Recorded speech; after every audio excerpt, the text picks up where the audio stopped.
Enoch 1. Chapter 1. The words of the blessing of Enoch, wherewith he blessed the elect and righteous, who will be living in the day of tribulation, when all the wicked and godless are to be removed. And he took up his parable and said, Enoch, a righteous man, whose eyes were opened by God, saw the vision of the Holy One in the heavens, which the angels showed me. And from them I heard everything, and from them I understood as I saw, but not for this generation, but for a remote one which is for to come. Concerning the elect I said, and took up my parable concerning them. The Holy Great One will come forth from his dwelling, and the eternal God will tread upon the earth, even on Mount Sinai, and appear from his camp, and appear in the strength of his might from the heaven of heavens. And all shall be smitten with fear, and the watchers shall quake, and great fear and trembling shall seize them unto the ends of the earth. And the high mountains shall be shaken, and the high hills shall be made low, and shall melt like wax before the flame, and the earth shall be wholly rent in sunder, and all that is upon the earth shall perish, and there shall be a judgment upon all men. But with the righteous he will make peace, and will protect the elect, and mercy shall be upon them. And they shall all belong to God, and they shall be prospered, and they shall all be blessed. And he will help them all, and light shall appear unto them, and he will make peace with them. And behold, he cometh with 10,000s of his holy ones, to execute judgment upon all, and to destroy all the ungodly, and to convict all flesh of all the works of their ungodliness, which they have ungodly committed, and of all the hard things which ungodly sinners have spoken against him. Enoch 1 chapter 2. Observe ye everything that takes place in the heaven, how they do not change their orbits, and the luminaries which are in the heaven, how they all rise and set in order, each in its season, and transgress not against the appointed order. Behold ye the earth, and give heed to the things which take place upon it from first to last, how steadfast they are, how none of the things upon earth change, but all the works of God appear to you. Behold the summer and the winter, how the whole earth is filled with water, and clouds and dew and rain lie upon it. Enoch chapter 3.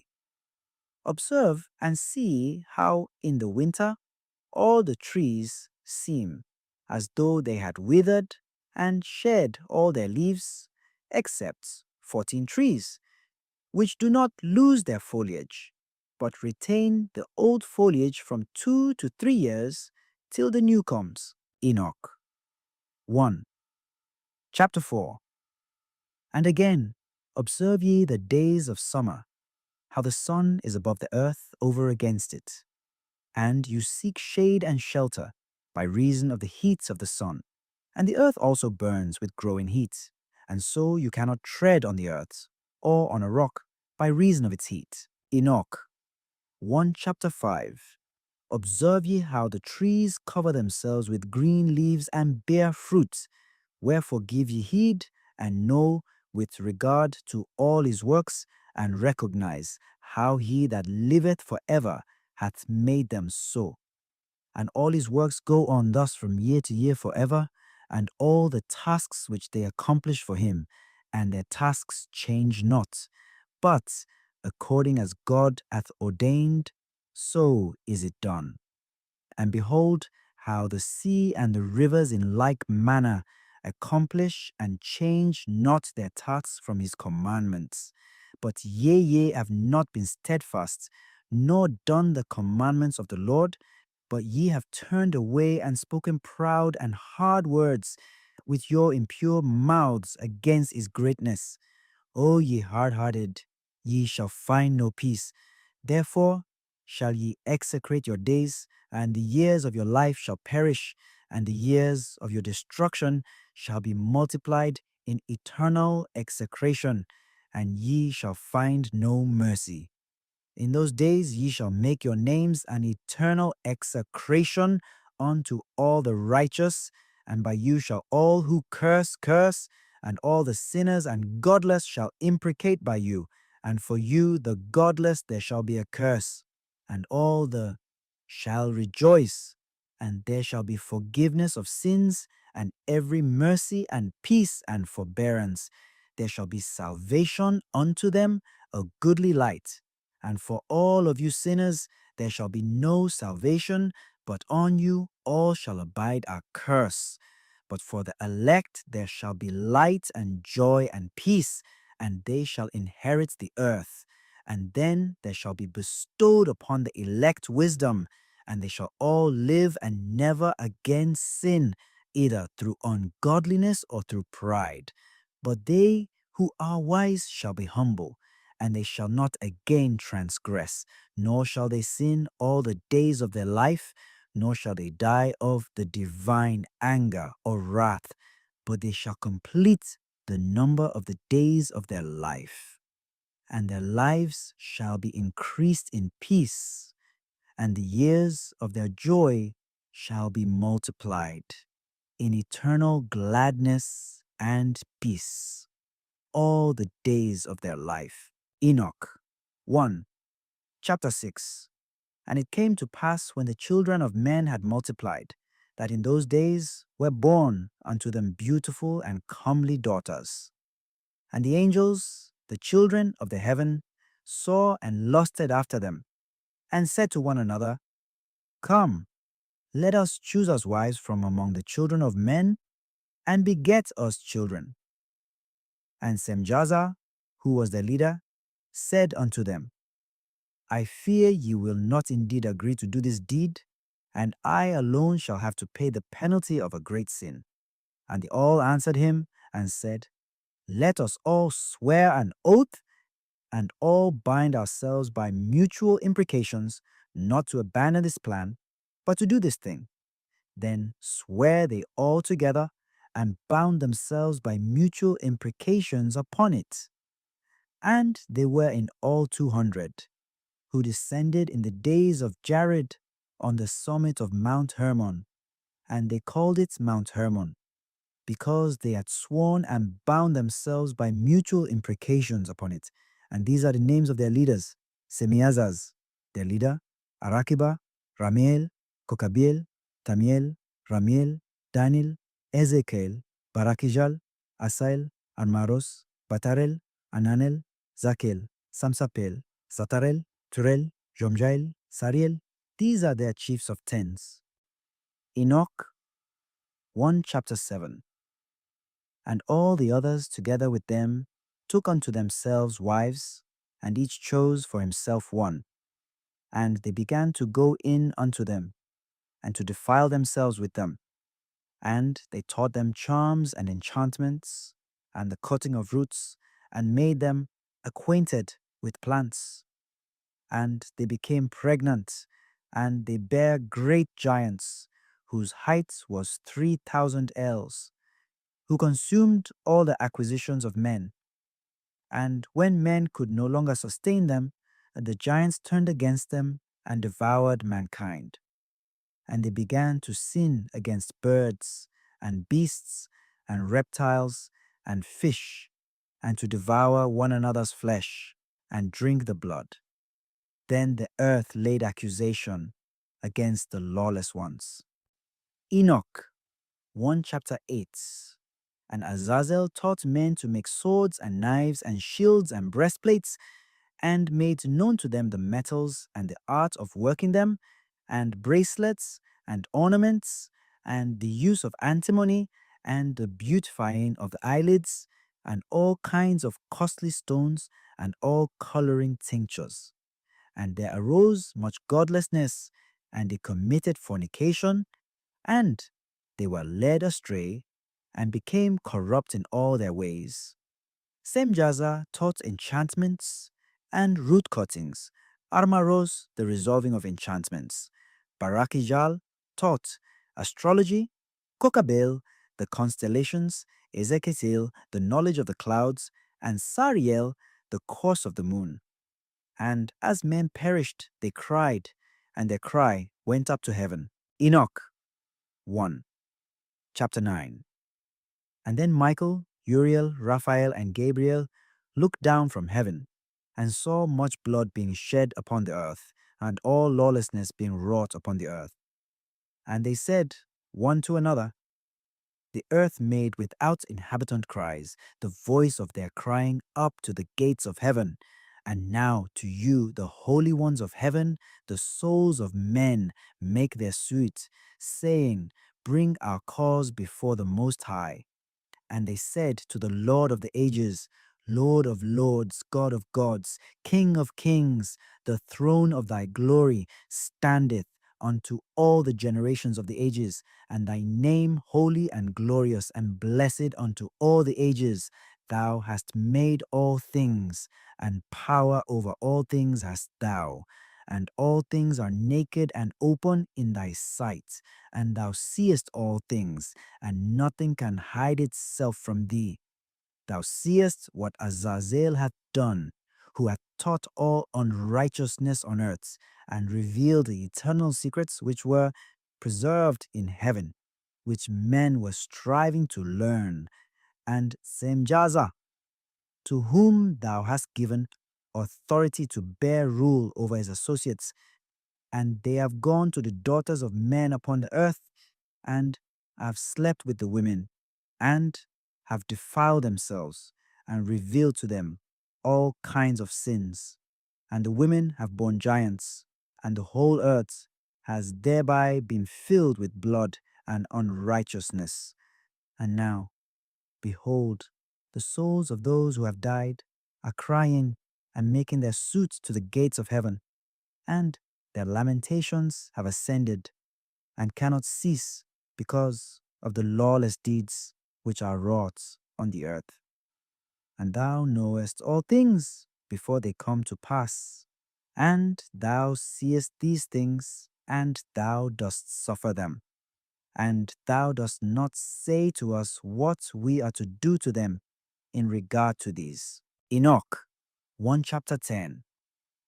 Then said the Most High, the Holy and Great One spake, and sent Uriel to the son of Lamech, and said to him, and tell him in my name, hide thyself, and reveal to him the end that is approaching, that the whole earth will be destroyed, and a deluge is about to come upon the whole earth, and will destroy all that is on it.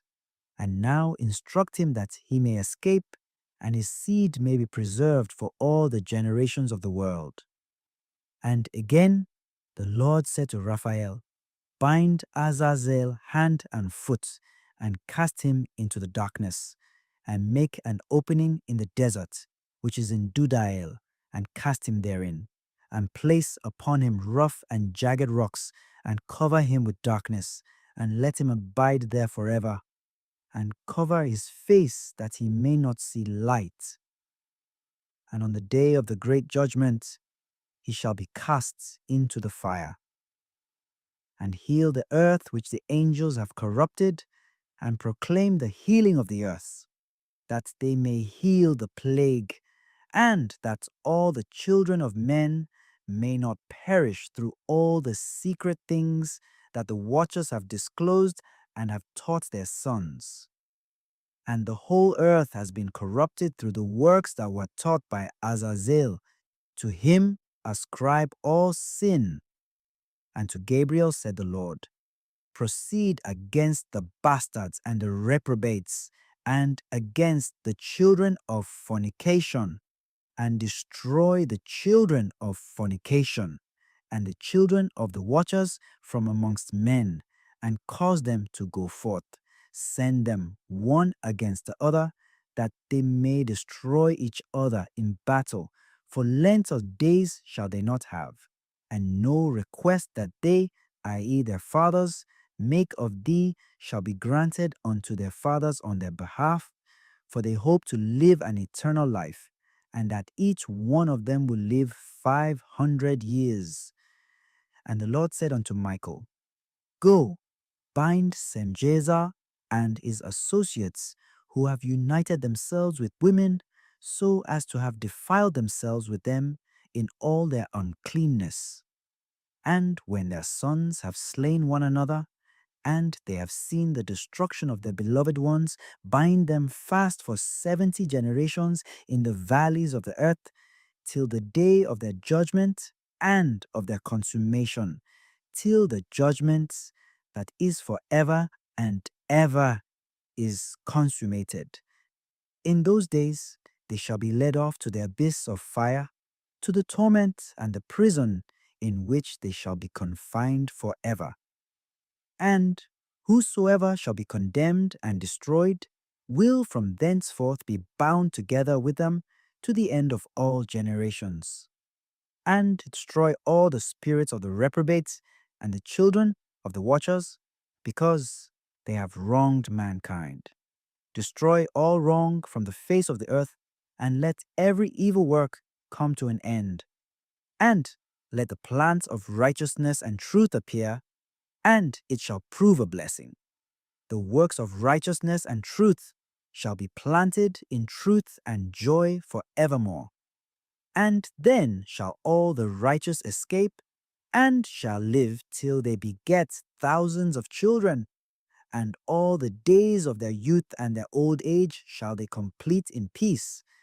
And then shall the whole earth be tilled in righteousness, and shall all be planted with trees and be full of blessing. And all desirable trees shall be planted on it, and they shall plant vines on it. And the vine which they plant thereon shall yield wine in abundance. And as for all the seed which is sown thereon, each measure of it shall bear 1,000, and each measure of olives shall yield 10 presses of oil. And cleanse thou the earth from all oppression, and from all unrighteousness, and from all sin, and from all godlessness, and all the uncleanness that is wrought upon the earth destroy from off the earth. And all the children of men shall become righteous, and all nations shall offer adoration, and shall praise me, and all shall worship me. And the earth shall be cleansed from all defilement, and from all sin, and from all punishment, and from all torment, and I will never again send them upon it from generation to generation and forever. Enoch 1 chapter 11. And in those days I will open the store chambers of blessing which are in the heaven, so as to send them down upon the earth over the work and labor of the children of men. And truth and peace shall be associated together throughout all the days of the world, and throughout all the generations of men. 12th to 16th. Dream vision of Enoch, his intercession for Azazel and the fallen angels, and his announcement to them of their first and final doom. Enoch 1 chapter 12. Before these things Enoch was hidden, and no one of the children of men knew where he was hidden, and where he abode, and what had become of him. And his activities had to do with the watchers, and his days were with the holy ones. And I, Enoch, was blessing the Lord of majesty and the King of the ages.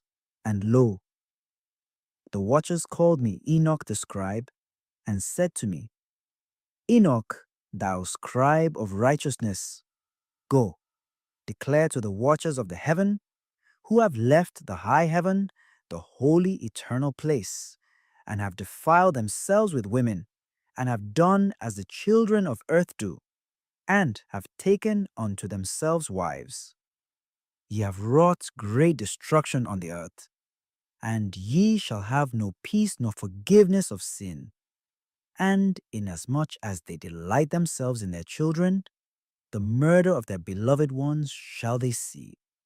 And over the destruction of their children shall they lament, and shall make supplication unto eternity, but mercy and peace shall ye not attain. Enoch 1 chapter 13. And Enoch went and said, Azazel, thou shalt have no peace. A severe sentence has gone forth against thee to put thee in bonds, and thou shalt not have toleration nor request granted to thee because of the unrighteousness which thou hast taught, and because of all the works of godlessness and unrighteousness and sin which thou hast shown to men. Then I went and spoke to them all together, and they were all afraid, and fear and trembling seized them. And they besought me to draw up a petition for them that they might find forgiveness, and to read their petition in the presence of the Lord of heaven. For from thenceforward they could not speak with him, nor lift up their eyes to heaven, for shame of their sins for which they had been condemned. Then I wrote out their petition and the prayer in regard to their spirits and their deeds individually, and in regard to their requests that they should have forgiveness and length. And I went off and sat down at the waters of Dan in the land of Dan, to the south of the west of Hermon. I read their petition till I fell asleep, and behold, a dream came to me, and visions fell down upon me. And I saw visions of chastisement, and a voice came bidding me to tell it to the sons of heaven and reprimand them. And when I awaked, I came unto them, and they were all sitting gathered together, weeping in Abel's Yil, which is between Lebanon and Seneseer, with their faces covered. And I recounted before them all the visions which I had seen in sleep, and I began to speak the words of righteousness and to reprimand the heavenly watchers. Enoch 1 chapter 14. The book of the words of righteousness and of the reprimand of the eternal watchers, in accordance with the command of the Holy Great One. In that vision, I saw in my sleep what I will now say with the tongue of flesh and with the breath of my mouth, which the Great One has given to men to converse therewith and understand with the heart. As he has created and given to man the power of understanding the word of wisdom, so hath he created me also, and given me the power of reprimanding the watchers, the children of heaven. I wrote out your petition, and in my vision it appeared thus, that your petition will not be granted unto you throughout all the days of eternity, and that judgment has been finally passed upon you. Yea, your petition will not be granted unto you, and from henceforth you shall not ascend into heaven unto all eternity. And in bonds of the earth the decree has gone forth to bind you for all the days of the world, and that previously you shall have seen the destruction of your beloved sons, and ye shall have no pleasure in them, but they shall fall before you by the sword, and your petition on their behalf shall not be granted, nor yet on your own, even though you weep and pray and speak all the words contained in the writing which I have written. And the vision was shown to me thus. Behold, in the vision clouds invited me, and the mist summoned me, and the course of the stars and the lightnings sped and hastened me. And the winds in the vision caused me to fly and lifted me upward and bore me into heaven. And I went in till I drew nigh to a wall which is built of crystals and surrounded by tongues of fire, and it began to affright me. And I went into the tongues of fire and drew nigh to a large house which was built of crystals. And the walls of the house were like a tessellated floor made of crystals, and its groundwork was of crystal. Its ceiling was like the path of the stars and the lightnings, and between them were fiery cherubim, and the heaven was clear as water. A flaming fire surrounded the walls, and its portals blazed with fire. And I entered into that house, and it was hot as fire and cold as ice. There were no delights of life therein. Fear covered me, and trembling got hold upon me. And as I quaked and trembled, I fell upon my face. And I beheld a vision, and lo, there was a second house, greater than the former, and the entire portal stood open before me, and it was built of flames of fire. And in every respect, it so excelled in splendor and magnificence and extent that I cannot describe to you its splendor and its extent. And its floor was of fire, and above it were lightnings and the path of the stars, and its ceiling also was flaming fire. And I looked and saw therein a lofty throne. Its appearance was as crystal, and the wheels thereof as a shining sun. And there was a vision of cherubim, and from underneath the throne came streams of flaming fire, so that I could not look thereon. And the great glory sat thereon, and his raiment shone more brightly than the sun, and was whiter than any snow. None of the angels could enter and could behold his face by reason of the magnificence and glory, and no flesh could behold him. The flaming fire was round about him, and a great fire stood before him, and none around could draw nigh him.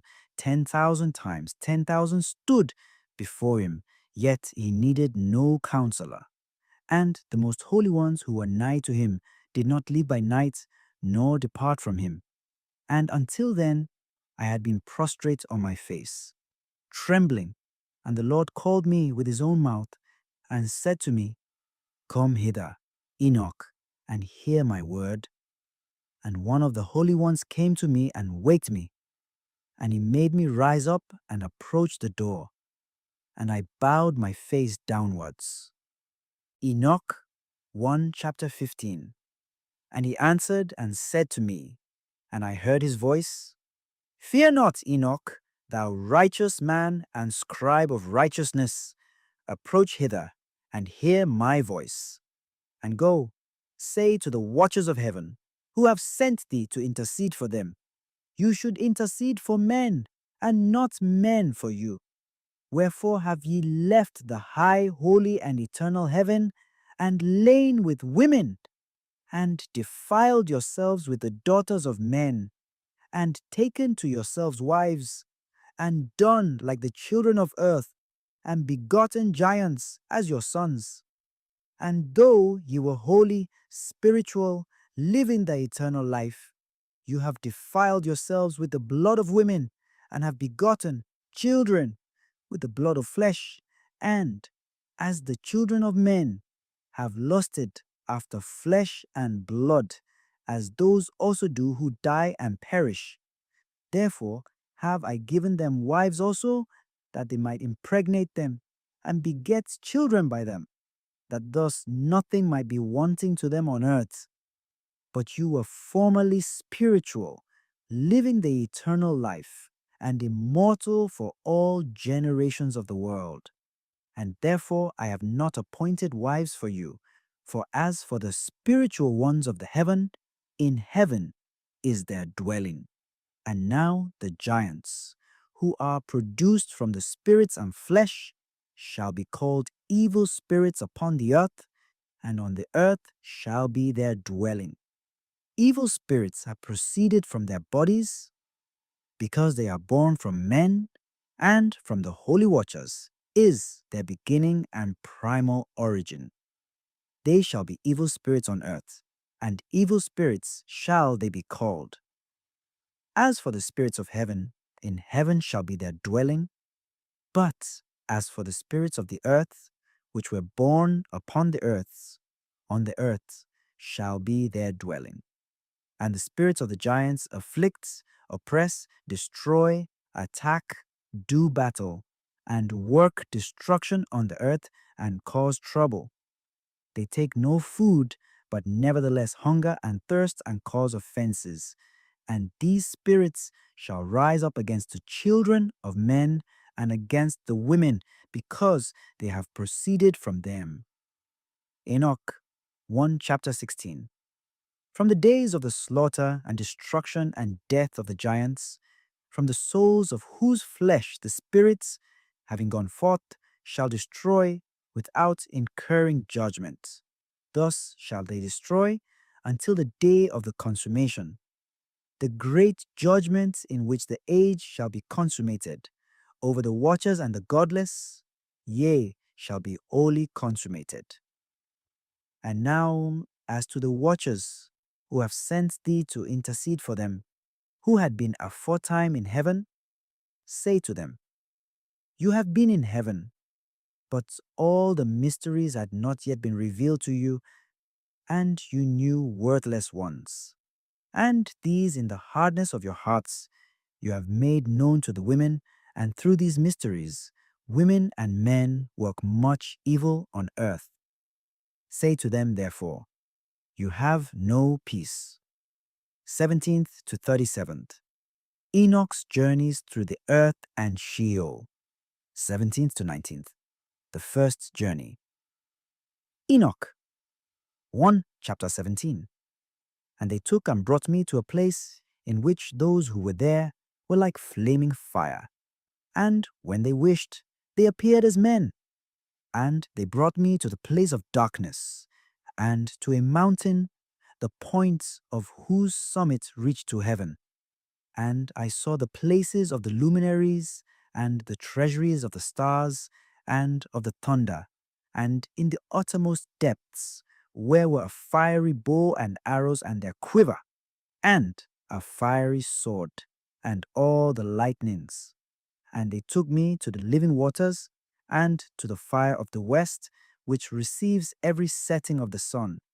And I came to a river of fire, in which the fire flows like water, and discharges itself into the great sea towards the west. I saw the great rivers, and came to the great river, and to the great darkness, and went to the place where no flesh walks. I saw the mountains of the darkness of winter, and the place whence all the waters of the deep flow. I saw the mouths of all the rivers of the earth, and the mouth of the deep. Enoch 1 chapter 18. I saw the treasuries of all the winds. I saw how he had furnished with them the whole creation, and the firm foundations of the earth. And I saw the cornerstone of the earth. I saw the four winds which bear the earth, and the firmament of the heaven. And I saw how the winds stretch out the vaults of heaven, and have their station between heaven and earth. These are the pillars of the heaven. I saw the winds of heaven which turn and bring the circumference of the sun and all the stars to their setting. I saw the winds on the earth carrying the clouds. I saw the paths of the angels. I saw at the end of the earth the firmament of the heaven above. And I proceeded and saw a place which burns day and night, where there are 7 mountains of magnificent stones, 3 towards the east and 3 towards the south. And as for those towards the east, was of colored stone, and one of pearl, and one of jacinth, and those towards the south of red stone. But the middle one reached to heaven, like the throne of God, of alabaster, and the summit of the throne was of sapphire. And I saw a flaming fire. And beyond these mountains is a region, the end of the great earth. There the heavens were completed. And I saw a deep abyss with columns of heavenly fire, and among them I saw columns of fire fall, which were beyond measure alike towards the height and towards the depth. And beyond that abyss I saw a place which had no firmament of the heaven above, and no firmly founded earth beneath it. There was no water upon it, and no birds, but it was a waste and horrible place. I saw there 7 stars like great burning mountains. And to me, when I inquired regarding them, the angel said, This place is the end of heaven and earth. This has become a prison for the stars and the host of heaven. And the stars which roll over the fire are they which have transgressed the commandment of the Lord in the beginning of their rising, because they did not come forth at their appointed times. And he was wroth with them, and bound them till the time when their guilt should be consummated, even for 10,000 years. Enoch 1 chapter 19. And Uriel said to me, Here shall stand the angels who have connected themselves with women, and their spirits, assuming many different forms, are defiling mankind, and shall lead them astray into sacrificing to demons as gods. Here shall they stand, till the day of the great judgment, in which they shall be judged, till they are made an end of. And the women also of the angels who went astray shall become sirens. And I, Enoch, alone saw the vision, the ends of all things, and no man shall see as I have seen. 20. Name and functions of the 7 archangels. Enoch 1. Chapter 20. And these are the names of the holy angels who watch. Uriel, one of the holy angels, who is over the world and over Tartarus. Raphael, one of the holy angels, who is over the spirits of men. Raguel, one of the holy angels who takes vengeance on the world of the luminaries. Michael, one of the holy angels, to wit, he that is set over the best part of mankind and over chaos. Sarachael, one of the holy angels, who is set over the spirits who sin in the spirit. Gabriel, one of the holy angels, who is over paradise and the serpents and the cherubim. Remiel, one of the holy angels, whom God set over those who rise. Enoch 1. Chapter 21. And I proceeded to where things were chaotic, and I saw there something horrible. I saw neither a heaven above, nor a firmly founded earth, but a place chaotic and horrible. And there I saw 7 stars of the heaven bound together in it, like great mountains and burning with fire. Then I said, For what sin are they bound, and on what account have they been cast in hither? Then said Uriel, one of the holy angels, who was with me, and was chief over them, and said, Enoch, why dost thou ask, and why art thou eager for the truth? These are of the number of the stars of heaven, which have transgressed the commandment of the Lord, and are bound here till 10,000 years, the time entailed by their sins, are consummated. And from thence I went to another place, which was still more horrible than the former, and I saw a horrible thing. A great fire there which burnt and blazed, and the place was cleft as far as the abyss, being full of great descending columns of fire. Neither its extent or magnitude could I see, nor could I conjecture. Then I said, How fearful is the place, and how terrible to look upon. Then Uriel answered me, one of the holy angels who was with me, and said unto me, Enoch, why hast thou such fear and affright? And I answered, Because of this fearful place, and because of the spectacle of the pain. And he said unto me, This place is the prison of the angels, and here they will be imprisoned forever. 22nd, Sheol, or the underworld. Enoch 1 chapter 22. And thence I went to another place, and he showed me in the west another great and high mountain, and of hard rock. And there was in it 4 hollow places, deep and wide and very smooth. How smooth are the hollow places, and deep and dark to look at. And there were 4 hollow places in it, deep and very smooth. 3 of them were dark, and 1 bright, and there was a fountain of water in its midst. And I said, How smooth are these hollow places, and deep and dark to view. Then Raphael answered, one of the holy angels who was with me, and said unto me, These hollow places have been created for this very purpose, that the spirits of the souls of the dead should assemble therein, yea, that all the souls of the children of men should assemble here. And these places have been made to receive them till the day of their judgment, and till their appointed period, till the period appointed, till the great judgment comes upon them. I saw the spirits of the children of men who were dead, and their voice went forth to heaven and made suit.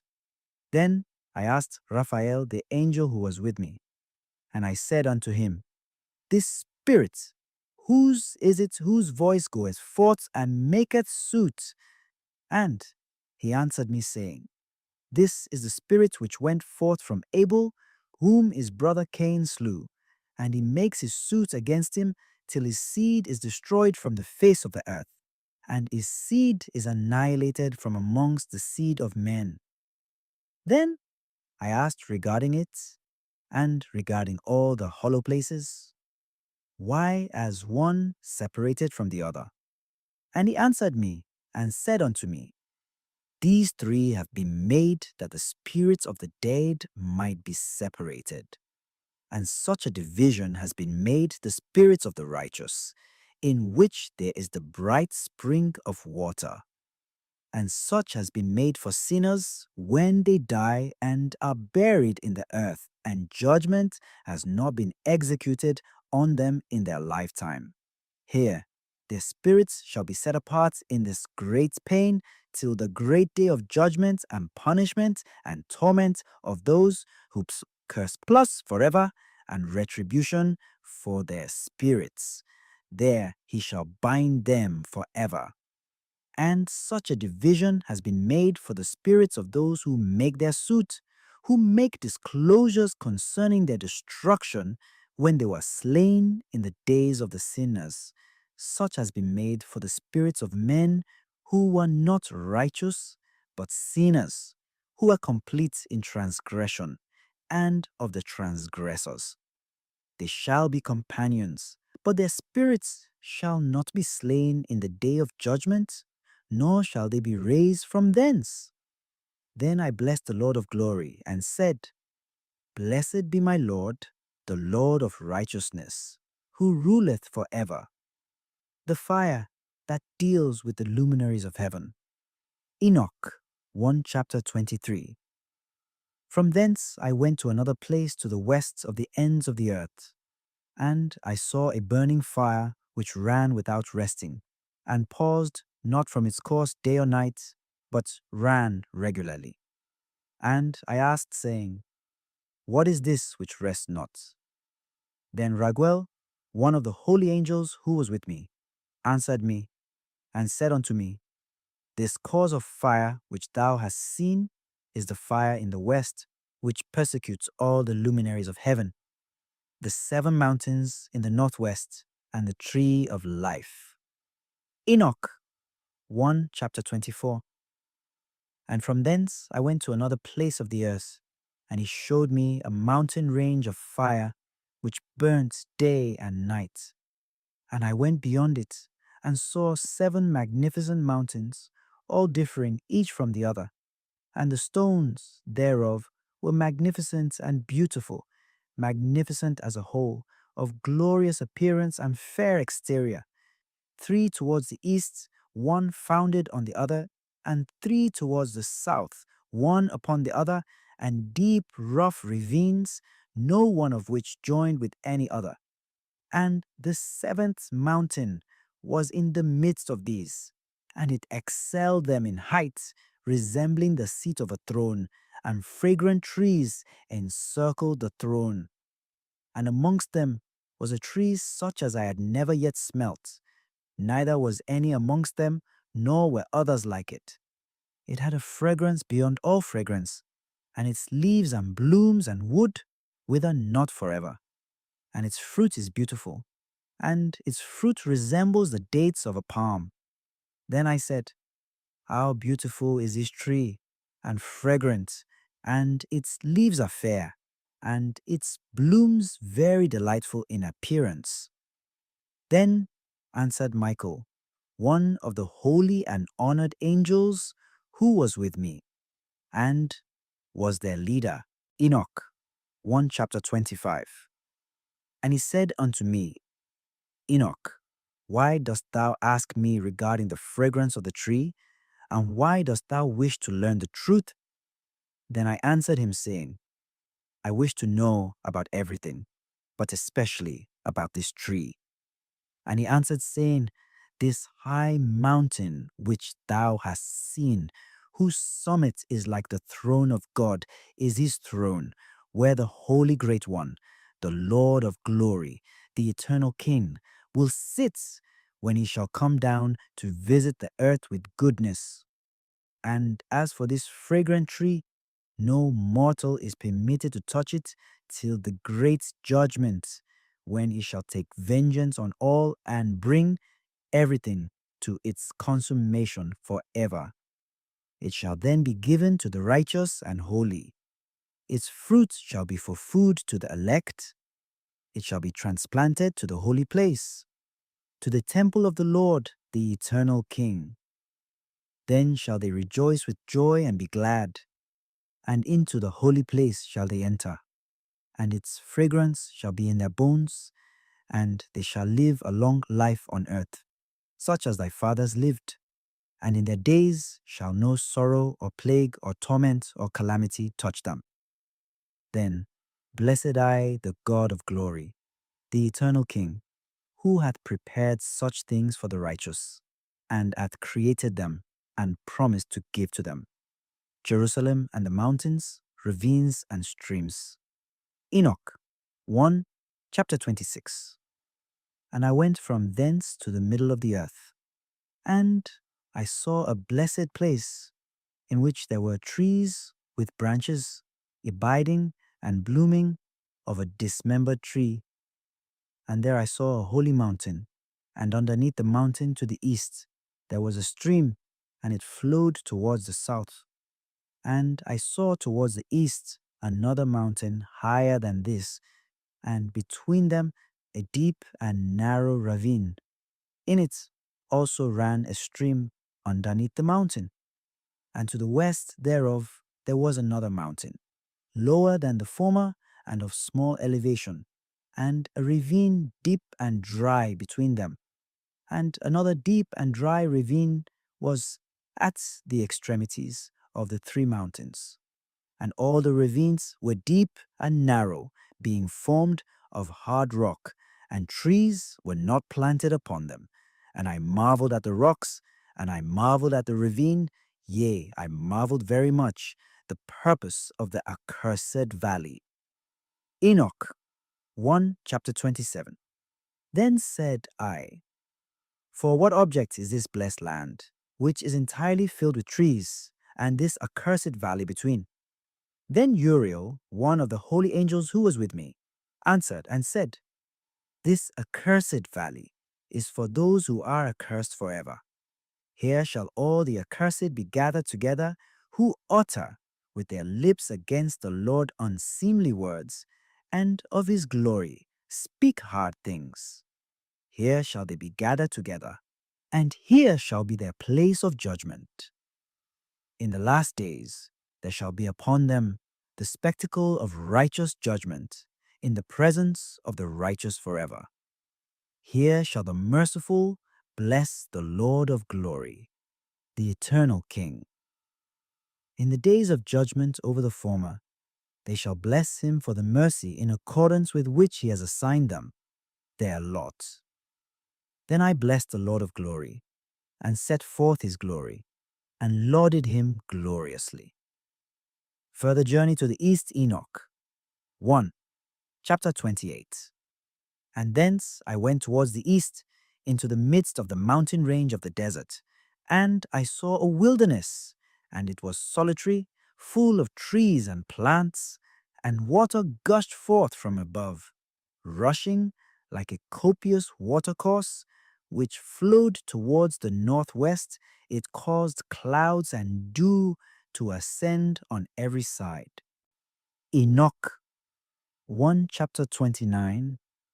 And thence I went to another place in the desert, and approached to the east of this mountain range, and there I saw aromatic trees exhaling the fragrance of frankincense and myrrh, and the trees also were similar to the almond tree. Enoch 1 chapter 30. And beyond these I went afar to the east, and I saw another place, a valley full of water, and therein there was a tree, the color of fragrant trees such as the mastic. And on the sides of those valleys I saw fragrant cinnamon, and beyond these I proceeded to the east. Enoch 1 chapter 31. And I saw other mountains, and amongst them were groves of trees, and there flowed forth from them nectar, which is named Sarara and Galbanum. And beyond these mountains I saw another mountain to the east of the ends of the earth, whereon were aloe trees, and all the trees were full of stacte, being like almond trees. And when one burnt it, it smelt sweeter than any fragrant odor. Enoch 1. Chapter 32. And after these fragrant odors, as I looked towards the north over the mountains, I saw 7 mountains full of choice nard and fragrant trees and cinnamon and pepper. To the northeast I beheld 7 mountains full of choice nard and mastic and cinnamon and pepper. And thence I went over the summits of all these mountains, far towards the east of the earth, and passed above the Erythraean Sea, and went far from it, and passed over the angel Zotiel. And I came to the garden of righteousness, and saw beyond those trees many large trees growing there, and of goodly fragrance, large, very beautiful, and glorious, and the tree of wisdom, whereof they eat and know great wisdom.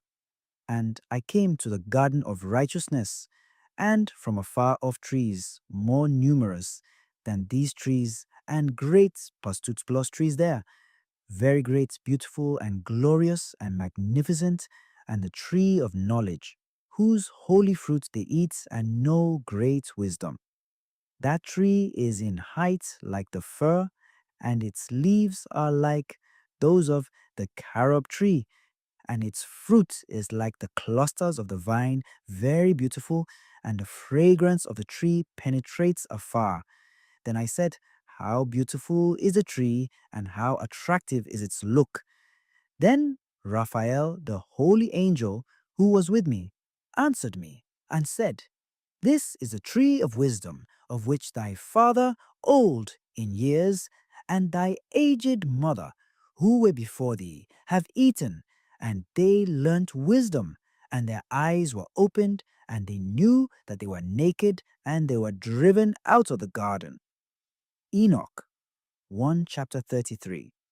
And from thence I went to the ends of the earth, and saw there great beasts, and each differed from the other. And I saw birds also differing in appearance and beauty and voice, the one differing from the other. And to the east of those beasts I saw the ends of the earth, whereon the heaven rests, and the portals of the heaven open.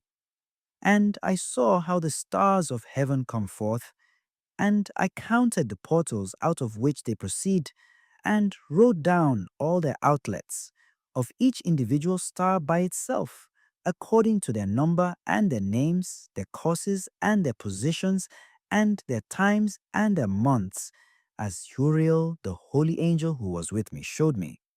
He showed all things to me, and wrote them down for me. Also their names he wrote for me, and their laws and their companies. Enoch 1 chapter 34. And from thence I went towards the north to the ends of the earth, and there I saw a great and glorious device at the ends of the whole earth. And here I saw 3 portals of heaven open in the heaven. Through each of them proceed north winds. When they blow, there is cold, hail, frost, snow, dew, and rain. And out of one portal they blow for good. But when they blow through the other 2 portals, it is with violence and affliction on the earth, and they blow with violence. Enoch 1 chapter 35.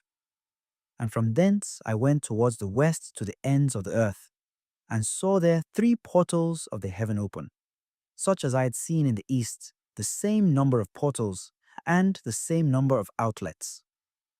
Enoch 1 chapter 36. And from thence I went to the south to the ends of the earth, and saw there 3 open portals of the heaven, and thence there come dew, rain, and wind. And from thence I went to the east to the ends of the heaven, and saw here the 3 eastern portals of heaven open, and small portals above them. Through each of these small portals pass the stars of heaven, and run their course to the west on the path which is shown to them. And as often as I saw, I blessed always the Lord of glory, and I continued to bless the Lord of glory, who has wrought great and glorious wonders, to show the greatness of his work to the angels, and to spirits and to men, that they might praise his work and all his creation, that they might see the work of his might, and praise the great work of his hands, and bless him forever. Enoch 1 chapter 37.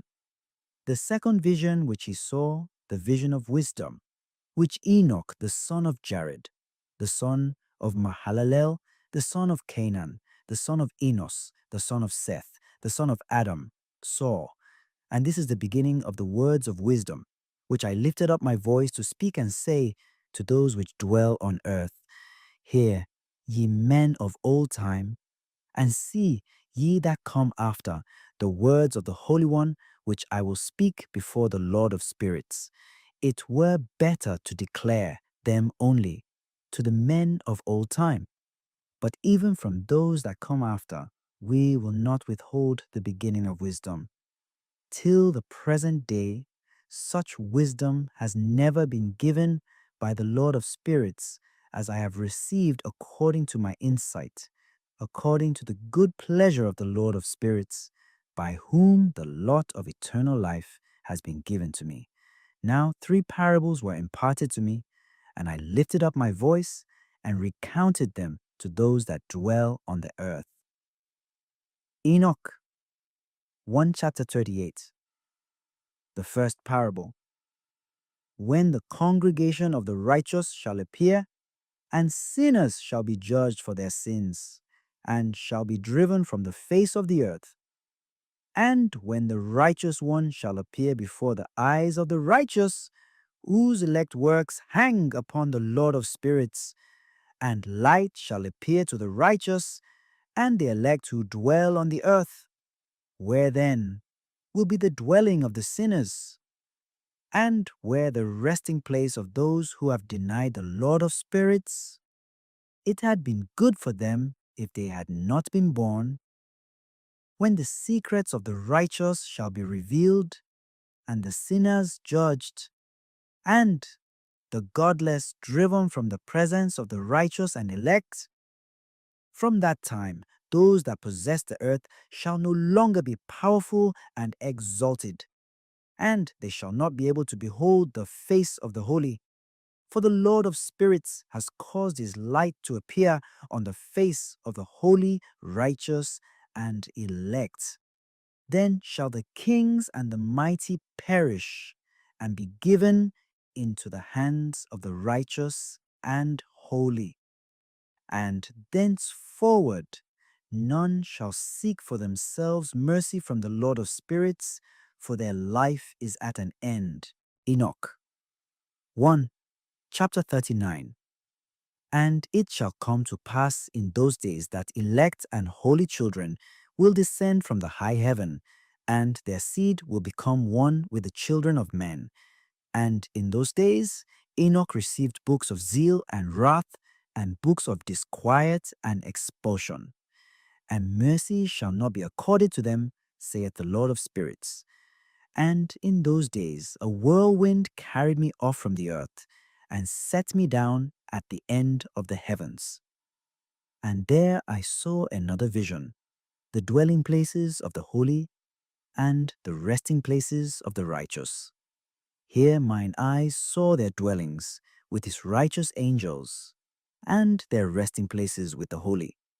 And they petitioned and interceded and prayed for the children of men, and righteousness flowed before them as water, and mercy like dew upon the earth. Thus it is amongst them for ever and ever. And in that place mine eyes saw the elect one of righteousness and of faith be, and I saw his dwelling place under the wings of the Lord of spirits. And righteousness shall prevail in his days, and the righteous and elect shall be without number before him for ever and ever. And all the righteous and elect before him shall be strong as fiery lights, and their mouths shall be full of blessing, and their lips extol the name of the Lord of spirits, and righteousness before him shall never fail, and uprightness shall never fail before him. There I wished to dwell, and my spirit longed for that dwelling place. And there heretofore hath been my portion, for so has it been established concerning me before the Lord of spirits. In those days I praised and extolled the name of the Lord of spirits with blessings and praises, because he hath destined me for blessing and glory, according to the good pleasure of the Lord of spirits. For a long time, my eyes regarded that place, and I blessed him and praised him, saying, Blessed is he, and may he be blessed from the beginning and forevermore. And before him there is no ceasing. He knows before the world was created what is forever and what will be from generation unto generation. Those who sleep not bless thee. They stand before thy glory, and bless, praise, and extol, saying, Holy, holy, holy is the Lord of spirits. He filleth the earth with spirits. And here my eyes saw all those who sleep not. They stand before him, and bless and say, Blessed be thou, and blessed be the name of the Lord for ever and ever. And my face was changed, for I could no longer behold. Enoch 1 chapter 40. And after that, I saw thousands of thousands and 10,000 times 10,000. I saw a multitude beyond number and reckoning who stood before the Lord of spirits. And on the four sides of the Lord of spirits, I saw four presences, different from those that sleep not, and I learned their names. For the angel that went with me made known to me their names, and showed me all the hidden things. And I heard the voices of those four presences as they uttered praises before the Lord of glory. The first voice blesses the Lord of spirits forever and ever. And the second voice I heard blessing the elect one and the elect ones who hang upon the Lord of spirits. And the third voice I heard pray and intercede for those who dwell on the earth and supplicate in the name of the Lord of spirits. And I heard the fourth voice, fending off the Satans and forbidding them to come before the Lord of spirits to accuse them who dwell on the earth. After that, I asked the angel of peace who went with me, who showed me everything that is hidden. Who are these four presences which I have seen, and whose words I have heard and written down? And he said to me, This first is Michael, the merciful and long-suffering, and the second, who is set over all the diseases and all the wounds of the children of men, is Raphael. And the third, who is set over all the powers, is Gabriel. And the fourth, who is set over the repentance unto hope of those who inherit eternal life, is named Phanuel. And these are the four angels of the Lord of spirits, and the four voices I heard in those days. Enoch 1 chapter 41.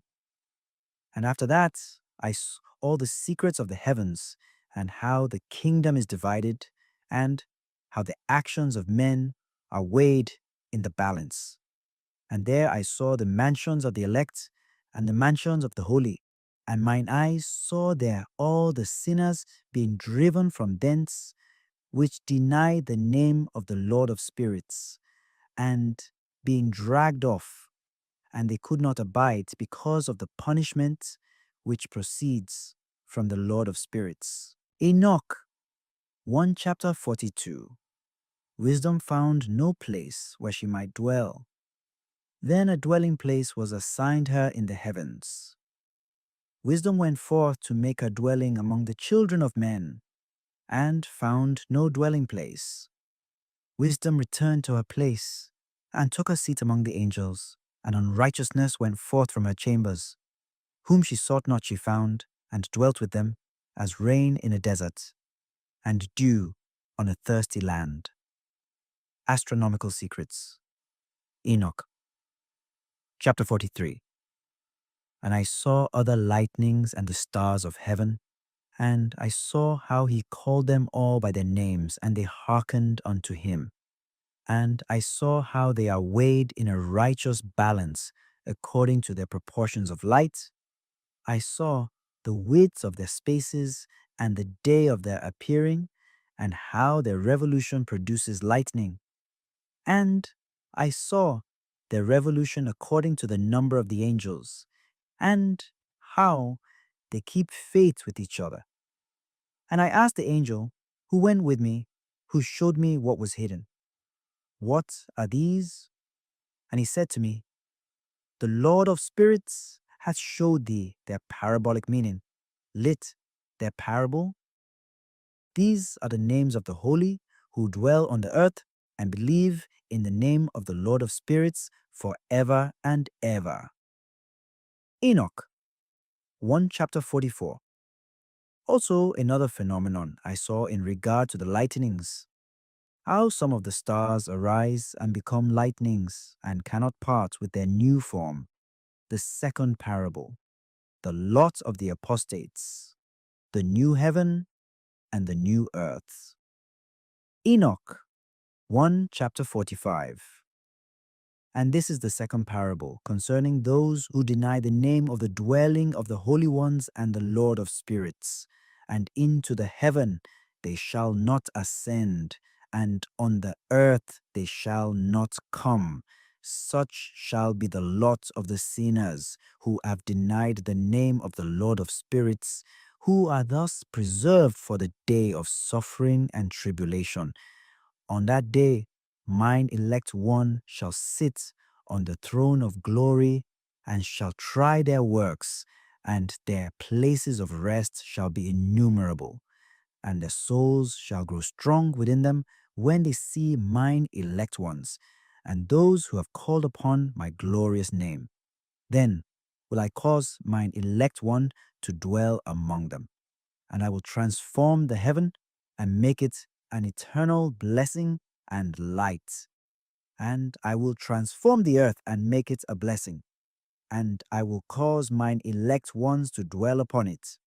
But the sinners and evildoers shall not set foot thereon. For I have provided and satisfied with peace my righteous ones, and have caused them to dwell before me. But for the sinners there is judgment impending with me, so that I shall destroy them from the face of the earth, the head of days and the Son of Man. Enoch 1 chapter 46. And there I saw one who had a head of days, and his head was white like wool, and with him was another being, whose countenance had the appearance of a man, and his face was full of graciousness, like one of the holy angels. And I asked the angel who went with me, and showed me all the hidden things concerning that Son of Man, who he was, and whence he was, and why he went with the head of days. And he answered and said unto me, This is the Son of Man who hath righteousness, with whom dwelleth righteousness, and who revealeth all the treasures of that which is hidden, because the Lord of spirits hath chosen him, and whose lot hath the preeminence before the Lord of spirits, in uprightness for ever. And the Son of Man whom thou hast seen shall both raise up plus the kings, and the mighty from their seats, and the strong from their thrones, and shall loosen the reins of the strong, and break the teeth of the sinners. And he shall put down the kings from their thrones and kingdoms, because they do not extol and praise him, nor humbly acknowledge whence the kingdom was bestowed upon them. And he shall put down the countenance of the strong, and shall fill them with shame, and darkness shall be their dwelling, and worms shall be their bed, and they shall have no hope of rising from their beds, because they do not extol the name of the Lord of spirits. And these are they who judge plus the stars of heaven, and raise their hands against the Most High, plus and tread upon the earth, and dwell upon it plus. And all their deeds manifest unrighteousness, and their power rests upon their riches. And their faith is in the gods, which they have made with their hands.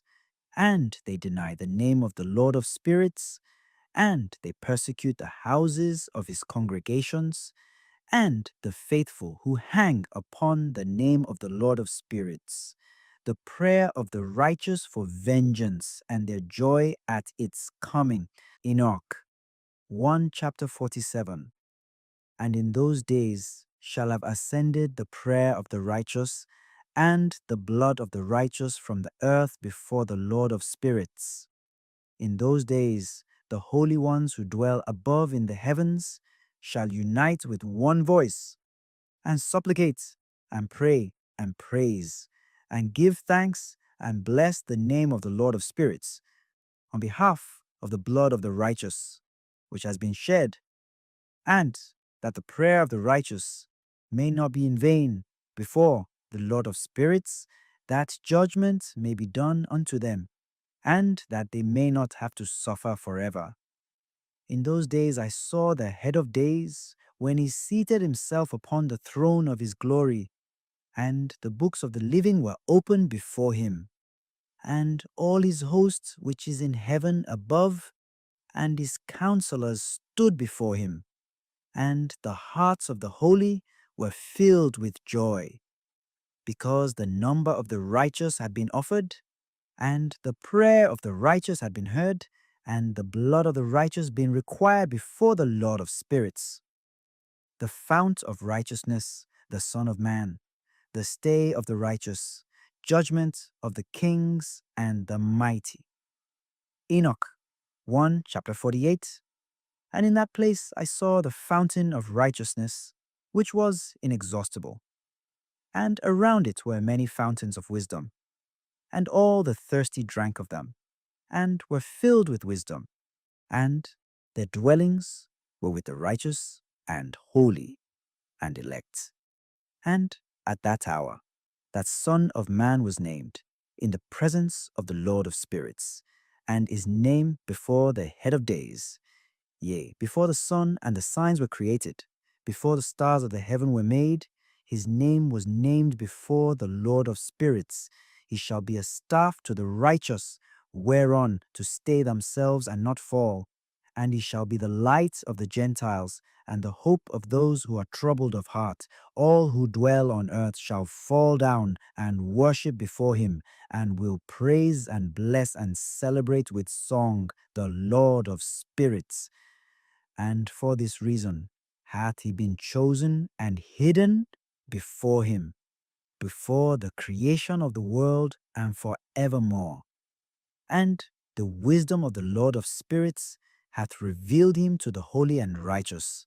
For he hath preserved the lot of the righteous, because they have hated and despised this world of unrighteousness, and have hated all his works and ways in the name of the Lord of spirits. For in his name they are saved, and according to his good pleasure hath its being in regard to their life. In these days, downcast in countenance, shall the kings of the earth have become, and the strong who possess the land because of the works of their hands. For on the day of their anguish and affliction, they shall not be able to save themselves. And I will give them over into the hands of mine elect. As straw in the fire, so shall they burn before the face of the holy. As lead in the water, shall they sink before the face of the righteous, and no trace of them shall any more be found. And on the day of their affliction there shall be rests on the earth, and before them they shall fall and not rise again. And there shall be no one to take them with his hands and raise them, for they have denied the Lord of spirits and his anointed. The name of the Lord of spirits be blessed, the power and wisdom of the elect one. Enoch 1 chapter 49. For wisdom is poured out like water, and glory faileth not before him for evermore. For he is mighty in all the secrets of righteousness, and unrighteousness shall disappear as a shadow, and have no continuance. Because the elect one standeth before the Lord of spirits, and his glory is for ever and ever, and his might unto all generations. And in him dwells the spirit of wisdom, and the spirit which gives insight, and the spirit of understanding and of might, and the spirit of those who have fallen asleep in righteousness. And he shall judge the secret things, and none shall be able to utter a lying word before him. For he is the elect one before the Lord of spirits, according to his good pleasure. The glorification and victory of the righteous, the repentance of the Gentiles. Enoch 1 chapter 50. And in those days a change shall take place for the holy and elect, and the light of days shall abide upon them, and glory and honor shall turn to the holy. On the day of affliction, on which evil shall have been treasured up against the sinners. And the righteous shall be victorious in the name of the Lord of spirits, and he will cause the others to witness this, that they may repent and forego the works of their hands. They shall have no honor through the name of the Lord of spirits, yet through his name shall they be saved, and the Lord of spirits will have compassion on them. For his compassion is great, and he is righteous also in his judgment. And in the presence of his glory unrighteousness also shall not maintain itself. At his judgment the unrepentant shall perish before him. And from henceforth I will have no mercy on them, saith the Lord of spirits. The resurrection of the dead, and the separation by the judge of the righteous and the wicked. Enoch 1 chapter 51. And in those days shall the earth also give back that which has been entrusted to it, and Sheol also shall give back that which it has received, and hell shall give back that which it owes, and he shall choose the righteous and holy from among them. For the day has drawn nigh that they should be saved. And the elect one shall in those days sit on my throne, and his mouth shall pour forth all the secrets of wisdom and counsel. For the Lord of spirits hath given them to him, and hath glorified him. And in those days shall the mountains leap like rams, and the hills also shall skip like lambs satisfied with milk, and the faces of all the angels in heaven shall be lighted up with joy. For in those days the elect one shall arise, and the earth shall rejoice, and the righteous shall dwell upon it, and the elect shall walk thereon. The seven metal mountains and the elect one. Enoch 1 chapter 52. And after those days in that place, where I had seen all the visions of that which is hidden, for I had been carried off in a whirlwind, and they had borne me towards the west, there mine eyes saw all the secret things of heaven that shall be, a mountain of iron, and a mountain of copper, and a mountain of silver, and a mountain of gold, and a mountain of soft metal, and a mountain of lead.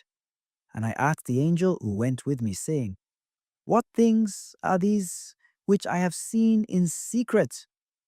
And he said unto me, All these things which thou hast seen shall serve the dominion of his anointed, that he may be potent and mighty on the earth. And that angel of peace answered, saying unto me, Wait a little, and there shall be revealed unto thee all the secret things which surround the Lord of spirits.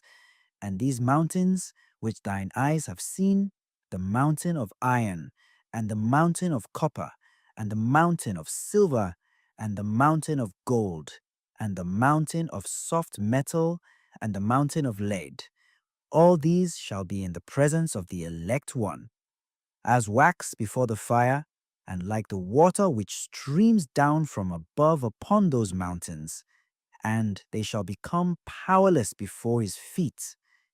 And it shall come to pass in those days that none shall be saved, either by gold or by silver, and none be able to escape. And there shall be no iron for war, nor shall one clothe oneself with a breastplate. Bronze shall be of no service, and tin shall be of no service, and shall not be esteemed, and lead shall not be desired. And all these things shall be denied and destroyed from the surface of the earth, when the elect one shall appear before the face of the Lord of spirits. The valley of judgment, the angels of punishment, the communities of the elect one. Second Enoch. 2. Enoch. Chapter 1. There was a wise man, a great artificer, and the Lord conceived love for him and received him, that he should behold the uppermost dwellings and be an eyewitness of the wise and great and inconceivable and immutable realm of God Almighty, of the very wonderful and glorious and bright and many-eyed station of the Lord's servants, and of the inaccessible throne of the Lord, and of the degrees and manifestations of the incorporeal hosts, and of the ineffable ministration of the multitude of the elements, and of the various apparition and inexpressible singing of the host of cherubim, and of the boundless light.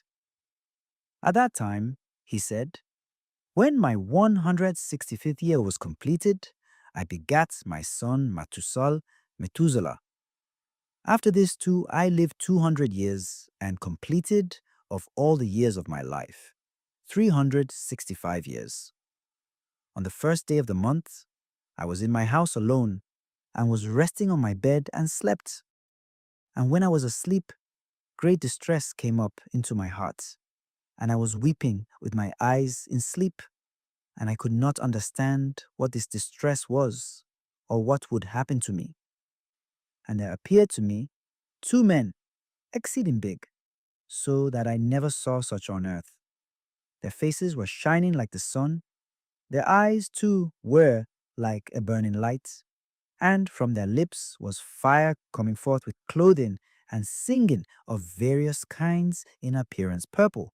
Their wings were brighter than gold, their hands whiter than snow.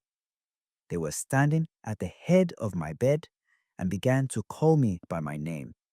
And I arose from my sleep and saw clearly those 2 men standing in front of me. And I saluted them and was seized with fear. And the appearance of my face was changed from terror. And those men said to me, Have courage, Enoch, do not fear.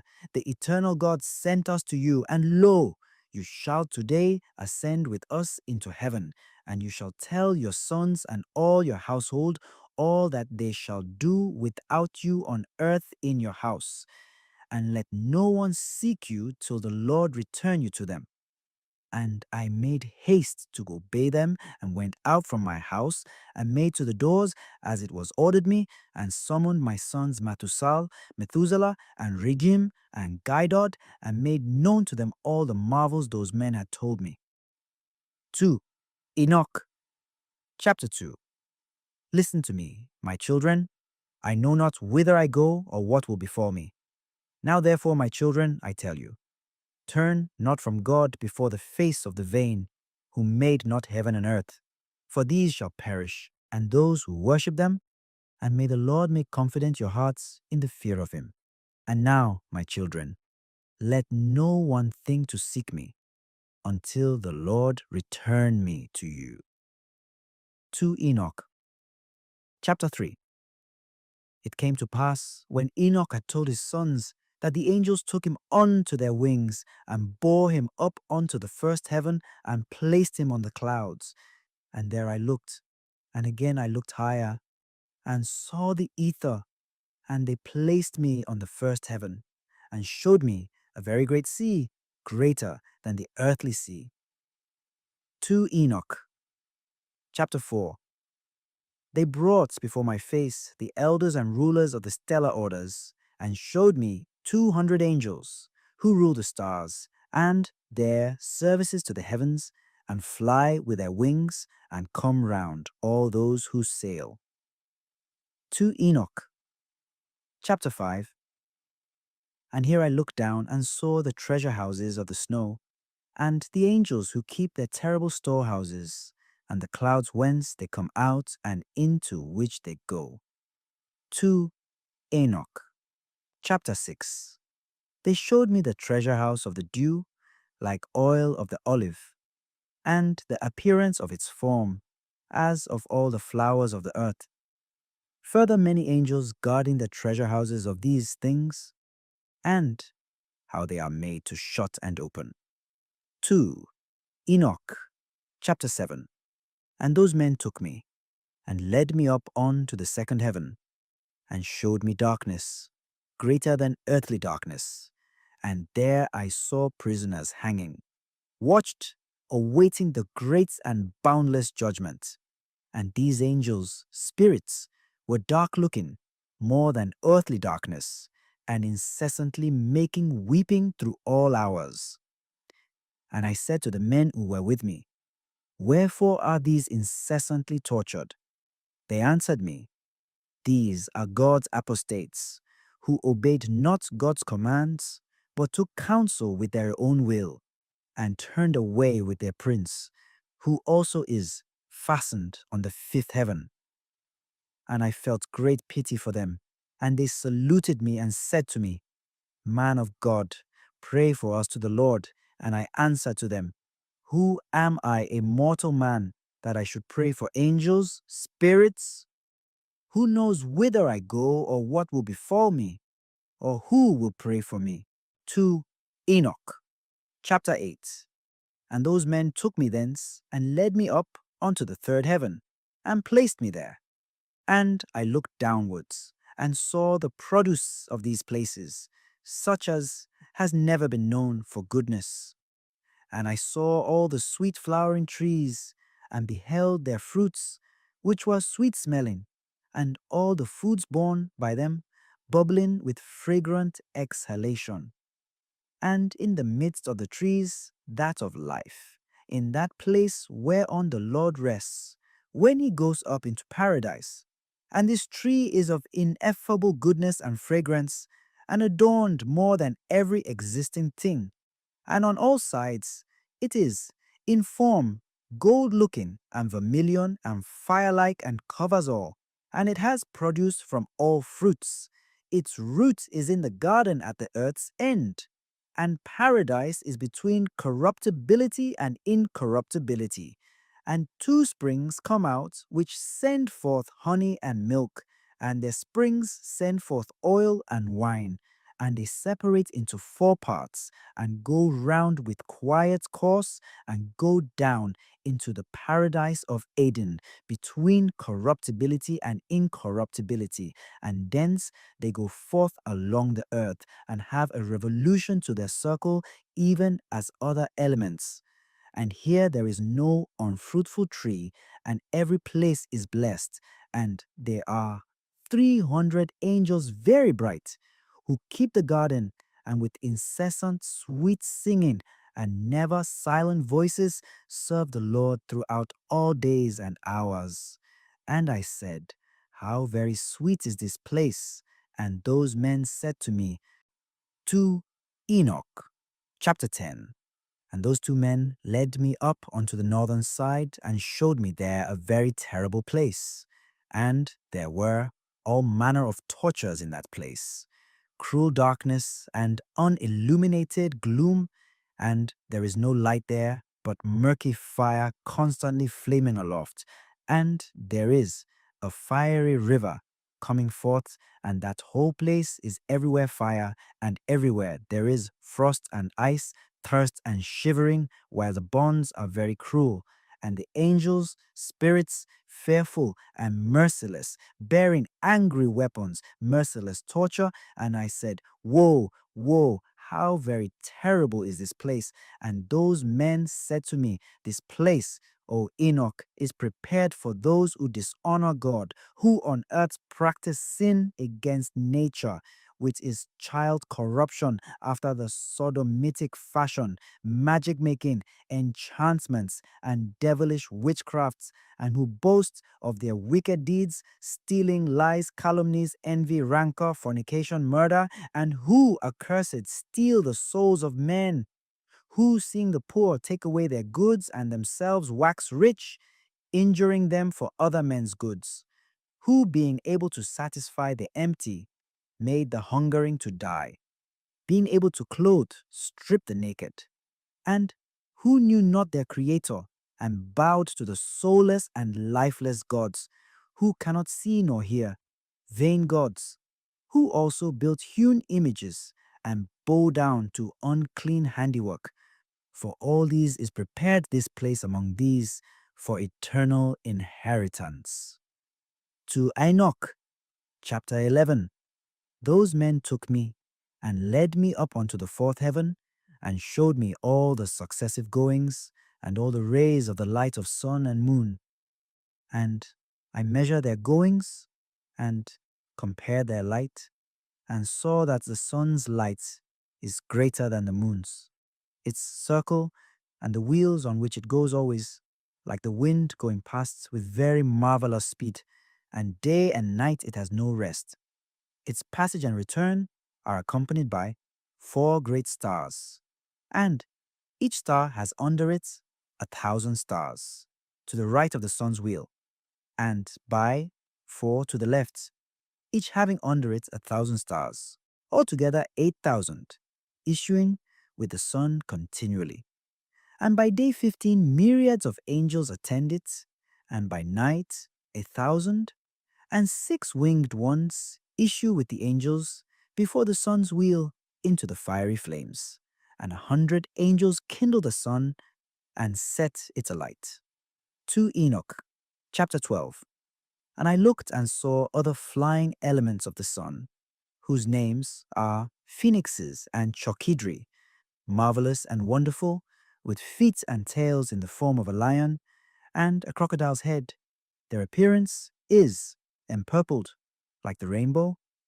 Their size is 900 measures. Their wings are like those of angels. Each has 12, and they attend and accompany the sun, bearing heat and dew as it is ordered them from God. Thus the sun revolves and goes and rises under the heaven, and its course goes under the earth with the light of its rays incessantly. 2. Enoch, chapter 13. Those men bore me away to the east, and placed me at the sun's gates, where the sun goes forth according to the regulation of the seasons and the circuit of the months of the whole year, and the number of the hours day and night. And I saw 6 gates open, each gate having 61 stadia and a quarter of 1 stadium.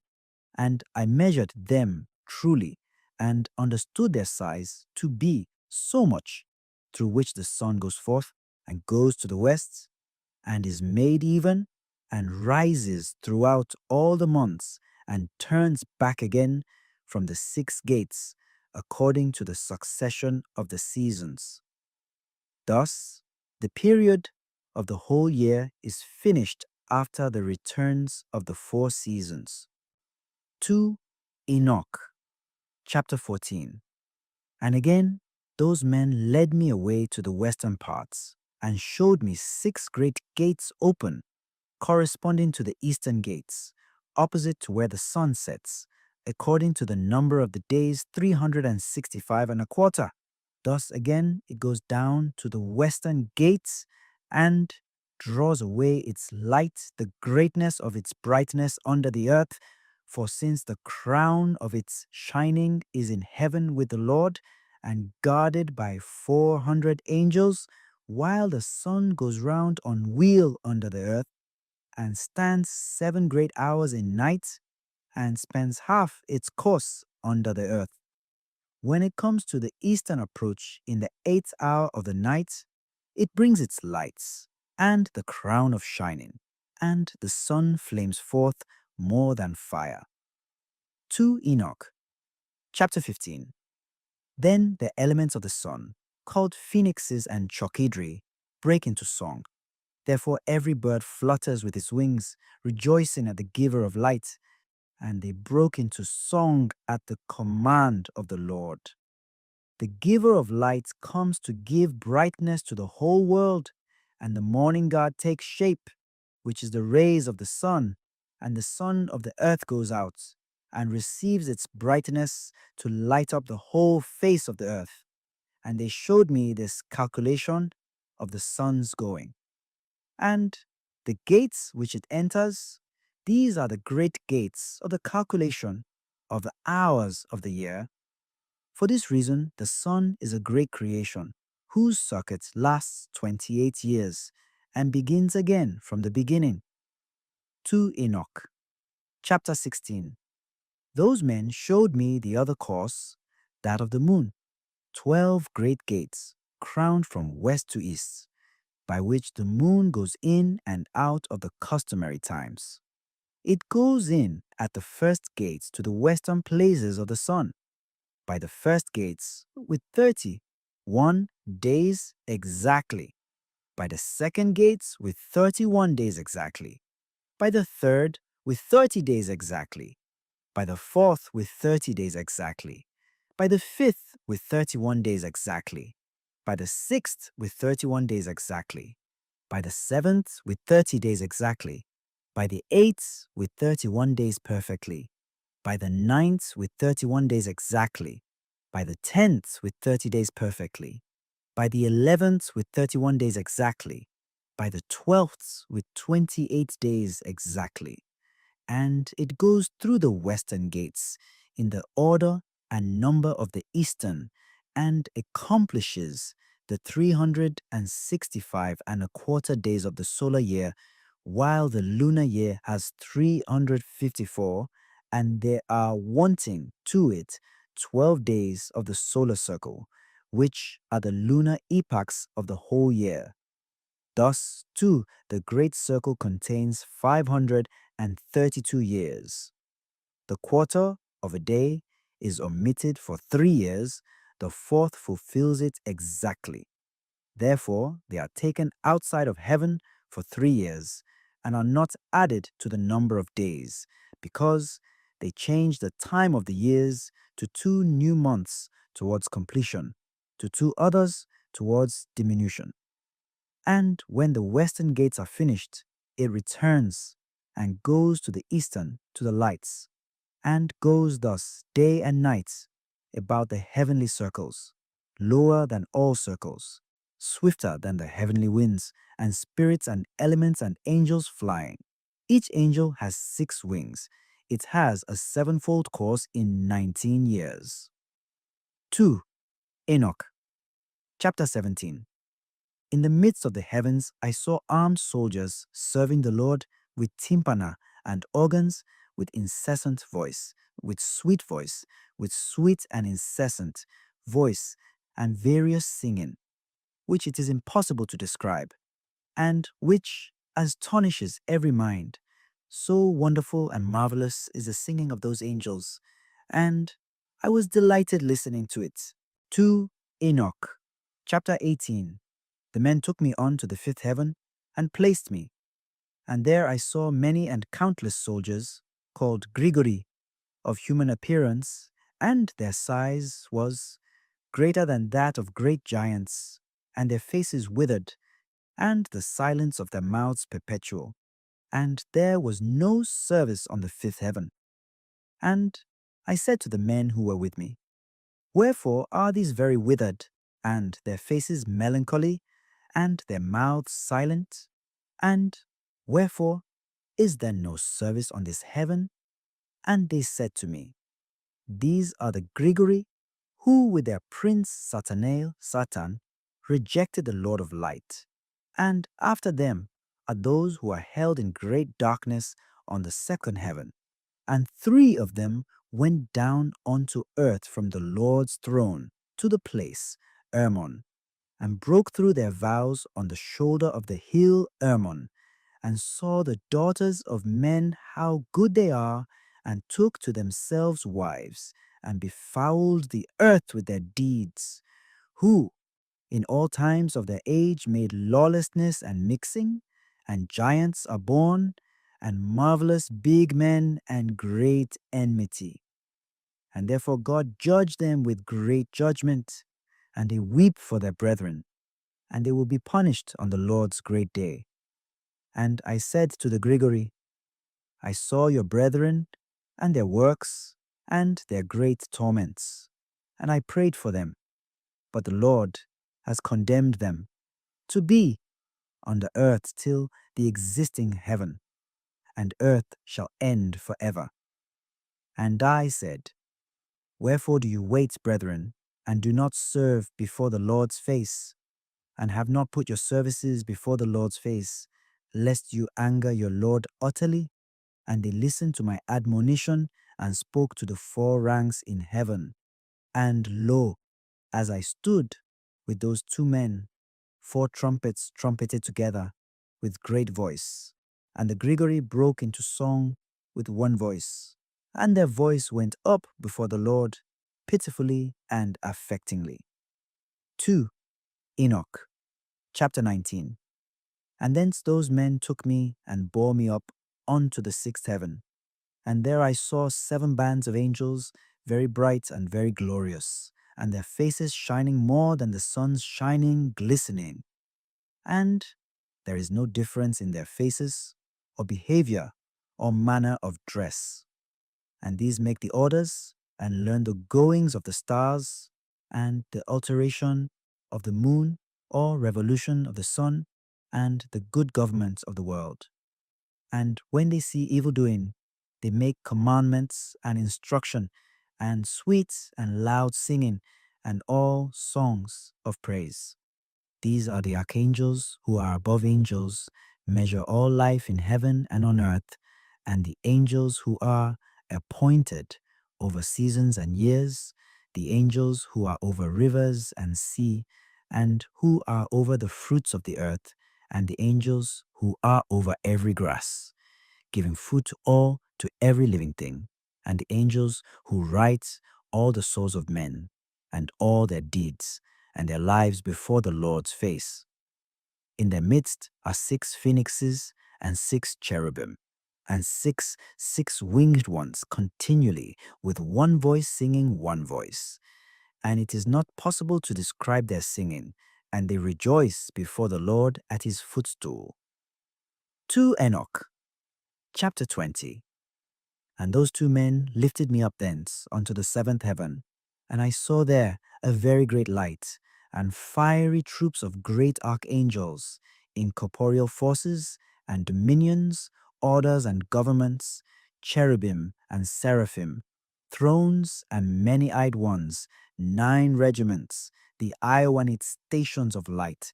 And I became afraid and began to tremble with great terror. And those men took me and led me after them, and said to me, Have courage, Enoch, do not fear, and showed me the Lord from afar, sitting on his very high throne. For what is there on the 10th heaven, since the Lord dwells there? On the 10th heaven is God. In the Hebrew tongue, he is called Aravat. And all the heavenly troops would come and stand on the 10 steps according to their rank, and would bow down to the Lord, and would again go to their places in joy and felicity, singing songs in the boundless light with small and tender voices, gloriously serving him. 2 Enoch, chapter 21. And the cherubim and seraphim standing about the throne, the six-winged and many-eyed ones do not depart, standing before the Lord's face, doing his will, and cover his whole throne, singing with gentle voice before the Lord's face. Holy, holy, holy, Lord ruler of Sabaoth, heavens and earth are full of your glory. When I saw all these things, those men said to me, Enoch, thus far is it commanded us to journey with you. And those men went away from me, and thereupon I saw them not. And I remained alone at the end of the seventh heaven, and became afraid, and fell on my face, and said to myself, Woe is me! What has befallen me? And the Lord sent one of his glorious ones, the archangel Gabriel, and he said to me, Have courage, Enoch. Do not fear. Arise before the Lord's face into eternity. Arise, come with me.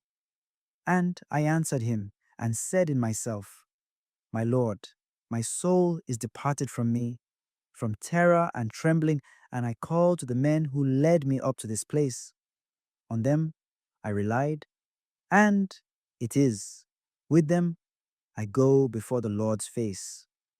And Gabriel caught me up, as a leaf caught up by the wind, and placed me before the Lord's face. And I saw the eighth heaven, which is called in the Hebrew tongue Muzaloth, changer of the seasons, of droughts, and of wet, and of the 12 constellations of the circle of the firmament, which are above the seventh heaven.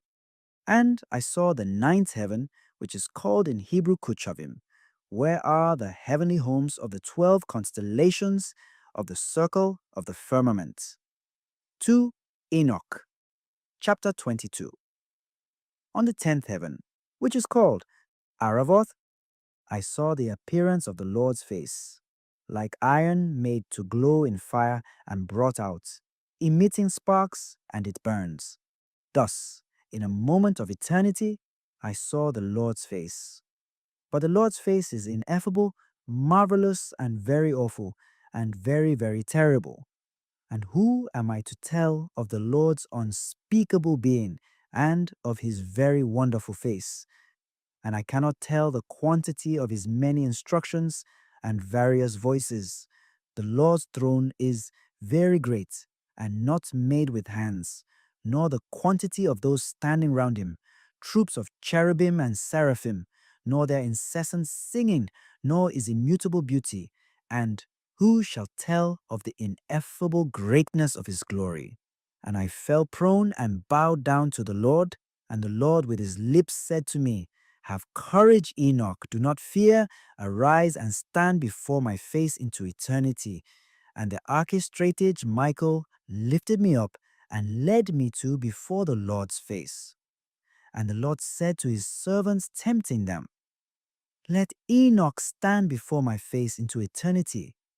And the glorious ones bowed down to the Lord and said, Let Enoch go according to your word.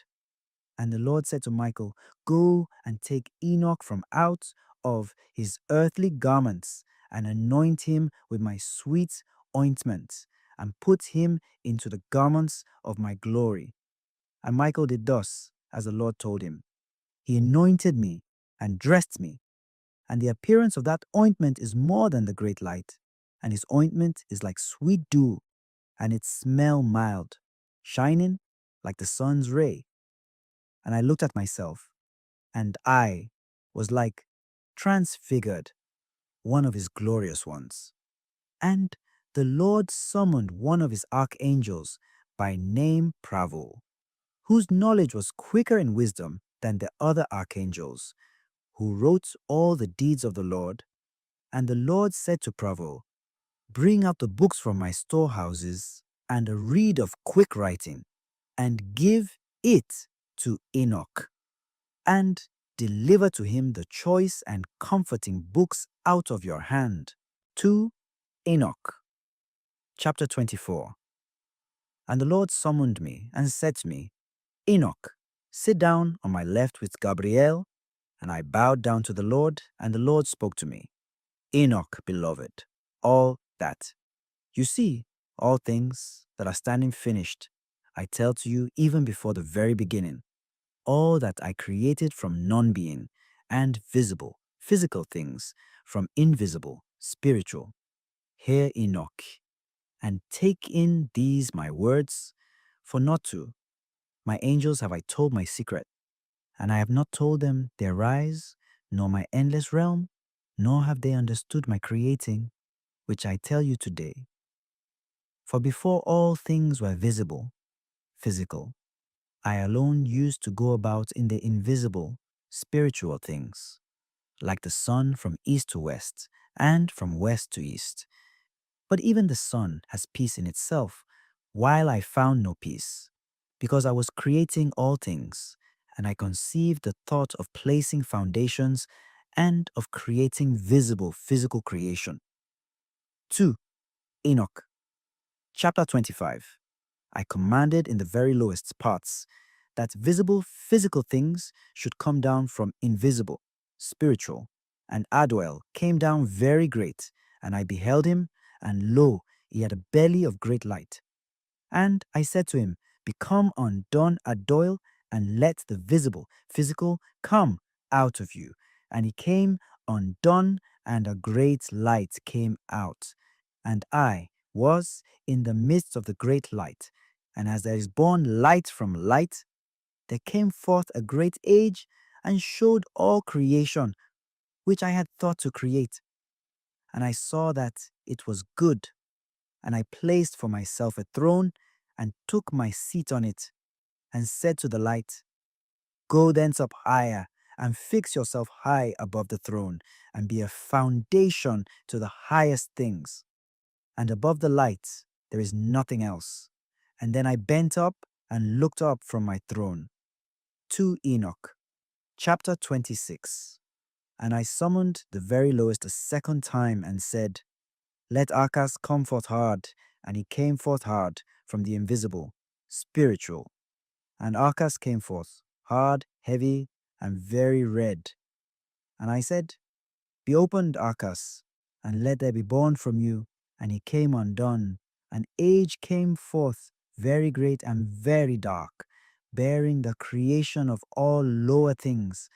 And I saw that it was good, and said to him, Go thence down below, and make yourself firm, and be a foundation for the lower things. And it happened, and he went down and fixed himself, and became the foundation for the lower things. And below the darkness there is nothing else. 2 Enoch, chapter 27. And I commanded that there should be taken from light and darkness. And I said, Be thick. And it became thus. And I spread it out with the light, and it became water. And I spread it out over the darkness below the light. And then I made firm the waters, that is to say, the bottomless. And I made foundation of light around the water, and created 7 circles from inside, and imaged the water like crystal wet and dry, that is to say, like glass, and the circumcision of the waters and the other elements. And I showed each one of them its road, and the 7 stars, each one of them, in its heaven, that they go thus. And I saw that it was good. And I separated between light and between darkness, that is to say, in the midst of the water hither and thither. And I said to the light that it should be the day, and to the darkness that it should be the night. And there was evening, and there was morning, the first day. 2 Enoch, chapter 28. And then I made firm the heavenly circle, and made that the lower water which is under heaven collect itself together into one whole, and that the chaos become dry, and it became so. Out of the waves I created rock hard and big, and from the rock I piled up the dry. And the dry I called earth, and the midst of the earth I called abyss, that is to say, the bottomless. I collected the sea in one place, and bound it together with a yoke. And I said to the sea, Behold, I give you your eternal limits, and you shall not break loose from your component parts. Thus I made fast the firmament, This day I called me the first created or Sunday. 2. Enoch, chapter 29. And for all the heavenly troops I imaged the image and essence of fire, and my eye looked at the very hard, firm rock, and from the gleam of my eye the lightning received his wonderful nature, which is both fire in water, and water in fire, and one does not put out the other, nor does the one dry up the other. Therefore, the lightning is brighter than the sun, softer than water, and firmer than hard rock.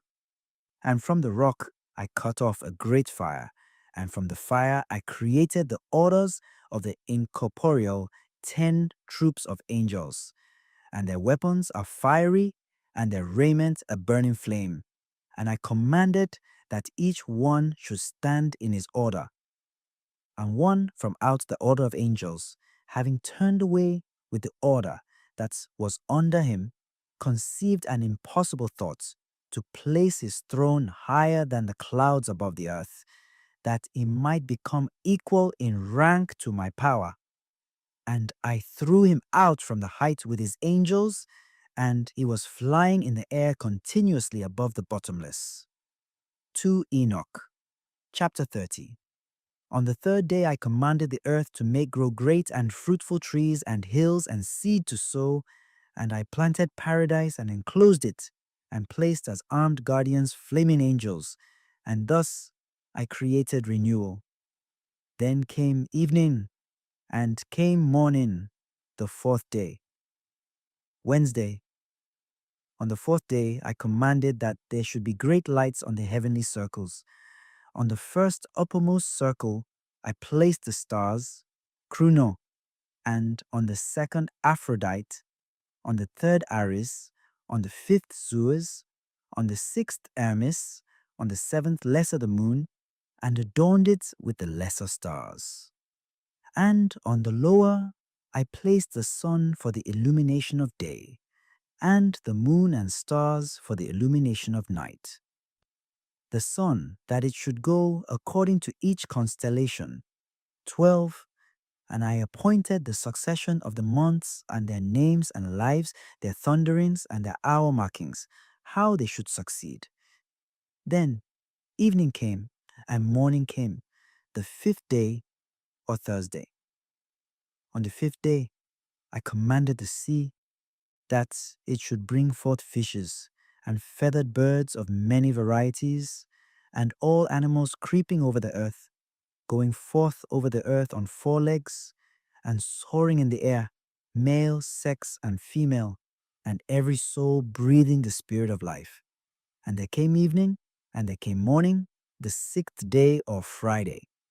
On the 6th day I commanded my wisdom to create man from 7 consistencies. 1. His flesh from the earth. 2. His blood from the dew. 3. His eyes from the sun. 4. His bones from stone. 5. His intelligence from the swiftness of the angels and from cloud. 6. His veins and his hair from the grass of the earth. 7. His soul from my breath and from the wind. And I gave him 7 natures. To the flesh hearing, the eyes for sight, to the soul smell, the veins for touch, the blood for taste, the bones for endurance, to the intelligence sweetness or enjoyment. I conceived a cunning saying to say, I created man from invisible or spiritual and from visible or physical nature. Of both are his death and life and image. He knows speech like some created thing, small in greatness and again great in smallness. And I placed him on earth a second angel, honorable, great, and glorious. And I appointed him as ruler to rule on earth and to have my wisdom. And there was none like him of earth of all my existing creatures. And I appointed him a name from the 4 component parts, from east, from west, from south, from north. And I appointed for him 4 special stars. And I called his name Adam, and showed him the 2 ways, the light and the darkness. And I told him, this is good, and that's bad. That I should learn whether he has love towards me or hatred, that it be clear which in his race love me. For I have seen his nature, but he has not seen his own nature. Therefore, through not seeing, he will sin worse. And I said, after sin, what is there? But death. And I put sleep into him, and he fell asleep. And I took from him a rib, and created him a wife, that death should come to him by his wife. And I took his last word, and called her name Mother, that is to say, Eva or Eve. 2 Enoch. Chapter 31. Adam has life on earth, and I created a garden in Eden in the east, that he should observe the testament and keep the command. I made the heavens open to him, that he should see the angels singing the song of victory and the gloomless light. And he was continuously in paradise. And the devil understood that I wanted to create another world, because Adam was Lord on earth to rule and control it. The devil is the evil spirit of the lower places. As a fugitive, he made Sotona from the heavens, as his name was Satanael, Satan. Thus he became different from the angels, but his nature did not change. His intelligence, as far as his understanding of righteous and sinful things, and he understood his condemnation and the sin which he had sinned before. Therefore, he conceived thoughts against Adam in such form he entered and seduced Eve, but did not touch Adam. But I cursed ignorance. But what I had blessed previously, those I did not curse. I cursed not man, nor the earth, nor other creatures, but man's evil fruit and his works. 2 Enoch. Chapter 32. I said to him, Earth you are, and into the earth whence I took you, you shalt go, and I will not ruin you, but send you whence I took you. Then I can again receive you at my second presence. And I blessed all my creatures, visible, physical, and invisible, spiritual. And Adam was 5.5 hours in paradise. And I blessed the seventh day, which is the Sabbath, on which he rested from all his works. 2 Enoch. Chapter 33. And I appointed the eighth day also, that the eighth day should be the first created after my work, and that the first 7 revolve in the form of the 7,000, and that at the beginning of the 8,000 there should be a time of not counting, endless, with neither years, nor months, nor weeks, nor days, nor hours. And now, Enoch, all that I have told you, all that you have understood, all that you have seen of heavenly things, all that you have seen on earth, and all that I have written in books by my great wisdom, all these things I have devised and created, from the uppermost foundation to the lower and to the end. And there is no counselor nor inheritor to my creations. I am self-eternal, not made with hands, and without change. My thought is my counselor, my wisdom and my word are made, and my eyes observe all things, how they stand here and tremble with terror. If I turn away my face, then all things will be destroyed. And apply your mind, Enoch, and know him who is speaking to you, and take thence the books which you yourself have written. And I give you Samuel and Raguel, who led you up, and the books, and go down to earth and tell your sons all that I have told you, and all that you have seen from the lower heaven up to my throne, and all the troops. For I created all forces, and there is none that resists me, or that does not subject himself to me. For all subject themselves to my monarchy, and labor for my sole rule.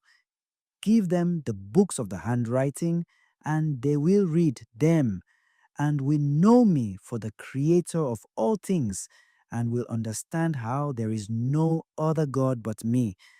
And let them distribute the books of your handwriting, children to children, generation to generation, nations to nations. And I will give you Enoch, my intercessor, the archistratege Michael, for the handwritings of your fathers Adam, Seth, Enos, Cainan, Mahalalel, and Jared your father. 2. Enoch, chapter 34. They have rejected my commandments, and my yoke, worthless seed, has come up, not fearing God, and they would not bow down to me, but have begun to bow down to vain gods, and denied my unity, and have laden the whole earth with untruths, offenses, abominable lecheries, namely, one with another, and all manner of other unclean wickedness, which are disgusting to relate. And therefore I will bring down a deluge upon the earth, and will destroy all men, and the whole earth will crumble together into great darkness. 2. Enoch, chapter 35. Behold, from their seed shall arise another generation, much afterwards. But of them many will be very insatiate. He who raises that generation shall reveal to them the books of your handwriting, of your fathers, to them, to whom he must point out the guardianship of the world, to the faithful men and workers of my pleasure, who do not acknowledge my name in vain, and they shall tell another generation, and those others, having read, shall be glorified thereafter, more than the first. 2. Enoch, chapter 36. Now, Enoch, I give you the term of 30 days to spend in your house, and tell your sons and all your household, that all may hear from my face what is told them by you, that they may read and understand how there is no other God but me, and that they may always keep my commandments, and begin to read and take in the books of your handwriting. And after 30 days I shall send my angel for you, and he will take you from earth and from your sons to me. 2 Enoch, chapter 37. And the Lord called upon one of the older angels, terrible and menacing, and placed him by me, in appearance white as snow, and his hands like ice, having the appearance of great frost. And he froze my face, because I could not endure the terror of the Lord, just as it is not possible to endure a stove's fire, and the sun's heat, and the frost of the air. And the Lord said to me, Enoch, if your face be not frozen here, no man will be able to behold your face. 2 Enoch, chapter 38. And the Lord said to those men who first led me up, Let Enoch go down unto earth with you, and await him till the determined day. And they placed me by night on my bed. And Methuselah, expecting my coming, keeping watch by day and by night at my bed, was filled with awe when he heard my coming. And I told him, Let all my household come together, that I tell them everything. To Enoch, chapter 39. O my children, my beloved ones, hear the admonition of your father, as much as is according to the Lord's will.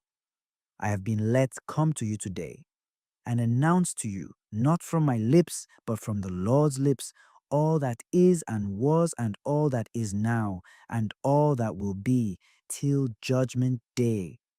For the Lord has let me come to you. You hear therefore the words of my lips, of a man made big for you, but I am one who has seen the Lord's face. Like iron made to glow from fire, it sends forth sparks and burns.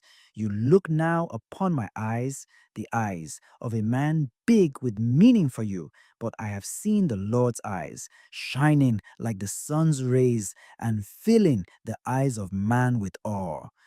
You see now, my children, the right hand of a man that helps you, but I have seen the Lord's right hand filling heaven as he helped me. You see the compass of my work like your own, but I have seen the Lord's limitless and perfect compass, which has no end. You hear the words of my lips as I heard the words of the Lord, like great thunder, incessantly with hurling of clouds. 2 Enoch, Chapter 40. And now, my children, hear the discourses of the Father of the earth, how fearful and awful it is to come before the face of the ruler of the earth, how much more terrible and awful it is to come before the face of the ruler of heaven, the controller, judge of quick and dead, and of the heavenly troops. Who can endure that endless pain? And now, my children, I know all things, for this is from the Lord's lips, and this my eyes have seen from beginning to end. I know all things, and have written all things into books, the heavens and their end, and their plenitude, and all the armies and their marching. I have measured and described the stars, the great countless multitude of them. What man has seen their revolutions and their entrances? For not even the angels see their number, while I have written all their names. And I measured the sun's circle, and measured its rays, counted the hours. I wrote down too all things that go over the earth. I have written the things that are nourished, and all seed sown and unsown, which the earth produces, and all plants, and every grass, and every flower, and their sweet smells, and their names, and the dwelling places of the clouds, and their composition, and their wings, and how they bear rain and raindrops. And I investigated all things, and wrote the road of the thunder and of the lightning. And they showed me the keys and their guardians, their rise, the way they go. It is let out gently in measure by a chain, lest by a heavy chain and violence it hurl down the angry clouds and destroy all things on earth. I wrote the treasure houses of the snow and the storehouses of the cold and the frosty airs, and I observed their season's key holder. He fills the clouds with them and does not exhaust the treasure houses. And I wrote the resting places of the winds and observed and saw how their key holders bear weighing scales and measures. First, they put them in one weighing scale, then in the other the weights, and led them out according to measure cunningly over the whole earth, lest by heavy breathing they make the earth to rock. 2 Enoch. Chapter 41. And I saw all forefathers from all time with Adam and Eve. And I sighed and broke into tears, and said of the ruin of their dishonor, Woe is me for my infirmity, and for that of my forefathers. And thought in my heart and said, Blessed is the man who has not been born, or who has been born, and shall not sin before the Lord's face, that he come not into this place, nor bring the yoke of this place. 2 Enoch. Chapter 42. I saw the key holders and guards of the gates of hell standing like great serpents, and their faces like extinguishing lamps, and their eyes of fire, their sharp teeth, and I saw all the Lord's works, how they are right, while the works of man are some good and others bad, and in their works are known those who lie evilly. 2 Enoch. Chapter 43. I, my children, measured and wrote out every work and every measure and every righteous judgment. As one year is more honorable than another, so is one man more honorable than another. Some for great possessions, some for wisdom of heart, some for particular intellect, some for cunning, one for silence of lip, another for cleanliness, one for strength, another for comeliness, one for youth, another for sharp wit, one for shape of body, another for sensibility. Let it be heard everywhere, but there is none better than he who fears God. He shall be more glorious in time to come. 2 Enoch. Chapter 44. The Lord with his hands having created man, in the likeness of his own face, the Lord made him small and great. Whoever reviles the ruler's face and abhors the Lord's face has despised the Lord's face, and he who vents anger on any man without injury. The Lord's great anger will cut him down. He who spits on the face of man reproachfully will be cut down at the Lord's great judgment. Blessed is the man who does not direct his heart with malice against any man, and helps the injured and condemned, and raises the broken down, and shall do charity to the needy. Because on the day of the great judgment, every weight, every measure, and every make weight will be, as in the market, that is to say, they are hung on scales and stand in the market, and everyone shall learn his own measure, and according to his measure shall take his reward. 2 Enoch, chapter 45. Whoever hastens to make offerings before the Lord's face, the Lord for his part will hasten that offering by granting of his work. But whoever increases his lamp before the Lord's face and make not true judgment, the Lord will not increase his treasure in the realm of the highest. When the Lord demands bread or candles or the flesh of beasts or any other sacrifice, then that is nothing. But God demands pure hearts, and with all that only tests the heart of man. 2 Enoch, chapter 46. Hear my people, and take in the words of my lips. If anyone bring any gifts to an earthly ruler, and have disloyal thoughts in his heart, and the ruler know this, will he not be angry with him, and not refuse his gifts, and not give him over to judgment? Or if one man make himself appear good to another by deceit of tongue, but have evil in his heart, then will not the other understand the treachery of his heart, and himself be condemned, since his untruth was plain to all? And when the Lord shall send a great light, then there will be judgment for the just and the unjust, and then no one shall escape notice. 2 Enoch, chapter 47. And now, my children, lay thought on your hearts. Mark well the words of your father, which are all come to you from the Lord's lips. Take these books of your father's handwriting and read them, for the books are many, and in them you will learn all the Lord's works, all that has been from the beginning of creation and will be till the end of time.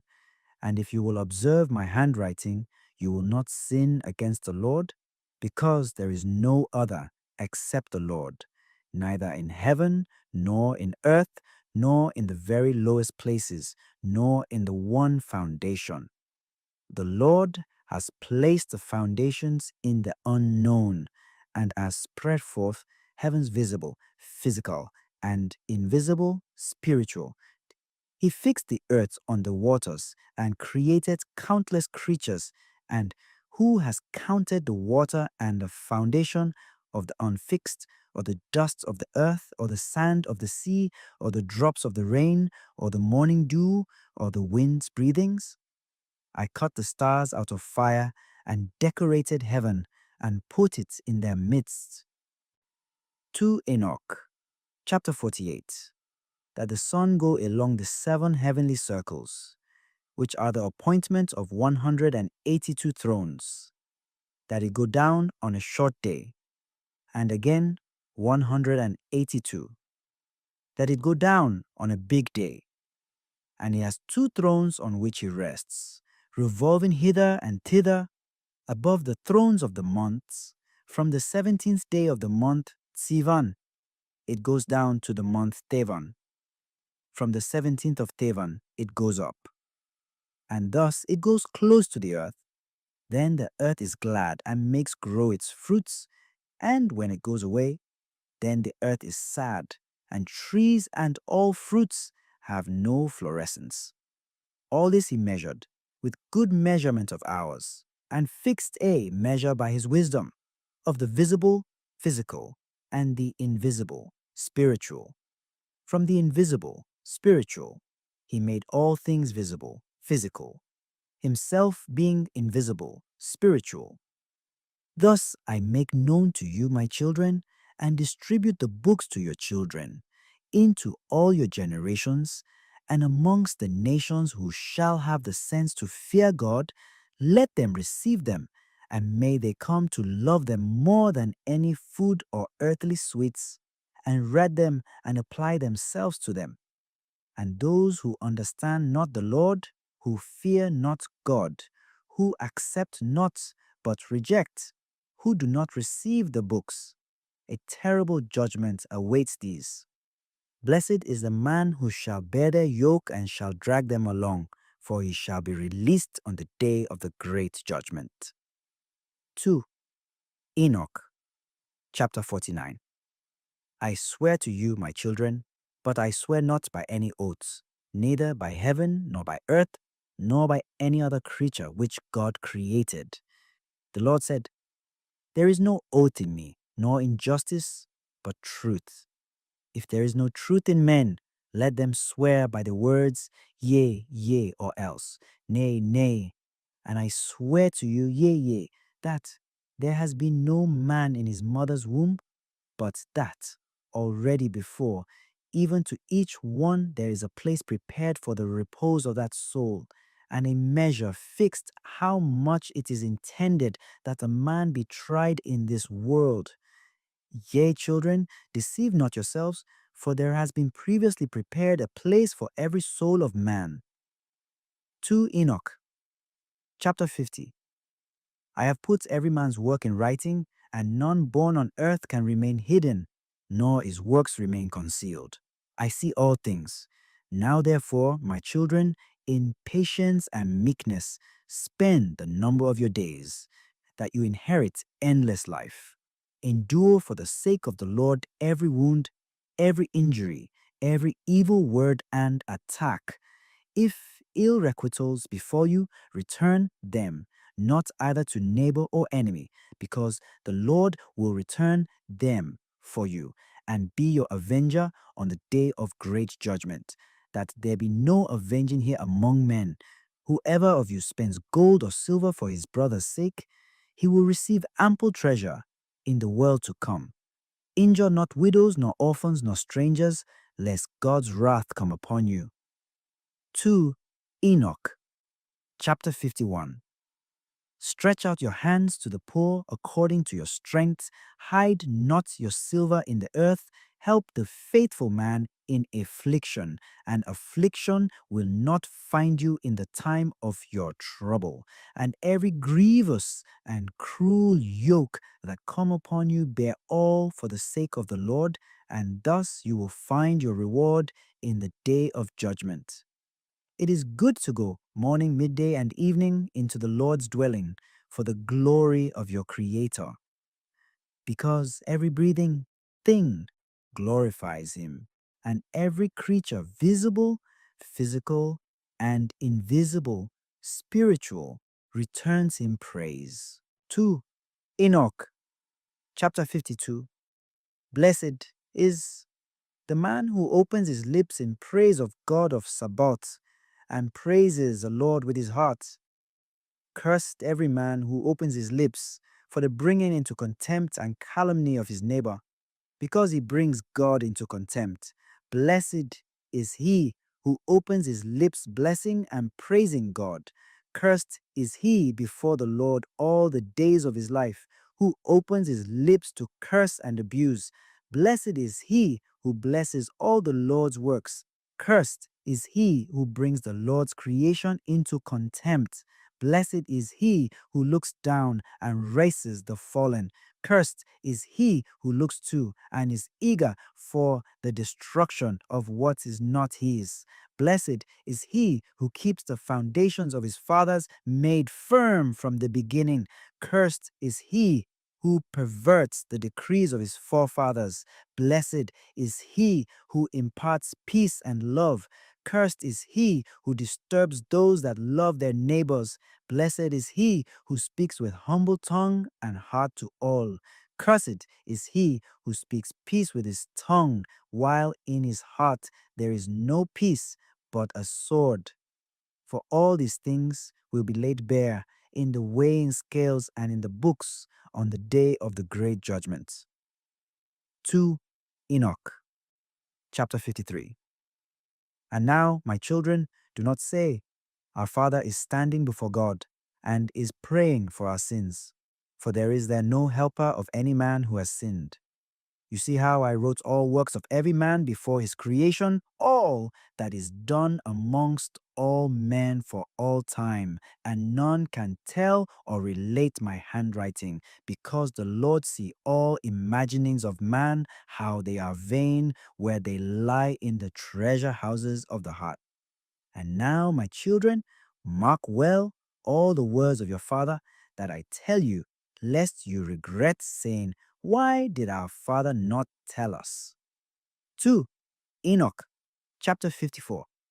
At that time, not understanding this, let these books which I have given you be for an inheritance of your peace. Hand them to all who want them, and instruct them, that they may see the Lord's very great and marvelous works. 2. Enoch, chapter 55. My children, behold, the day of my term and time have approached.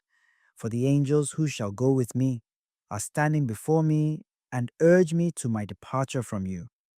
They are standing here on earth, awaiting what has been told them.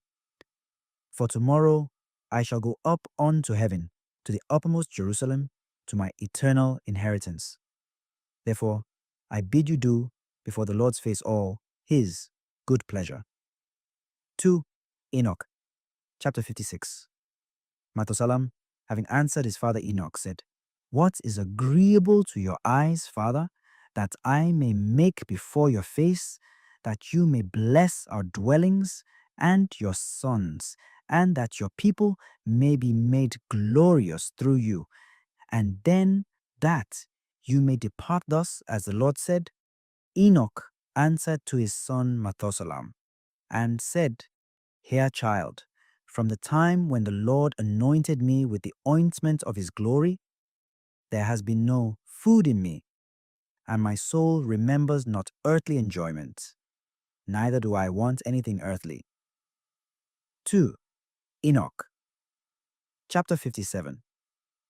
My child Methuselah, summon all your brethren and all your household and the elders of the people, that I may talk to them and depart, as is planned for me. And Methuselah made haste and summoned his brethren, Regem, Riman, Uchan, Chermion, Gaidad, and all the elders of the people before the face of his father Enoch. And he blessed them, and said to them, 2. Enoch, chapter 58. Listen to me, my children, today. In those days when the Lord came down onto earth for Adam's sake, and visited all his creatures, which he created himself. After all these he created Adam. And the Lord called all the beasts of the earth, all the reptiles, and all the birds that soar in the air, and brought them all before the face of our father Adam. And Adam gave the names to all things living on earth. And the Lord appointed him ruler over all, and subjected to him all things under his hands, and made them dumb, and made them dull, that they be commanded of man, and be in subjection and obedience to him. Thus also the Lord created every man lord over all his possessions. The Lord will not judge a single soul of beast for man's sake, but adjudges the souls of men to their beasts in this world. For men have a special place. And as every soul of man is according to number, similarly, beasts will not perish, nor all souls of beasts which the Lord created, till the great judgment, and they will accuse man if he feed them ill. 2. Enoch, chapter 59. Whoever defiles the soul of beasts defiles his own soul. For man brings clean animals to make sacrifice for sin, that he may have cure of his soul. And if they bring for sacrifice clean animals and birds, man has cure, he cures his soul. All is given you for food. Bind it by the 4 feet. That is to make good the cure.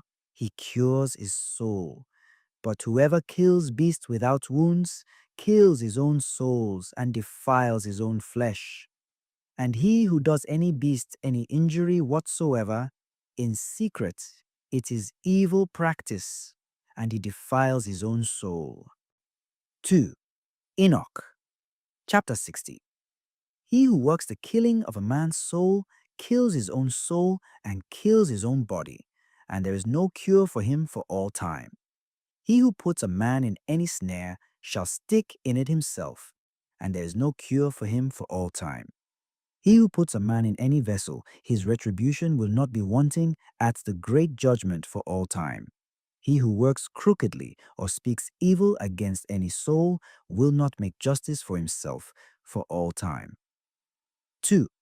Enoch, chapter 61. And now, my children, keep your hearts from every injustice which the Lord hates. Just as a man asks something for his own soul from God, so let him do to every living soul. Because I know all things, how in the great time to come there is much inheritance prepared for men, good for the good and bad for the bad, without number many. Blessed are those who enter the good houses, for in the bad houses there is no peace nor return from them. Hear, my children, small and great. When man puts a good thought in his heart, brings gifts from his labors before the Lord's face, and his hands made them not, then the Lord will turn away his face from the labor of his hand, and that man cannot find the labor of his hands. And if his hands made it, but his heart murmur, and his heart cease not making murmur incessantly, he has not any advantage. 2. Enoch, chapter 62. Blessed is the man who in his patience brings his gifts with faith before the Lord's face, because he will find forgiveness of sins. But if he take back his words before the time, there is no repentance for him. And if the time pass, and he do not of his own will what is promised, there is no repentance after death, because every work which man does before the time is all deceit before men, and sin before God. 2. Enoch, chapter 63. When man clothes the naked and fills the hungry, he will find reward from God. But if his heart murmur, he commits a double evil, ruin of himself and of that which he gives. And for him there will be no finding of reward on account of that. And if his own heart is filled with his food and his own flesh, clothed with his own clothing, he commits contempt and will forfeit all his endurance of poverty, and will not find reward of his good deeds. Every proud and magniloquent man is hateful to the Lord, and every false speech clothed in untruth. It will be cut with the blade of the sword of death and thrown into the fire, and shall burn for all time. 2 Enoch, chapter 64. When Enoch had spoken these words to his sons, all people far and near heard how the Lord was calling Enoch. They took counsel together, let us go and kiss Enoch. And 2,000 men came together and came to the place Akuzan, where Enoch was, and his sons. And the elders of the people, the whole assembly, came and bowed down and began to kiss Enoch, and said to him, Our father Enoch, may you be blessed of the Lord, the eternal ruler, and now bless your sons and all the people, that we may be glorified today before your face. For you shall be glorified before the Lord's face for all time, since the Lord chose you rather than all men on earth, and designated you writer of all his creation, visible, physical, and invisible, spiritual, and redeemed of the sins of man, and helper of your household. 2 Enoch, chapter 65. And Enoch answered all his people, saying, Hear, my children. Before that all creatures were created, the Lord created the visible, physical, and invisible, spiritual things. And as much time as there was and went past, understand that after all that he created man in the likeness of his own form, and put into him eyes to see, and ears to hear, and heart to reflect, and intellect wherewith to deliberate. And the Lord saw all man's works, and created all his creatures, and divided time. From time he fixed the years, and from the years he appointed the months, and from the months he appointed the days, and of days he appointed 7, and in those he appointed the hours, measured them out exactly, that man might reflect on time and count years, months, and hours, their alternation, beginning and end, and that he might count his own life, from the beginning until death, and reflect on his sin and write his work bad and good, because no work is hidden before the Lord, that every man might know his works and never transgress all his commandments, and keep my hand writing from generation to generation. When all creation visible, physical and invisible, spiritual, as the Lord created it, shall end, then every man goes to the great judgment. And then all time shall perish, and the years, and thenceforward there will be neither months, nor days, nor hours. They will be adhered together, and will not be counted. There will be one aeon, and all the righteous who shall escape the Lord's great judgment shall be collected in the great aeon. For the righteous the great aeon will begin, and they will live eternally. And then too there will be amongst them neither labor, nor sickness, nor humiliation, nor anxiety, nor need, nor brutality, nor night, nor darkness, but great light.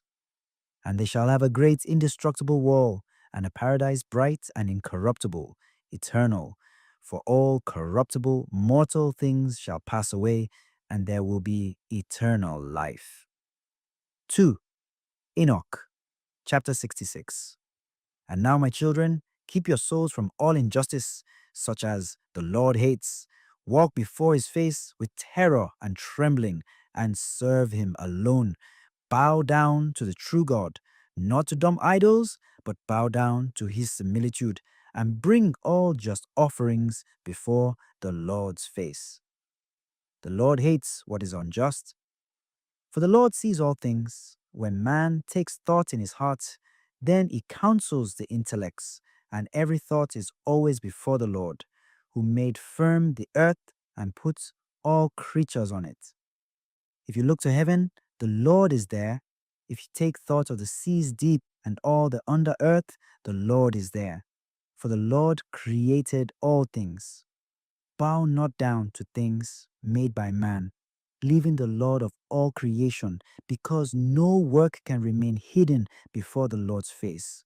Walk, my children, in long suffering, in meekness, honesty, in provocation, in grief, in faith and in truth, in reliance on promises, in illness, in abuse, in wounds, in temptation, in nakedness, in privation, loving one another, till you go out from this age of ills, that you become inheritors of endless time. Blessed are the just who shall escape the great judgment, for they shall shine forth more than the sun sevenfold. For in this world the seventh part is taken off from all: light, darkness, food, enjoyment, sorrow, paradise, torture, fire, frost, and other things. He put all down in writing, that you might read and understand. 2 Enoch, chapter 67. When Enoch had talked to the people, the Lord sent out darkness onto the earth. And there was darkness, and it covered those men standing with Enoch. And they took Enoch up onto the highest heaven, where the Lord is. And he received him and placed him before his face. And the darkness went off from the earth, and light came again. And the people saw and understood not how Enoch had been taken, and glorified God, and found a roll in which was traced the invisible spiritual God. And all went to their dwelling places. 2 Enoch, chapter 68. Enoch was born on the 6th day of the month Sivan and lived 365 years. He was taken up to heaven on the 1st day of the month Sivan and remained in heaven 60 days. He wrote all the signs of all creation which the Lord created, and wrote 366 books, and handed them over to his sons, and remained on earth 30 days, and was again taken up to heaven on the 6th day of the month Sivan, on the very day and hour when he was born. As every man's nature in this life is dark, so are also his conception, birth, and departure from this life. At what hour he was conceived, at that hour he was born, and at that hour too he died. Methuselah and his brethren, all the sons of Enoch, made haste and erected an altar at that place called Akuzan, whence and where Enoch had been taken up to heaven. And they took sacrificial oxen and summoned all people and sacrificed the sacrifice before the Lord's face. All people, the elders of the people, and the whole assembly came to the feast and brought gifts to the sons of Enoch. And they made a great feast, rejoicing and making merry 3 days, praising God, who had given them such a sign through Enoch, who had found favor with him, and that they should hand it on to their sons from generation to generation, from age to age. Amen. Ezra, chapter 1. In the 1st year of Cyrus, king of Persia, in order to fulfill the word of the Lord spoken by Jeremiah, the Lord inspired King Cyrus of Persia to issue this proclamation throughout his kingdom, both by word of mouth and in writing. Thus says Cyrus, king of Persia, all the kingdoms of the earth the Lord, the God of heaven, has given to me. And he has also charged me to build him a house in Jerusalem, which is in Judah. Whoever therefore among you belongs to any part of his people, let him go up, and may his God be with him. Let everyone who has survived in whatever place he may have dwelt be assisted by the people of that place with silver, gold, goods, and cattle, together with freewill offerings for the house of God in Jerusalem. Then the family heads of Judah and Benjamin, and the priests and Levites, everyone, that is, whom God had inspired to do so, prepared to go up to build the house of the Lord in Jerusalem. All their neighbors gave them help in every way, with silver, gold, goods, and cattle, and with many precious gifts, besides all their freewill offerings. King Cyrus, too, had the utensils of the house of the Lord brought forth, which Nebuchadnezzar had taken away from Jerusalem and placed in the house of his God. Cyrus, king of Persia, had them brought forth by the treasurer Mithridates and counted out to Sheshbazzar, the prince of Judah. This was the inventory: sacks of goldware, 30, sacks of silverware, 1,029, golden bowls, 30, silver bowls, 110, otherware, 1,000 pieces. Total of the gold and silverware, 5,400 pieces. All these Sheshbazzar took with him when the exiles were brought back from Babylon to Jerusalem. Ezra, chapter 2. These are the inhabitants of the province who returned from the captivity of the exiles, whom Nebuchadnezzar, king of Babylon, had carried away to Babylon, and who came back to Jerusalem and Judah, each man in his own city. Those who returned with Zerubbabel, Jeshua, Nehemiah, Sariah, Realiah, Mordecai, Bilshan, Mispereth, Bigvai, Rehum, and Baana. The census of the men of Israel, sons of Parosh, 172. Sons of Shephatiah, 372. Sons of Ara, 775. Sons of Pahath Moab, who were sons of Jeshua and Joab, 2,812. Sons of Elam, 1,254. Sons of Zatu, 9,145. Sons of Zakai, 760. Sons of Bani, 642.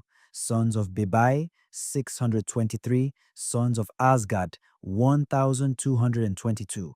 Sons of Adonikam, 666. Sons of Bigvai, 2,056. Sons of Adin, 454. Sons of Ater, who were sons of Hezekiah, 98. Sons of Bezai, 323. Sons of Jorah, 112. Sons of Hashum, 223. Sons of Gibeon, 95. Sons of Bethlehem, 123. Men of Netophah, 56. Men of Anathoth, 128. Men of Bet Azmavet, 42. Men of Kiriath Jearim, Chephirah, and Beeroth, 743. Men of Ramah and Geba, 621. Men of Michmas, 122. Men of Bethel and Ai, 223. Sons of Nebo, 52. Sons of Magbish, 156. Sons of the other, Elam, 1,254. Sons of Harim, 320. Sons of Lod, Hadid, and Ono, 725. Sons of Jericho, 345. Sons of Senah, 3,630. The priests, sons of Jediah, who were of the house of Jeshua, 973. Sons of Immer, 1,052. Sons of Pashur, 1,247. Sons of Harim, 1,017. The Levites, sons of Jeshua, Kadmiel, Binui, and Hodaviah, 74.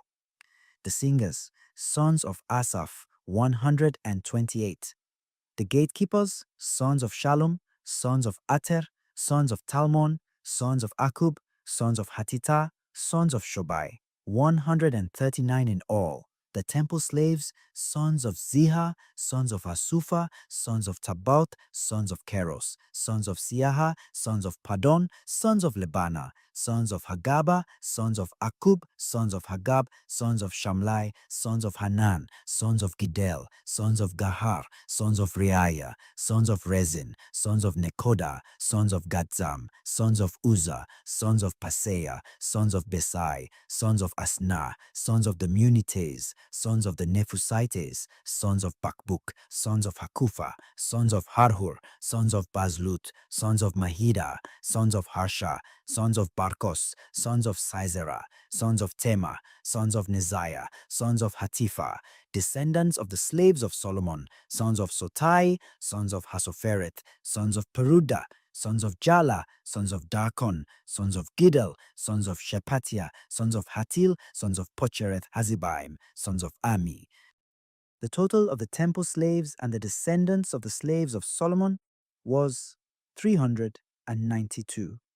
The following, who returned from Telmelah, Telhasha, Cherub, Adan, and Immer, were unable to prove that their ancestral houses and their descent were Israelite, sons of Deliah, sons of Tobiah, sons of Nekoda, 652. Also of the priests, sons of Habiah, sons of Hakoz, sons of Barzillai. He had married one of the daughters of Barzillai the Gileadite and became known by his name. These men searched their family records, but their names could not be found written there. Hence they were degraded from the priesthood, and His Excellency ordered them not to partake of the most holy foods until there should be a priest bearing the Urim and Thummim.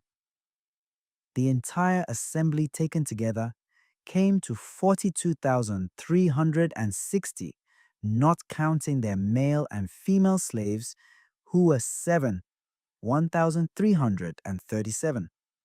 They also had 200 male and female singers.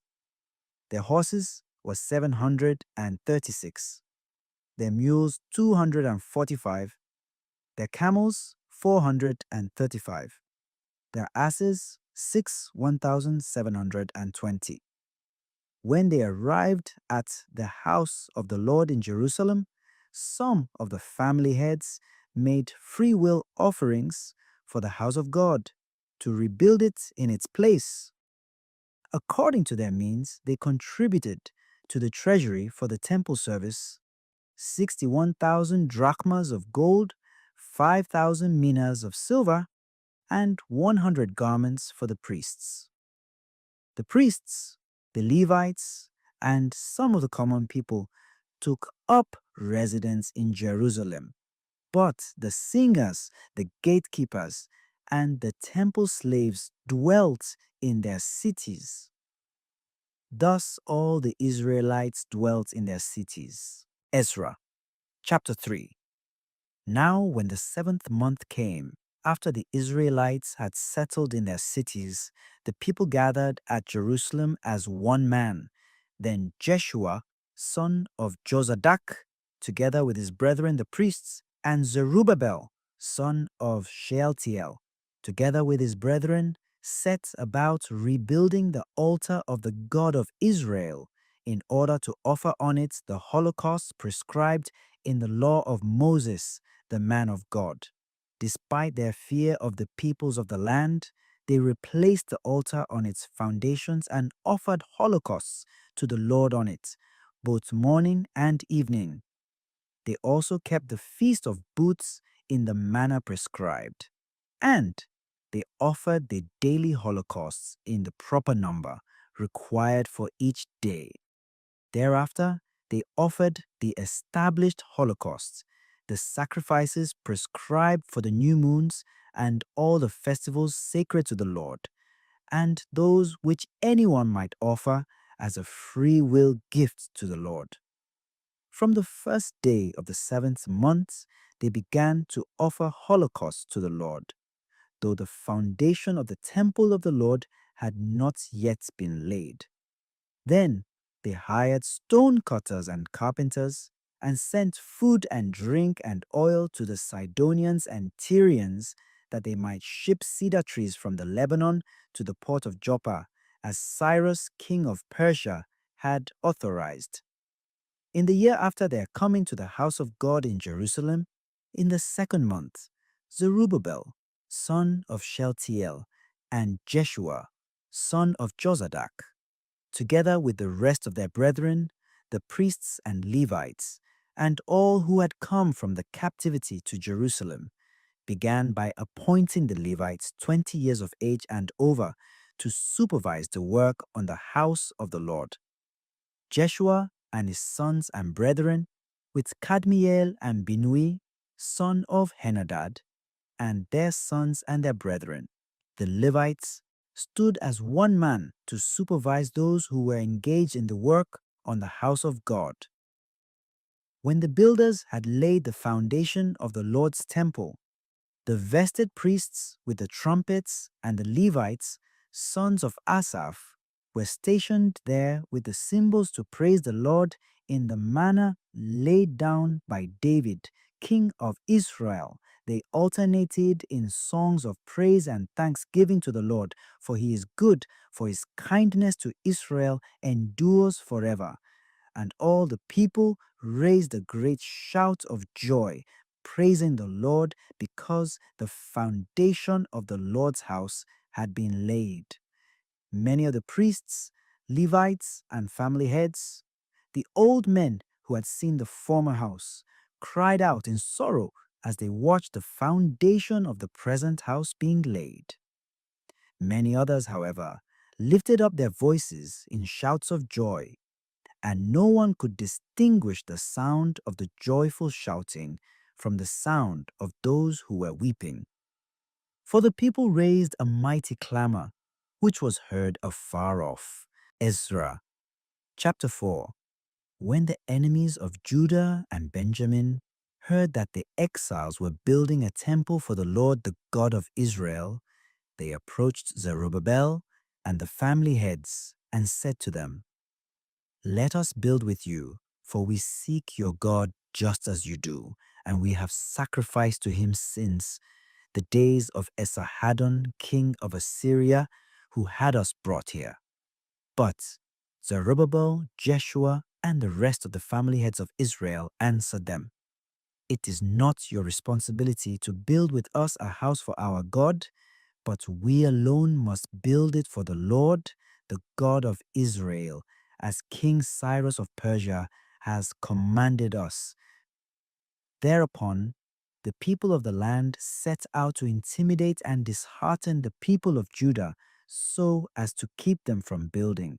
They also suborned counselors to work against them and thwart their plans during the remaining years of Cyrus, king of Persia, and until the reign of Darius, king of Persia. Also, at the beginning of the reign of Ahasuerus, they prepared a written accusation against the inhabitants of Judah and Jerusalem. Again, in the time of Artaxerxes, Mithridates wrote in concert with Tabeel and the rest of his fellow officials to Artaxerxes, king of Persia. The document was written in Aramaic and was accompanied by a translation. Aramaic.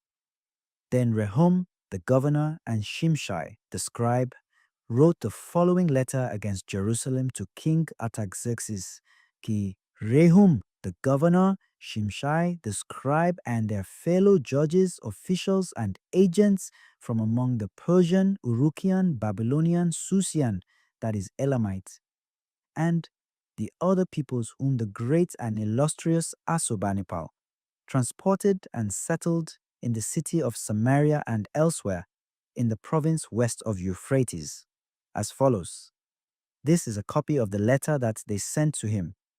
To King Artaxerxes, your servants, the men of west of Euphrates, as follows.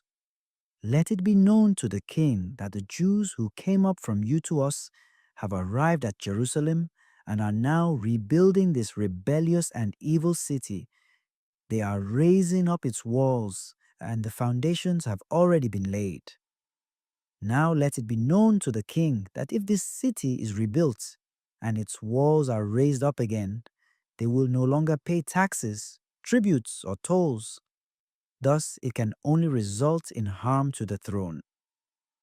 Now, since we partake of the salt of the palace, we ought not simply to look on while the king is being dishonored. Therefore, we have sent this message to inform you, O king, so that inquiry may be made in the historical records of your fathers.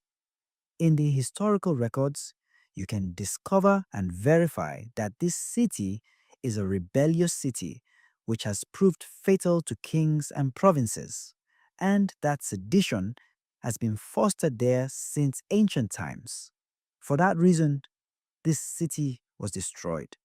We inform you, O king, that if the city is rebuilt and its walls are raised up again, by that very fact, you will no longer own any part of west of Euphrates. The king sent this answer.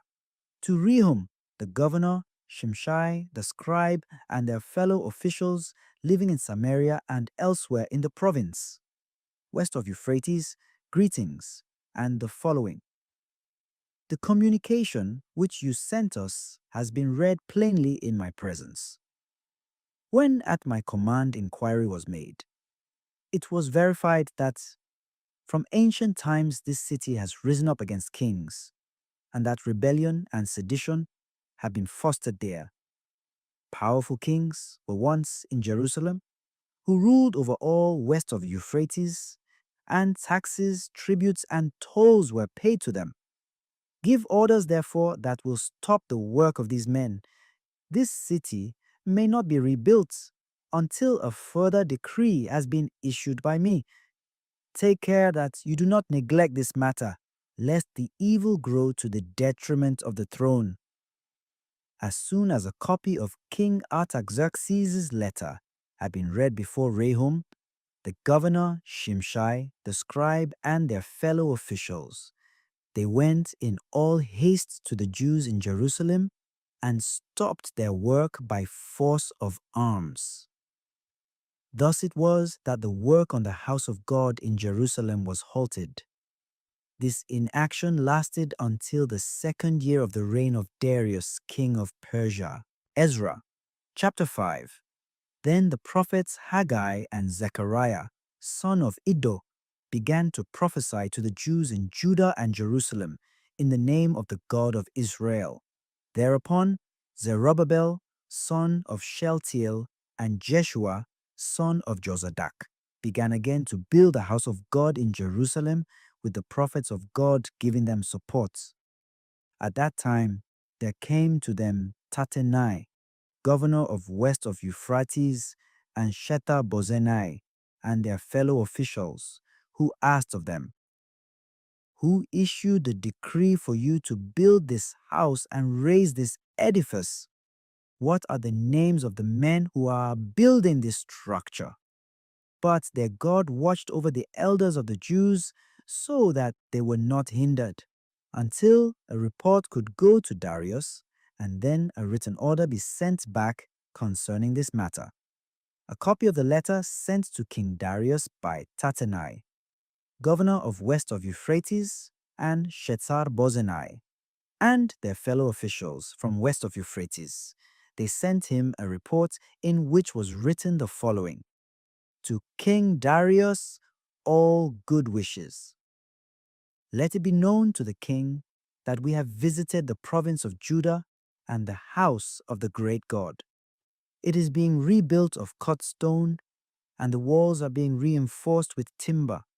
The work is being carried on diligently and is making good progress under their hands. We then questioned the elders, addressing to them the following words: Who issued the decree for you to build this house and raise this edifice?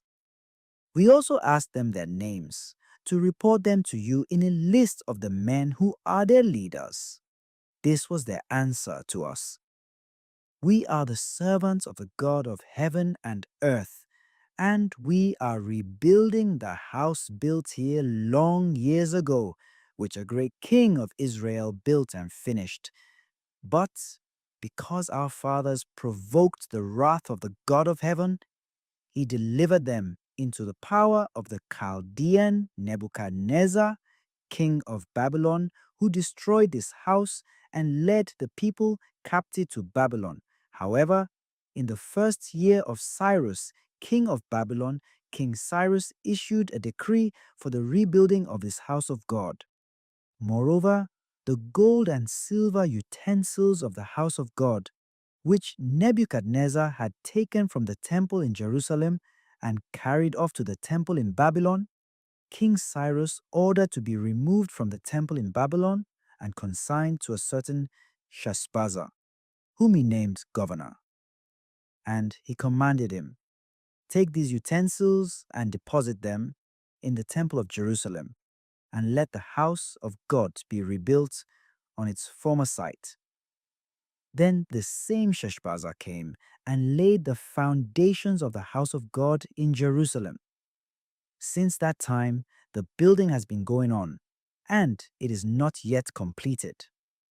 Now, if it please the king, let a search be made in the royal archives of Babylon to discover whether a decree really was issued by King Cyrus for the rebuilding of this house of God in Jerusalem.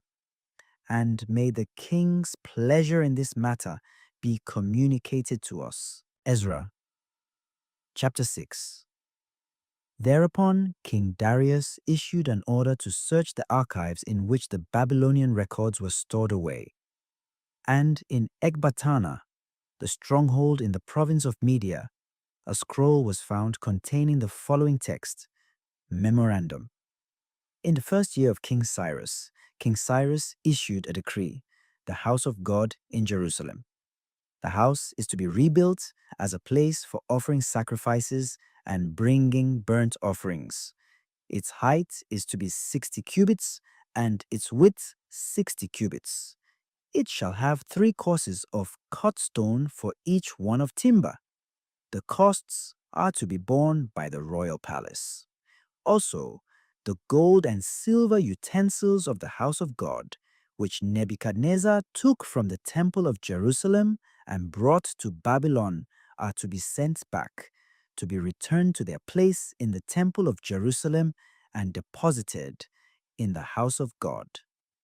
Now therefore, Tattenai, governor of west of Euphrates, and Shethar-bozenai, and you, their fellow officials in west of Euphrates, do not interfere in that place. Let the governor and the elders of the Jews continue the work on that house of God. They are to rebuild it on its former site. I also issue this decree concerning your dealing with these elders of the Jews in the rebuilding of that house of God. From the royal revenue, the taxes of west of Euphrates, let these men be repaid for their expenses in full and without delay. Whatever else is required, young bulls, rams, and lambs for holocausts to the God of heaven, wheat, salt, wine, and oil, according to the requirements of the priests who are in Jerusalem, is to be delivered to them day by day without fail, that they may continue to offer sacrifices of pleasing odor to the God of heaven and pray for the life of the king and his sons. I also issue this decree: if any man violates this edict, a beam is to be taken from his house, and he is to be lifted up and impaled on it, and his house is to be reduced to rubble for this offense.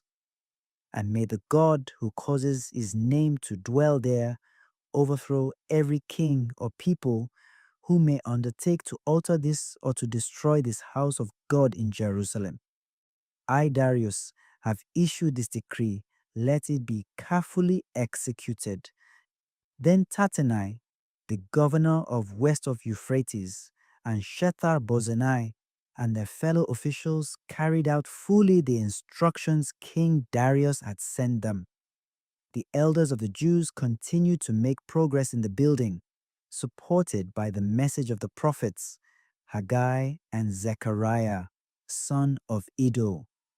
They finished the building according to the command of the God of Israel and the decrees of Cyrus and Darius, and of Artaxerxes, king of Persia.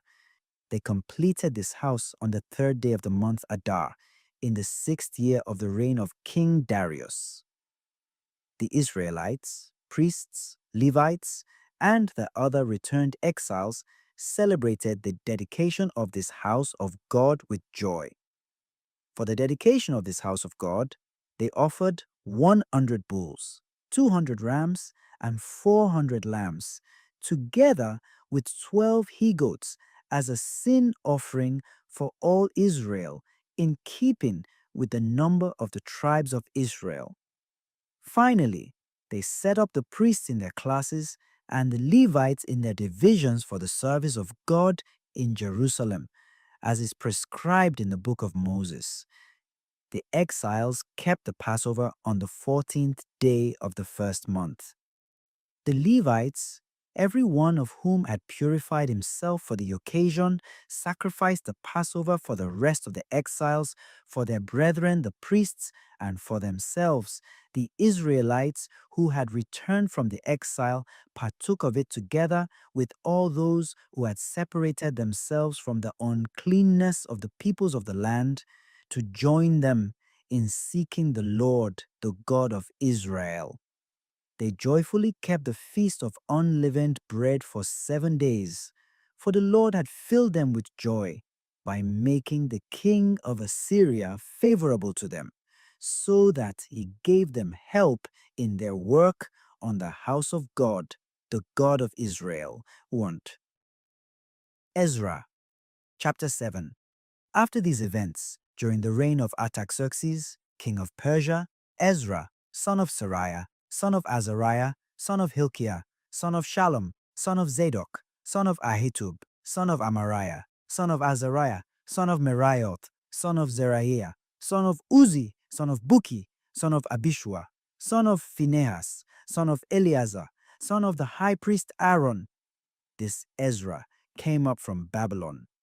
He was a scribe, well versed in the law of Moses, which was given by the Lord, the God of Israel, because the hand of the Lord, he is God, was upon him. the king granted him all that he requested. Some of the Israelites and some priests, Levites, singers, gatekeepers, and temple slaves also came up to Jerusalem in the 7th year of King Artaxerxes. Ezra came to Jerusalem in the 5th month of that 7th year of the king. On the 1st day of the 1st month, he resolved on the journey up from Babylon, and on the 1st day of the 5th month, he arrived at Jerusalem, for the favoring hand of his God was upon him.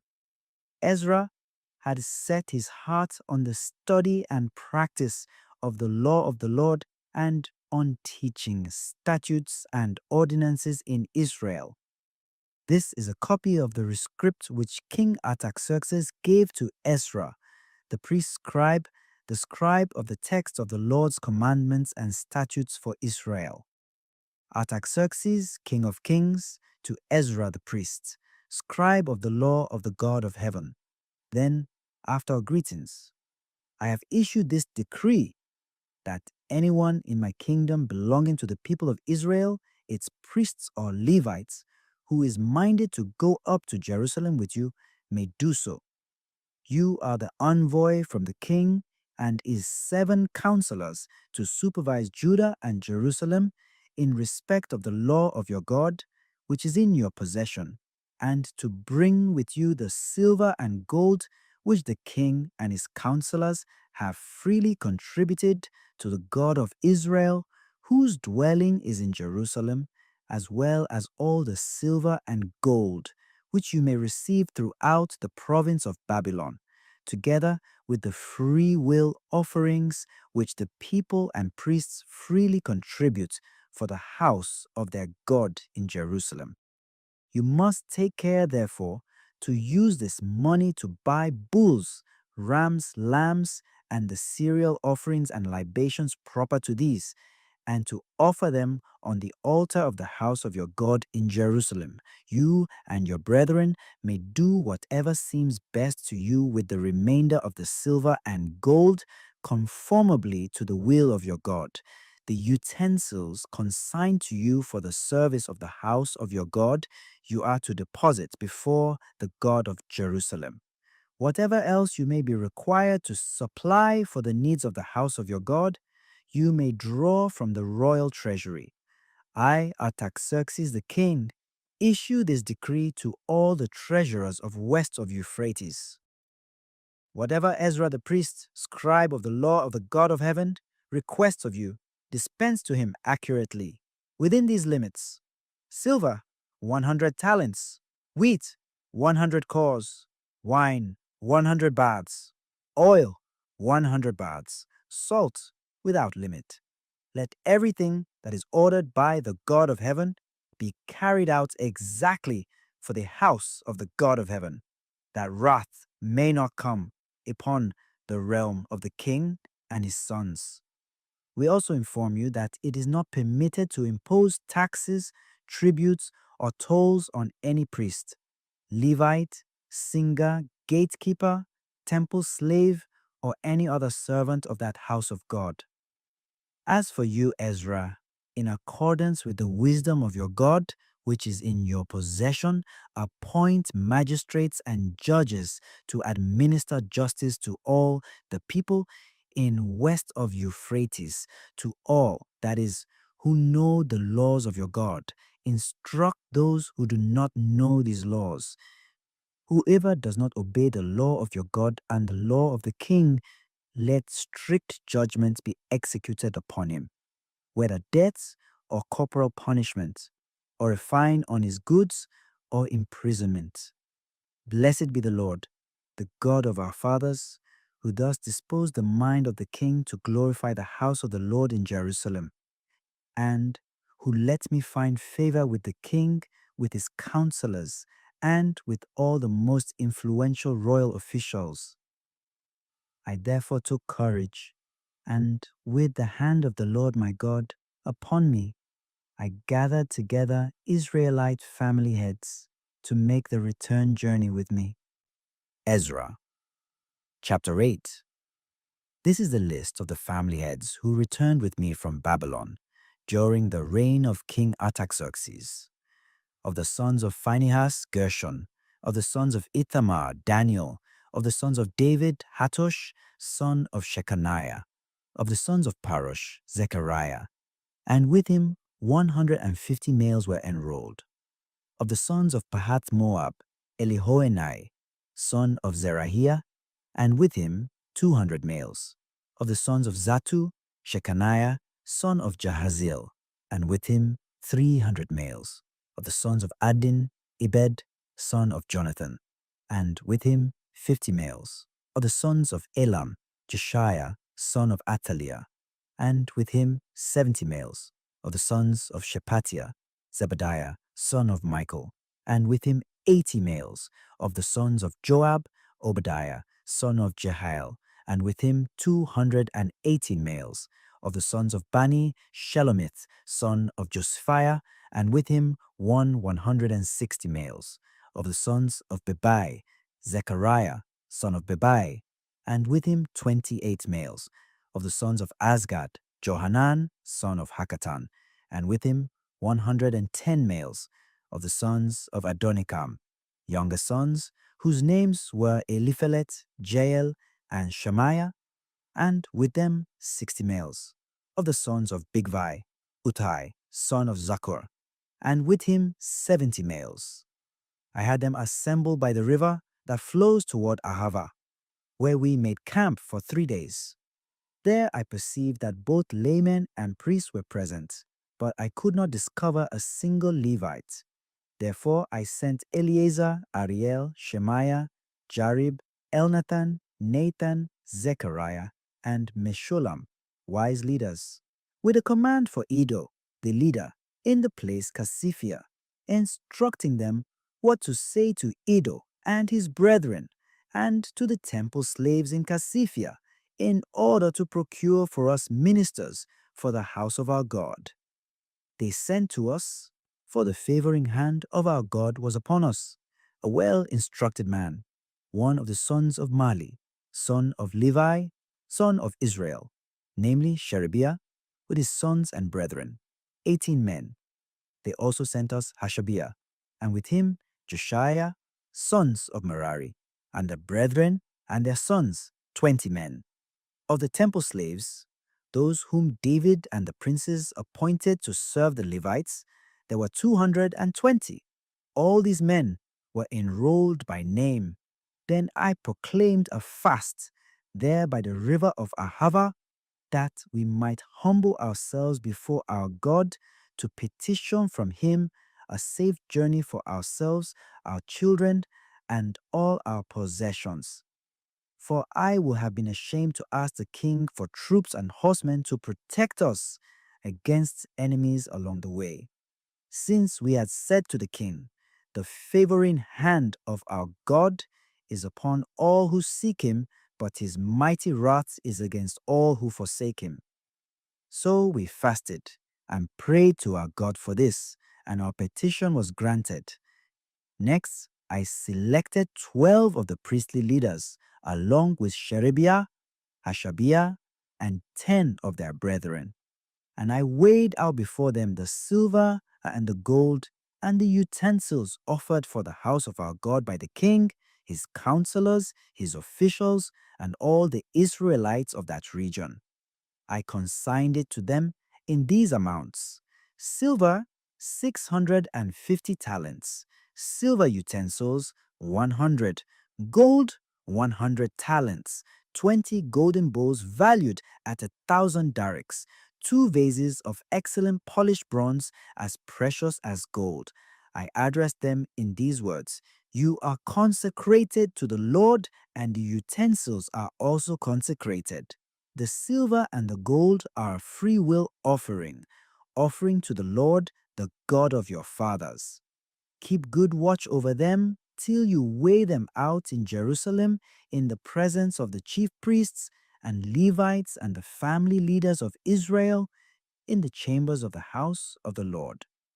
The priests and the Levites then took over the silver, the gold, and the utensils that had been weighed out to bring them to Jerusalem, to the house of our God. We set out for Jerusalem from the river of Ahava on the 12th day of the first month. The hand of our God remained upon us, and he protected us from enemies and bandits along the way. Thus we arrived in Jerusalem, where we first rested for 3 days. On the fourth day, the silver, the gold, and the utensils were weighed out in the house of our God and consigned to the priest Meremoth, son of Uriah, who was assisted by Eleazar, son of Phinehas. They were assisted by the Levites Jozabad, son of Jeshua, and Noadiah, son of Binnui. Everything was in order as to number and weight, and the total weight was registered. At that same time, those who had returned from the captivity, the exiles, offered as holocausts to the God of Israel 12 bulls for all Israel, 96 rams, 77 lambs, and 12 goats as sin offerings, all these as a holocaust to the Lord.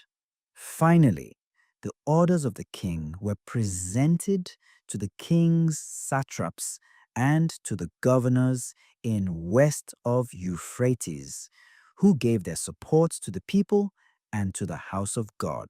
Ezra, chapter 9.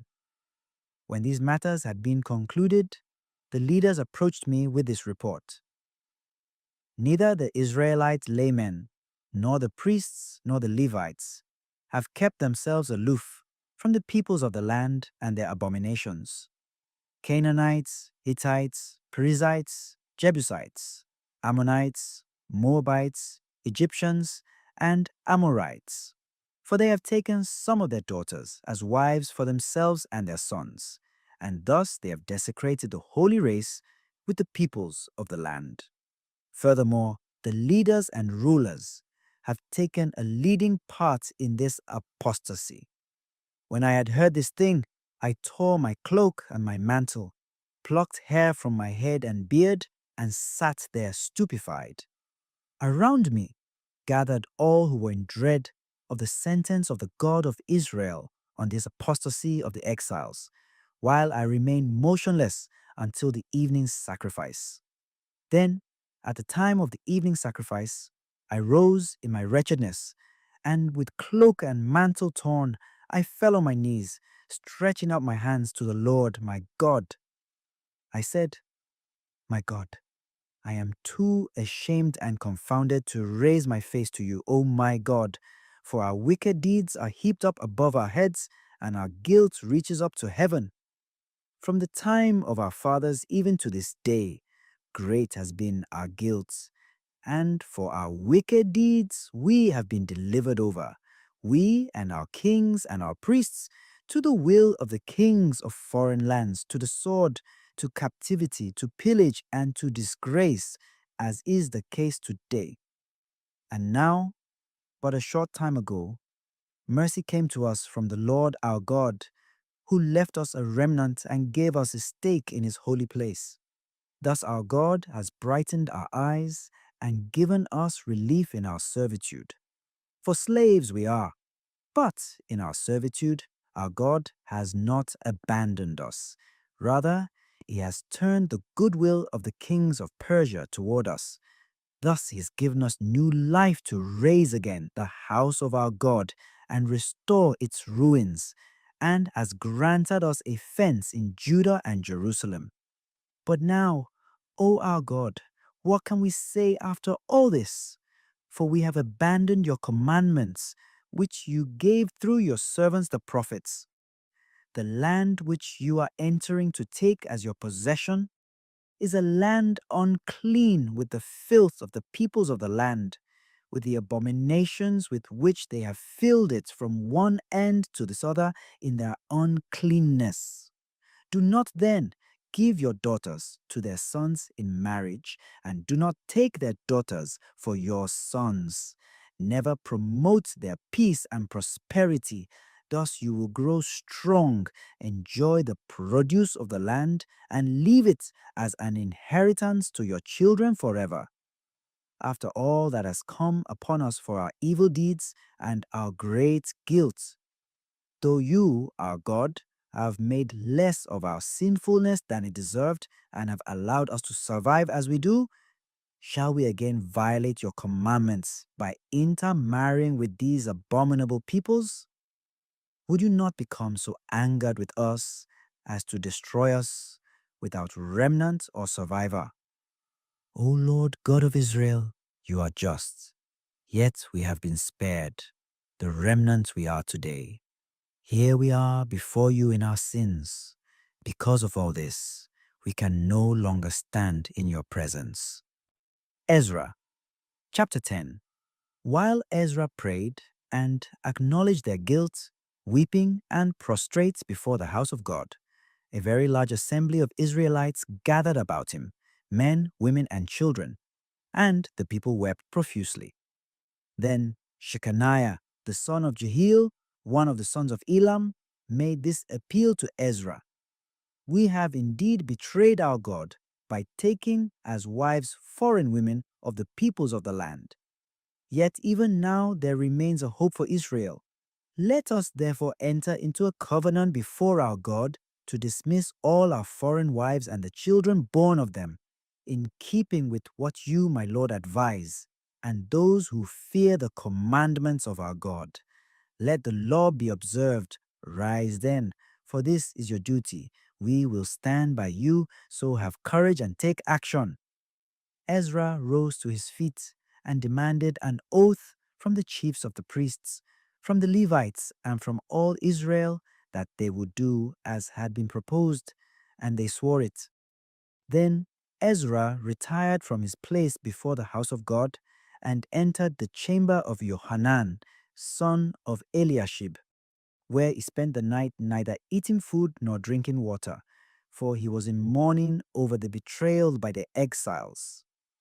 A proclamation was made throughout Judah and Jerusalem that all the exiles should gather together in Jerusalem, and that whoever failed to appear within 3 days would, according to the judgment of the leaders and elders, suffer the confiscation of all his possessions and himself be excluded from the assembly of the exiles. All the men of Judah and Benjamin gathered together in Jerusalem within the 3-day period. It was in the 9th month, on the 20th day of the month. All the people, standing in the open place before the house of God, were trembling, both over the matter at hand and because it was raining. Then Ezra the priest stood up and said to them, Your unfaithfulness in taking foreign women as wives has added to Israel's guilt.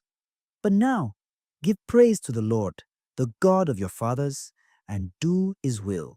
Separate yourselves from the peoples of the land and from these foreign women. In answer, the whole assembly cried out with a loud voice, Yes, it is our duty to do as you say. But the people are numerous, and it is the rainy season, so that we cannot remain out of doors. Besides, this is not a task that can be performed in a single day or even two, for those of us who have sinned in this regard are many. Let our leaders represent the whole assembly. Then let all those in our cities who have taken foreign women for wives appear at appointed times, accompanied by the elders and magistrates of each city in question, till we have turned away from us our God's burning anger over this affair. Only Jonathan, son of Asahel, and Josiah, son of Tikva, were against this proposal, with Meshullam and Shabbatai, the Levites, supporting them. The exiles did as agreed. Ezra appointed as his assistants men, who were family heads, one for each family, all of them designated by name. They held sessions to examine the matter, beginning with the first day of the 10th month. By the first day of the first month, they had passed judgment on all the men who had taken foreign women for wives. Among the priests, the following were found to have taken foreign women for wives: of the sons of Jeshua, son of Jozadak, and his brethren, Maaseiah, Eleazar, Jarib, and Gedaliah. They pledged themselves to dismiss their wives, and as a guilt offering for their guilt, they gave a ram from the flock. Of the sons of Immer, Hanani and Zebediah. Of the sons of Harim, Messiah, Elijah, Shemaiah, Jehiel, and Uzziah. Of the sons of Pashur, Elioenai, Maaseiah, Ishmael, Nethanel, Jozabad, and Elasah. Of the Levites, Jozabad, Shimei, Keliah, also called Kelita, Petahiah, Judah, and Eliezer. Of the singers, Eliashib and Zachor. Of the gatekeepers, Shalom, Telem, and Uri. Among the other Israelites, of the sons of Parosh, Remiah, Izziah, Malchijah, Mijamin, Eleazar, Malchijah, and Benaiah. Of the sons of Elam, Mattaniah, Zechariah, Jehiel, Abdi, Jeremoth, and Elijah. Of the sons of Zatu, Elioenai, Eliashib, Mattaniah, Jeremoth, Zabad, and Aziza. Of the sons of Bebai, Jehohanan, Hananiah, Zabai, and Atlai. Of the sons of Bani, Mesholam, Malut, Adaiah, Jashub, Sheal, and Jeremoth. Of the sons of Pahath Moab, Adna, Chelal, Benaiah, Maaseiah, Mattaniah, Bezalel, Binui, and Manasseh. Of the sons of Harim, Eliezer, Ishijah, Malchijah, Shemaiah, Shimeon, Benjamin, Maluk, Shemariah. Of the sons of Hashum, Mattenai, Matata, Zabad, Eliphelet, Jeremiah, Manasseh, Shimei. Of the sons of Begi, Madai, Amram, Uel, Benaiah, Bediah, Cheluhi, Vaniah, Meremoth, Eliashib, Mattaniah, Mattenai, and Jasu. Of the sons of Binui, Shimei, Shelemiah, Nathan, and Adiah. Of the sons of Zakai, Shashai, Sharai, Azarel, Shelemiah, Shemariah, Shalom, Amariah, Joseph. Of the sons of Nebo, Jael, Mattithiah, Zabad, Zebina, Jadai, Joel, Benaiah. All these had taken foreign wives, but they sent them away, both the women and their children. Nehemiah. Chapter 1. The words of Nehemiah, the son of Hakaliah. In the month Chislev of the 20th year, I was in the citadel of Susa when Hanani, one of my brothers, came with other men from Judah. I asked them about the Jews, the remnant preserved after the captivity, and about Jerusalem, and they answered me, the survivors of the captivity there in the province are in great distress and under reproach. Also, the wall of Jerusalem lies breached, and its gates have been gutted with fire. When I heard this report, I began to weep and continued mourning for several days. I fasted and prayed before the God of heaven. I prayed, O Lord, God of heaven, great and awesome God, you who preserve your covenant of mercy toward those who love you and keep your commandments. May your ear be attentive and your eyes open to heed the prayer which I, your servant, now offer in your presence day and night for your servants the Israelites, confessing the sins which we of Israel have committed against you, I and my father's house included. Grievously have we offended you, not keeping the commandments, the statutes, and the ordinances which you committed to your servant Moses. But remember, I pray, the promise which you gave through Moses, your servant, when you said, should you prove faithless, I will scatter you among the nations. But should you return to me and carefully keep my commandments, even though your outcasts have been driven to the farthest corner of the world, I will gather them from there and bring them back to the place which I have chosen as the dwelling place for my name. They are your servants, your people, whom you freed by your great might and your strong hand. O Lord, may your ear be attentive to my prayer and that of all your willing servants who revere your name. Grant success to your servant this day, and let him find favor with this man. For I was cupbearer to the king. Nehemiah. Chapter 2. In the month Nisan of the 20th year of King Artaxerxes, when the wine was in my charge, I took some and offered it to the king. As I had never before been sad in his presence, the king asked me, "Why do you look sad? If you are not sick, you must be sad at heart." Though I was seized with great fear, I answered the king, "May the king live forever. How could I not look sad when the city where my ancestors are buried lies in ruins and its gates have been eaten out by fire?" The king asked me, "What is it then that you wish?" I prayed to the God of heaven and then answered the king, "If it please the king, and if your servant is deserving of your favor, send me to Judah, to the city of my ancestors' graves, to rebuild it." Then the king and the queen seated beside him asked me how long my journey would take and when I would return. I set a date that was acceptable to him, and the king agreed that I might go.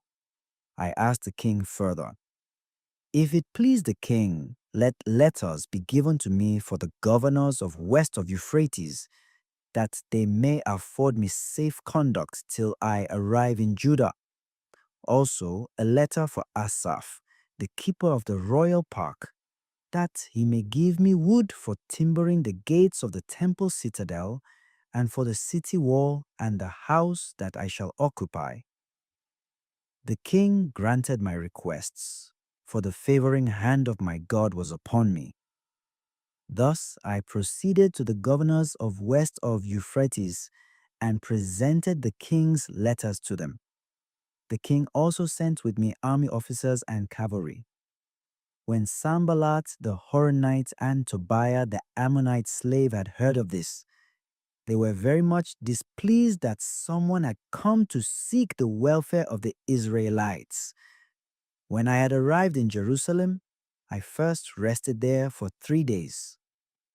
Then I set out by night with only a few other men, for I had not told anyone what my God had inspired me to do for Jerusalem, and with no other animals but my own mount. I rode out at night by the valley gate, passed by the dragon spring, and came to the Dung gate, observing how the walls of Jerusalem lay in ruins and its gates had been eaten out by fire. Then I passed over to the spring gate and to the king's pool. Since there was no room here for my mount to pass with me astride, I continued on foot up the wadi by night, inspecting the wall all the while till I once more reached the valley gate by which I went back in. The magistrates knew nothing of where I had gone or what I was doing, for as yet I had disclosed nothing to the Jews, neither to the priests, nor to the nobles, nor to the magistrates, nor to the others who would be concerned about the matter. Afterward, I said to them, "You see the evil plight in which we stand, how Jerusalem lies in ruins and its gates have been gutted by fire. Come, let us rebuild the wall of Jerusalem so that we may no longer be an object of derision." Then I explained to them how the favoring hand of my God had rested upon me and what the king had said to me. They replied, "Let us be up and building." And they undertook the good work with vigor. On hearing of this, Sanballat the Horonite, Tobiah the Ammonite slave, and Geshem the Arab mocked us and ridiculed us. "What is this that you are about?" they asked. "Are you rebelling against the king?" My answer to them was this: "It is the God of heaven who will grant us success. We, his servants, shall set about the rebuilding. But for you, there is to be neither share nor claim nor memorial in Jerusalem." Nehemiah chapter 3. Eliashib the high priest and his priestly brethren took up the task of rebuilding the sheep gate. They timbered it and set up its doors, its bolts, and its bars, then continued the rebuilding to the tower of Hananel. At their side, the men of Jericho were rebuilding, and next to them was Zakur, son of Imri. The fish gate was rebuilt by the sons of Hassenaah. They timbered it and set up its doors, its bolts, and its bars. At their side, Meremoth, son of Uriah, son of Hakoz, carried out the work of repair. Next to him was Meshullam, son of Berechiah, son of Meshezabel. And next to him was Zadok, son of Baana. Next to him, the Tekoites carried out the work of repair. However, some of the outstanding men would not submit to the labor asked by their lords. The new city gate was repaired by Joiada, son of Paseah, and Meshullam, son of Besodeiah. They timbered it and set up its doors, its bolts, and its bars. At their side were Melatiah the Gibeonite, Jadon the Meronothite, and the men of Gibeon and of Mizpah, who were under the jurisdiction of the governor of west of Euphrates. Next to them, the work of repair was carried out by Uzziel, son of Harhaiah, a member of the goldsmiths' guild, and at his side was Hananiah, one of the perfumers' guild. They restored Jerusalem as far as the wall of the public square. Next to them, the work of repair was carried out by Rephaiah, son of Hur, leader of half the district of Jerusalem, and at his side was Jediah, son of Harumaph, who repaired opposite his own house. Next to him, Hattush, son of Hashabneiah, carried out the work of repair. The adjoining sector, as far as the oven tower, was repaired by Malchijah, son of Harim, and Hashub of Pahat Moab. At their side, the work of repair was carried out by Shalom, son of Halohesh, leader of half the district of Jerusalem, by himself and his daughters. The valley gate was repaired by Hanun and the inhabitants of Zanoah. They rebuilt it and set up its doors, its bolts, and its bars. They also repaired 1,000 cubits of the wall up to the Dune gate. The Dune gate was repaired by Malchijah, son of Rechab, leader of the district of Beth Hakerem. He rebuilt it and set up its doors, its bolts, and its bars.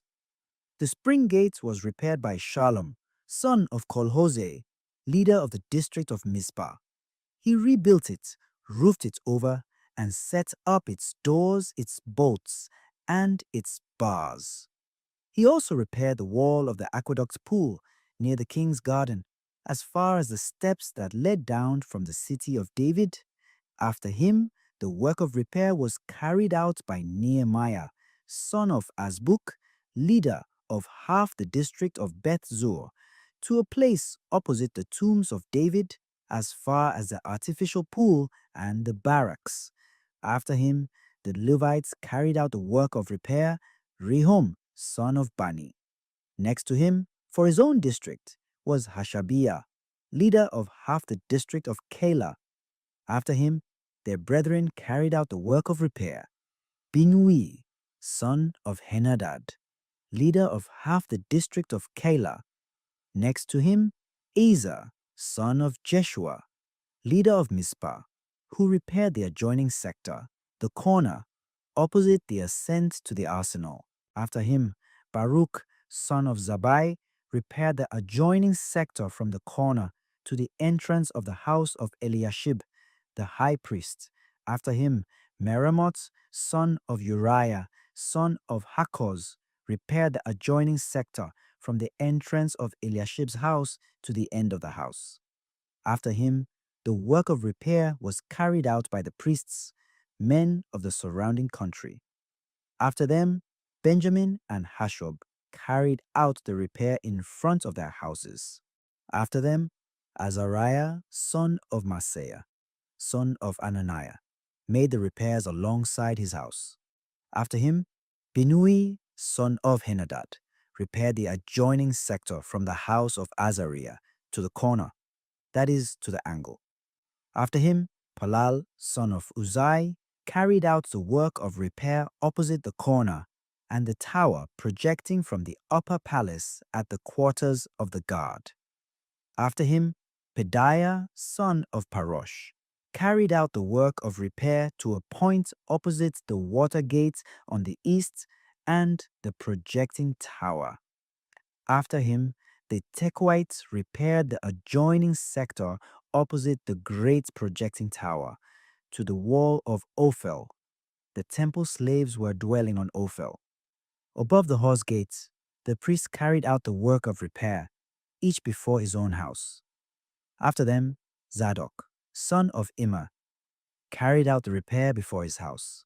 And after him, the repair was carried out by Shemaiah, son of Shechaniah, keeper of the east gate. After him, Hananiah, son of Shelemiah, and Hanun, the sixth son of Zalaph, repaired the adjoining sector. After them, Meshullam, son of Berechiah, repaired the place opposite his own lodging. After him, Malchijah, a member of the goldsmiths' guild, carried out the work of repair as far as the quarters of the temple slaves and the merchants, before the gate of inspection, and as far as the upper chamber of the angle. Between the upper chamber of the angle and the sheep gate, the goldsmiths and the merchants carried out the work of repair.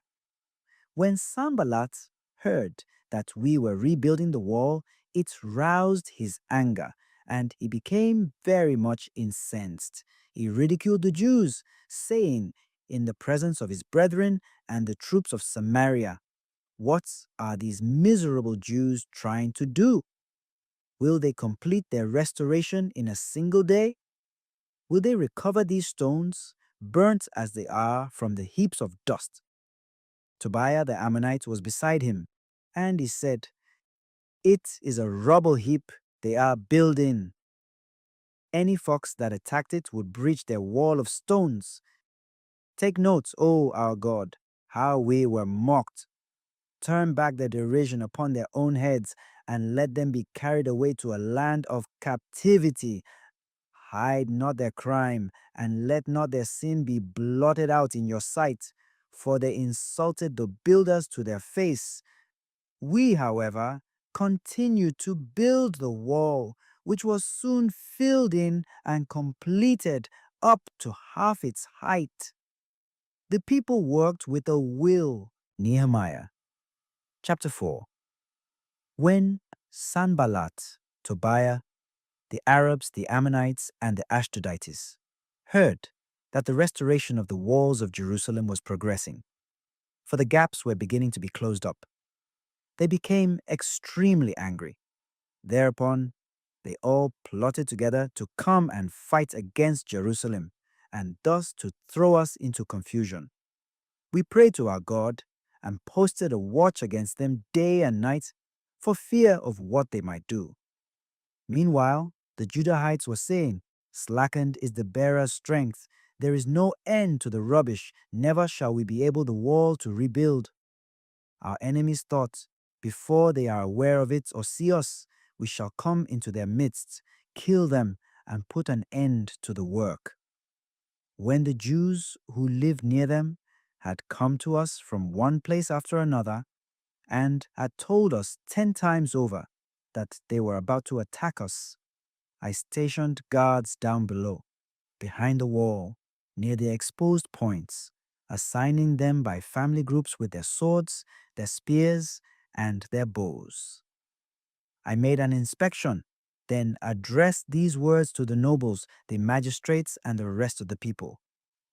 Have no fear of them. Keep in mind the Lord, who is great and to be feared, and fight for your brethren, your sons and daughters, your wives and your homes. When our enemies became aware that we had been warned and that God had upset their plan, we all went back, each to his own task at the wall.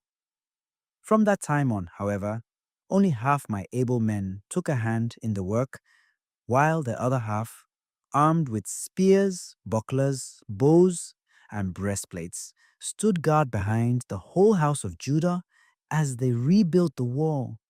The load carriers, too, were armed. Each did his work with one hand and held a weapon with the other. Every builder, while he worked, had his sword girt at his side. Also, A trumpeter stood beside me, for I had said to the nobles, the magistrates, and the rest of the people, our work is scattered and extensive, and we are widely separated from one another along the wall. Wherever you hear the trumpet sound, join us there. Our God will fight with us. Thus we went on with the work, half of the men with spears at the ready, from daybreak till the stars came out. At the same time, I told the people to spend the nights inside Jerusalem, each man with his own attendant, so that they might serve as a guard by night and a working force by day. Neither I, nor my kinsmen, nor any of my attendants, nor any of the bodyguard that accompanied me took off his clothes. Everyone kept his weapon at his right hand. Nehemiah chapter 5. Then there rose a great outcry of the common people and their wives against certain of their fellow Jews.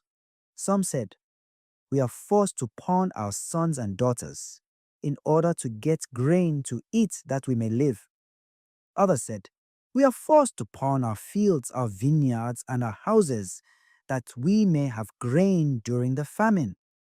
Still others said, "To pay the king's tax, we have borrowed money on our fields and our vineyards, and though these are our own kinsmen, and our children are as good as theirs, we have had to reduce our sons and daughters to slavery, and violence has been done to some of our daughters.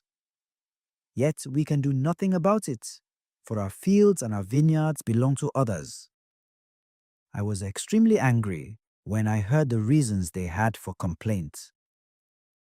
After some deliberation, I called the nobles and magistrates to account, saying to them, "You are exacting interest from your own kinsmen." I then rebuked them severely, saying to them, "As far as we were able, we bought back our fellow Jews who had been sold to Gentiles. You, however, are selling your own brothers to have them bought back by us." They remained silent, for they could find no answer. I continued, "What you are doing is not good. Should you not walk in the fear of our God and put an end to the derision of our Gentile enemies? I myself, my kinsmen, and my attendants have lent the people money and grain without charge. Let us put an end to this usury. I ask that you return to them this very day their fields, their vineyards, their olive groves, and their houses, together with the interest on the money, the grain, the wine, and the oil that you have lent them." They answered, "We will return everything and exact nothing further from them. We will do just what you ask." Then I called for the priests and had them administer an oath to these men that they would do as they had promised. I also shook out the folds of my garments, saying, "Thus may God shake from his home and his fortune every man who fails to keep this promise, and may he thus be shaken out and emptied." And the whole assembly answered, "Amen," and praised the Lord. Then the people did as they had promised. Moreover, from the time that King Artaxerxes appointed me governor in the land of Judah, from his 20th to his 32nd year, during these 12 years, neither I nor my brethren lived from the governor's allowance. The earlier governors, my predecessors, had laid a heavy burden on the people, taking from them each day 40 silver shekels for their food. Then too, their men oppressed the people. But I, because I feared God, did not act thus. Moreover, though I had acquired no land of my own, I did my part in this work on the wall, and all my men were gathered there for the work. Though I set my table for 150 persons, Jews and magistrates, as well as those who came to us from the nations round about, and though the daily preparations were made at my expense, 1 beef, 6 choice muttons, poultry, besides all kinds of wine in abundance every 10 days. Despite this, I did not claim the governor's allowance, for the labor lay heavy upon this people. Keep in mind, O my God, in my favor, all that I did for this people. In Nehemiah chapter 6, when it had been reported to Sanballat, Tobiah, Geshem the Arab, and our other enemies that I had rebuilt the wall and that there was no breach left in it, though up to that time I had not yet set up the doors in the gates, Sanballat and Geshem sent me this message. Come, let us hold counsel together at Kaphirim in the plain of Ono. They were planning to do me harm. However, I sent messengers to them with this reply: I am engaged in a great enterprise and am unable to come down. Why should the work stop while I leave it to come down to you? 4 times they sent me the same proposal, and each time I gave the same reply. Then, the 5th time, Sanballat sent me the same message by one of his servants, who bore an unsealed letter containing this text. Among the nations, it has been reported, Geshem is witness to this, that you and the Jews are planning a rebellion, that for this reason you are rebuilding the wall, and that you are to be their king, and so on. Also, that you have set up prophets in Jerusalem to proclaim you king of Judah. Now, since matters like these must reach the ear of the king, come, let us hold counsel together. I sent him this answer. Nothing of what you report has taken place. Rather, it is the invention of your own mind. They were all trying to frighten us, thinking their hands will slacken in the work and it will never be completed. But instead, I now redoubled my efforts. I went to the house of Shemaiah, son of Deliah, son of Mehetabel, who was unable to go about, and he said, let us meet in the house of God, inside the temple building. Let us lock the doors of the temple, for men are coming to kill you. By night they are coming to kill you. My answer was, a man like me take flight? Can a man like me enter the temple to save his life? I will not go. For on consideration, it was plain to me that God had not sent him. Rather, because Tobiah and Sanballat had bribed him, he voiced this prophecy concerning me, that I might act on it out of fear and commit this sin. Then they would have had a shameful story with which to discredit me. Keep in mind Tobiah and Sanballat, oh my God, because of these things they did. Keep in mind as well Noadiah the prophetess and the other prophets who were trying to frighten me. The wall was finished on the 25th day of Elul. It had taken 52 days. When all our enemies had heard of this, and all the nations round about had taken note of it, our enemies lost much face in the eyes of the nations, for they knew that it was with our God's help that this work had been completed. At that same time, however, many letters were going to Tobiah from the nobles of Judah, and Tobiah's letters were reaching them, for many in Judah were in league with him, since he was the son-in-law of Shechaniah, son of Arah, and his son Jehohanan had married the daughter of Meshullam, son of Berechiah. Thus they would praise his good deeds in my presence and relate to him whatever I said. And Tobiah sent letters trying to frighten me. Nehemiah chapter 7. When the wall had been rebuilt, I had the doors set up, and the gatekeepers and the singers and the Levites were put in charge of them. Over Jerusalem, I placed Hanani, my brother, and Hananiah, the commander of the citadel, who was a more trustworthy and God-fearing man than most.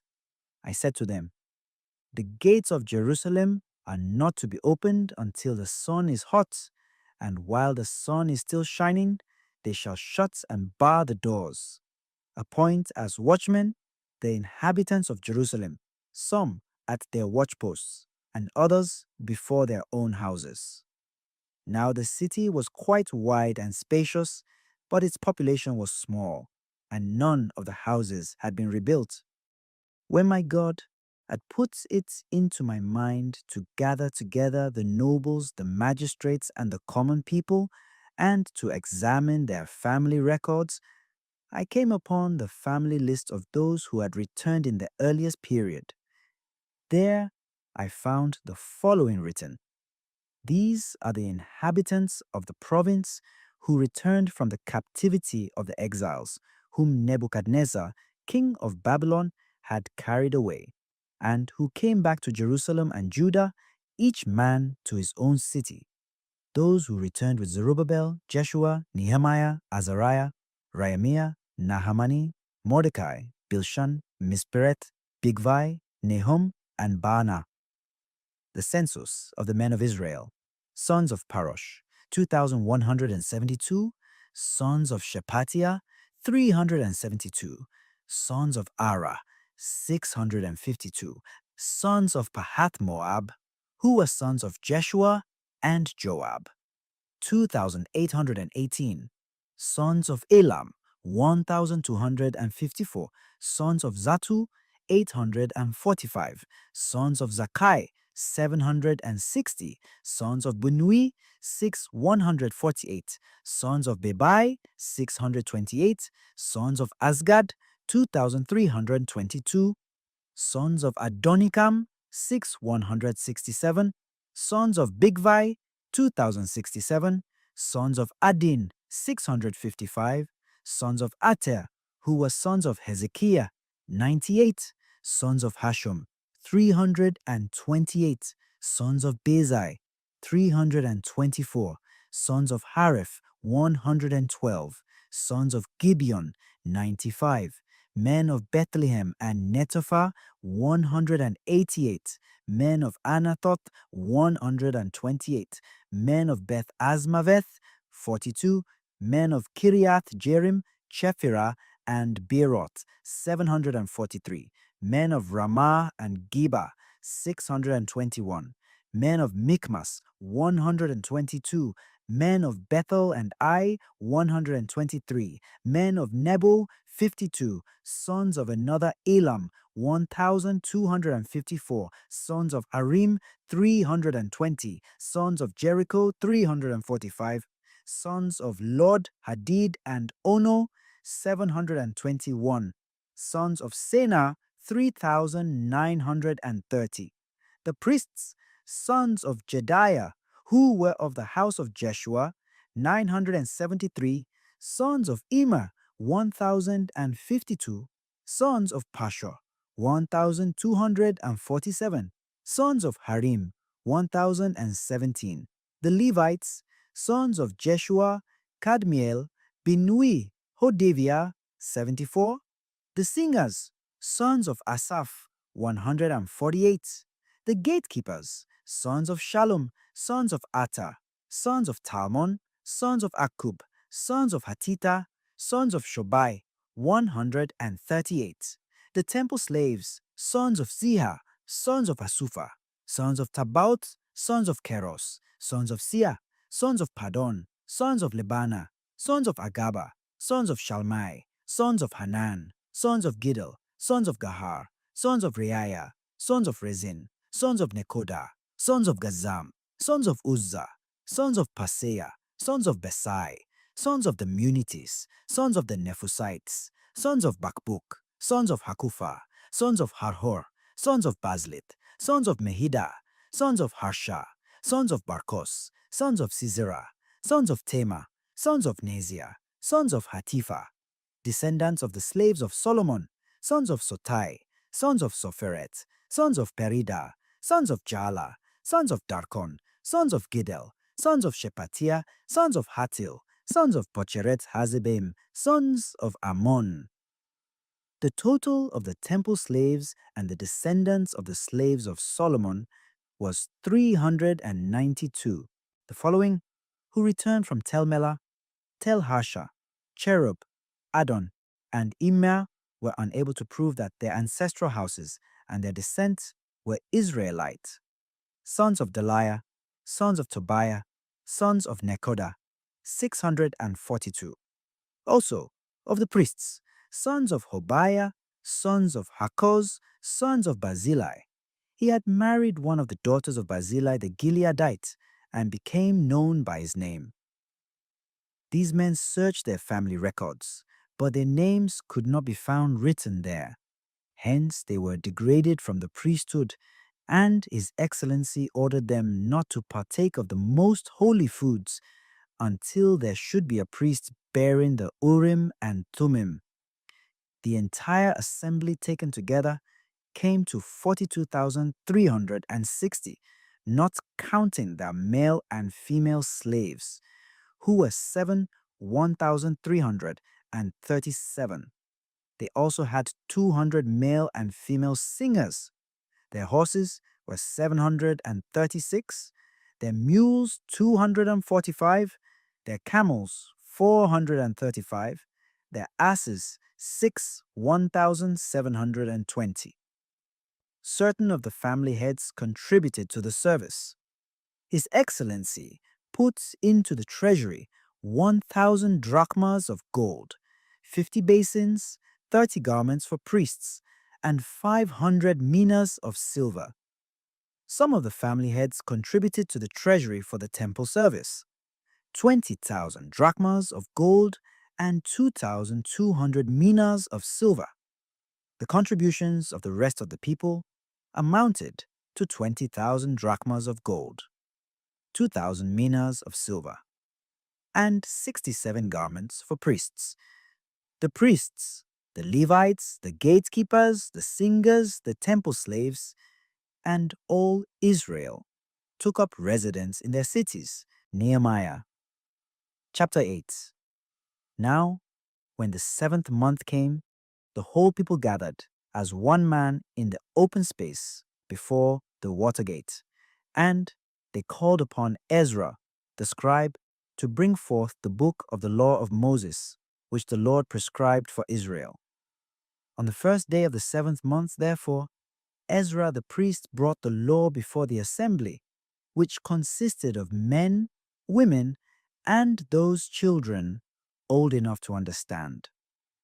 Standing at one end of the open place that was before the water gate, he read out of the book from daybreak till midday, in the presence of the men, the women, and those children old enough to understand. And all the people listened attentively to the book of the law. Ezra, the scribe, stood on a wooden platform that had been made for the occasion. At his right side stood Mattithiah, Shema, Ananiah, Uriah, Hilkiah, and Maaseiah. And on his left, Pedaiah, Mishael, Malchijah, Hashum, Hashbaddanah, Zechariah, Meshullam.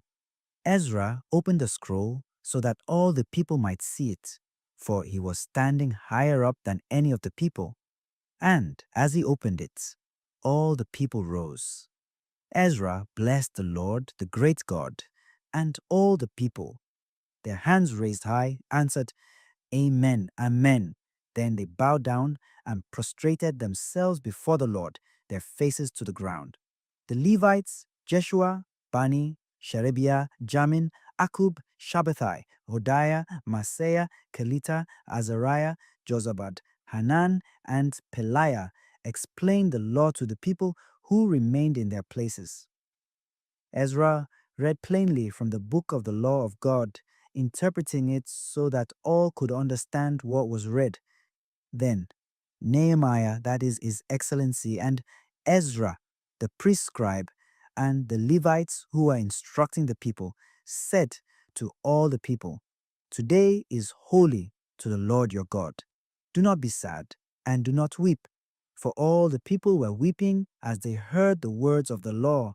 He said further, Go, eat rich foods and drink sweet drinks, and allot portions to those who had nothing prepared, for today is holy to our Lord.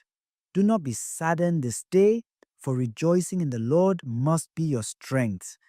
And the Levites quieted all the people, saying, Hush, for today is holy, and you must not be saddened.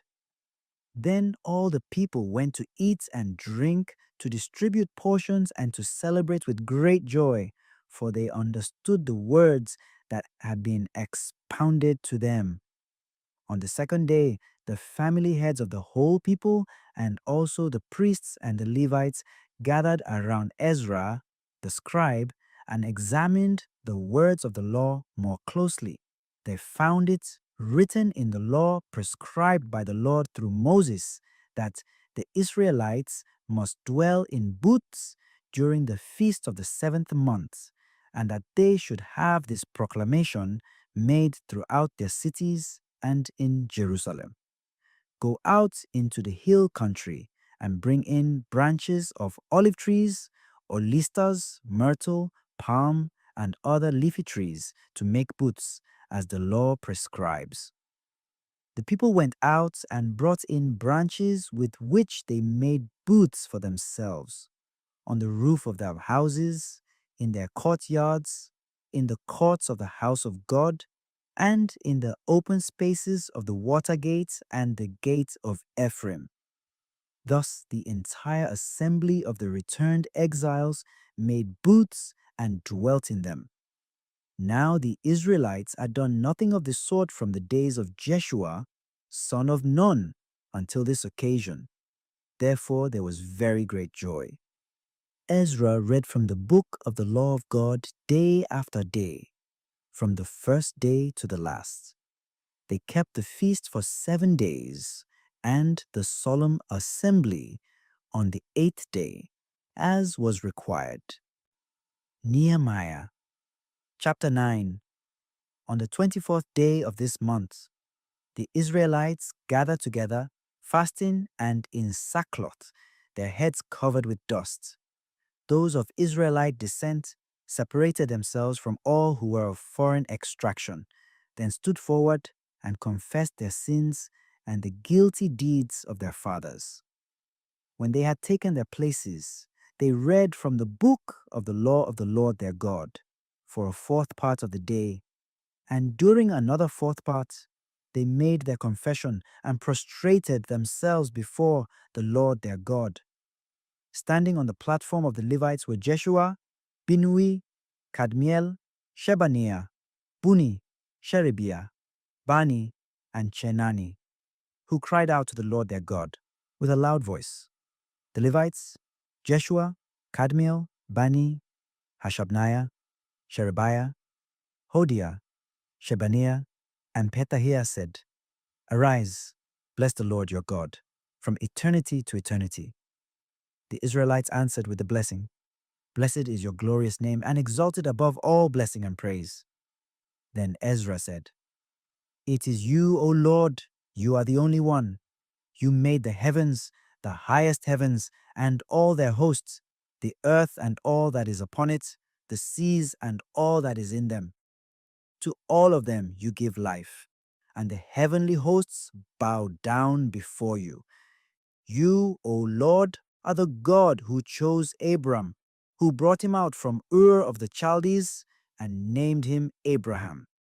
When you had found his heart faithful in your sight, you made the covenant with him to give to him and his posterity the land of the Canaanites, Hittites, Amorites, Perizzites, Jebusites, and Girgashites. These promises of yours you fulfilled, for you are just. You saw the affliction of our fathers in Egypt. You heard their cry by the Red Sea. You worked signs and wonders against Pharaoh, against all his servants and the people of his land, because you knew of their insolence toward them.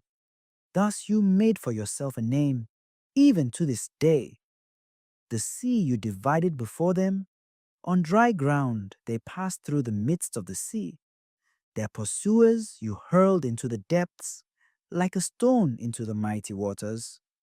With a column of cloud you led them by day, and by night with a column of fire to light the way of their journey, the way in which they must travel. On Mount Sinai you came down. You spoke with them from heaven. You gave them just ordinances, firm laws, good statutes, and commandments. Your holy Sabbath you made known to them, commandments, statutes, and law you prescribed for them by the hand of Moses your servant. Food from heaven you gave them in their hunger, water from a rock you sent them in their thirst. You bade them enter and occupy the land which you had sworn with upraised hand to give them. But they, our fathers, proved to be insolent. They held their necks stiff and would not obey your commandments. They refused to obey and no longer remembered the miracles you had worked for them. They stiffened their necks and turned their heads to return to their slavery in Egypt. But you are a God of pardons, gracious and compassionate, slow to anger, and rich in mercy. You did not forsake them, though they made for themselves a molten calf and proclaimed, "Here is your God who brought you up out of Egypt," and were guilty of great effronteries, yet in your great mercy you did not forsake them in the desert. The column of cloud did not cease to lead them by day on their journey, nor did the column of fire by night cease to light for them the way by which they were to travel. Your good spirit you bestowed on them to give them understanding. Your manna you did not withhold from their mouths, and you gave them water in their thirst. 40 years in the desert you sustained them. They did not want, their garments did not become worn, and their feet did not become swollen. You gave them kingdoms and peoples, which you divided up among them as borderlands. They possessed the land of Sihon, king of Heshbon, and the land of Og, king of Bashan. You made their children as numerous as the stars of the heavens, and you brought them into the land which you had commanded their fathers to enter and possess. Nehemiah chapter 10. In view of all this, we are entering into a firm pact, which we are putting into writing. On the sealed document appear the names of our princes, our Levites, and our priests. On the sealed document, His Excellency Nehemiah, son of Hakaliah and Zedekiah, Seraiah, Azariah, Jeremiah, Pashur, Amariah, Malkijah, Hattush, Shabaniah, Maluk, Harim, Meremoth, Obadiah, Daniel, Ginnethon, Baruch, Meshulam, Abijah, Mijamin, Maaziah, Bilgai, Shemaiah. These are the priests.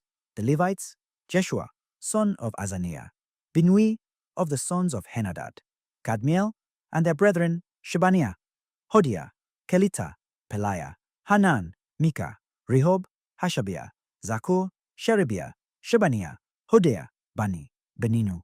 The leaders of the people, Parosh, Pahat Moab, Elam, Zatu, Bani, Buni, Asgad, Bebai, Adonijah, Bigvai, Adin, Ater, Hezekiah, Azur, Hodiah, Hashum, Bezai, Harif, Anathoth, Nebai, Magpiash, Meshulam, Hezir, Meshezabel, Zadok, Jadua, Pelatiah, Hanan, Anaiah, Hoshea, Hananiah, Hashub, Halhohesh, Pilha, Shobek, Rehum, Hashabna, Maseah, Ahia, Hanan, Anan, Maluk, Harim, Bana.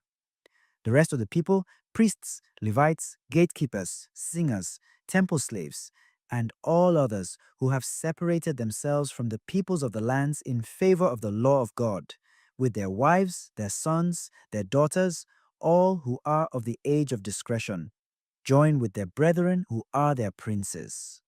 And, with the sanction of a curse, take this oath to follow the law of God, which was given through Moses, the servant of God, and to observe carefully all the commandments of the Lord our Lord, His ordinances and His statutes, agreed that we will not marry our daughters to the peoples of the land, and that we will not take their daughters for our sons. When the peoples of the land bring in merchandise or any kind of grain for sale on the Sabbath day, we will not buy from them on the Sabbath or on any other holy day.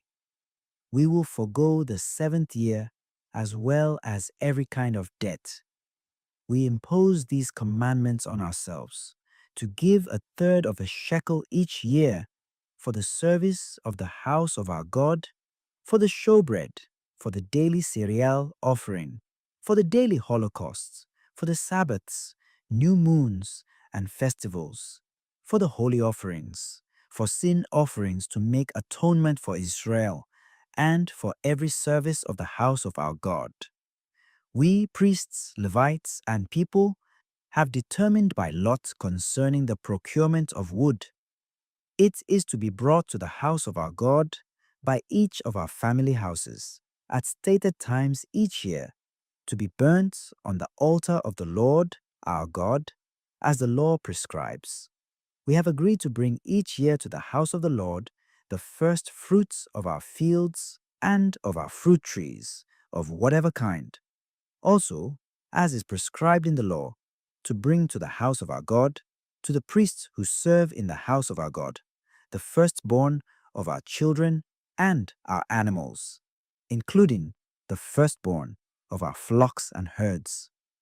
The first batch of our dough and our offerings of the fruit of every tree, of wine and of oil, we will bring to the priests, to the chambers of the house of our God.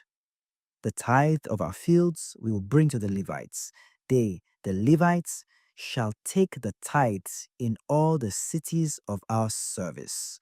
An Aaronite priest shall be with the Levites when they take the tithe, and the Levites shall bring the tithe of the tithes to the house of our God, to the chambers of the treasury. For to these chambers the Israelites and Levites bring the offerings of grain, wine, and oil. There also are housed the utensils of the sanctuary, and the ministering priests, the gatekeepers, and the singers. We will not neglect the house of our God. Nehemiah chapter 11. The leaders of the people took up residence in Jerusalem, and the rest of the people cast lots to bring one man in 10 to reside in Jerusalem, the holy city, while the other 9 would remain in the other cities. The people applauded all those men who willingly agreed to take up residence in Jerusalem. These are the heads of the province who took up residence in Jerusalem. In the cities of Judah dwelt lay Israelites, priests, Levites, temple slaves, and the descendants of the slaves of Solomon, each man on the property he owned in his own city. In Jerusalem dwelt both Judahites and Benjaminites. Of the Judahites, Ethiah, son of Uzziah, son of Zechariah, son of Amariah, son of Shephatiah, son of Mehalalel, of the sons of Perez, Maaseiah, son of Baruch, son of Kolhose, son of Haziah, son of Adiah, son of Joyarib, son of Zechariah, a son of the Shelonites. The total of the sons of Perez who dwelt in Jerusalem was 468 valiant men. These were the Benjaminites: Salu, son of Meshullam, son of Goed, son of Pedaiah, son of Koliah, son of Maaseiah, son of Itiel, son of Jeshiah, and his brethren, warriors 928 in number. Joel, son of Zikri, was their commander, and Judah, son of Hasanua, was second in charge of the city. Among the priests were Jedaiah, Joyarib, Jachin, Sariah, son of Hilkiah, son of Meshullam, son of Zadok, son of Merioth, son of Ahitub, the ruler of the house of God, and their brethren who carried out the temple service, 822. Adiah, son of Jeroham, son of Pelaliah, son of Amzi, son of Zechariah, son of Pashur, son of Malchijah, and his brethren, family heads, 242.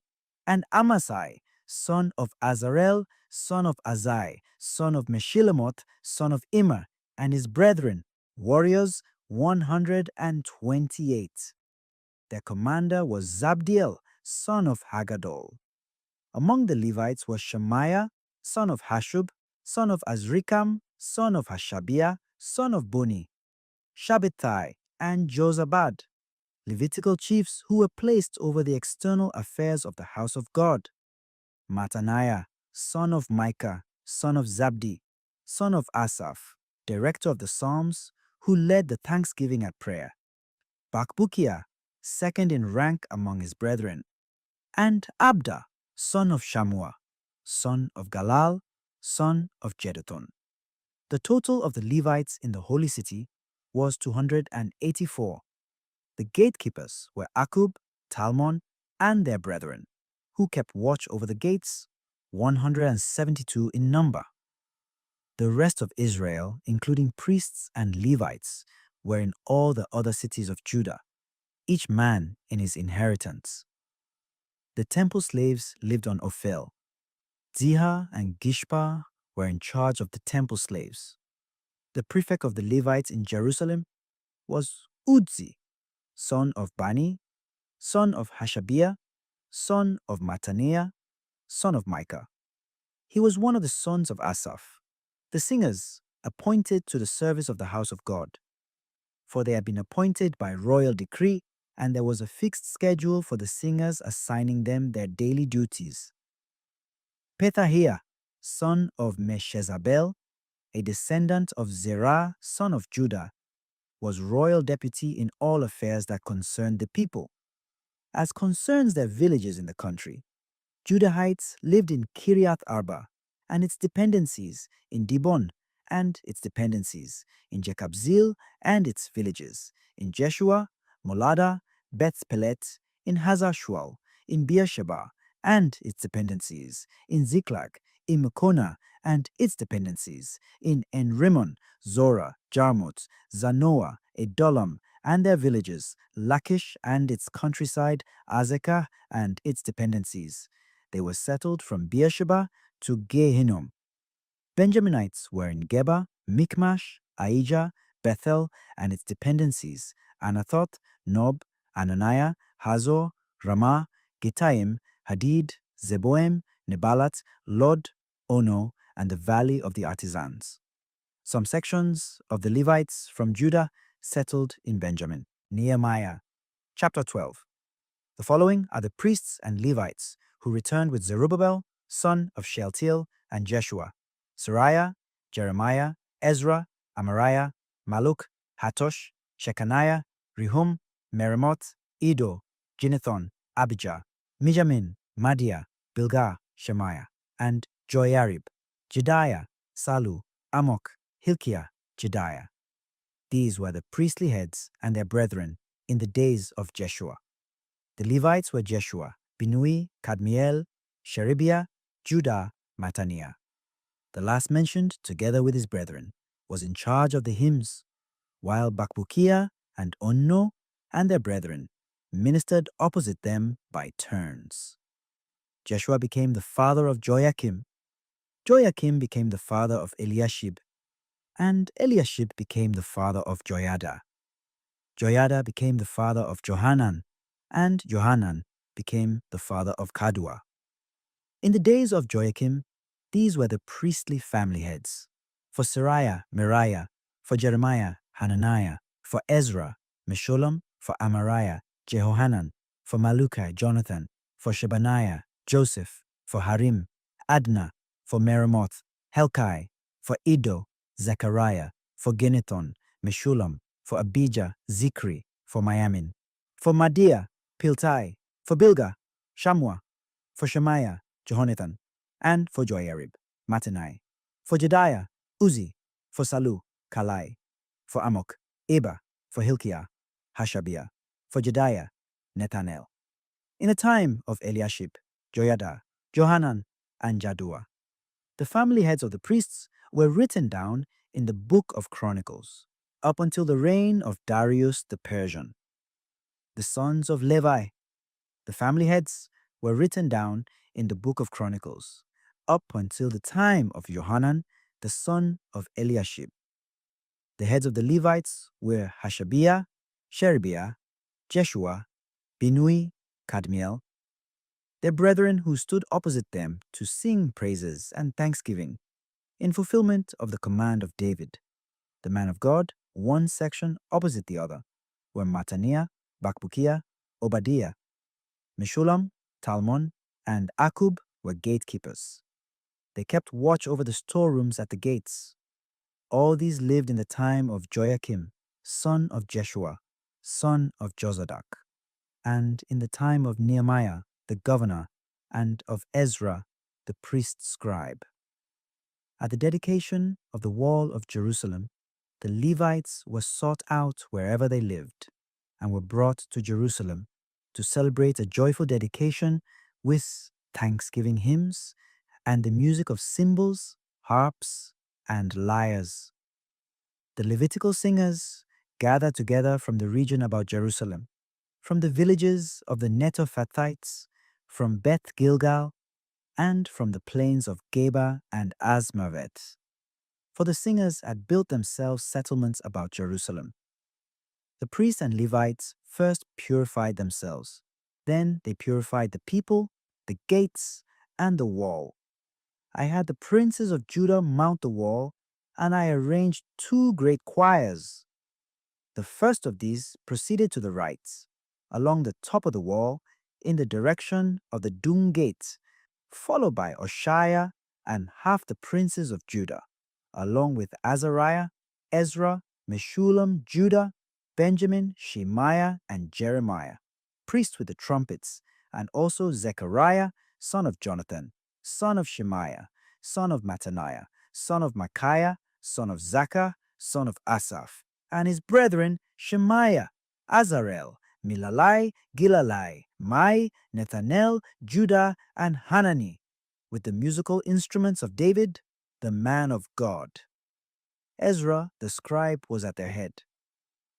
At the spring gate, they went straight up by the steps of the city of David and continued along the top of the wall above the house of David until they came to the water gate on the east.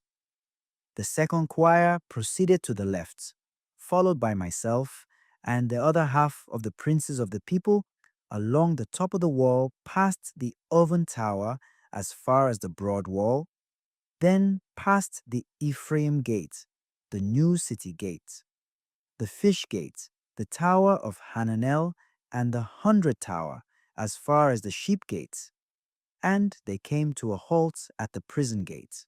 Nehemiah chapter 12. The following are the priests and Levites who returned with Zerubbabel, son of Shealtiel, and Jeshua, Sariah, Jeremiah, Ezra, Amariah, Maluk, Hatosh, Shechaniah, Rehum, Meremoth, Edo, Ginnethon, Abijah, Mijamin, Madiah, Bilgah, Shemaiah, and Joiarib, Jediah, Salu, Amok, Hilkiah, Jediah. These were the priestly heads and their brethren in the days of Jeshua. The Levites were Jeshua, Binui, Kadmiel, Sherebiah, Judah, Mattaniah. The last mentioned, together with his brethren, was in charge of the hymns, while Bakbukiah and Onno and their brethren ministered opposite them by turns. Jeshua became the father of Joachim. Joachim became the father of Eliashib, and Eliashib became the father of Joiada. Joiada became the father of Johanan, and Johanan became the father of Kadua. In the days of Joachim, these were the priestly family heads. For Sariah, Meriah; for Jeremiah, Hananiah; for Ezra, Meshullam; for Amariah, Jehohanan; for Malukai, Jonathan; for Shebaniah, Joseph; for Harim, Adna; for Meremoth, Helkai; for Iddo, Zechariah; for Ginnethon, Meshullam; for Abijah, Zikri; for Miamin; for Madiah, Piltai; for Bilgah, Shammua; for Shemaiah, Jehonathan; and for Joiarib, Mattenai; for Jediah, Uzi; for Salu, Kalai; for Amok, Eba; for Hilkiah, Hashabiah; for Jediah, Nethanel. In the time of Eliashib, Joiada, Johanan, and Jaddua, the family heads of the priests were written down in the book of Chronicles, up until the reign of Darius the Persian. The sons of Levi, the family heads, were written down in the book of Chronicles, up until the time of Johanan, the son of Eliashib. The heads of the Levites were Hashabiah, Sherebiah, Jeshua, Binui, Kadmiel. Their brethren who stood opposite them to sing praises and thanksgiving, in fulfillment of the command of David, the man of God, one section opposite the other, were Mattaniah, Bakbukiah, Obadiah. Meshullam, Talmon, and Akub were gatekeepers. They kept watch over the storerooms at the gates.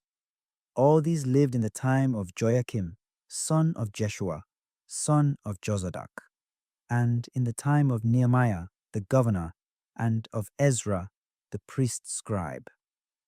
At the dedication of the wall of Jerusalem, the Levites were sought out wherever they lived, and were brought to Jerusalem to celebrate a joyful dedication with thanksgiving hymns and the music of cymbals, harps, and lyres. The Levitical singers gathered together from the region about Jerusalem, from the villages of the Netophathites, from Beth Gilgal, and from the plains of Geba and Asmavet. For the singers had built themselves settlements about Jerusalem. The priests and Levites first purified themselves. Then they purified the people, the gates, and the wall. I had the princes of Judah mount the wall, and I arranged 2 great choirs. The first of these proceeded to the right, along the top of the wall, in the direction of the Dung Gate, followed by Oshiah and half the princes of Judah, along with Azariah, Ezra, Meshullam, Judah, Benjamin, Shemaiah, and Jeremiah, priests with the trumpets, and also Zechariah, son of Jonathan, son of Shemaiah, son of Mattaniah, son of Micaiah, son of Zaccur, son of Asaph, and his brethren Shemaiah, Azarel, Milalai, Gilalai, Mai, Nethanel, Judah, and Hanani, with the musical instruments of David, the man of God. Ezra, the scribe, was at their head. At the spring gate, they went straight up by the steps of the city of David and continued along the top of the wall above the house of David until they came to the water gate on the east. The second choir proceeded to the left, followed by myself and the other half of the princes of the people along the top of the wall past the oven tower as far as the broad wall, then past the Ephraim gate, the new city gate, the fish gate, the tower of Hananel, and the 100 tower as far as the sheep gate. And they came to a halt at the prison gate. Nehemiah chapter 13. At that time, when there was reading from the book of Moses in the hearing of the people, it was found written there that no Ammonite or Moabite may ever be admitted into the assembly of God, for they would not succor the Israelites with food and water, but they hired Balaam to curse them, though our God turned the curse into a blessing. When they had heard the law, they separated from Israel every foreign element. Before this, the priest Eliashib, who had been placed in charge of the chambers of the house of our God, and who was an associate of Tobiah, had set aside for the latter's use a large chamber in which had previously been stored the cereal offerings, incense, and utensils, the tithes in grain, wine, and oil allotted to the Levites, singers, and gatekeepers, and the offerings due the priests. During all this time, I had not been in Jerusalem, for in the 32nd year of Artaxerxes, king of Babylon, I had gone back to the king. After due time, however, I asked leave of the king and returned to Jerusalem, where I discovered the evil thing that Eliashib had done for Tobiah, in setting aside for him a chamber in the courts of the house of God. This displeased me very much, and I had all of Tobiah's household goods thrown outside the chamber. Then I gave orders to purify the chambers, and I had them replace there the utensils of the house of God, the cereal offerings, and the incense. I learned too that the portions due the Levites were no longer being given, so that the Levites and the singers who should have been carrying out the services had deserted, each man to his own field. I took the magistrates to task, demanding, "Why is the house of God abandoned?" Then I brought the Levites together and had them resume their stations. All Judah once more brought in the tithes of grain, wine, and oil to the storerooms, and in charge of the storerooms I appointed the priest Shelemiah, Zadok the scribe, and Pedaiah, one of the Levites, together with Hanan, son of Zaccur, son of Mattaniah, as their assistants. For these men were held to be trustworthy. It was their duty to make the distribution to their brethren. Remember this to my credit, O my God. Let not the devotion which I showed for the house of my God and its services be forgotten.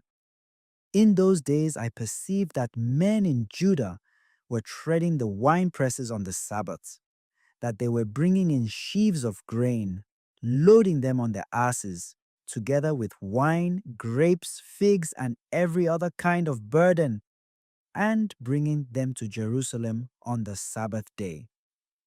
I warned them to sell none of these victuals. In Jerusalem itself, the Tyrians, who were resident there, were importing fish and every other kind of merchandise and selling it to the Judahites on the Sabbath. I took the nobles of Judah to task, demanding of them, "What is this evil thing that you are doing, profaning the Sabbath day? Did not your fathers act in this same way, with the result that our God has brought all this evil upon us and upon this city? Would you add to the wrath against Israel by once more profaning the Sabbath?" When the shadows were falling on the gates of Jerusalem before the Sabbath, I ordered the doors to be closed and forbade them to be reopened till after the Sabbath. I posted some of my own men at the gates so that no burden might enter on the Sabbath day. The merchants and sellers of various kinds of merchandise spent the night once or twice outside Jerusalem. But then I warned them, saying to them, "Why do you spend the night alongside the wall? If you keep this up, I will lay hands on you." From that time on, they did not return on the Sabbath. Then I ordered the Levites to purify themselves and to go and watch the gates, so that the Sabbath day might be kept holy. This too remember in my favor, O my God, and have mercy on me in accordance with your great mercy. Also, in those days I saw Jews who had married Ashdodite, Ammonite, or Moabite wives. Of their children, half spoke Ashdodite, and none of them knew how to speak Jewish. And so it was in regard to the languages of the various other peoples. I took them to task and cursed them. I had some of them beaten and their hair pulled out.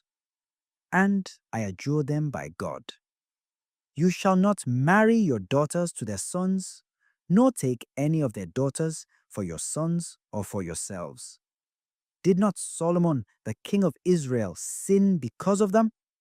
Though among the many nations there was no king like him, and though he was beloved of his God, and God had made him king over all Israel, yet even he was made to sin by foreign women. Must it also be heard of you that you have done this same very great evil, betraying our God by marrying foreign women? One of the sons of Joiada, son of Eliashib the high priest, was the son-in-law of Sanballat, the Horonite. I drove him from my presence. Remember against them, O my God, how they defiled the priesthood and the covenant of the priesthood and the Levites. Thus I cleansed them of all foreign contamination. I established the various functions for the priests and Levites so that each had his appointed task. I also provided for the procurement of wood at stated times and for the first fruits. Remember this in my favor, O my God. On Esdras. Chapter 1. Josiah held the Passover in Jerusalem to his Lord and offered the Passover the 14th day of the first month, having set the priests according to their daily courses, being arrayed in their vestments in the Lord's temple. He spoke to the Levites, the temple servants of Israel, that they should make themselves holy to the Lord, to set the holy ark of the Lord in the house that King Solomon the son of David had built. He said, "You no longer need to carry it on your shoulders. Now therefore serve the Lord your God and minister to his people Israel, and prepare yourselves by your fathers' houses and kindred, according to the writing of King David of Israel, and according to the magnificence of Solomon his son. Stand in the holy place, according to the divisions of your Levite families who minister, in the presence of your kindred, the descendants of Israel. Offer the Passover in order, prepare the sacrifices for your kindred, and keep the Passover according to the Lord's commandment, which was given to Moses." To the people which were present, Josiah gave 30,000 lambs and kids and 3,000 calves. These things were given from the king's possessions as he promised to the people and to the priests and Levites. Helkias, Zacharias, and Esielus, the rulers of the temple, gave to the priests for the Passover 2,600 sheep and 300 calves. Jeconias, Samaias, Nathaniel, his brother, Sabias, Ochelus, and Joram, captains over thousands, gave to the Levites for the Passover 5,000 sheep and 700 calves. When these things were done, the priests and Levites, having the unleavened bread, stood in proper order according to the kindred, and according to the several divisions by fathers' houses, before the people, to offer to the Lord as it is written in the book of Moses. They did this in the morning. They roasted the Passover lamb with fire as required. They boiled the sacrifices in the brazen vessels and cauldrons with a pleasing smell, and set them before all the people. Afterward, they prepared for themselves and for their kindred the priests, the sons of Aaron. For the priests offered the fat until night. The Levites prepared for themselves and for their kindred the priests, the sons of Aaron. The holy singers also, the sons of Asaph, were in their order according to the appointment of David: Asaph, Zacharias, and Edinos, who represented the king. Moreover, the gatekeepers were at every gate. No one needed to depart from his daily duties, for their kindred the Levites prepared for them. So the things that belonged to the Lord's sacrifices were accomplished in that day in holding the Passover and offering sacrifices on the altar of the Lord according to the commandment of King Josiah. So the children of Israel, which were present at that time, held the Passover and the feasts of unleavened bread 7 days. Such a Passover had not been held in Israel since the time of the prophet Samuel. Indeed, none of the kings of Israel held such a Passover as Josiah's with the priests, the Levites, and the Jews held with all Israel that were present in their dwelling place at Jerusalem. This Passover was held in the 18th year of the reign of Josiah. The works of Josiah were upright before his Lord, with a heart full of godliness. Moreover, the things that came to pass in his days have been written in times past, concerning those who sinned and did wickedly against the Lord more than any other people or kingdom, and how they grieved him exceedingly, so that the Lord's words were confirmed against Israel. Now, after all these acts of Josiah, it came to pass that Pharaoh, the king of Egypt, came to make war at Carchemish on the Euphrates, and Josiah went out against him. But the king of Egypt sent to him, saying, "What do I have to do with you, O king of Judea? I wasn't sent out from the Lord God against you, For my war is against the Euphrates. Now the Lord is with me. Yes, the Lord is with me, hastening me forward. First Esdras, chapter 2. In the first year of King Cyrus of the Persians, that the word of the Lord by the mouth of Jeremy might be accomplished, the Lord stirred up the spirit of King Cyrus of the Persians, and he made a proclamation throughout all his kingdom, and also by writing, saying, Cyrus, king of the Persians, says, The Lord of Israel, the Most High Lord, has made me king of the whole world, and commanded me to build him a house at Jerusalem that is in Judea. If therefore there are any of you that are of his people, let the Lord, even his Lord, be with him, and let him go up to Jerusalem that is in Judea, and build the house of the Lord of Israel. He is the Lord who dwells in Jerusalem. Therefore, of those who dwell in various places, let those who are in his own place help, each one with gold, with silver, with gifts, with horses and cattle, beside the other things which have been added by vow for the temple of the Lord, which is in Jerusalem. Then the chief of the families of Judah and of the tribe of Benjamin stood up with the priests, the Levites, and all whose spirits the Lord had stirred to go up to build the house for the Lord which is in Jerusalem.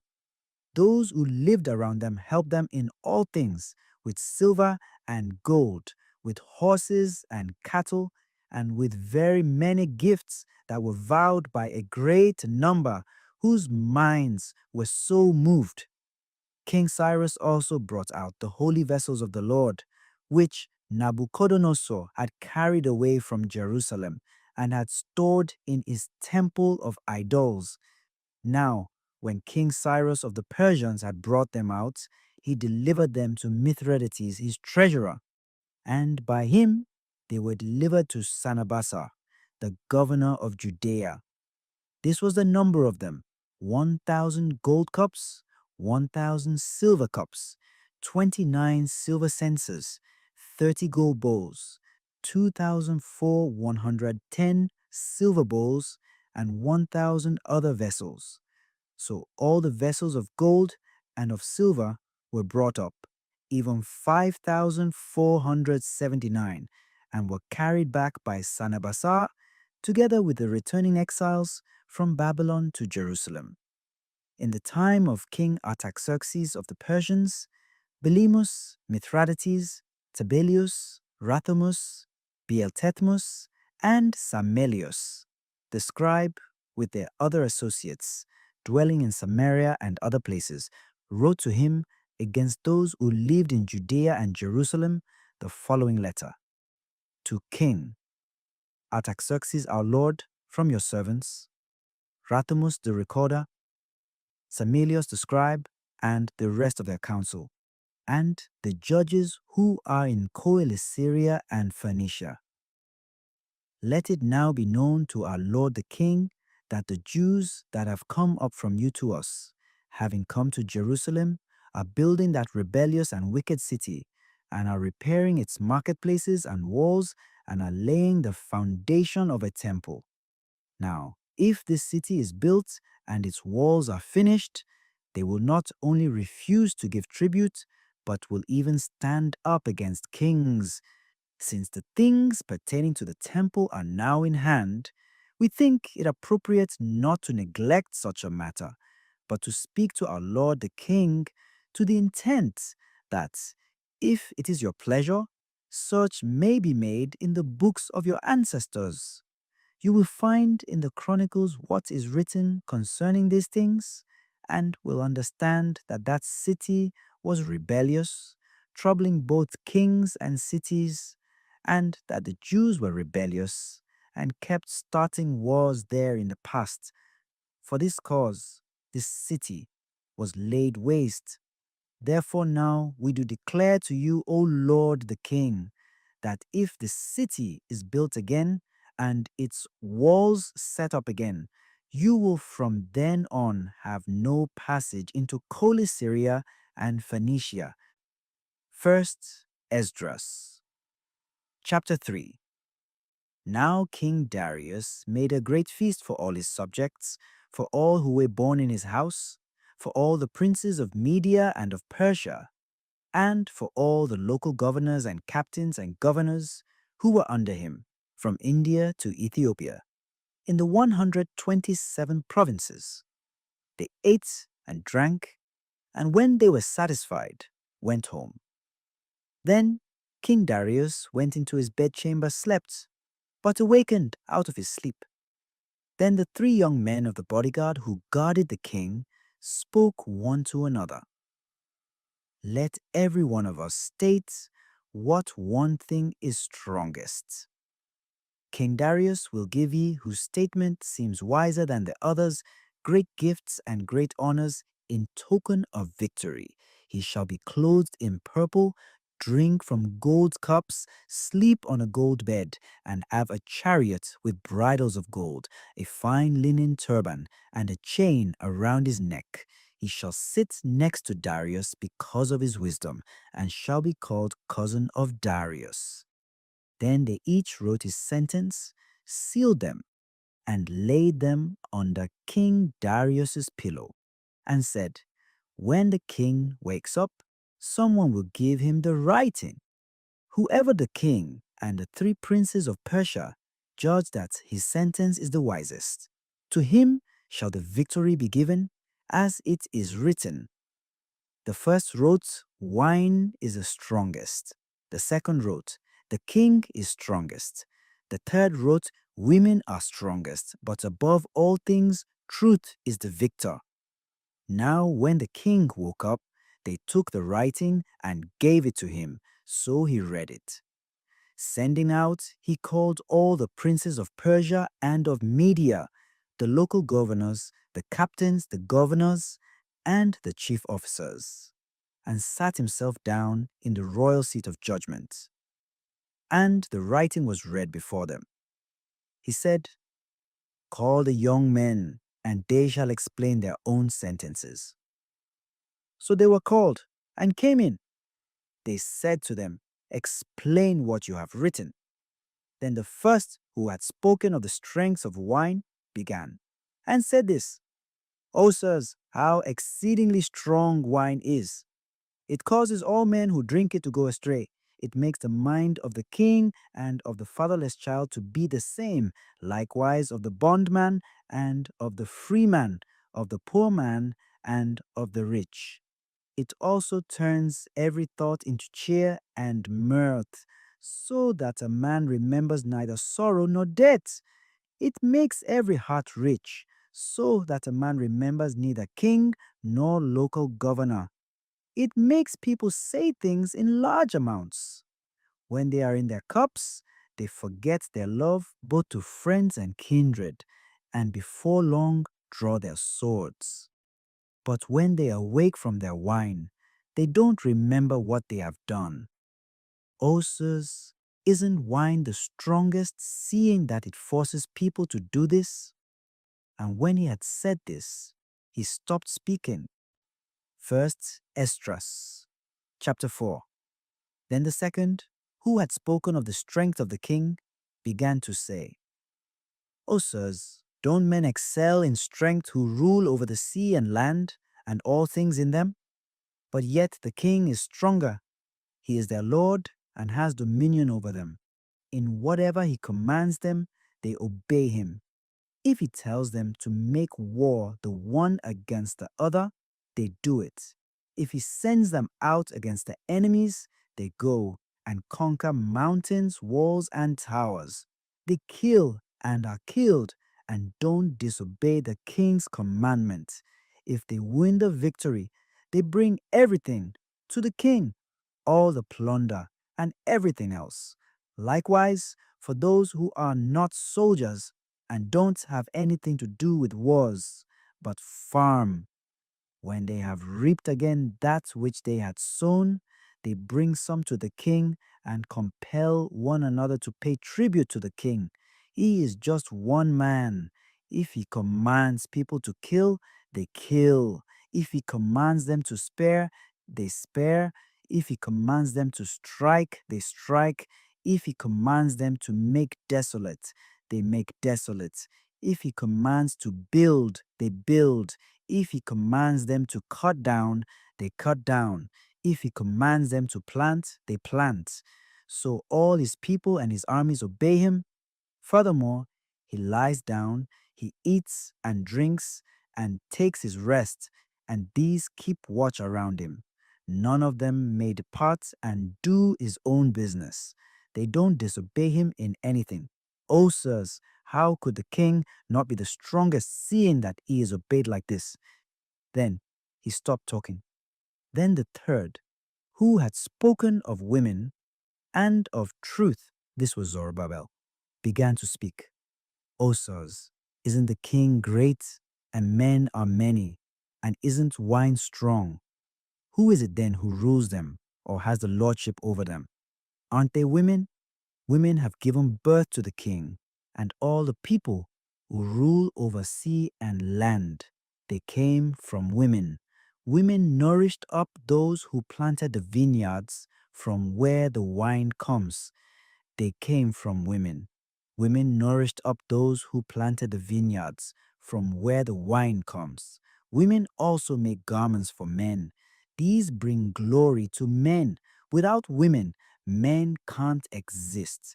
Yes, and if men have gathered together gold and silver and any other beautiful thing, and see a woman who is lovely in appearance and beauty, they let all those things go and gape at her, and with open mouth stare at her.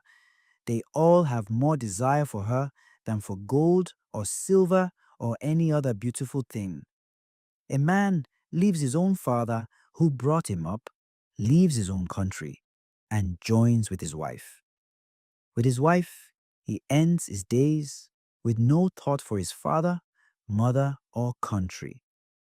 By this also you must know that women have dominion over you. Don't you labor and toil and bring it all to give to women?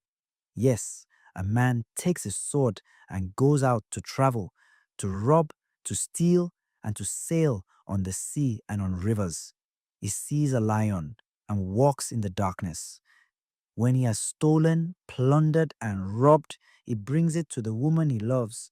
Therefore, a man loves his wife better than father or mother.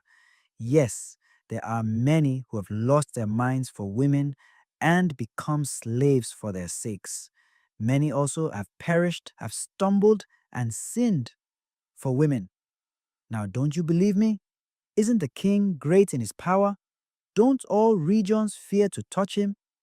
Yet I saw him and Apame, the king's concubine, the daughter of the illustrious Barticus, sitting at the right hand of the king and taking the crown from the king's head and setting it upon her own head. Yes, she struck the king with her left hand. At this, the king gaped and gazed at her with open mouth. If she smiles at him, he laughs. But if she takes any displeasure at him, he flatters her, that she might be reconciled to him again. Oh, sirs, how can it not be that women are strong, seeing they do this? Then the king and the nobles looked at one another. So he began to speak concerning truth. Oh, sirs, aren't women strong? The earth is great, the sky is high, the sun is swift in its course, for it circles around the sky and returns on its course again in one day. Isn't he who makes these things great? Therefore the truth is great and stronger than all things. All the earth calls upon truth, and the sky blesses truth. All works shake and tremble. But with truths there is no unrighteous thing. Wine is unrighteous. The king is unrighteous. Women are unrighteous. All the children of men are unrighteous, and all their works are unrighteous. There is no truth in them. They shall also perish in their unrighteousness. But truth remains and is strong forever. Truth lives and conquers forevermore. With truth, there is no partiality toward persons or rewards, but truth does the things that are just, instead of any unrighteous or wicked things. All men approve truth's works. In truth's judgment is not any unrighteousness. Truth is the strength, the kingdom, the power, and the majesty of all ages. Blessed be the God of truth. With that, he stopped speaking. Then all the people shouted and said, "Great is truth and strong above all things." Then the king said to him, "Ask what you wish, even more than is appointed in writing, and we will give it to you because you are found wisest. You shall sit next to me and shall be called my cousin." Then he said to the king, "Remember your vow, which you vowed to build Jerusalem in the day when you came to your kingdom, and to send back all the vessels that were taken out of Jerusalem, which Cyrus set apart when he vowed to destroy Babylon, and vowed to send them back there. You also vowed to build the temple which the Edomites burned when Judea was made desolate by the Chaldeans. Now, O Lord the King, this is what I request and what I desire of you, and this is the princely generosity that may proceed from you. I ask, therefore, that you make good the vow, the performance of which you have vowed to the King of heaven with your own mouths." Then King Darius stood up, kissed him, and wrote letters for him to all the treasurers and governors and captains and local governors, that they should safely bring on their way both him and all those who would go up with him to build Jerusalem. He wrote letters also to all the governors who were in Celesyria and Phoenicia, and to them in Lebanus, that they should bring cedar wood from Lebanus to Jerusalem, and that they should help him build the city.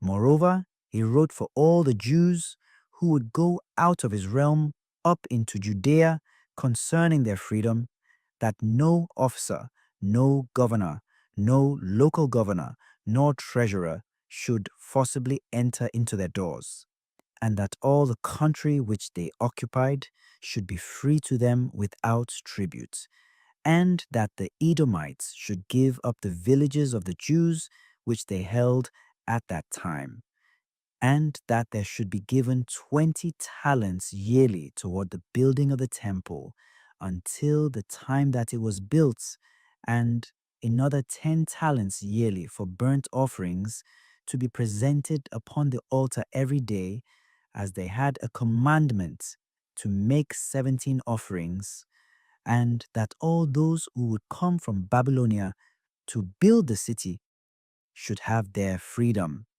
they and their descendants, and all the priests that came.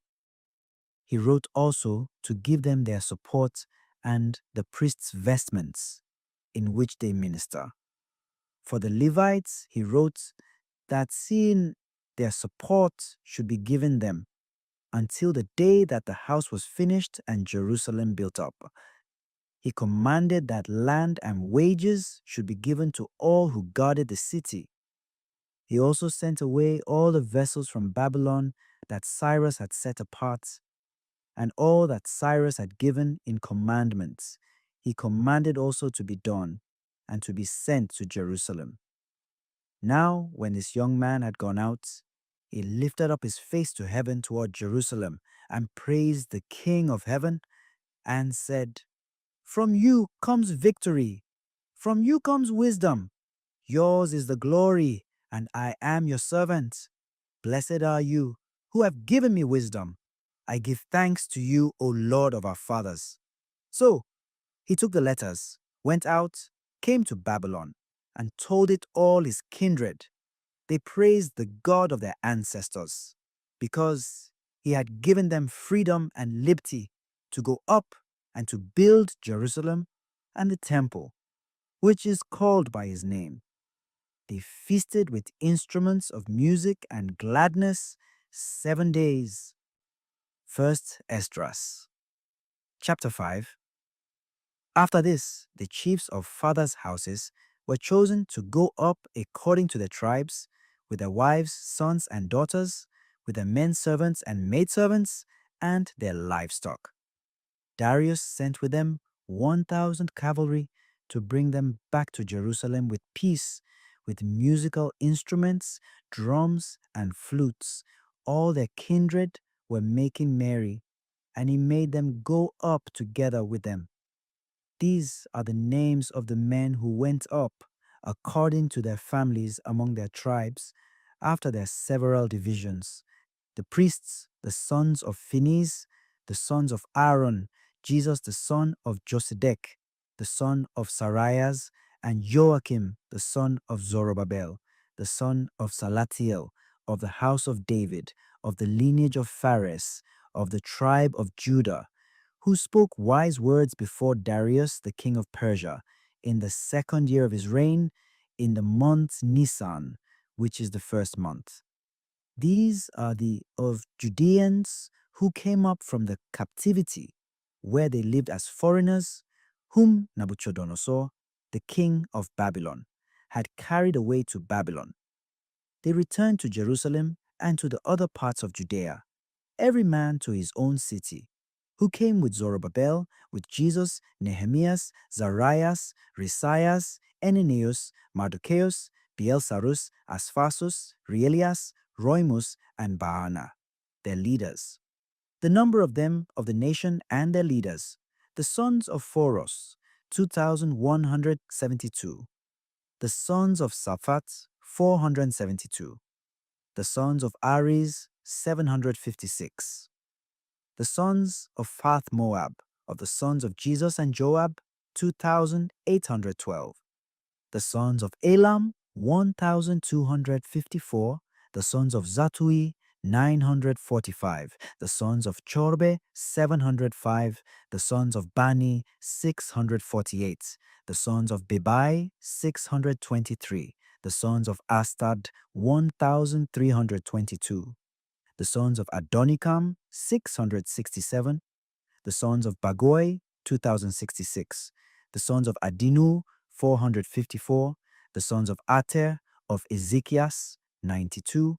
The sons of Kelan and Azetas, 67.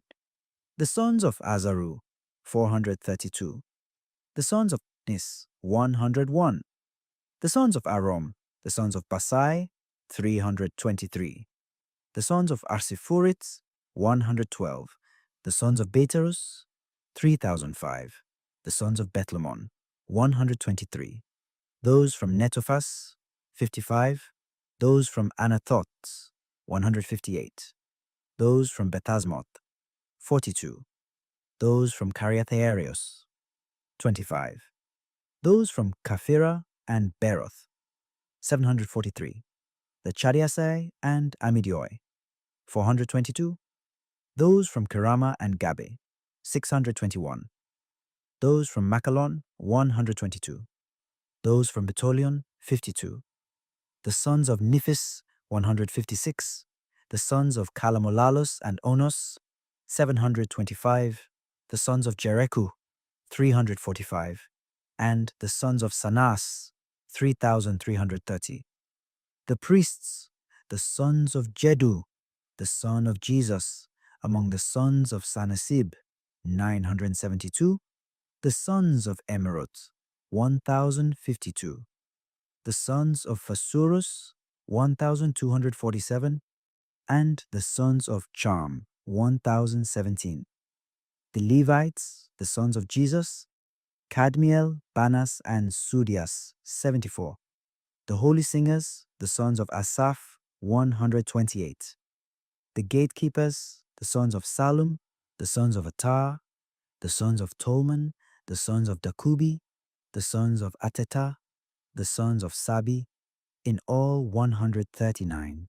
The temple servants, the sons of Esau, the sons of Asipha, the sons of Tabaoth, the sons of Keras, the sons of Sua, the sons of Phalias, the sons of Labana, the sons of Agaba, the sons of Akud, the sons of Uta, the sons of Ketab, the sons of Akaba, the sons of Subai, the sons of Anan, the sons of Katua, the sons of Gedo, the sons of Jairus, the sons of Daisan, the sons of Noeba, the sons of Chaseba, the sons of Gazera, the sons of Ozias, the sons of Phinoi, the sons of Asara, the sons of Bastai, the sons of Asana, the sons of Mani, the sons of Naphisi, the sons of Akub, the sons of Achipha, the sons of Asur, the sons of Pharakim, the sons of Basaloth, the sons of Meedda, the sons of Kutha, the sons of Charea, the sons of Barkos, the sons of Serah, the sons of Tomei,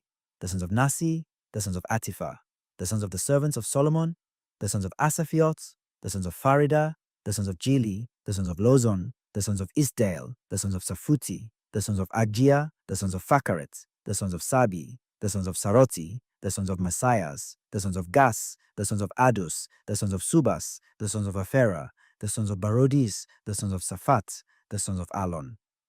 All the temple servants and the sons of the servants of Solomon were 372. These came up from Thermeleth and Thelesas, Charatalan, leading them, and Alar. And they could not show their families, nor their stock, how they were of Israel. The sons of Dalan, the son of Ban, the sons of Nekodan, 652. Of the priests, those who usurped the office of the priesthood and were not found, the sons of Obdiah, the sons of Akos, the sons of Jedus, who married Augia, one of the daughters of Zozelius, and was called after his name. When the description of the kindred of these men was sought in the register and was not found, they were removed from executing the office of the priesthood. For Nehemias and Atharias told them that they should not be partakers of the holy things until a high priest wearing Urim and Thummim should arise. So all those of Israel, from 12 years old and upward, beside men servants and women servants, were in number 42,360.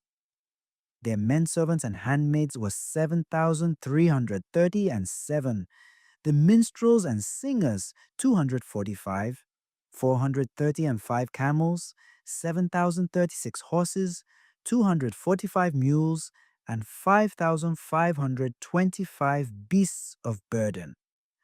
And some of the chief men of their families, when they came to the temple of God that is in Jerusalem, vowed to set up the house again in its own place according to their ability, and to give into the holy treasury of the works 1,000 minas of gold, 5,000 minas of silver, and 100 priestly vestments. The priests and the Levites and some of the people lived in Jerusalem and the country. The holy singers also and the gatekeepers and all Israel lived in their villages.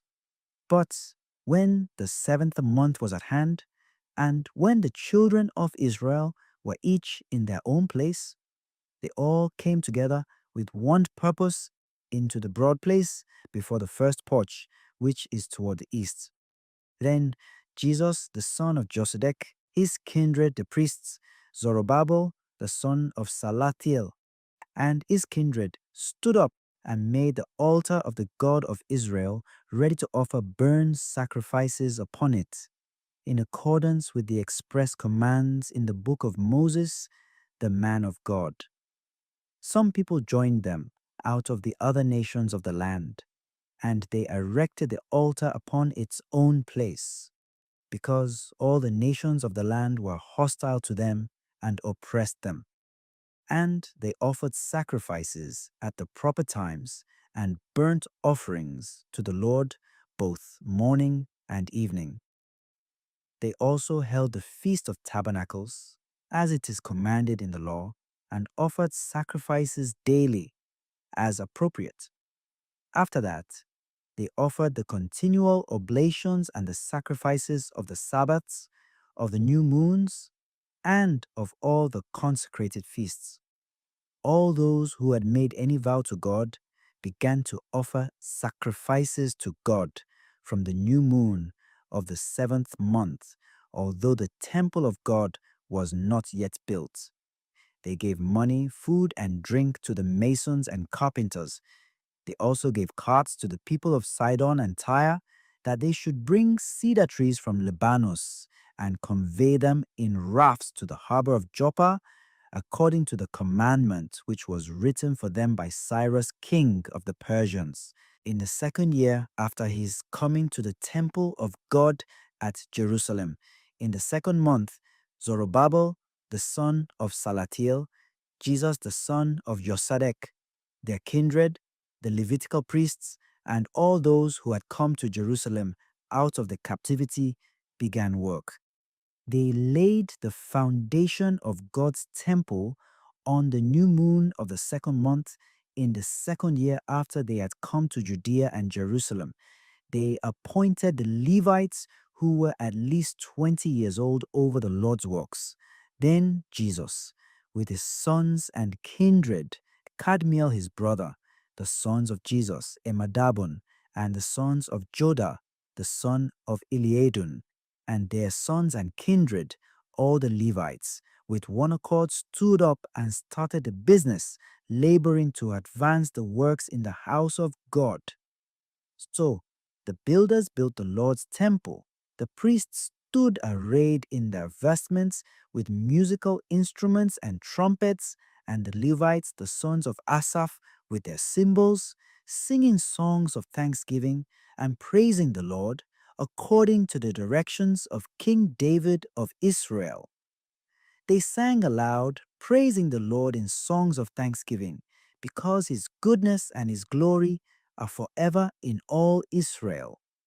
All the people sounded trumpets and shouted with a loud voice, singing songs of thanksgiving to the Lord for the raising up of the Lord's house.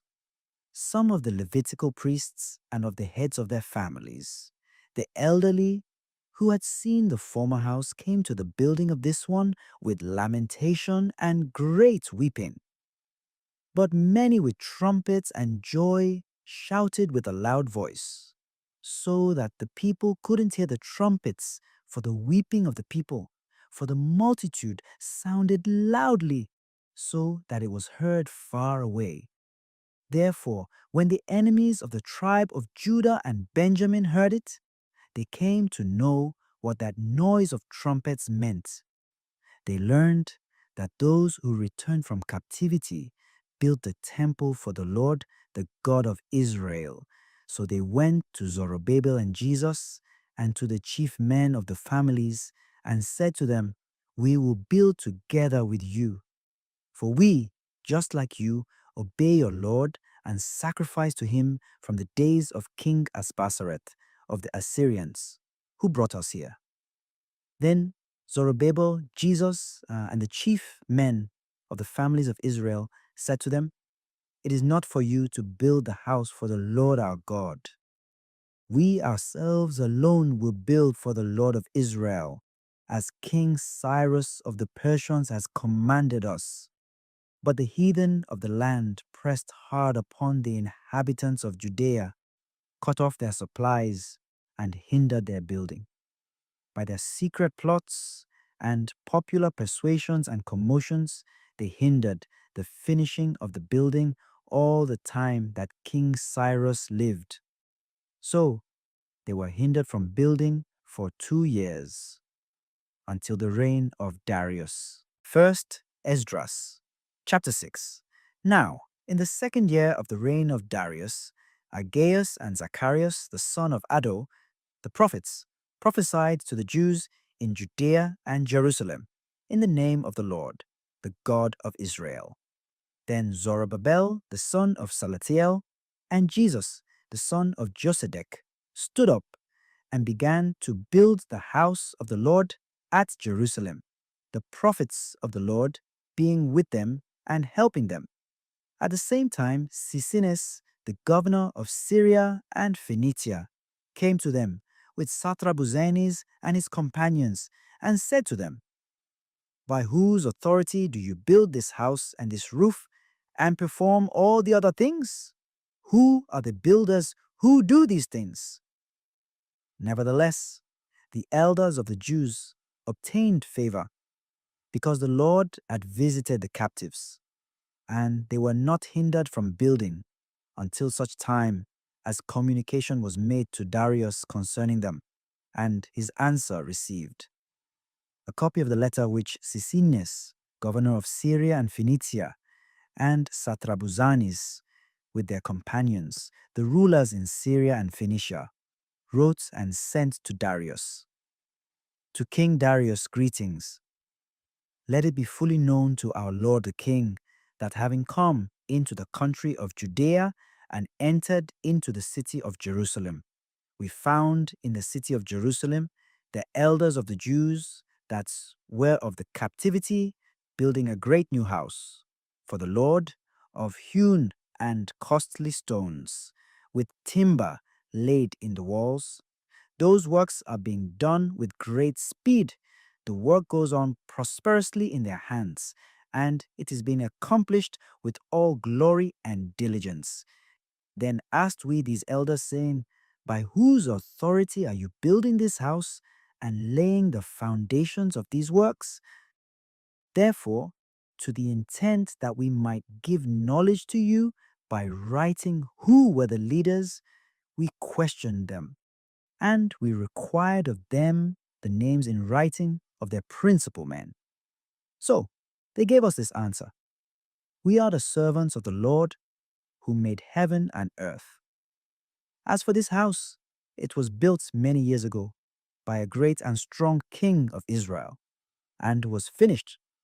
But when our fathers sinned against the Lord of Israel, who is in heaven, and provoked him to wrath, he gave them over into the hands of King Nabuchodonosor of Babylon, king of the Chaldeans.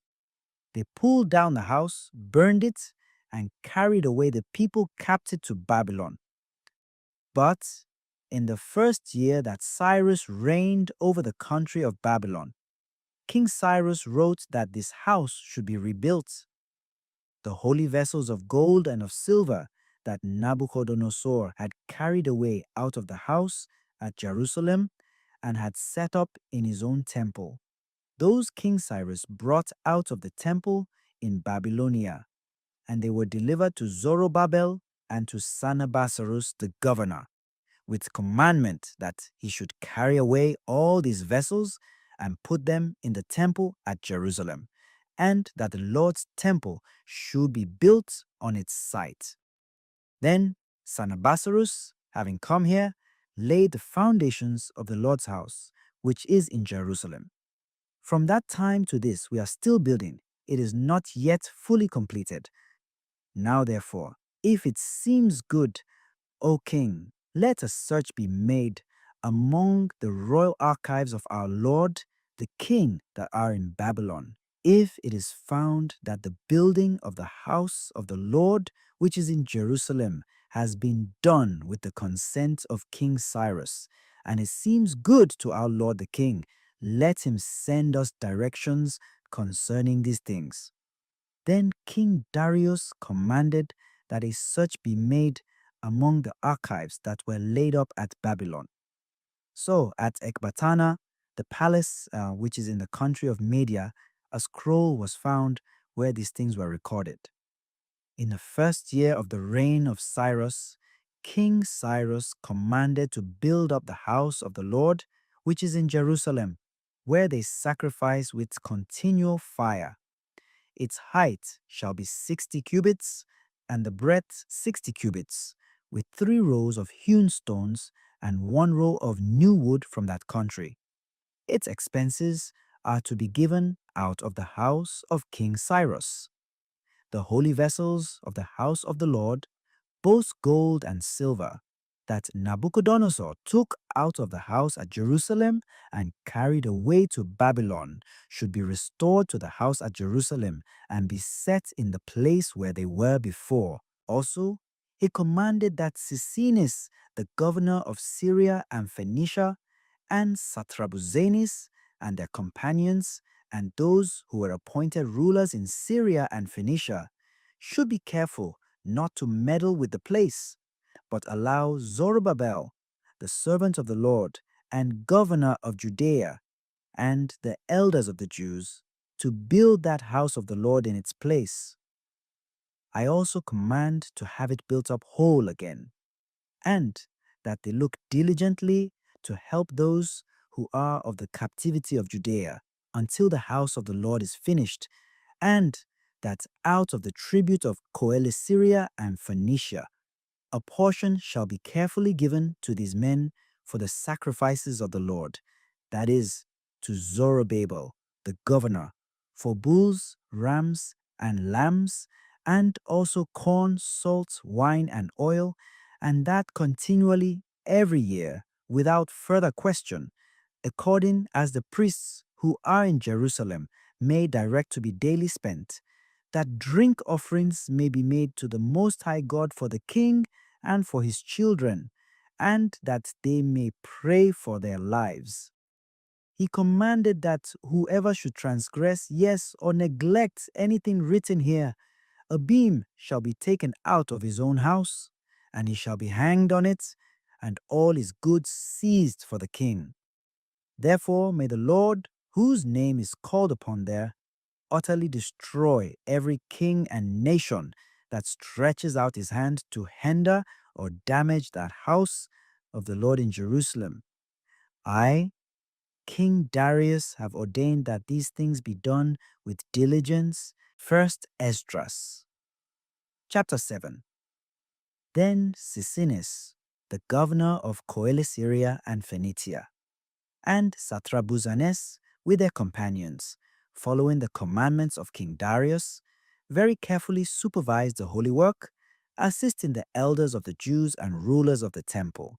So the holy work prospered, while Aggeus and Zacharias the prophets prophesied. They finished these things by the commandment of the Lord, the God of Israel, and with the consent of Cyrus, Darius, and Artaxerxes, kings of the Persians. So the holy house was finished by the 23rd day of the month Adar in the 6th year of King Darius. The children of Israel, the priests, the Levites, and the others who returned from captivity, who joined them, did what was written in the book of Moses. For the dedication of the Lord's temple, they offered 100 bulls, 200 rams, 400 lambs, and 12 male goats for the sin of all Israel, according to the number of the 12 princes of the tribes of Israel. The priests and the Levites stood arrayed in their vestments, according to their kindred, for the services of the Lord, the God of Israel, according to the book of Moses. The gatekeepers were at every gate. The children of Israel who came out of captivity held the Passover the 14th day of the first month, when the priests and the Levites were sanctified together with all those who returned from captivity, for they were sanctified. For the Levites were all sanctified together, and they offered the Passover for all who returned from captivity, for their kindred, the priests, and for themselves. The children of Israel who came out of the captivity ate, even all those who had separated themselves from the abominations of the heathen of the land, and sought the Lord. They kept the feasts of unleavened bread 7 days, rejoicing before the Lord, because he had turned the counsel of the king of Assyria toward them, to strengthen their hands in the works of the Lord, the God of Israel. First Esdras. Chapter 8. After these things, when Artaxerxes, the king of the Persians, reigned, Esdras came, who was the son of Azarias, the son of Zecharias, the son of Helkias, the son of Salem, the son of Sadok, the son of Ahitob, the son of Amarias, the son of Ozias, the son of Memeroth, the son of Sarias, the son of Savias, the son of Bocas, the son of Abisni, the son of Phinez, the son of Eleazar, the son of Aaron, the chief priest. This Esdras went up from Babylon as a skilled scribe in the law of Moses, which was given by the God of Israel. The king honored him, for he found favor in his sight in all his requests. There went up with him also some of the children of Israel, and of the priests, Levites, holy singers, gatekeepers, and temple servants to Jerusalem in the 7th year of the reign of Artaxerxes, in the 5th month. This was the king's 7th year. For they left Babylon on the new moon of the 1st month and came to Jerusalem by the prosperous journey which the Lord gave them for his sake. For Esdras had very great skill, so that he omitted nothing of the law and commandments of the Lord, but taught all Israel the ordinances and judgments. Now the commission, which was written from King Artaxerxes, came to Esdras, the priest and reader of the law of the Lord, was as follows: King Artaxerxes to Esdras, the priest and reader of the law of the Lord, greetings. Having determined to deal graciously, I have given orders that those of the nation of the Jews, and of the priests and Levites, and of those within our realm who are willing and freely choose to, should go with you to Jerusalem.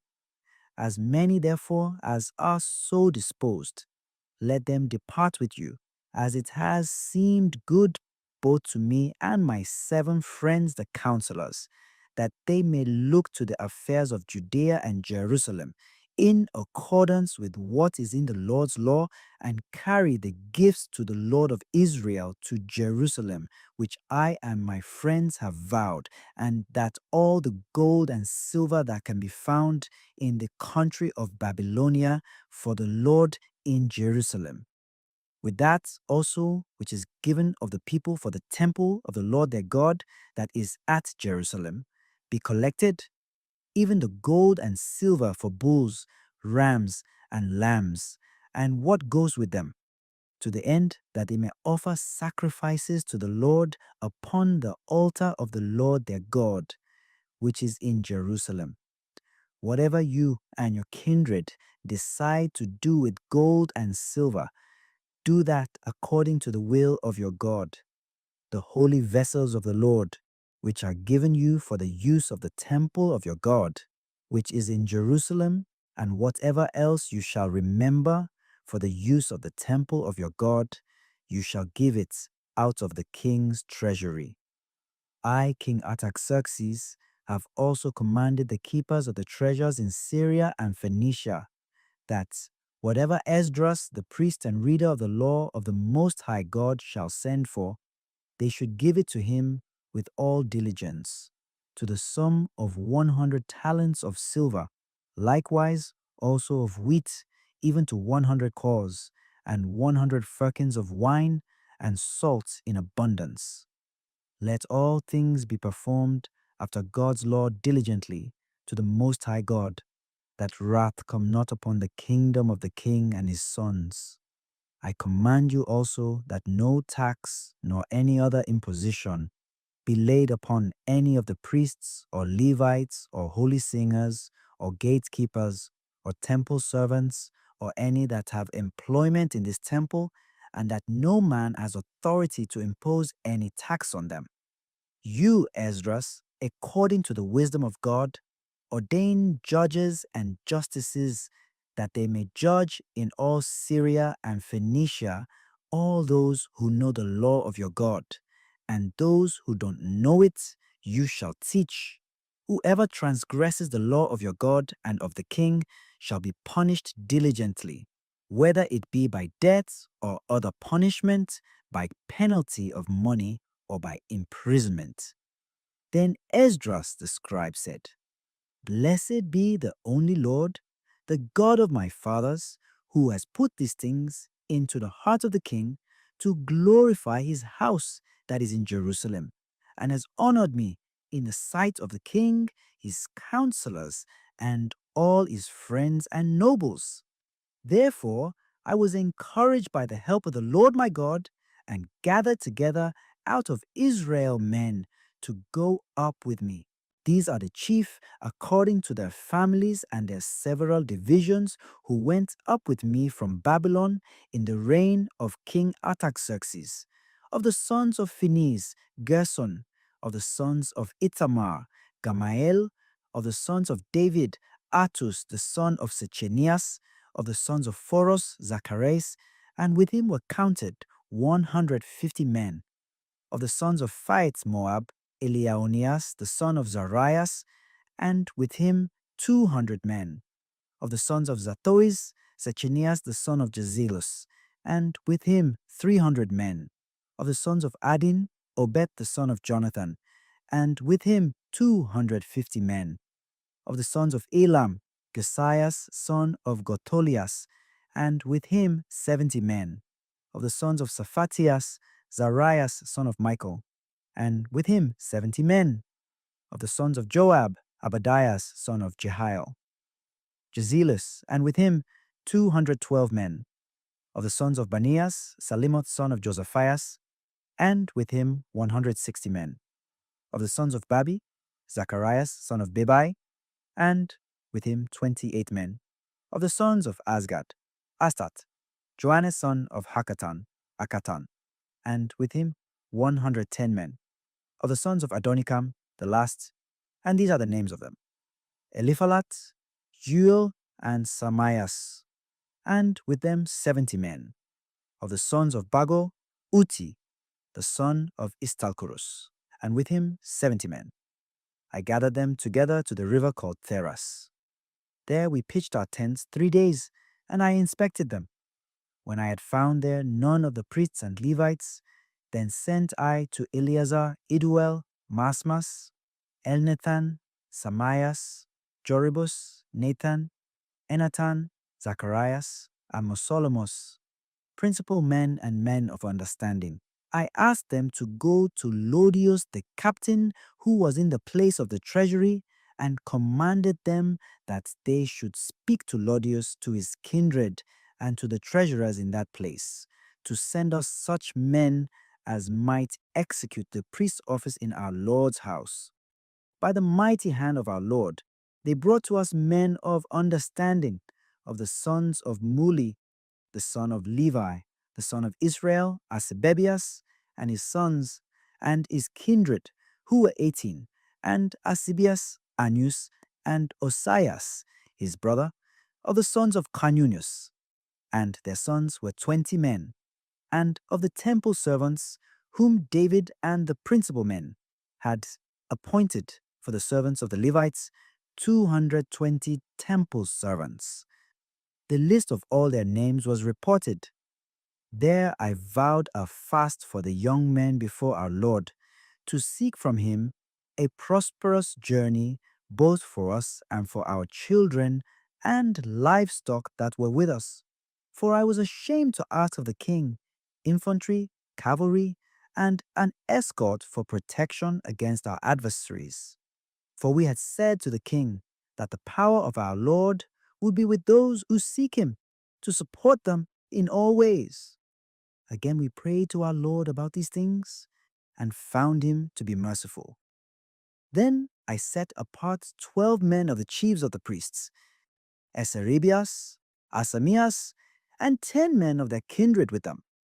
I weighed out to them the silver, the gold, and the holy vessels of the house of our Lord, which the king, his counselors, the nobles, and all Israel had given. When I had weighed it, I delivered to them 650 talents of silver vessels weighing 100 talents, 100 talents of gold, 20 golden vessels, and 12 vessels of brass, even of fine brass, glittering like gold. I said to them, "You are holy to the Lord. The vessels are holy, and the gold and the silver are a vow to the Lord of our fathers.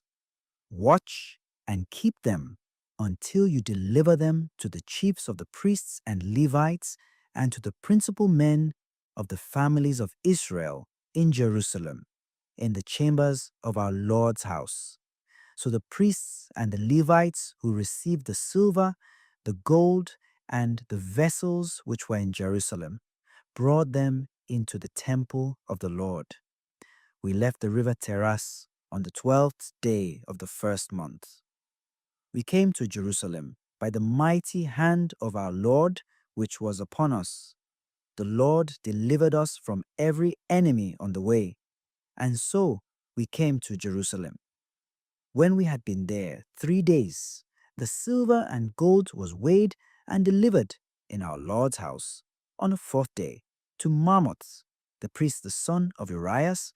With him was Eleazar, the son of Phinehas, and with them were Josabdus, the son of Jesus, and Moath, the son of Sabanus, the Levites.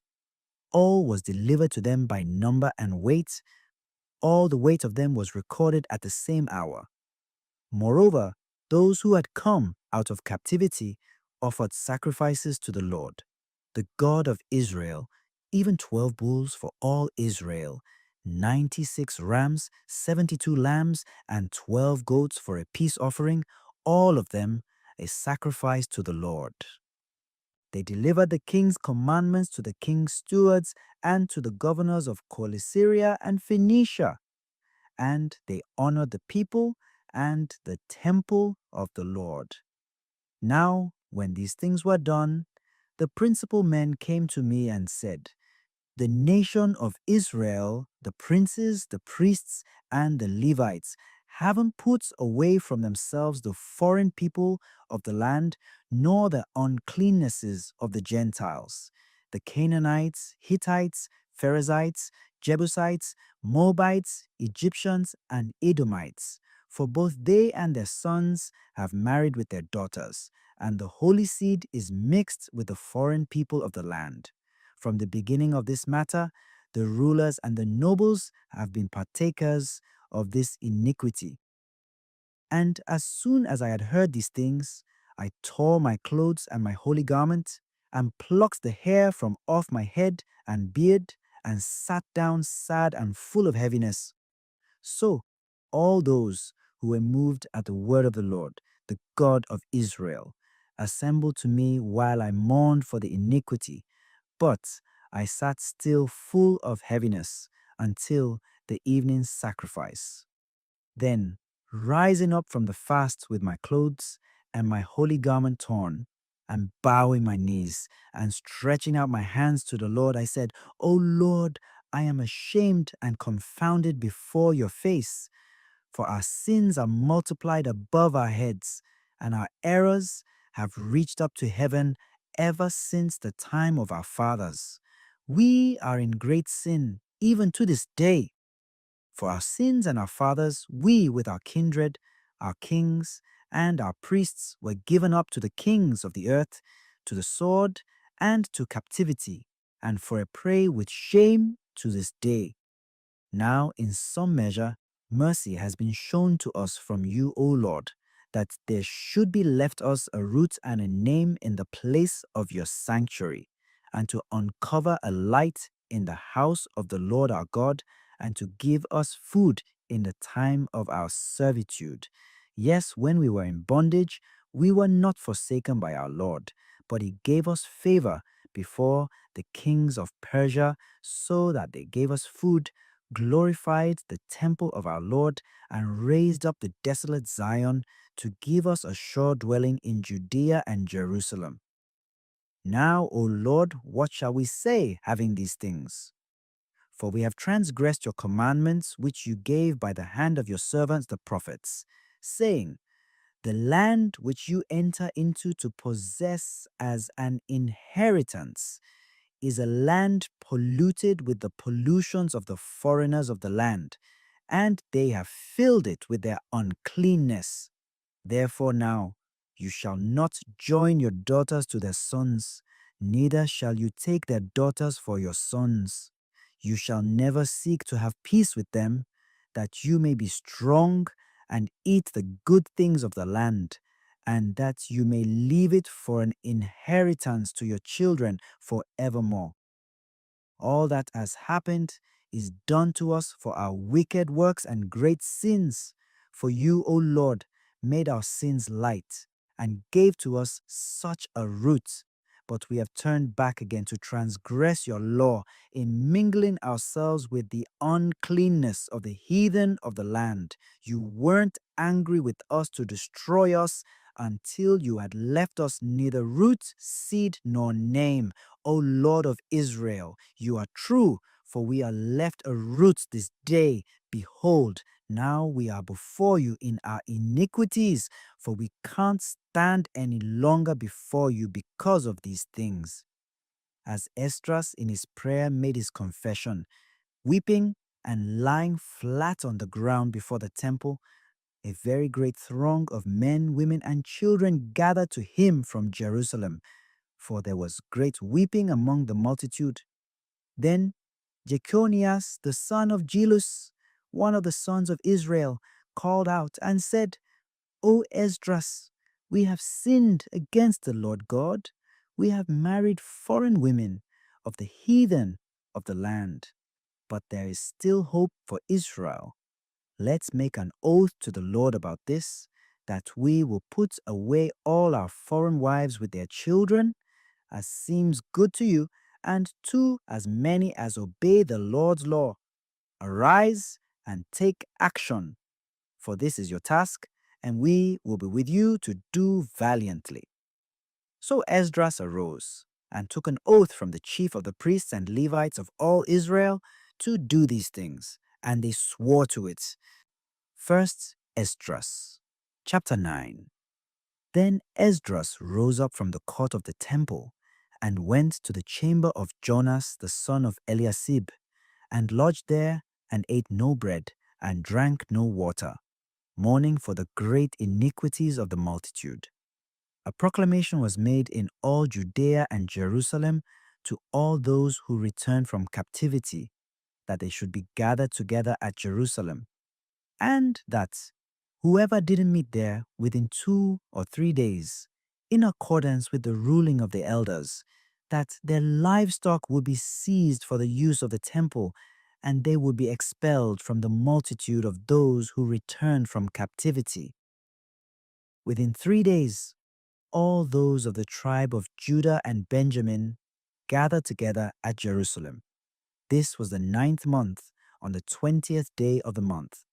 All the multitude sat together, shivering in the broad place before the temple, because of the present foul weather. So Esdras arose up and said to them, You have transgressed the law and married foreign wives, increasing the sins of Israel.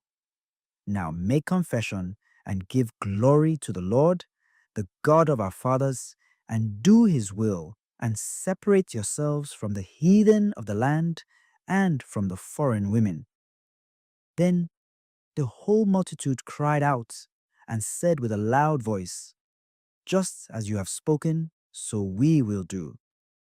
But because the multitude is great, and it is foul weather, so that we can't stand outside, and this is not a work of 1 day or 2, seeing our sin in these things has spread far. Therefore, let the rulers of the multitude stay, and let all those of our settlements that have foreign wives come at the time appointed, and with them the rulers and judges of every place, until we turn away the wrath of the Lord from us for this matter. So Jonathan, the son of Azael, and Ezekias, the son of Tokanos, took the matter on themselves. Mosolomus and Levis and Sabbatius were judges with them. Those who returned from captivity did according to all these things. Esdras the priest chose for himself principal men of their families, all by name. On the new moon of the 10th month, they met together to examine the matter. So their cases of men who had foreign wives was brought to an end by the new moon of the 1st month. Of the priests who had come together and had foreign wives, there were found of the sons of Jesus, the son of Josedek, and his kindred, Matalas, Eleazar, and Joribus, and Joadanos. They gave their hands to put away their wives and to offer rams to make reconciliation for their error. Of the sons of Emma, Ananias, Zabdeus, Manis, Sameus, Hieril, and Azarias. Of the sons of Phisor, Elionas, Masias, Ishmael, Nathaniel, Osidalus, and Saloas. Of the Levites, Josabdus, Semeis, Colios, who is called Kalitas, Patheos, Judas, and Jonas. Of the holy singers, Eliasibus and Bacchorus. Of the gatekeepers, Salumus and Torbanes. Of Israel, of the sons of Phoros, Hermas, Iedias, Melchias, Maelus, Eleazar, Asibas, and Banias. Of the sons of Elah, Mattanias, Zacharias, Jezraelus, Oabdius, Hieremoth, and Aedias. Of the sons of Zamoth, Eliadas, Eliatzimos, Othonias, Jeremoth, Sabbatus, and Zardius. Of the sons of Bebai, Joannes, Ananias, Josabdus, and Imatheus. Of the sons of Mani, Olamus, Mamucus, Jedeus, Jasubas, Chasilus, and Hieremoth. Of the sons of Adi, Nathus, Musias, Lacunus, Nidus, Mattanias, Sestel, Balnus, and Manassias. Of the sons of Anas, Elionas, Aseas, Melchias, Sabeus, and Simon Chosameus. Of the sons of Asom, Maltaneus, Mattathias, Sabaneus, Eliphalat, Manasses, and Simei. Of the sons of Baani, Jeremias, Momdis, Ismarus, Juel, Mamdai, Pedias, Anos, Carbesion, Enasibus, Mamnitamenos, Eliasis, Banus, Eliali, Someis, Selemias, and Nathanias. Of the sons of Isori, Sesis, Ezrael, Azailus, Samatus, Zambri, and Josephus. Of the sons of Noma, Mazitias, Zabadeas, Edos, Juel, and Banias. All these had taken foreign wives, and they put them away with their children. The priests and Levites, and those who were of Israel, lived in Jerusalem and in the country, on the new moon of the 7th month, and the children of Israel in their settlements. The whole multitude gathered together with one accord into the broad place before the porch of the temple toward the east. They said to Esdras the priest and reader, "Bring the law of Moses that was given by the Lord, the God of Israel." So Esdras the chief priest brought the law to the whole multitude, both of men and women, and to all the priests to hear the law on the new moon of the 7th month. He read in the broad place before the porch of the temple from morning until midday before both men and women, and all the multitude gave attention to the law. Esdras, the priest and reader of the law, stood up upon the pulpit of wood which had been prepared. Beside him stood Mattathias, Samos, Ananias, Azarias, Urias, Ezekias, and Baalsamus on the right hand, and on his left hand Phaldius, Misael, Melchias, Lothasubus, Nebarias, and Zacharias. Then Esdras took the book of the law before the multitude and sat honorably in the first place before all. When he opened the law, they all stood straight up. So Esdras blessed the Lord God Most High, the God of armies, the Almighty. All the people answered, "Amen." Lifting up their hands, they fell to the ground and worshipped the Lord.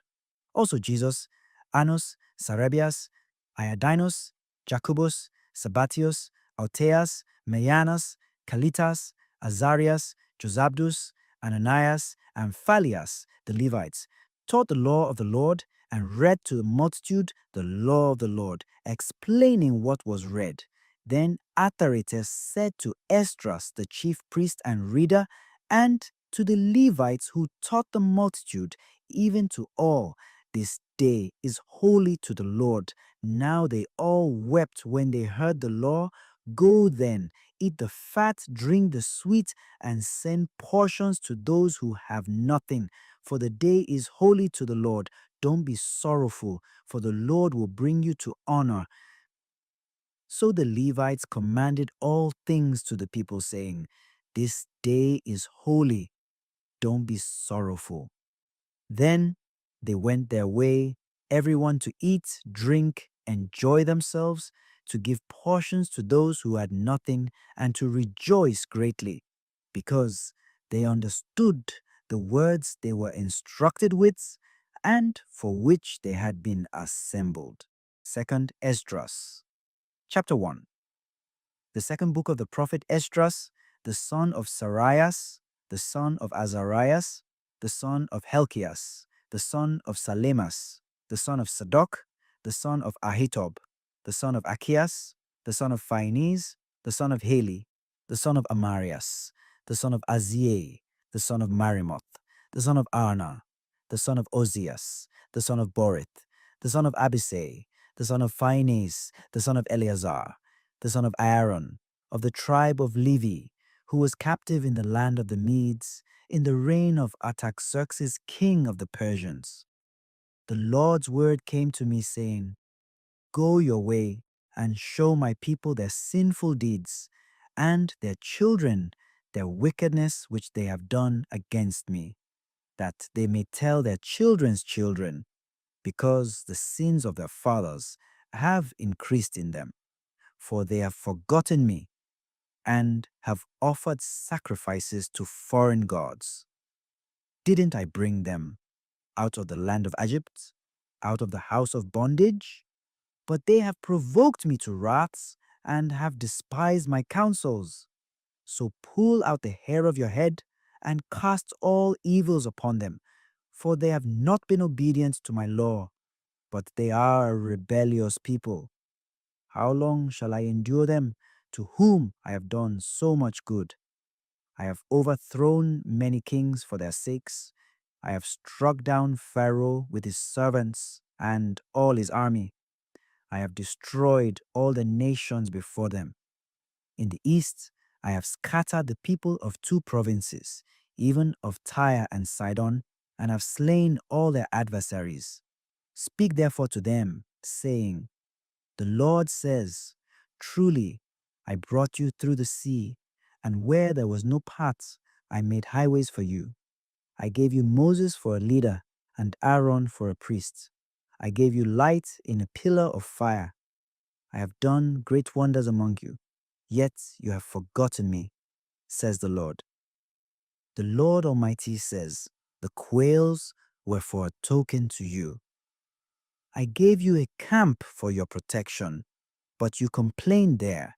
You didn't celebrate in my name for the destruction of your enemies, but even to this day you still complain. Where are the benefits that I have given you? When you were hungry and thirsty in the wilderness, didn't you cry to me, saying, Why have you brought us into this wilderness to kill us? It would have been better for us to have served the Egyptians than to die in this wilderness. I had pity on your mourning and gave you manna for food. You ate angels' bread. When you were thirsty, didn't I split the rock and water flowed out in abundance? Because of the heat, I covered you with the leaves of the trees. I divided fruitful lands among you. I drove out the Canaanites, the Perizzites, and the Philistines before you. What more shall I do for you? Says the Lord. The Lord Almighty says, When you were in the wilderness, at the bitter stream, being thirsty and blaspheming my name, I gave you not fire for your blasphemies, but threw a tree in the water and made the river sweet. What shall I do to you, O Jacob? You, Judah, would not obey me. I will turn myself to other nations, and I will give my name to them, that they may keep my statutes. Since you have forsaken me, I also will forsake you. When you ask me to be merciful to you, I will have no mercy upon you. Whenever you call upon me, I will not hear you, for you have defiled your hands with blood, and your feet are swift to commit murder.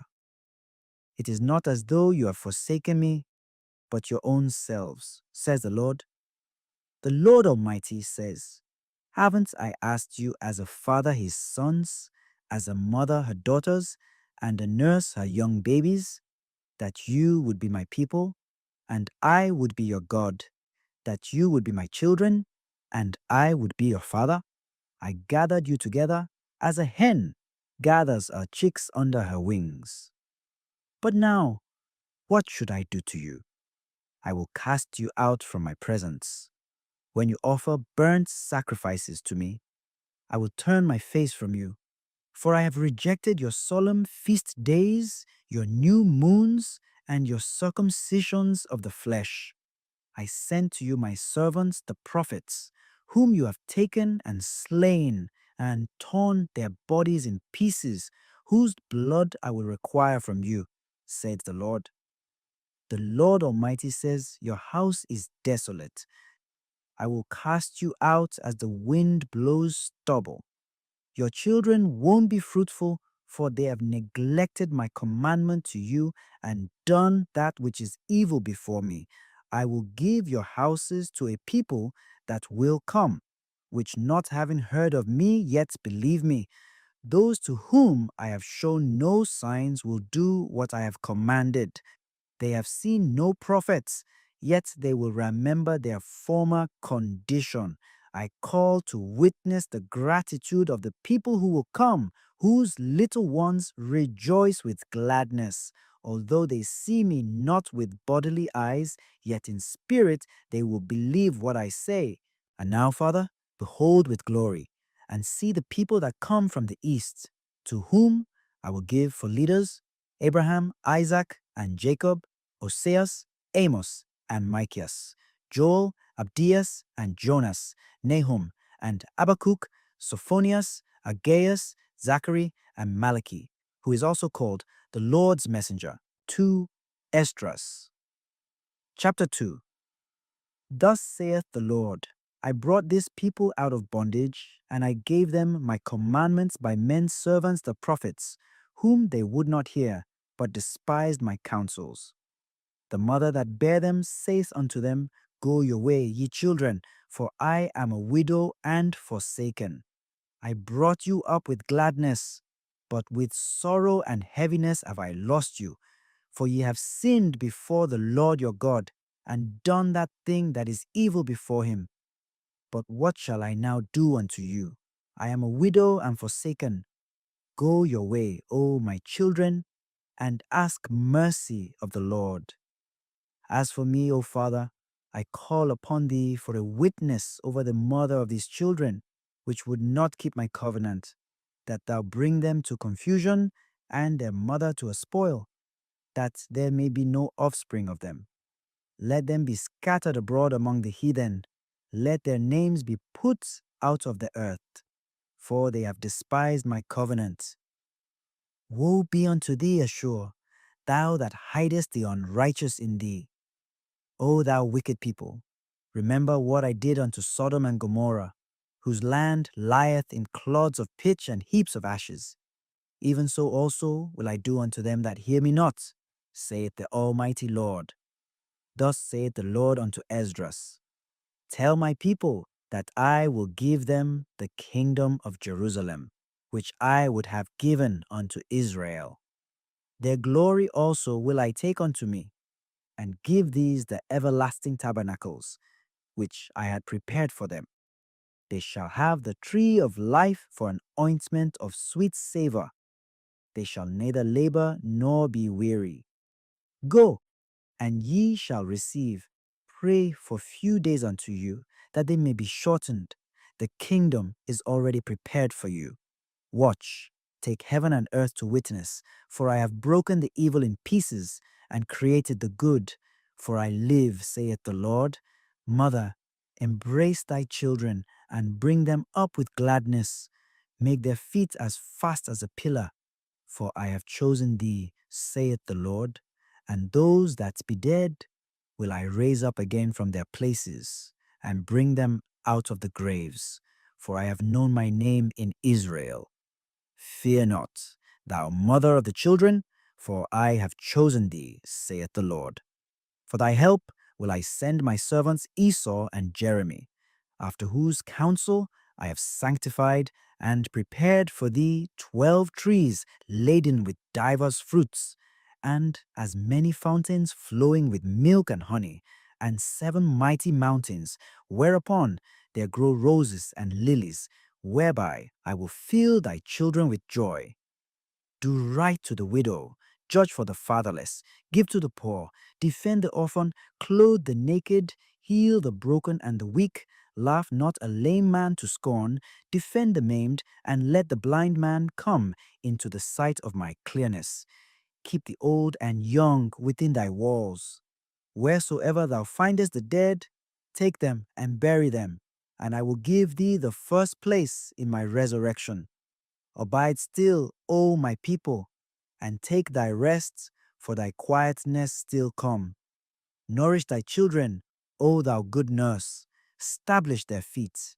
As for the servants whom I have given thee, there shall not one of them perish, for I will require them from among thy number. Be not weary, for when the day of trouble and heaviness cometh, others shall weep and be sorrowful, but thou shalt be merry and have abundance. The heathen shall envy thee, but they shall be able to do nothing against thee, saith the Lord. My hands shall cover thee, so that thy children shall not see hell.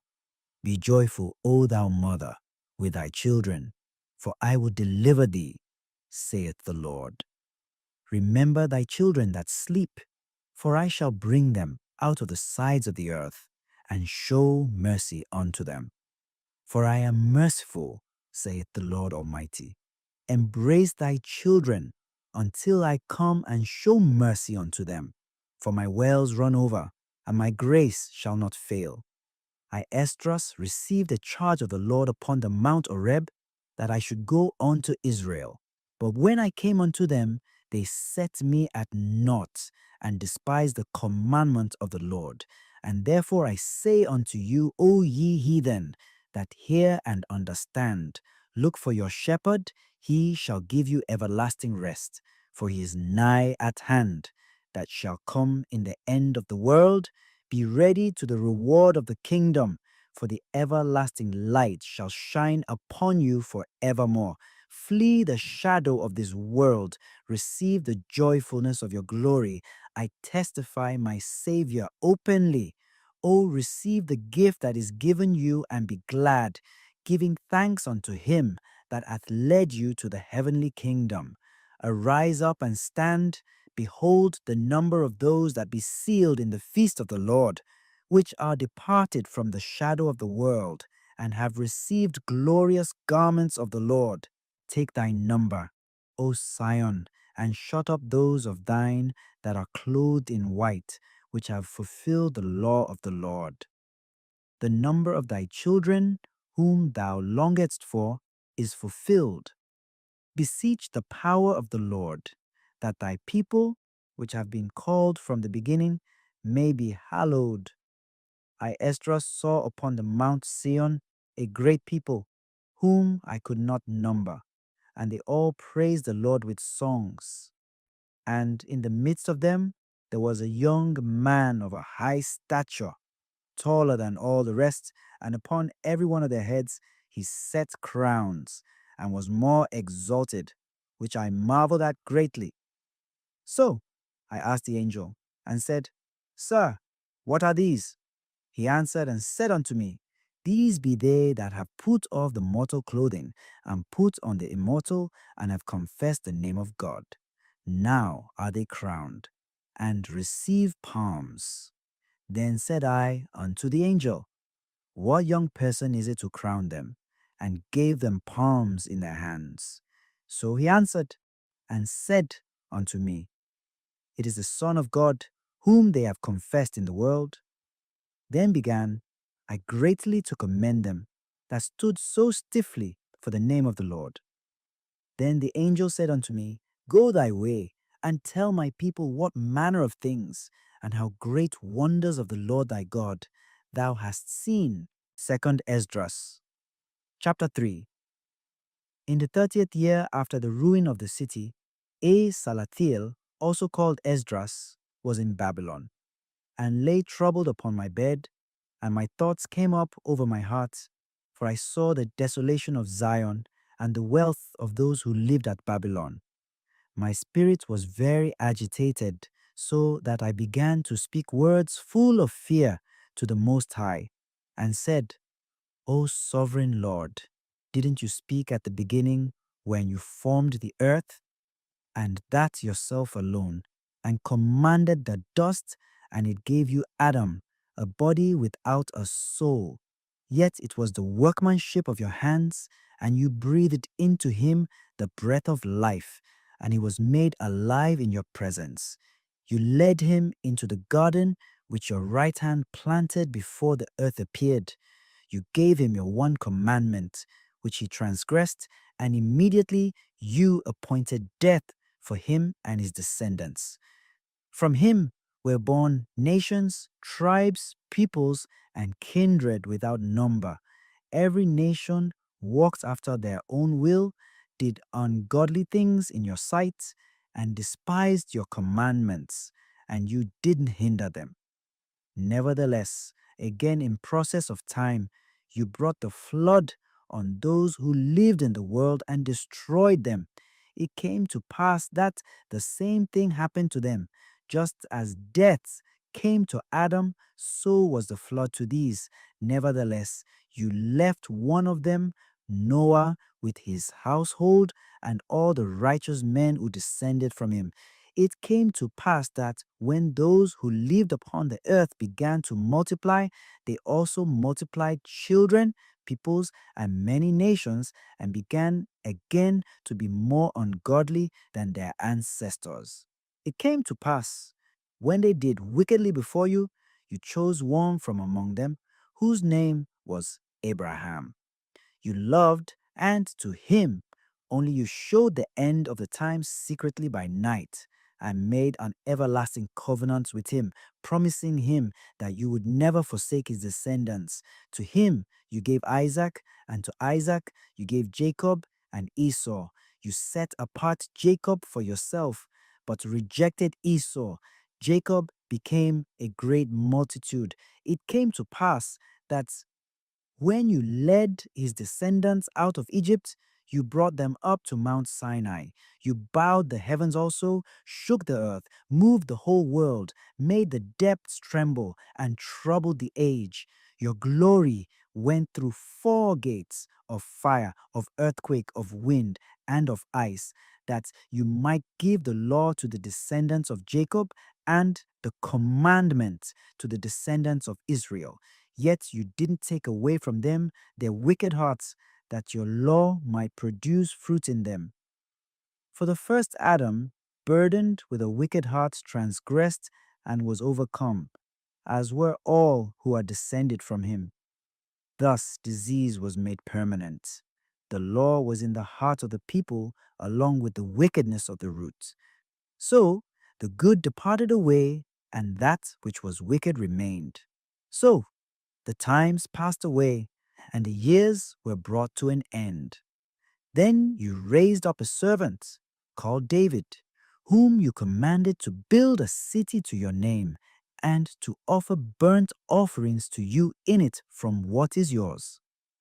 When this was done many years, then those who inhabited the city did evil in all things, doing as Adam and all his generations had done, for they also had a wicked heart. So you gave your city over into the hands of your enemies. Then I said in my heart, are the deeds of those who inhabit Babylon any better?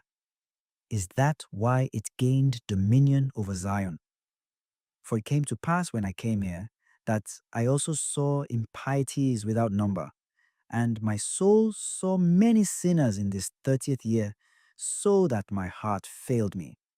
For I have seen how you endure them sinning, and have spared those who act ungodly, and have destroyed your people, and have preserved your enemies, and you have not shown how your way may be comprehended.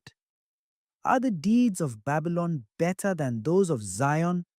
Or is there any other nation that knows you beside Israel?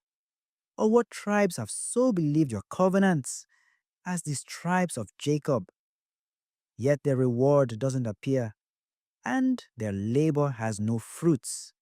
For I have gone here and there through the nations, and I see that they abound in wealth, and don't think about your commandments.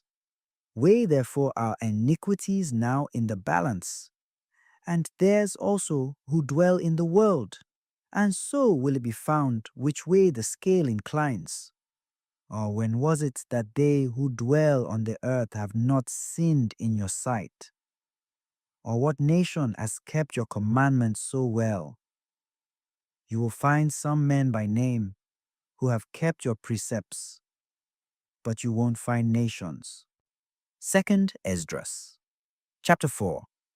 The angel who was sent to me, whose name was Uriel, gave me an answer and said to me, "Your understanding has utterly failed you regarding this world.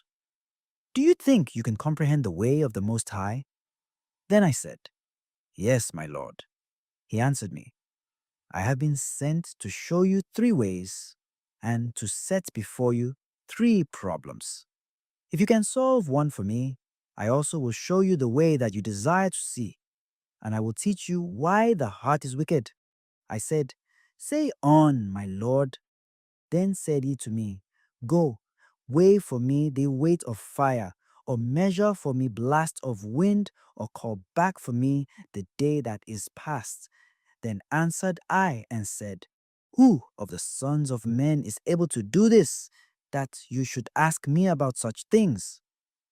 He said to me, "If I had asked you, how many dwellings are there in the heart of the sea, or how many springs are there at the fountain head of the deep, or how many streams are above the firmament, or which are the exits of hell, or which are the entrances of paradise?" Perhaps you would say to me, "I never went down into the deep, or as yet into hell, neither did I ever climb up into heaven."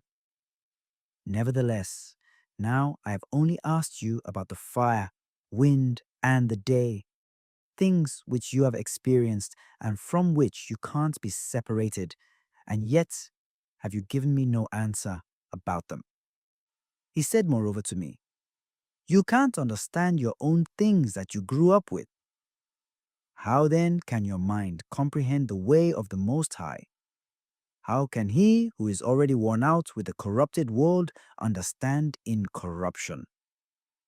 When I heard these things, I fell on my face and said to him, "It would have been better if we weren't here at all, than that we should come here and live in the midst of ungodliness and suffer," and not know why. He answered me and said, "A forest of the trees of the field went out and took counsel together and said, 'Come, let's go and make war against the sea, that it may depart away before us, and that we may make ourselves more forests.'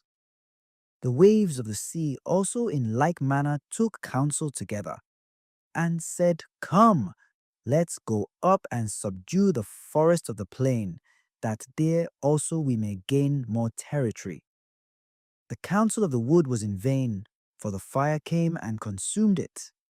Likewise also the counsel of the waves of the sea, for the sand stood up and stopped them. If you were judged now between these two, which would you justify, or which would you condemn?" I answered and said, "It is a foolish counsel that they both have taken, for the ground is given to the wood, and the place of the sea is given to bear its waves." Then answered he me, and said, "You have given a right judgment. Why don't you judge your own case? For just as the ground is given to the wood, and the sea to its waves, even so those who dwell upon the earth may understand nothing but what is upon the earth.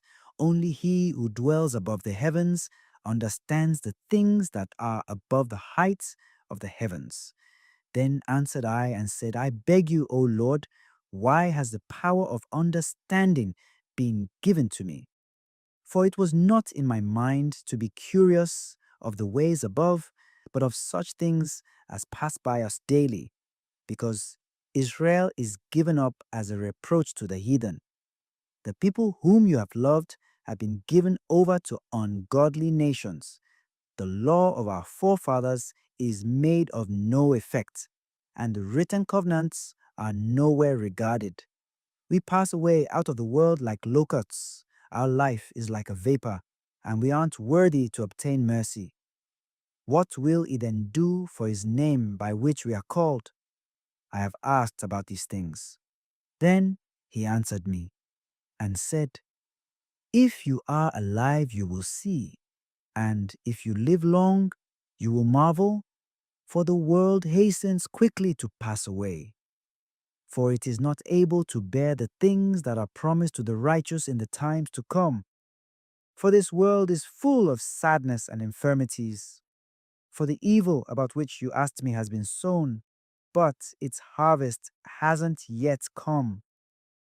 If therefore that which is sown isn't reaped, and if the place where the evil is sown doesn't pass away, the field where the good is sown won't come.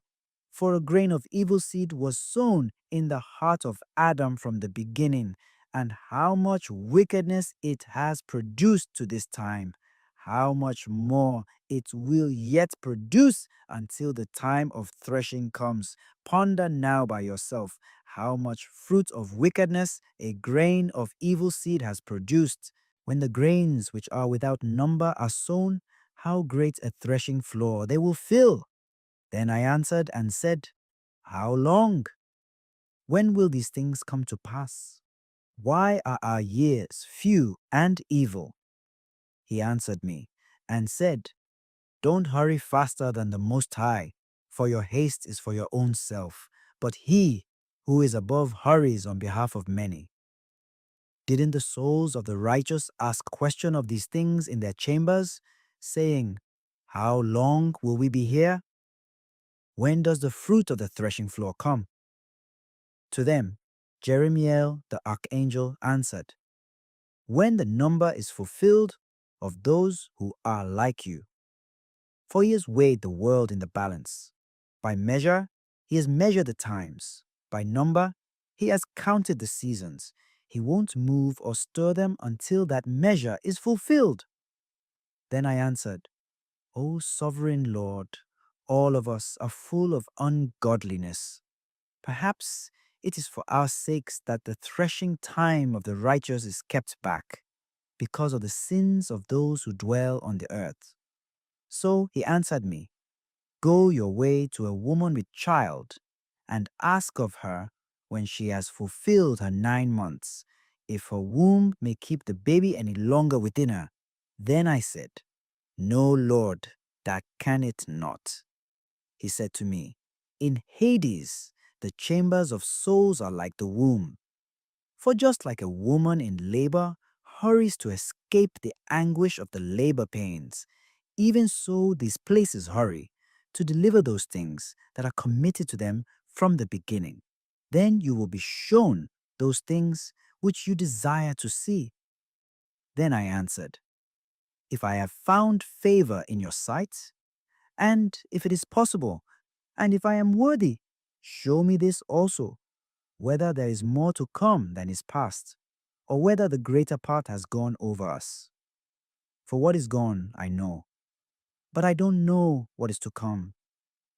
He said to me, Stand up on my right side, and I will explain the parable to you. So I stood, looked, and saw a hot burning oven passed by before me.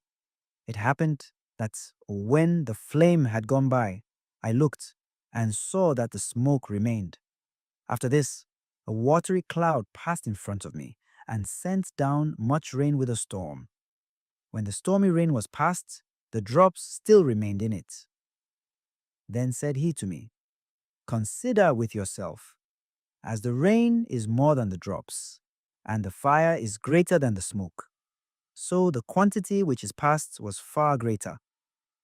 But the drops and the smoke still remained.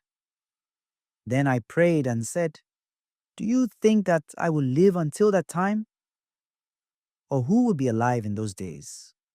He answered me, As for the signs you asked me about, I may tell you of them in part. But I wasn't sent to tell you about your life, for I don't know. Second Esdras, chapter 5. Nevertheless, concerning the signs, behold, the days will come when those who dwell on earth will be taken with great amazement, and the way of truth will be hidden, and the land will be barren of faith.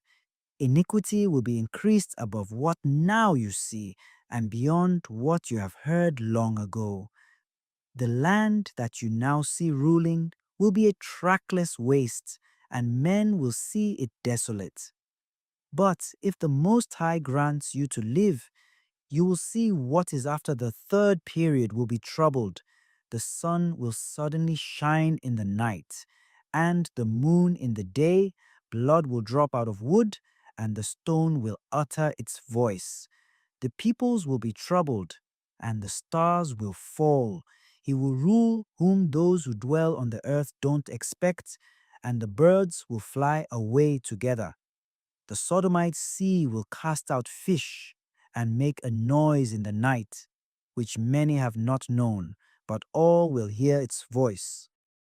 There will also be chaos in many places. Fires will break out often, and the wild animals will change their places, and women will bring forth monsters. Salt waters will be found in the sweet, and all friends will destroy one another. Then reason will hide itself, and understanding withdraw itself into its chamber. It will be sought by many, and won't be found. Unrighteousness and lack of restraint will be multiplied on earth. One country will ask another, has righteousness or a man that does righteousness gone through you? And it will say, no. It will come to pass at that time that men will hope but won't obtain. They will labor, but their ways won't prosper. I am permitted to show you such signs. If you will pray again and weep as now and fast 7 days, you will hear yet greater things than these. Then I woke up, and an extreme trembling went through my body, and my mind was so troubled that it fainted. So the angel who had come to talk with me held me, comforted me, and set me on my feet. In the second night, it came to pass that Phaltiel, the captain of the people, came to me, saying, where have you been? Why is your face sad? Or don't you know that Israel is committed to you in the land of their captivity? Get up then, and eat some bread, and don't forsake us like a shepherd who leaves the flock in the power of cruel wolves. Then said I to him, go away from me, and don't come near me for 7 days, and then you shall come to me. He heard what I said and left me. So I fasted 7 days, mourning and weeping, like Uriel the angel had commanded me. After 7 days, the thoughts of my heart were very grievous to me again, and my soul recovered the spirit of understanding, and I began to speak words before the Most High again. I said, O sovereign Lord of all the woods of the earth, and of all the trees thereof, you have chosen one vine for yourself. Of all the lands of the world, you have chosen one country for yourself. Of all the flowers of the world, you have chosen one lily for yourself. Of all the depths of the sea, you have filled one river for yourself. Of all built cities, you have consecrated Zion for yourself. Of all the birds that are created, you have named for yourself one dove. Of all the livestock that have been made, you have provided for yourself one sheep. Among all the multitudes of peoples, you have gotten yourself one people. To this people, whom you loved, you gave a law that is approved by all. Now, O Lord, why have you given this one people over to many, and have dishonored the one root above others, and have scattered your only one among many? Those who opposed your promises have trampled down those who believed your covenants. If you really do hate your people so much, they should be punished with your own hands. Now, when I had spoken these words, the angel that came to me the night before was sent to me and said to me, hear me, and I will instruct you. Listen to me, and I will tell you more. I said, speak on, my lord. Then said he to me, you are very troubled in mind for Israel's sake. Do you love that people more than he who made them?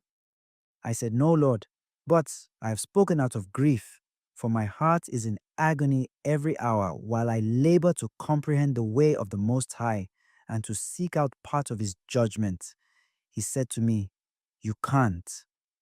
And I said, why, Lord? Why was I born? Why wasn't my mother's womb my grave, that I might not have seen the travail of Jacob and the wearisome toil of the people of Israel? He said to me, count for me those who haven't yet come. Gather together for me the drops that are scattered abroad, and make the withered flowers green again for me. Open for me the chambers that are closed, and bring out the winds for me that are shut up in them, or show me the image of a voice. Then I will declare to you the travail that you asked to see.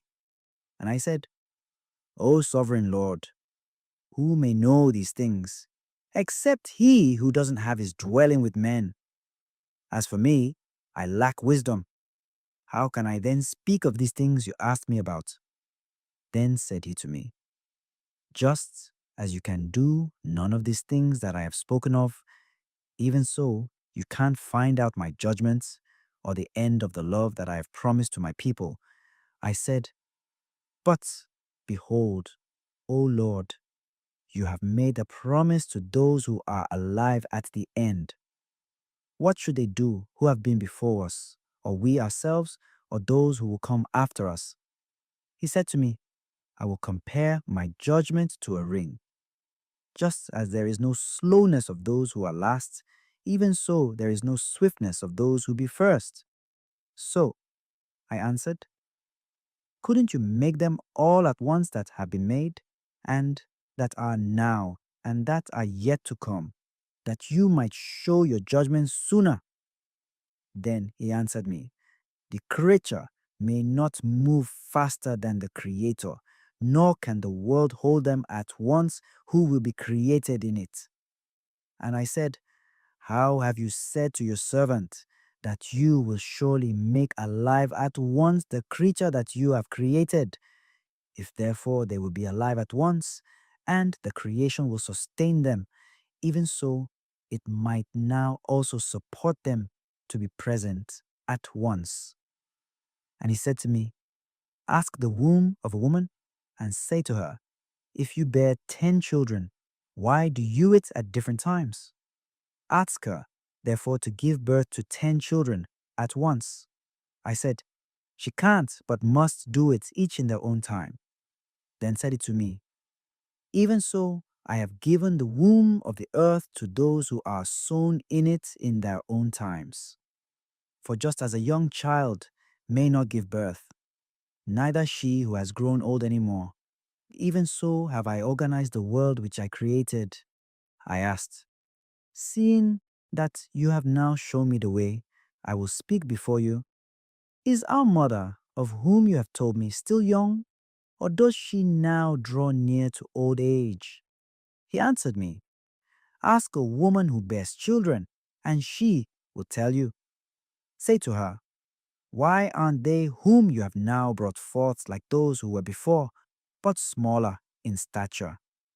She also will answer you, those who are born in the strength of youth are different from those who are born in the time of old age, when the womb fails. Consider therefore you also how you are shorter than those who are before you. So are those who come after you smaller than you, as born of a creature which now begins to be old and is past the strength of youth. Then I said, Lord, I implore you, if I have found favor in your sight, show your servant by whom you visit your creation. 2nd Esdras, chapter 6.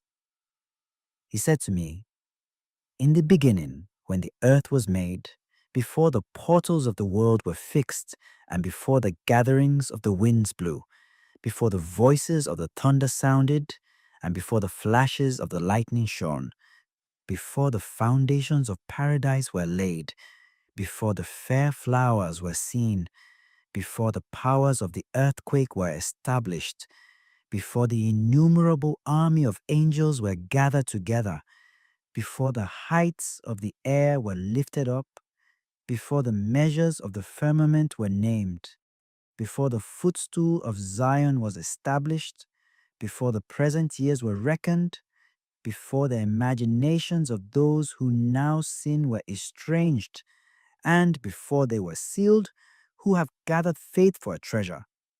Then I considered these things, and they all were made through me alone, and not through another. Just as by me also they will be ended, and not by another.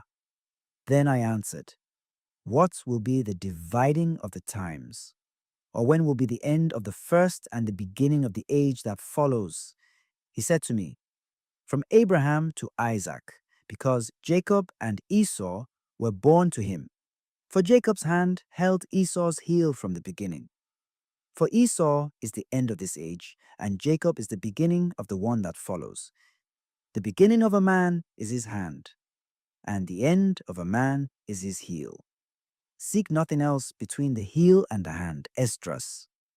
Then I answered, O sovereign Lord, if I have found favor in your sight, I beg you, show your servant the end of your signs, which you showed me part on a previous night. So he answered, stand up upon your feet, and you will hear a mighty sounding voice. If the place you stand on is greatly moved when it speaks, don't be afraid, for the word is of the end. And the foundations of the earth will understand that the speech is about them. They will tremble and be moved, for they know that their end must be changed. It happened that, when I had heard it, I stood up on my feet and listened, and behold, there was a voice that spoke, and its sound was like the sound of many waters. It said, behold, the days come, when I draw near to visit those who dwell upon the earth, and when I investigate those who have caused harm unjustly with their unrighteousness, and when the affliction of Zion is complete, and when the seal will be set on the age that is to pass away, then I will show these signs. The books will be opened before the firmament, and all will see together.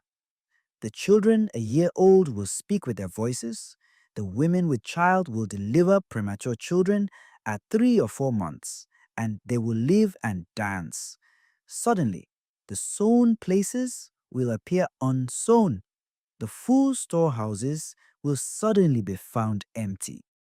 The trumpet will give a sound which, when every man hears, they will suddenly be afraid. At that time, friends will make war against one another like enemies. The earth will stand in fear with those who dwell in it. The springs of the fountains will stand still, so that for 3 hours they won't flow. It will be that whoever remains after all these things that I have told you of, he will be saved and will see my salvation and the end of my world. They will see the men who have been taken up, who have not tasted death from their births. The heart of the inhabitants will be changed and turned into a different spirit, for evil will be blotted out, and deceit will be quenched. Faith will flourish, corruption will be overcome, and the truth, which has been so long without fruit, will be declared. When he talked with me, behold, little by little, the place I stood on rocked back and forth. He said to me, I came to show you these things tonight. If therefore you will pray yet again and fast 7 more days, I will again tell you greater things than these. For your voice has surely been heard before the Most High. For the Mighty has seen your righteousness. He has also seen your purity, which you have maintained ever since your youth. Therefore, he has sent me to show you all these things and to say to you, believe and don't be afraid. Don't be hasty to think vain things about the former times, that you may not hasten in the latter times. It came to pass after this that I wept again and fasted 7 days in like manner, that I might fulfill the 3 weeks which he told me.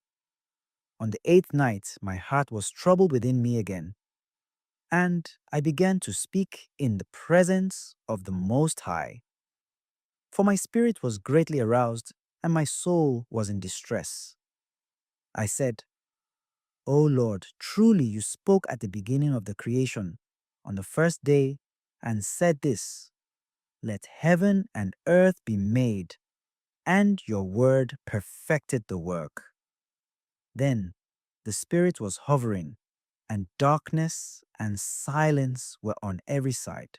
The sound of man's voice was not yet there.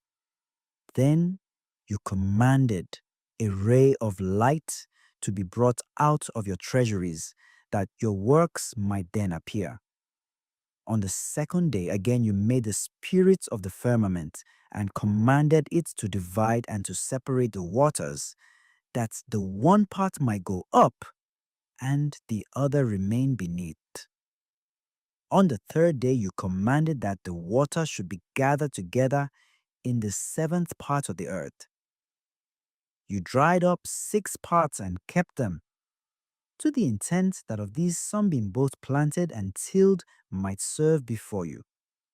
For as soon as your word went out, the work was done. Immediately, great and innumerable fruits grew, with many pleasant tastes, and flowers of inimitable color, and fragrances of most exquisite smell. This was done the third day. On the fourth day, you commanded that the sun should shine, the moon give its light, and the stars should be in their order, and gave them a command to serve mankind, who was to be made. On the fifth day, you said to the seventh part, where the water was gathered together, that it should produce living creatures, fowls, and fishes. And so it came to pass that the mute and lifeless water produced living things, as it was told, that the nations might therefore praise your wondrous works. Then you preserved 2 living creatures, the one you called Behemoth, and the other you called Leviathan. You separated the one from the other. For the seventh part, namely, where the water was gathered together, might not hold them both. To Behemoth you gave 1 part, which was dried up on the third day, that he should dwell in which are 1,000 hills. But to Leviathan you gave the 7th part, namely, the watery part. You have kept them to be devoured by whom you wish, when you wish. But on the 6th day you commanded the earth to produce before you cattle, animals, and creeping things. Over these you ordained Adam as ruler over all the works that you have made. Of him came all of us, the people whom you have chosen. All this have I spoken before you, O Lord, because you have said that for our sakes you made this world. As for the other nations, which also come from Adam, you have said that they are nothing and are like spittle. You have likened the abundance of them to a drop that falls from a bucket. Now, O Lord, behold these nations, which are reputed as nothing, being rulers over us and devouring us. But we, your people, whom you have called your firstborn, your only children, and your fervent lover, are given into their hands. Now, if the world is made for our sakes, why don't we possess our world for an inheritance? How long will this endure? 2nd Esdras, chapter 7.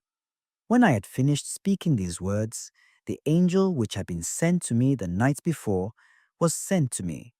He said to me, Rise, Esdras, and hear the words that I have come to tell you. I said, Speak on, my lord. Then he said to me, There is a sea set in a wide place, that it might be broad and vast, but its entrance is set in a narrow place, so as to be like a river. Whoever desires to go into the sea to look at it or to rule it, if he didn't go through the narrow entrance, how could he come into the broad part? Another thing also, there is a city built and set in a plain country, and full of all good things, but its entrance is narrow and is set in a dangerous place to fall, having fire on the right hand and deep water on the left. There is one only path between them both, even between the fire and the water, so that only one person can go there at once. If this city is now given to a man for an inheritance, if the heir doesn't pass the danger before him, how will he receive his inheritance? I said, That is so, Lord. Then said he to me, Even so also is Israel's portion. I made the world for their sakes. What is now done was decreed when Adam transgressed my statutes. Then the entrances of this world were made narrow, sorrowful, and toilsome. They are but few and evil, full of perils, and involved in great toils. For the entrances of the greater world are wide and safe, and produce fruits of immortality. So, if those who live don't enter these difficult and vain things, they can never receive those that are reserved for them. Now, therefore, why are you disturbed, seeing you are but a corruptible man? Why are you moved, since you are mortal? Why haven't you considered in your mind that which is to come, rather than that which is present? Then I answered and said, O sovereign Lord, behold, you have ordained in your law that the righteous will inherit these things, but that the ungodly will perish. The righteous therefore will suffer difficult things and hope for easier things, but those who have done wickedly have suffered the difficult things and yet will not see the easier things. He said to me, You are not a judge above God, neither do you have more understanding than the Most High. Yes, let many perish who now live, rather than that the law of God which is set before them be despised. For God strictly commanded those who came, even as they came, what they should do to live, and what they should observe to avoid punishment. Nevertheless, they weren't obedient to him, but spoke against him, and imagined for themselves vain things. They made cunning plans of wickedness, and said moreover of the Most High that he doesn't exist, and they didn't know his ways. They despised his law and denied his covenants. They haven't been faithful to his statutes and haven't performed his works. Therefore, Esdras, for the empty are empty things, and for the full are the full things. For behold, the time will come, and it will be when these signs of which I told you before will come to pass, that the bride will appear, even the city coming forth, and she will be seen, who now is withdrawn from the earth. Whoever is delivered from the foretold evils will see my wonders. For my son Jesus will be revealed with those who are with him, and those who remain will rejoice 400 years. After these years, my son Christ will die, along with all of those who have the breath of life. Then the world will be turned into the old silent 7 days, like as in the first beginning, so that no human will remain. After 7 days, the world that is not yet awake will be raised up, and what is corruptible will die. The earth will restore those who are asleep in it, and the dust those who dwell in it in silence, and the secret places will deliver those souls that were committed to them. The Most High will be revealed on the judgment seat, and compassion will pass away, and patience will be withdrawn. Only judgment will remain, truth will stand, faith will grow strong, recompense will follow, the reward will be shown, good deeds will awake, and wicked deeds won't sleep. The pit of torment will appear, and near it will be the place of rest. The furnace of hell will be shown, and near it the paradise of delight. Then the Most High will say to the nations that are raised from the dead, Look and understand whom you have denied, whom you haven't served, whose commandments you have despised. Look on this side and on that. Here is delight and rest, and there fire and torments. Thus he will speak to them in the day of judgment. This is a day that has neither sun, nor moon, nor stars, neither cloud, nor thunder, nor lightning, neither wind, nor water, nor air, neither darkness, nor evening, nor morning, neither summer, nor spring, nor heat, nor winter, neither frost, nor cold, nor hail, nor rain, nor dew, neither noon, nor night, nor dawn, neither shining, nor brightness, nor light, except only the splendor of the glory of the Most High, by which all will see the things that are set before them. It will endure as though it were a week of years. This is my judgment and its prescribed order. But I have only shown these things to you. I answered, I said then, O Lord, and I say now, blessed are those who are now alive and keep your commandments. But what about those for whom I prayed? For who is there of those who are alive who has not sinned? And who of the children of men hasn't transgressed your covenant? Now I see that the world to come will bring delight to few, but torments to many. For an evil heart is grown up in us, which has led us astray from these commandments, and has brought us into corruption and into the ways of death. It has shown us the paths of perdition and removed us far from life. And that not a few only, but nearly all who have been created. He answered me, listen to me, and I will instruct you. I will admonish you yet again. For this reason, the Most High has not made one world, but two. For because you have said that the just are not many, but few, and the ungodly abound, hear the explanation. If you have just a few precious stones, will you add them to lead and clay? I said, Lord, how could that be? He said to me, not only that, but ask the earth, and she will tell you. Defer to her, and she will declare it to you.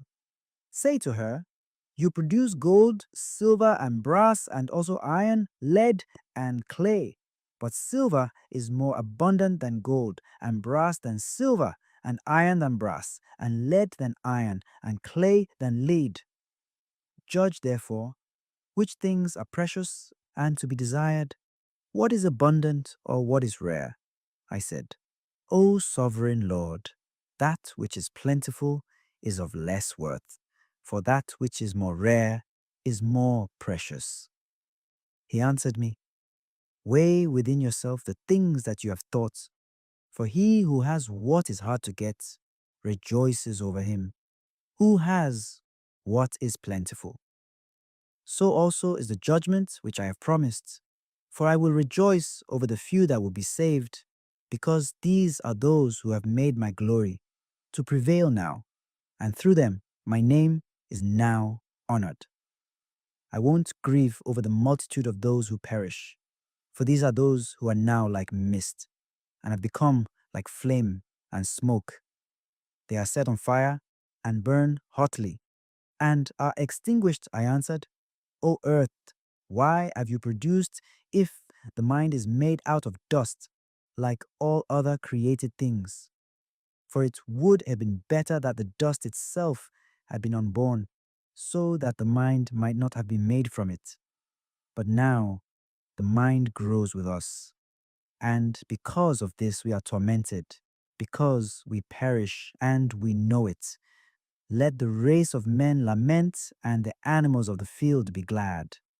Let all who are born lament, but let the four-footed animals and the livestock rejoice, for it is far better with them than with us, for they don't look forward to judgment, neither do they know of torments or of salvation promised to them after death. For what does it profit us that we will be preserved alive, but yet be afflicted with torment? For all who are born are defiled with iniquities, and are full of sins and laden with transgressions. If after death we were not to come into judgment, perhaps it would have been better for us. He answered me, when the Most High made the world and Adam and all those who came from him, he first prepared the judgments and the things that pertain to the judgment. Now understand from your own words, for you have said that the mind grows with us. They therefore who dwell on the earth will be tormented for this reason, that having understanding, they have committed iniquity, and receiving commandments have not kept them. And having obtained the law, they dealt unfaithfully with that which they received. What then will they have to say in the judgment? Or how will they answer in the last times? For how long a time has the Most High been patient with those who inhabit the world, and not for their sakes, but because of the times which He has foreordained? I answered, if I have found grace in your sight, O Lord, show this also to your servant, whether after death, even now, when every one of us gives up his soul, we will be kept in rest until those times come in which you renew the creation, or whether we will be tormented immediately. He answered me, I will show you this also, but don't join yourself with those who are scorners, nor count yourself with those who are tormented. For you have a treasure of works laid up with the Most High, but it won't be shown you until the last times. For concerning death, the teaching is, when the decisive sentence has gone out from the Most High that a man shall die, as the spirit leaves the body to return again to him who gave it, it adores the glory of the Most High first of all. And if it is one of those who have been scorners and have not kept the way of the Most High, and that have despised His law, and who hate those who fear God, these spirits won't enter into habitations, but will wander and be in torments immediately, ever grieving and sad in 7 ways. The first way, because they have despised the law of the Most High. The second way, because they can't now make a good repentance that they may live. The third way, they will see the reward laid up for those who have believed the covenants of the Most High. The fourth way, they will consider the torment laid up for themselves in the last days. The fifth way, they will see the dwelling places of the others guarded by angels with great quietness.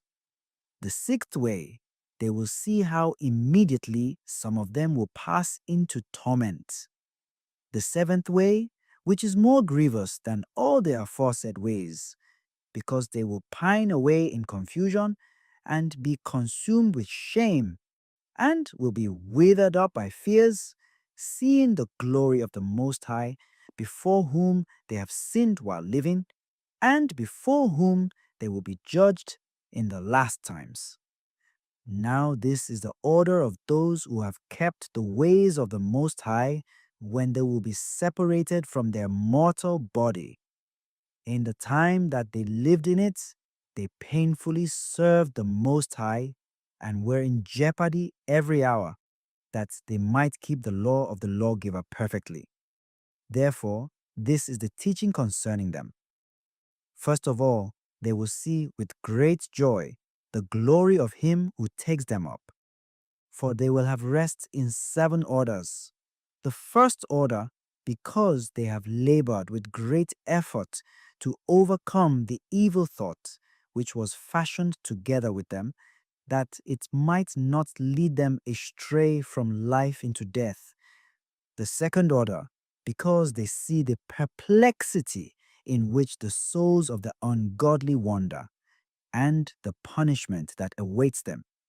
The third order, they see the testimony which He who fashioned them gives concerning them, that while they lived, they kept the law which was given them in trust. The fourth order, they understand the rest which, being gathered in their chambers, they now enjoy with great quietness, guarded by angels and the glory that awaits them in the last days. The fifth order, they rejoice that they have now escaped from that which is corruptible, and that they will inherit that which is to come, while they see in addition the difficulty and the pain from which they have been delivered, and the spacious liberty which they will receive with joy and immortality. The sixth order, when it is shown to them how their face will shine like the sun, and how they will be made like the light of the stars, being incorruptible from then on. The seventh order, which is greater than all the previously mentioned orders, because they will rejoice with confidence, and because they will be bold without confusion, and will be glad without fear, for they hurry to see the face of Him whom in their lifetime they served, and from whom they will receive their reward in glory. This is the order of the souls of the just, as from henceforth is announced to them. Previously mentioned are the ways of torture, which those who would not give heed will suffer from after this. I answered, will time therefore be given to the souls after they are separated from the bodies, that they may see what you have described to me? He said, their freedom will be for 7 days, that for 7 days they may see the things you have been told, and afterwards they will be gathered together in their habitations. I answered, if I have found favor in your sight, show further to me your servant, whether in the day of judgment the just will be able to intercede for the ungodly, or to entreat the Most High for them, whether fathers for children, or children for parents, or kindred for kindred, or kinsfolk for their next of kin, or friends for those who are most dear. He answered me, since you have found favor in my sight, I will show you this also. The day of judgment is a day of decision, and displays to all the seal of truth. Even as now a father doesn't send his son, or a son his father, or a master his slave, or a friend him that is most dear, that in his place he may understand, or sleep, or eat, or be healed. So no one will ever pray for another in that day, neither will one lay a burden on another. For then everyone will each bear his own righteousness or unrighteousness. I answered, how do we now find that first Abraham prayed for the people of Sodom, and Moses for the ancestors who sinned in the wilderness, and Joshua after him for Israel in the days of Achan, and Samuel in the days of Saul, and David for the plague, and Solomon for those who would worship in the sanctuary, and Elijah for those that received rain, and for the dead that he might live, and Hezekiah for the people in the days of Sennacherib, and many others prayed for many?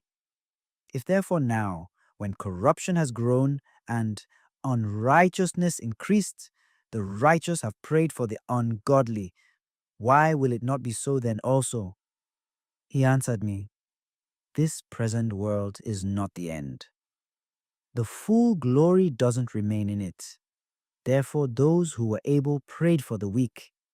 But the day of judgment will be the end of this age, and the beginning of the immortality to come, in which corruption has passed away, intemperance is at an end, infidelity is cut off, but righteousness has grown, and truth has sprung up. Then no one will be able to have mercy on him who is condemned in judgment, nor to harm someone who is victorious. I answered then, this is my first and last saying, that it would have been better if the earth had not produced Adam, or else, when it had produced him, to have restrained him from sinning.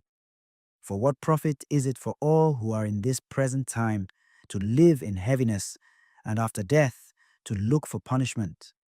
O Adam, what have you done? For though it was you who sinned, the evil hasn't fallen on you alone, but on all of us who come from you. For what profit is it to us if an immortal time is promised to us, but we have done deeds that bring death, and that there is promised us an everlasting hope, but we have most miserably failed, and that there are reserved habitations of health and safety, but we have lived wickedly, and that the glory of the Most High will defend those who have led a pure life. But we have walked in the most wicked ways of all, and that a paradise will be revealed, whose fruit endures without decay, in which is abundance and healing. But we won't enter into it, for we have lived in perverse ways, and that the faces of those who have practiced self-control will shine more than the stars, but our faces will be blacker than darkness. For while we lived and committed iniquity, we didn't consider what we would have to suffer after death. Then he answered, "This is the significance of the battle which humans born on the earth will fight. If they are overcome, they will suffer as you have said, but if they get the victory, they will receive the thing that I say. For this is the way that Moses spoke to the people while he lived, saying, 'Choose life, that you may live.' Nevertheless, they didn't believe him or the prophets after him, not even me who have spoken to them. Therefore, there won't be such heaviness in their destruction as there will be joy over those who are assured of salvation." Then I answered, "I know, Lord, that the Most High is now called merciful, in that he has mercy upon those who have not yet come into the world, and compassionate, in that he has compassion upon those who turn to his law, and patient, in that he is patient with those who have sinned, since they are his creatures, and bountiful, in that he is ready to give rather than to take away, and very merciful, in that he multiplies more and more mercies to those who are present and who are past, and also to those who are to come. For if he wasn't merciful, the world wouldn't continue with those who dwell in it. And one who forgives, for if he didn't forgive out of his goodness, that those who have committed iniquities might be relieved of them, not even 1/10,000th part of mankind would remain living. And the judge, for if he didn't pardon those who were created by his word, and blot out the multitude of sins, there would perhaps be very few left of an innumerable multitude. Second Esdras. Chapter 8. He answered me, "The Most High has made this world for many, but the world to come for few. Now I will tell you a parable, Esdras. Just as when you ask the earth, it will say to you that it gives very much clay from which earthen vessels are made, but little dust that gold comes from. Even so is the course of the present world. Many have been created, but few will be saved." I answered, "Drink your fill of understanding then, O my soul, and let my heart devour wisdom. For you have come here apart from your will, and depart against your will, for you have only been given a short time to live. O Lord over us, grant to your servant that we may pray before you, and give us seed for our heart and cultivation for our understanding, that fruit may grow from it, by which everyone who is corrupt, who bears the likeness of a man, may live. For you alone exist, and we all are one workmanship of your hands, just as you have said, because you give life to the body that is now fashioned in the womb, and give it members. Your creature is preserved in fire and water, and your workmanship endures 9 months as your creation, which is created in it.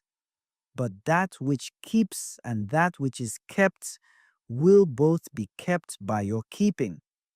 When the womb gives up again what has grown in it, You have commanded that out of the parts of the body, that is to say, out of the breasts, be given milk, which is the fruit of the breasts, that the body that is fashioned may be nourished for a time, and afterwards you guide it in your mercy. Yes, you have brought it up in your righteousness, nurtured it in your law, and corrected it with your judgment. You put it to death as your creation, and make it live as your work. If therefore you lightly and suddenly destroy him, which with so great labor was fashioned by your commandment, to what purpose was he made? Now therefore I will speak. About man in general, you know best, but about your people, for whose sake I am sorry, and for your inheritance, for whose cause I mourn, for Israel, for whom I am heavy, and for the seed of Jacob, for whose sake I am troubled. Therefore, I will begin to pray before you for myself and for them. For I see the failings of us who dwell in the land.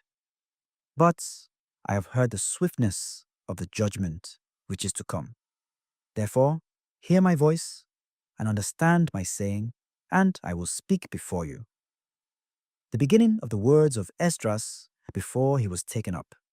He said, O Lord, you who remain forever, whose eyes are exalted, and whose chambers are in the air, whose throne is beyond measure, whose glory is beyond comprehension, before whom the army of angels stand with trembling, at whose bidding they are changed to wind and fire, whose word is sure and sayings constant, whose ordinance is strong and commandment fearful, whose look dries up the depths, and whose indignation makes the mountains to melt away, and whose truth bears witness. Hear, O Lord, the prayer of your servants, and give ear to the petition of your handiwork. Attend to my words, for as long as I live, I will speak, and as long as I have understanding, I will answer. Don't look at the sins of your people, but on those who have served you in truth. Don't regard the doings of those who act wickedly, but of those who have kept your covenants in affliction. Don't think about those who have lived wickedly before you, but remember those who have willingly known your fear. Let it not be your will to destroy those who have lived like cattle, but look at those who have clearly taught your law. Don't be indignant at those who are deemed worse than animals, but love those who have always put their trust in your glory. For we and our fathers have passed our lives in ways that bring death, but you are called merciful because of us sinners. For if you have a desire to have mercy upon us, who have no works of righteousness, then you will be called merciful. For the just, which have many good works laid up with you, will be rewarded for their own deeds. For what is man, that you should take displeasure at him? Or what is a corruptible race, that you should be so bitter toward it? For in truth, there is no man among those who are born who has not done wickedly, and among those who have lived, there is none which have not done wrong. For in this, O Lord, your righteousness and your goodness will be declared, if you are merciful to those who have no store of good works. Then he answered me, some things you have spoken rightly, and it will happen according to your words. For indeed, I will not think about the fashioning of those who have sinned, or about their death, their judgment, or their destruction. But I will rejoice over the creation of the righteous, and their pilgrimage, their salvation, and the reward that they will have. Therefore, as I have spoken, so it will be. For as a farmer sows many seeds in the ground and plants many trees, and yet not all that is sown will come up in due season, neither will all that is planted take root, even so, those who are sown in the world will not all be saved. Then I answered, If I have found favor, let me speak before you. If the farmer's seed doesn't come up because it hasn't received your rain in due season, or if it is ruined by too much rain and perishes. Likewise, man, who is formed with your hands and is called your own image because he is made like you, for whose sake you have formed all things, even him have you made like a farmer's seed. Don't be angry with us, but spare your people and have mercy upon your inheritance, for you have mercy upon your own creation. Then he answered me, Things present are for those who live now, and things to come for those who will live hereafter. For you come far short of being able to love my creature more than I. But you have compared yourself to the unrighteous. Don't do that. Yet in this will you be admirable to the Most High, in that you have humbled yourself, as it becomes you, and have not judged yourself among the righteous, so as to be much glorified. For many grievous miseries will fall on those who dwell in the world in the last times, because they have walked in great pride. But understand for yourself, and for those who inquire concerning the glory of those like you, because paradise is open to you. The tree of life is planted. The time to come is prepared. Plenteousness is made ready. A city is built. Rest is allowed. Goodness is perfected, and wisdom is perfected beforehand. The root of evil is sealed up from you. Weakness is done away from you, and death is hidden. Hell and corruption have fled into forgetfulness. Sorrows have passed away, and in the end, the treasure of immortality is shown. Therefore, ask no more questions concerning the multitude of those who perish. For when they had received liberty, they despised the Most High, scorned his law, and forsook his ways. Moreover, they have trodden down his righteous, and said in their hearts that there is no God, even knowing that they must die. For as the things I have said will welcome you, so thirst and pain, which are prepared for them. For the Most High didn't intend that men should be destroyed, but those who are created have themselves defiled the name of Him who made them, and were unthankful to Him who prepared life for them. Therefore my judgment is now at hand, which I have not shown to all men, but to you, and a few like you. Then I answered, Behold, O Lord, now you have shown me the multitude of the wonders which you will do in the last times, but you haven't shown me when. Second, Esdras, chapter 9. He answered me, Measure diligently within yourself. When you see that a certain part of the signs are past, which have been told you beforehand, then will you understand that it is the very time in which the Most High will visit the world which was made by Him. When earthquakes, tumults of peoples, plans of nations, wavering of leaders, and confusion of princes are seen in the world, then will you understand that the Most High spoke of these things from the days that were of old, from the beginning. For just as with everything that is made in the world, the beginning is evident and the end manifest, so also are the times of the Most High. The beginnings are manifest in wonders and mighty works, and the end in effects and signs. Everyone who will be saved and will be able to escape by his works or by faiths by which they have believed will be preserved from the said perils and will see my salvation in my land and within my borders, which I have sanctified for myself from the beginning. Then those who now have abused my ways will be amazed. Those who have cast them away despitefully will live in torments.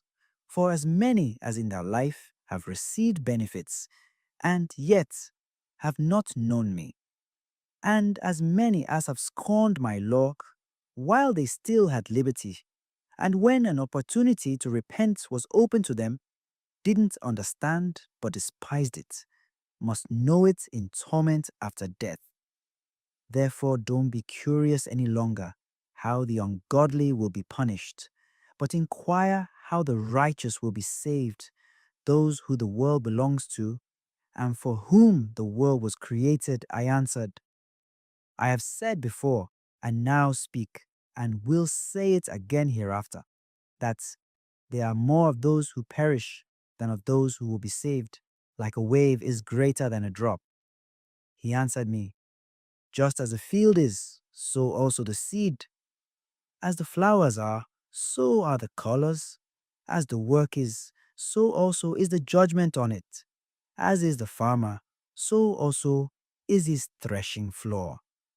For there was a time in the world when I was preparing for those who now live, before the world was made for them to dwell in. Then no one spoke against me, for no one existed. But now, those who are created in this world that is prepared, both with a table that doesn't fail and the law which is unsearchable, are corrupted in their ways.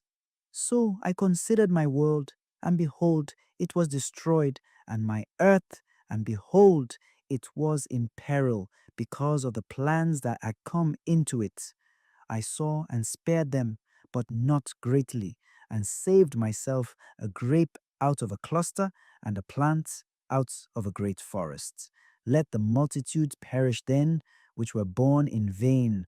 Let my grape be saved and my plant, for I have made them perfect with great labor. Nevertheless, if you will wait 7 more days, however, don't fast in them, but go into a field of flowers where no house is built, and eat only of the flowers of the field, and you shall taste no flesh, and shall drink no wine, but shall eat flowers only, and pray to the Most High continually. Then I will come and talk with you.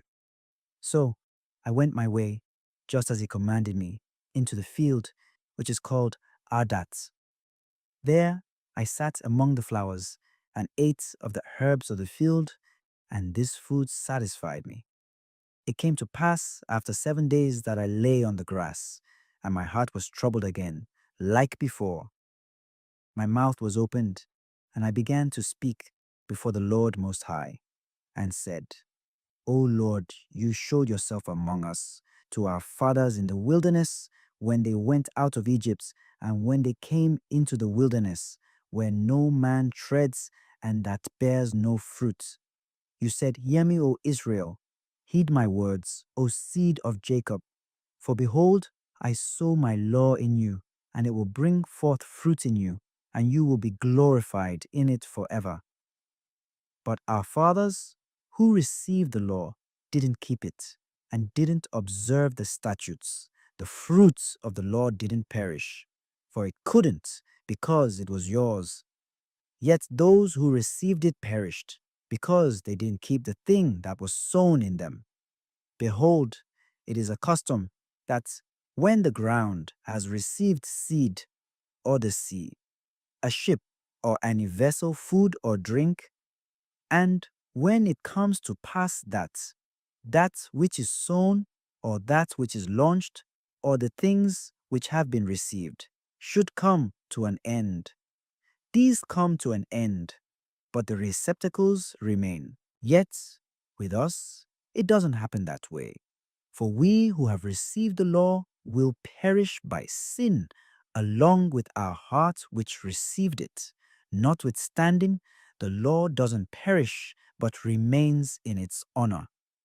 When I spoke these things in my heart, I looked around me with my eyes, and on my right side I saw a woman, and behold, she mourned and wept with a loud voice, and was much grieved in mind. Her clothes were torn, and she had ashes on her head. Then let I my thoughts go, in which I was occupied, and turned myself to her, and said to her, Why are you weeping? Why are you grieved in your mind? She said to me, Leave me alone, my lord, that I may weep for myself, and add to my sorrow. for I am very troubled in my mind and brought very low. I said to her, What ails you? Tell me. She said to me, I, your servant, was barren and had no child, though I had a husband 30 years. Every hour and every day these 30 years, I made my prayer to the Most High day and night. It came to pass after 30 years that God heard me, your handmaid, and saw my low estate, and considered my trouble, and gave me a son. I rejoiced in him greatly, I and my husband, and all my neighbors. We gave great honor to the Mighty One. I nourished him with great care. So when he grew up, and I came to take him a wife, I made him a feast day. Second, Esdras, chapter 10. So it came to pass that when my son was entered into his wedding chamber, he fell down and died. Then we all put out the lamps, and all my neighbors rose up to comfort me. I remained quiet until the second day at night. It came to pass, when they had all stopped consoling me, encouraging me to be quiet, then rose I up by night, and fled, and came here into this field, as you see. Now I don't intend to return into the city, but to stay here, and not eat or drink, but to continually mourn and fast until I die. Then I left the reflections I was engaged in, and answered her in anger. You most foolish woman, don't you see our mourning and what has happened to us? For Zion, the mother of us all, is full of sorrow and much humbled. It is right now to mourn deeply, since we all mourn, and to be sorrowful, since we are all in sorrow. But you are mourning for one son. Ask the earth, and she will tell you that it is she which ought to mourn for so many that grow upon her. For out of her all had their beginnings, and others will come. And behold, almost all of them walk into destruction, and the multitude of them is utterly doomed. Who then should mourn more, she who has lost so great a multitude, or you who are grieved but for one? But if you say to me, My lamentation is not like the earth's, for I have lost the fruit of my womb, which I brought forth with pains and bare with sorrows. But it is with the earth after the manner of the earth. The multitude present in it has gone as it came. Then say I to you, just as you have brought forth with sorrow, even so, the earth also has given her fruits, namely, people, ever since the beginning to him who made her. Now, therefore, keep your sorrow to yourself, and bear with a good courage the adversities which have happened to you. For if you will acknowledge the decree of God to be just, you will both receive your son in time and will be praised among women. Go your way then into the city to your husband. She said to me, I won't do that. I will not go into the city, but I will die here. So I proceeded to speak further to her and said, Don't do so, but allow yourself to be persuaded by reason of the adversities of Zion, and be comforted by reason of the sorrow of Jerusalem. For you see that our sanctuary has been laid waste, our altar broken down, our temple destroyed, our lute has been brought low, our song is put to silence, our rejoicing is at an end. The light of our candlestick is put out, the ark of our covenant is plundered, our holy things are defiled, and the name that we are called is profaned. Our free men are despitefully treated. Our priests are burned. Our Levites have gone into captivity. Our virgins are defiled, and our wives ravished. Our righteous men carried away. Our little ones betrayed. Our young men are brought into bondage, and our strong men have become weak. What is more than all, the seal of Zion has now lost the seal of her honor, and is delivered into the hands of those who hate us. Therefore, shake off your great heaviness, and put away from yourself the multitude of sorrows, that the Mighty One may be merciful to you again. And the Most High may give you rest, even ease from your troubles. It came to pass while I was talking with her, behold, her face suddenly began to shine exceedingly, and her countenance glistered like lightning, so that I was very afraid of her, and wondered what this meant. Behold, suddenly she made a great and very fearful cry, so that the earth shook at the noise.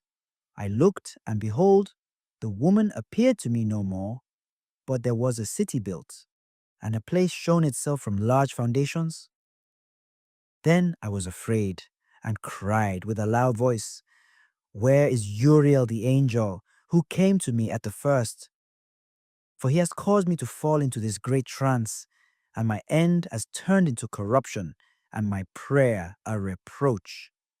As I was speaking these words, behold, the angel who had come to me at first came to me, and he looked at me. Behold, I lay as one who had been dead, and my understanding was taken from me. He took me by the right hand and comforted me, and set me on my feet, and said to me, What ails you? Why are you so troubled? Why is your understanding and the thoughts of your heart troubled? I said, Because you have forsaken me. Yet I did according to your words, and went into the field, and behold, I have seen and still see that which I am not able to explain. He said to me, Stand up like a man, and I will instruct you. Then I said, Speak on, my Lord, only don't forsake me, lest I die before my time. For I have seen what I didn't know, and hear what I don't know. Or is my sense deceived, or my soul in a dream? Now therefore I beg you to explain to your servant what this vision means. He answered me, Listen to me, and I will inform you and tell you about the things you are afraid of. For the Most High has revealed many secret things to you. He has seen that your way is righteous, because you are continually sorry for your people and make great lamentation for Zion. This, therefore, is the meaning of the vision. The woman who appeared to you a little while ago, whom you saw mourning, and began to comfort her, but now you no longer see the likeness of the woman, but a city under construction appeared to you, and she told you of the death of her son. This is the interpretation. This woman, whom you saw, is Zion, whom you now see as a city being built. She told you that she'd been barren for 30 years because there were 3,000 years in the world in which there was no offering as yet offered in her.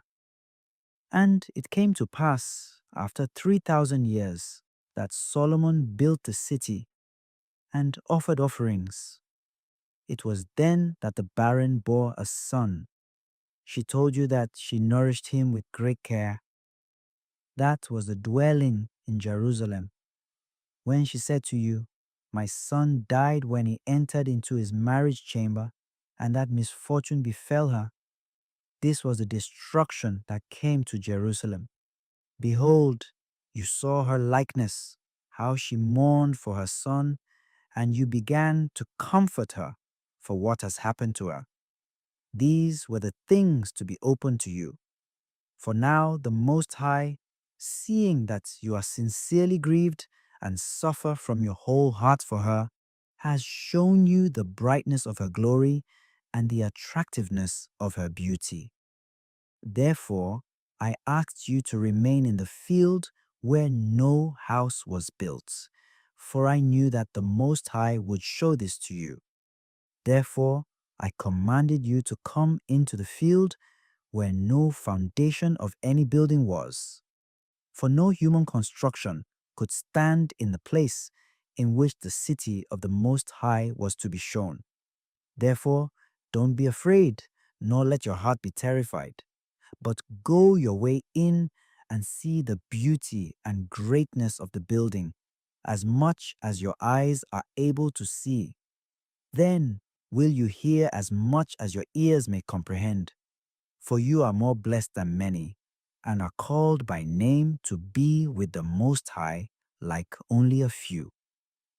But tomorrow at night you shall remain here, and so the Most High will show you those visions in dreams of what the Most High will do to those who live on the earth in the last days. So I slept that night, and another, as he commanded me. Second Esdras, chapter 11. It came to pass the second night that I saw a dream, and behold, an eagle which had 12 feathered wings and 3 heads came up from the sea. I saw, and behold, she spread her wings over all the earth, and all the winds of heaven blew on her, and the clouds were gathered together against her. I saw, and out of her wings there grew other wings near them, and they became little tiny wings. But her heads were at rest. The head in the middle was larger than the other heads, yet rested it with them. Moreover, I saw, and behold, the eagle flew with her wings to reign over the earth and over those who dwell therein. I saw how all things under heaven were subject to her, and no one spoke against her. No, not one creature on earth. I saw, and behold, the eagle rose on her talons and uttered her voice to her wings, saying, Don't all watch at the same time. Let each one sleep in his own place, and watch in turn, but let the heads be preserved for the last. I saw, and behold, the voice didn't come out of her heads, but from the midst of her body. I counted her wings that were near the others, and behold, there were 8 of them. I saw, and behold, on the right side one wing arose and reigned over all the earth. When it rained, the end of it came, and it disappeared, so that its place appeared no more. The next wing rose up and reigned, and it ruled a long time. It happened that when it rained, its end came also, so that it disappeared, like the first. Behold, a voice came to it, and said, Listen, you who have ruled over the earth all this time, I proclaim this to you, before you disappear, none after you will rule as long as you, not even half as long. Then the third arose and ruled as the others before, and it also disappeared. So it went with all the wings one after another, as everyone ruled, and then disappeared. I saw, and behold, in process of time, the wings that followed were set up on the right side, that they might rule also. Some of them ruled, but in a while they disappeared. Some of them also were set up, but didn't rule. After this, I saw, and behold, the 12 wings disappeared, along with 2 of the little wings. There was no more left on the eagle's body except the 3 heads that rested and 6 little wings.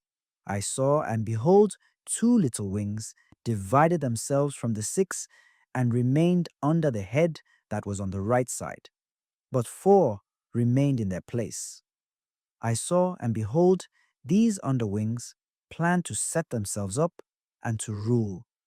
I saw, and behold, there was one set up, but in a while it disappeared. A second also did so, and it disappeared faster than the first. I saw, and behold, the 2 that remained also planned between themselves to reign. While they thought about it, behold, one of the heads that were at rest awakened, the one that was in the middle, for that was greater than the 2 other heads. I saw how it joined the 2 other heads with it. Behold, the head turned with those who were with it, and ate the 2 under wings that planned to reign. But this head held the whole earth in possession and ruled over those who dwell in it with much oppression. It had stronger governance over the world than all the wings that had gone before.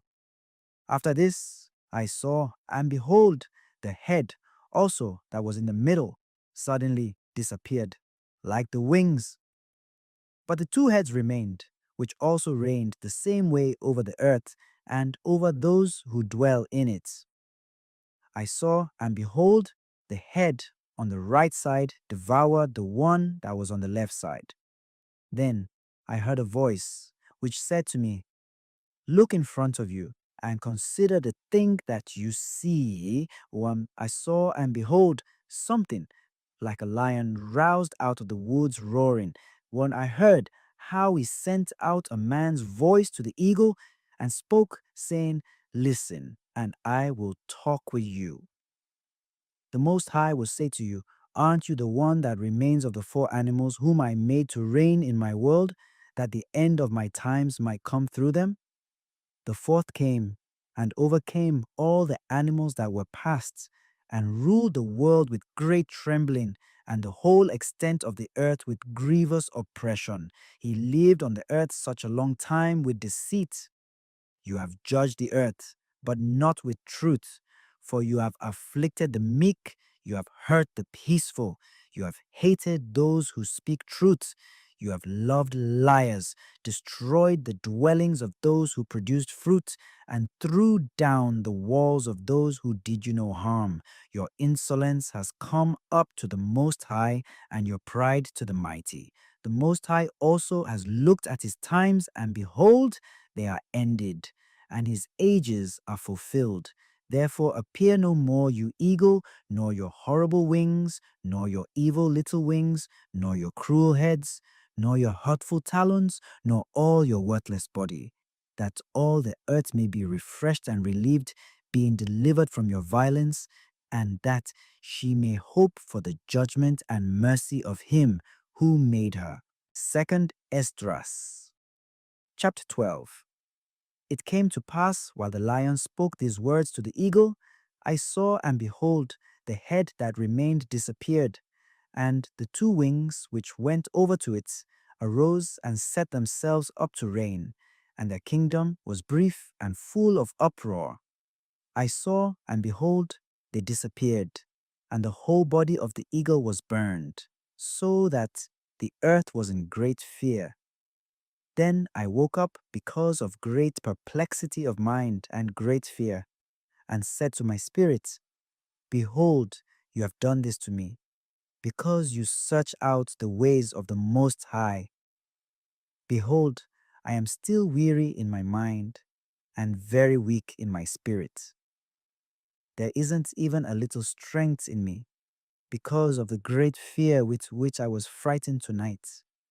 Therefore, I will now ask the Most High that he would strengthen me to the end." Then I said, "O sovereign Lord, if I have found favor in your sight, and if I am justified with you more than many others, and if my prayer has indeed come up before your face, strengthen me then, and show me, your servant, the interpretation and plain meaning of this fearful vision, that you may fully comfort my soul. For you have judged me worthy to show me the end of time and the last events of the times."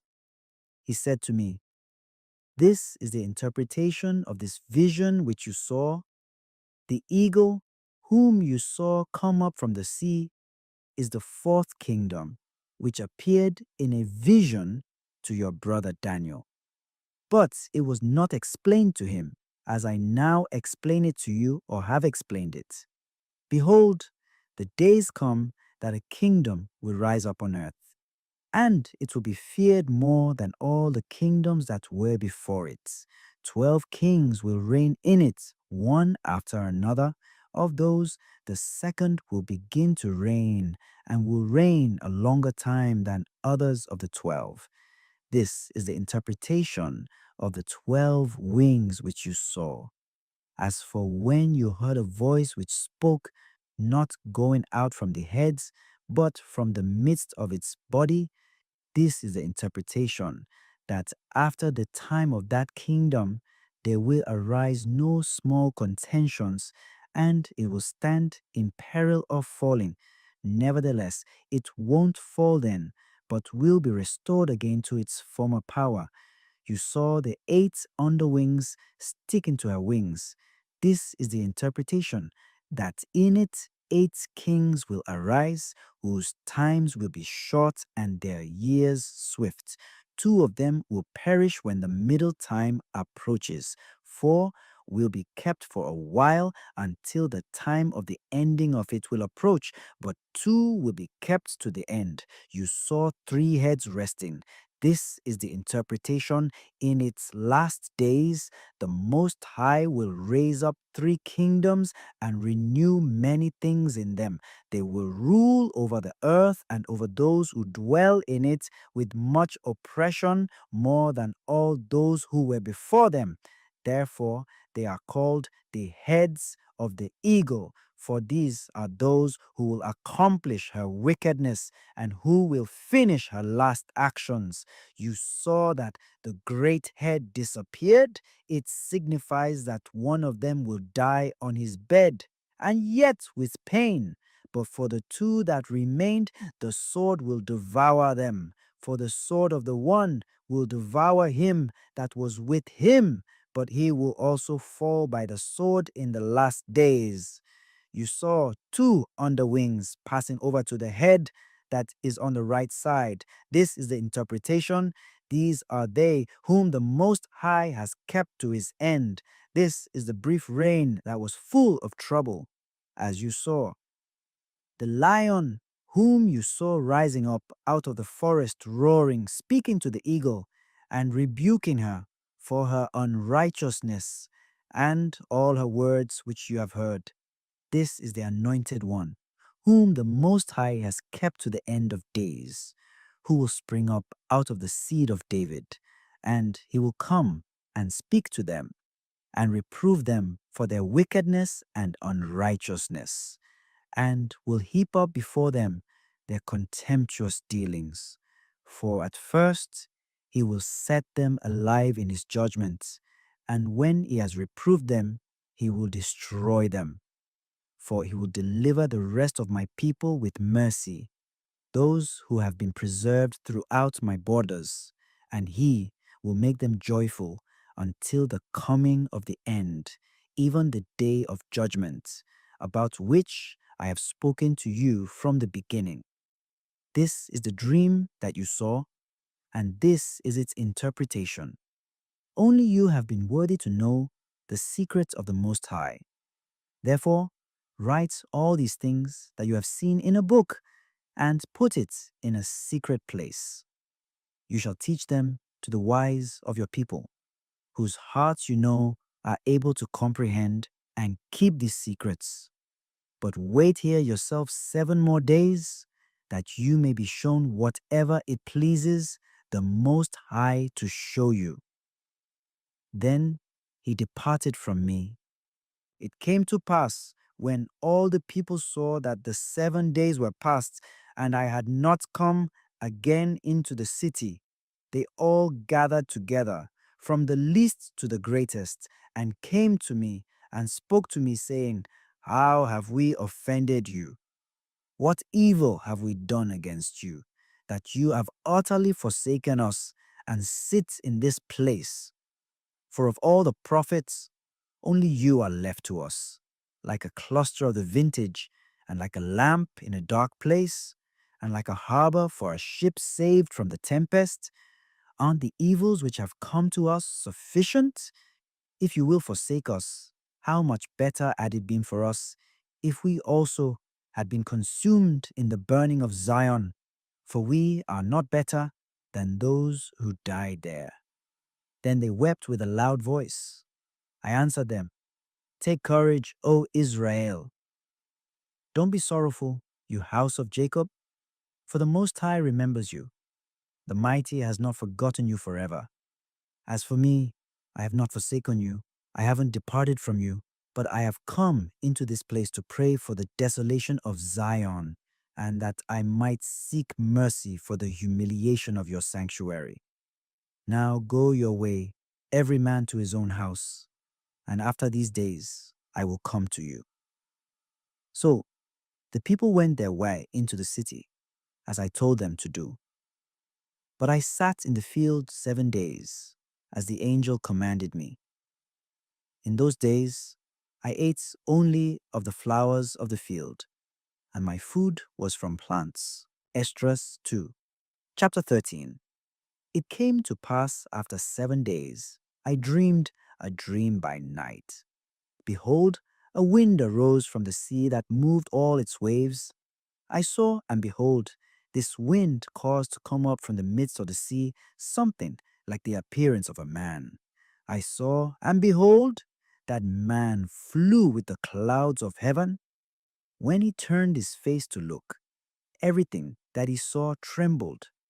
Whenever the voice went out of his mouth, all who heard his voice melted, like a wax melts when it feels the fire. After this, I saw, and behold, an innumerable multitude of people was gathered together from the four winds of heaven to make war against the man who came out of the sea. I saw, and behold, he carved himself a great mountain and flew up onto it. I tried to see the region or place from which the mountain was carved, and I couldn't. After this, I saw, and behold, all those who were gathered together to fight against him were very afraid, and yet they dared to fight. Behold, as he saw the assault of the multitude that came, he didn't lift up his hand, or hold a spear, or any weapon of war, but I saw only how he sent out of his mouth something like a flood of fire, and out of his lips a flaming breath, and out of his tongue he shot out a storm of sparks. These were all mixed together, the flood of fire, the flaming breath, and the great storm, and fell upon the assault of the multitude which was prepared to fight, and burned up every one of them, so that all of a sudden an innumerable multitude was seen to be nothing but dust of ashes and smell of smoke. When I saw this, I was amazed. Afterward, I saw the same man come down from the mountain and call to himself another multitude, which was peaceful. Many people came to him. Some of them were glad, some were sorry, some of them were bound, and some others brought some of those as offerings. Then, through great fear, I woke up and prayed to the Most High and said, You have shown your servant these wonders from the beginning, and have counted me worthy that you should receive my prayer.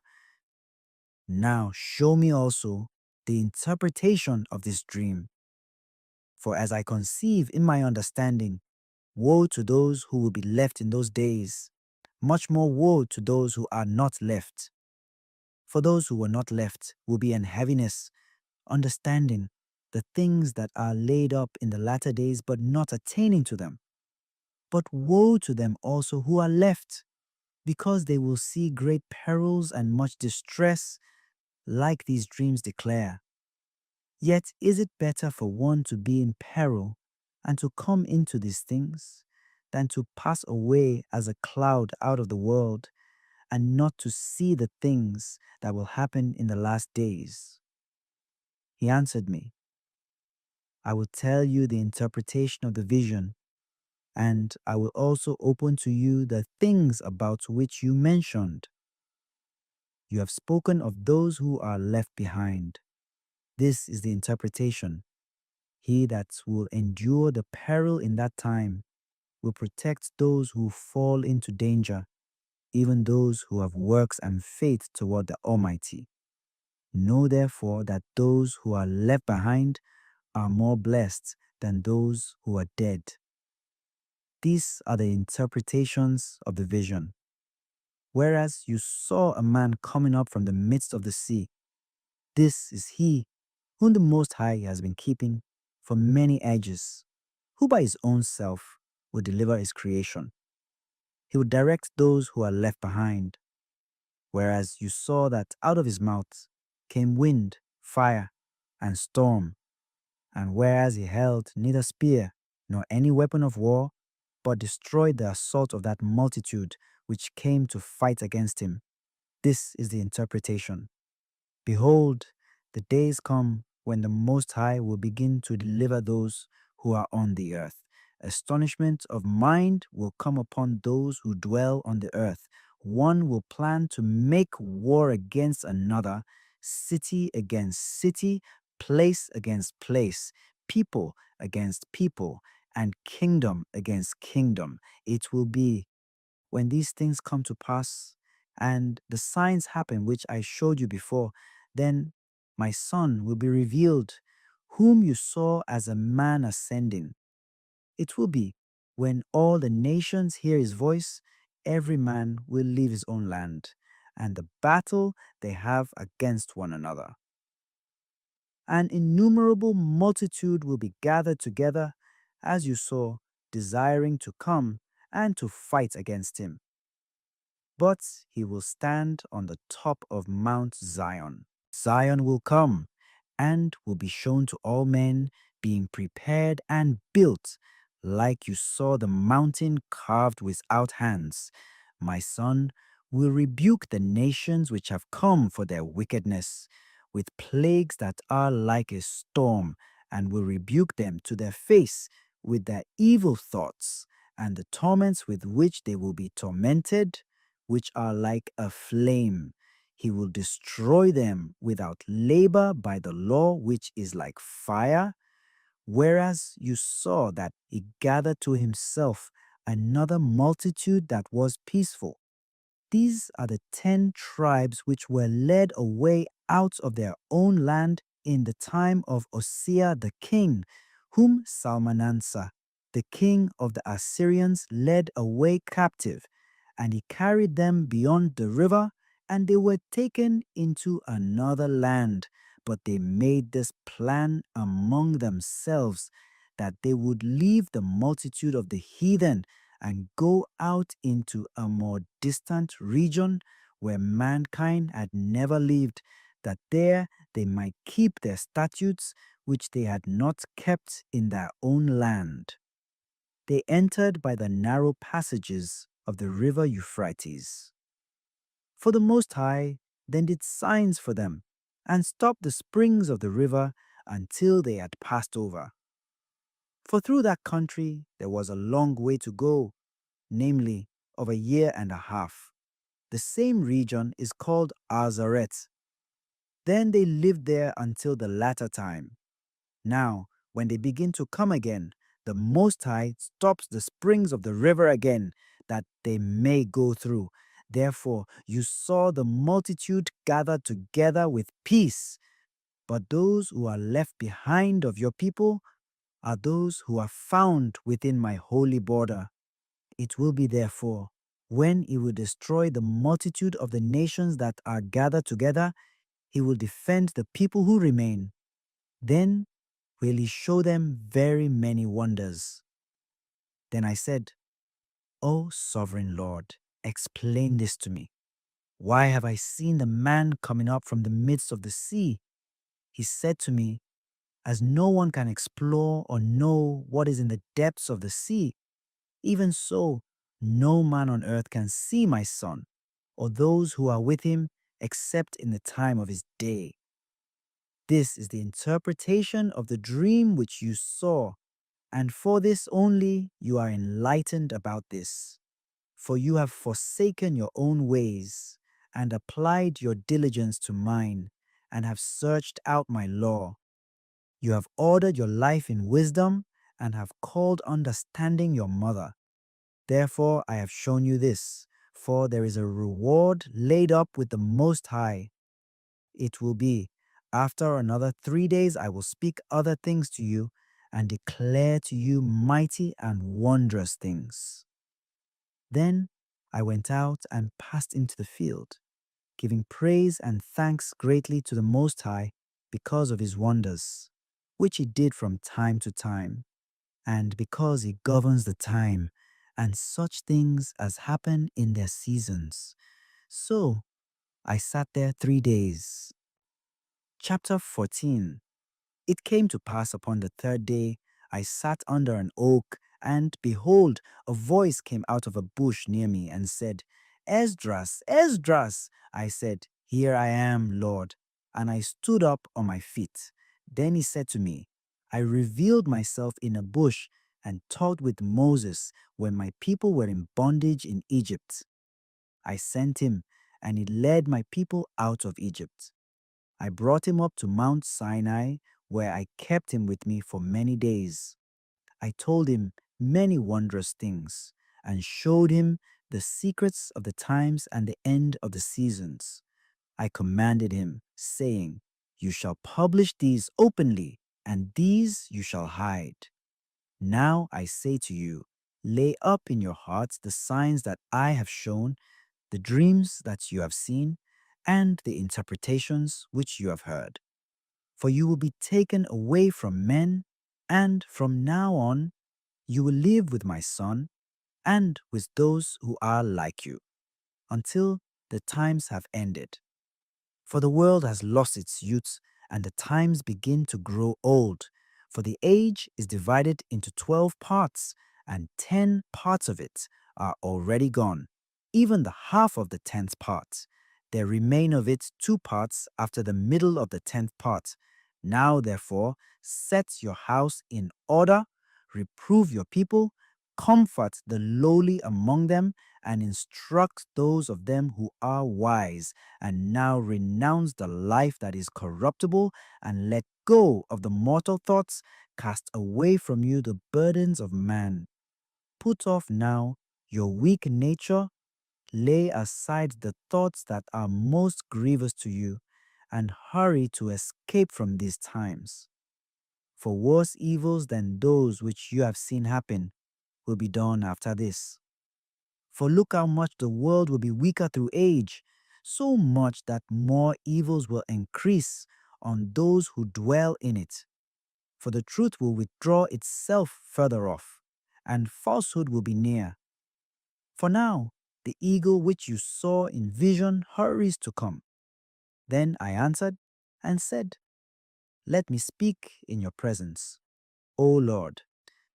Behold, I will go, as you have commanded me, and reprove the people who now live. But who will warn those who will be born afterward? For the world is set in darkness, and those who dwell in it are without light. For your law has been burned, therefore no one knows the things that are done by you, or the works that will be done. But if I have found favor before you, send the Holy Spirit to me, and I will write all that has been done in the world since the beginning, even the things that were written in your law, that men may be able to find the path, and that those who would live in the latter days may live. He answered me and said, Go your way, gather the people together, and tell them not to seek you for 40 days, but prepare for yourself many tablets, and take with you Sariah, Debria, Selimia, Etenus, and Aziel, these 5, which are ready to write swiftly. And come here, and I will light a lamp of understanding in your heart, which will not be put out until the things have ended about which you will write. When you are done, some things you shall publish openly, and some things you shall deliver in secret to the wise. Tomorrow at this hour you will begin to write. Then went I out, as he commanded me, and gathered all the people together, and said, Hear these words, O Israel. Our fathers at the beginning were foreigners in Egypt, and they were delivered from there and received the law of life, which they didn't keep, which you also have transgressed after them.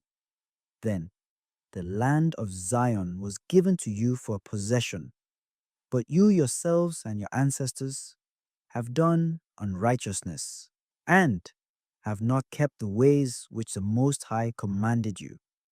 Because he is a righteous judge, in due time he took from you what he had given you. Now you are here, and your kindred are among you. Therefore, if you will rule over your own understanding and instruct your hearts, you will be kept alive, and after death you will obtain mercy. For after death the judgment will come, when we will live again. Then the names of the righteous will become manifest, and the works of the ungodly will be declared, Let no one therefore come to me now, nor seek me for 40 days. So I took the 5 men, as he commanded me, and we went out into the field and remained there. It came to pass on the next day that, behold, a voice called me, saying, Esdras, open your mouth and drink what I give you to drink. Then opened I my mouth, and behold, a full cup was handed to me. It was full of something like water, but its color was like fire. I took it and drank. When I had drunk it, my heart uttered understanding, and wisdom grew in my chest, for my spirit retained its memory. My mouth was opened and shut no more. The Most High gave understanding to the 5 men, and they wrote by cause the things that were told them, in characters which they didn't know, and they sat 40 days. Now they wrote in the daytime, and at night they ate bread. As for me, I spoke in the day, and by night I didn't hold my tongue. So in 40 days, 94 books were written. It came to pass, when the 40 days were fulfilled, that the Most High spoke to me, saying, The first books that you have written, publish openly, and let the worthy and unworthy read them, but keep the last 70, that you may deliver them to those who are wise among your people. For in them is the spring of understanding, the fountain of wisdom, and the stream of knowledge. I did so. Chapter 15. Behold, speak in the ears of my people the words of prophecy, which I will put in your mouth, says the Lord. Cause them to be written on paper, for they are faithful and true. Don't be afraid of their plots against you. Don't let the unbelief of those who speak against you trouble you, for all the unbelievers will die in their unbelief. Behold, says the Lord, I bring evils on the whole earth, sword, famine, death, and destruction.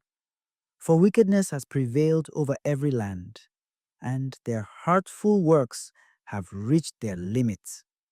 Therefore, says the Lord, I will hold my peace no more concerning their wickedness which they profanely commit, neither will I tolerate them in these things which they wickedly practice. Behold, the innocent and righteous blood cries to me, and the souls of the righteous cry out continually. I will surely avenge them, says the Lord, and will receive to me all the innocent blood from among them. Behold, my people is led like a flock to the slaughter.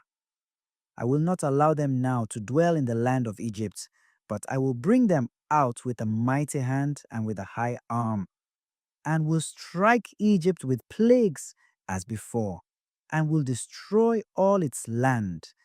Let Egypt and its foundations mourn, for the plague of the chastisement and the punishment that God will bring upon it.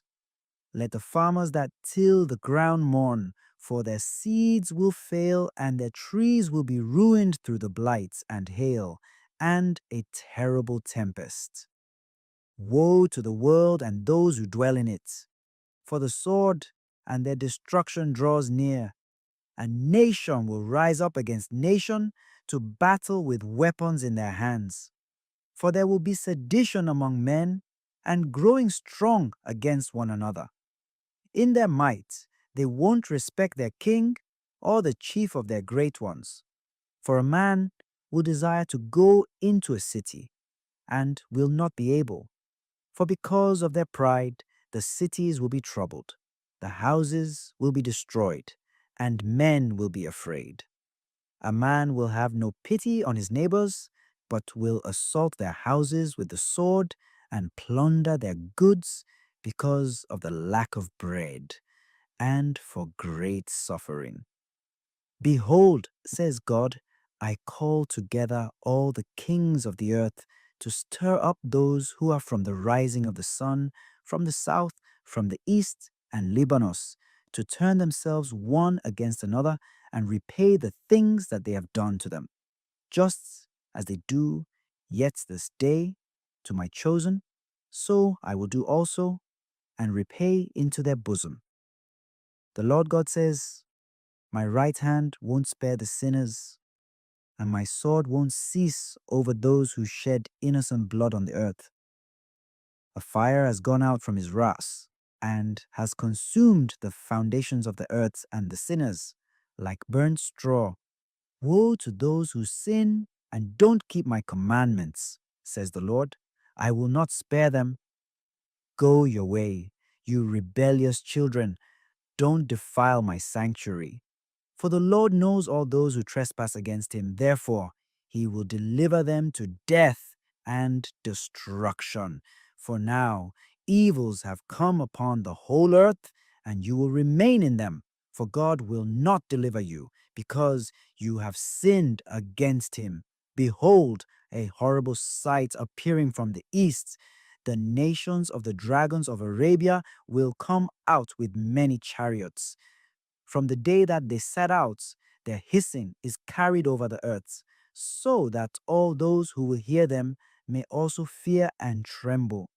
Also, the Carmonians, raging in wrath, will go out like the wild boars of the forest. They will come with great power and join battle with them, and will devastate a portion of the land of the Assyrians with their teeth. Then the dragons will have the upper hand, remembering their nature. If they will turn themselves, conspiring together in great power to persecute them, then these will be troubled and keep silence through their power, and will turn and flee.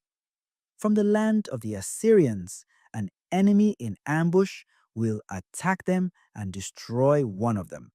Upon their army will be fear and trembling, and indecision upon their kings. Behold, clouds from the east and from the north to the south. They are very horrible to look at, full of wrath and storm. They will clash against one another. They will pour out a heavy storm on the earth, even their own storm. There will be blood from the sword to the horse's belly, and to the thigh of man, and to the camel's hock. There will be fearfulness and great trembling upon earth. They who see that wrath will be afraid, and trembling will seize them. After this, great storms will be stirred up from the south, from the north, and another part from the west. Chapter 16. Woe to you, Babylon and Asia! Woe to you, Egypt and Syria! Put on sackcloth and garments of goat's hair, wail for your children, and lament, for your destruction is at hand.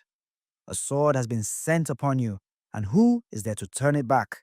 A fire has been sent upon you, and who is there to quench it? Calamities are sent upon you, and who is there to drive them away? Can one drive away a hungry lion in the forest? Can one quench a fire in stubble once it has begun to burn?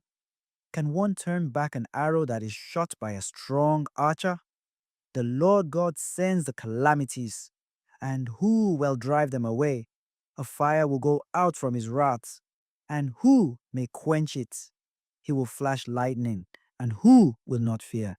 He will thunder, and who wouldn't tremble? The Lord will threaten, and who will not be utterly broken in pieces at his presence? The earth and its foundations quake.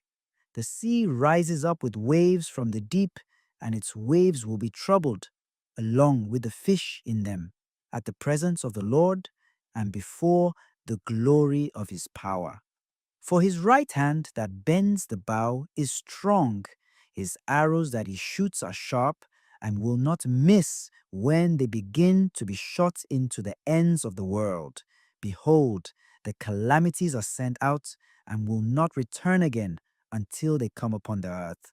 The fire is kindled and will not be put out until it consumes the foundations of the earth.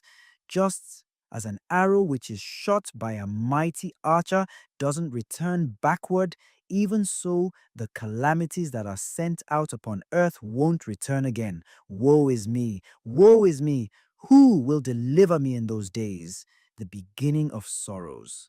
When there will be great mourning, the beginning of famine, and many will perish, the beginning of wars, and the powers will stand in fear, the beginning of calamities, and all will tremble.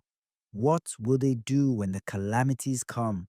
Behold, famine and plague, suffering and anguish. They are sent as scourges for correction. But for all these things, they will not turn them from their wickedness, nor be always mindful of the scourges.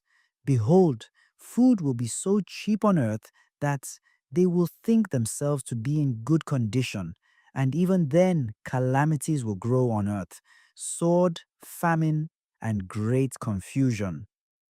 For many of those who dwell on earth will perish of famine, and others who escape the famine, the sword will destroy. The dead will be cast out like dung, and there will be no one to comfort them. For the earth will be left desolate, and its cities will be cast down.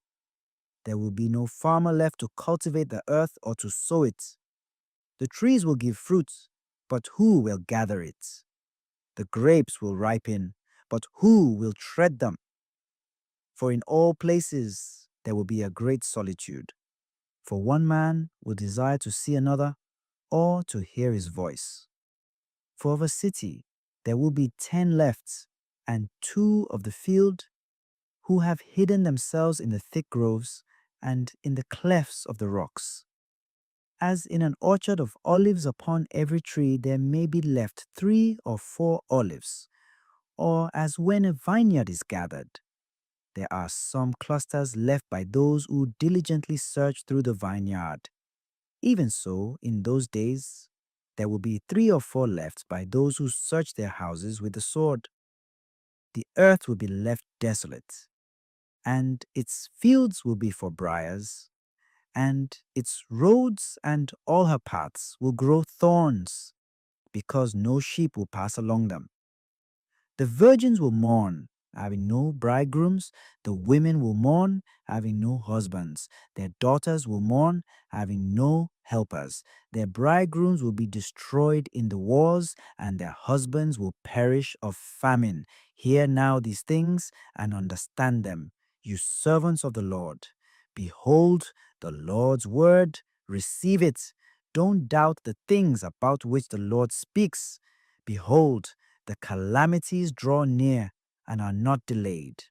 Just as a woman with child in the 9th month, when the hour of her delivery draws near, within 2 or 3 hours, great pains surround her womb, and when the child comes out from the womb, there will be no waiting for a moment. Even so, the calamities won't delay coming upon the earth. The world will groan, and sorrows will seize it on every side. O my people, hear my word, prepare for battle, and in those calamities be like strangers on the earth. He who sells, let him be as he who flees away, and he who buys as one who will lose. Let he who does business be as he who has no profit by it, and he who builds as he who won't dwell in it, and he who sows as if he wouldn't reap. So also he who prunes the vines, as he who won't gather the grapes, those who marry, as those who will have no children, and those who don't marry, as the widowed. Because of this, those who labor in vain, for foreigners will reap their fruits, plunder their goods, overthrow their houses, and take their children captive. For in captivity and famine they will conceive their children. Those who conduct business do so only to be plundered. The more they adorn their cities, their houses, their possessions, and their own persons, the more I will hate them for their sins, says the Lord.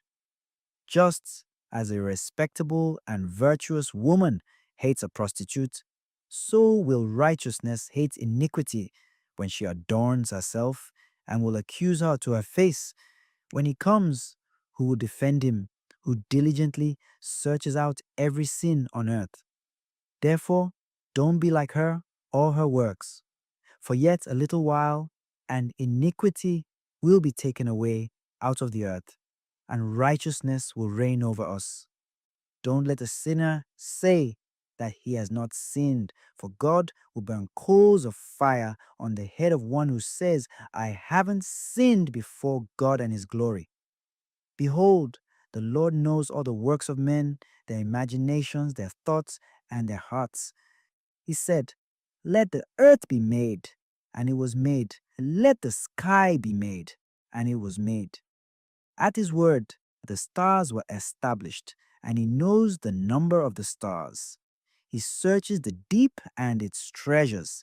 He has measured the sea and what it contains. He has shut the sea in the midst of the waters, and with his word he hung the earth over the waters. He has spread out the sky like a vault. He has founded it over the waters. He has made springs of water in the desert and pools on the tops of the mountains to send out rivers from the heights to water the earth. He formed man and put a heart in the midst of the body and gave him breath, life, and understanding. Yes, the Spirit of God Almighty, he who made all things and searches out hidden things in hidden places. Surely he knows your imagination and what you think in your hearts. Woe to those who sin and try to hide their sin, because the Lord will exactly investigate all your works and he will put you all to shame.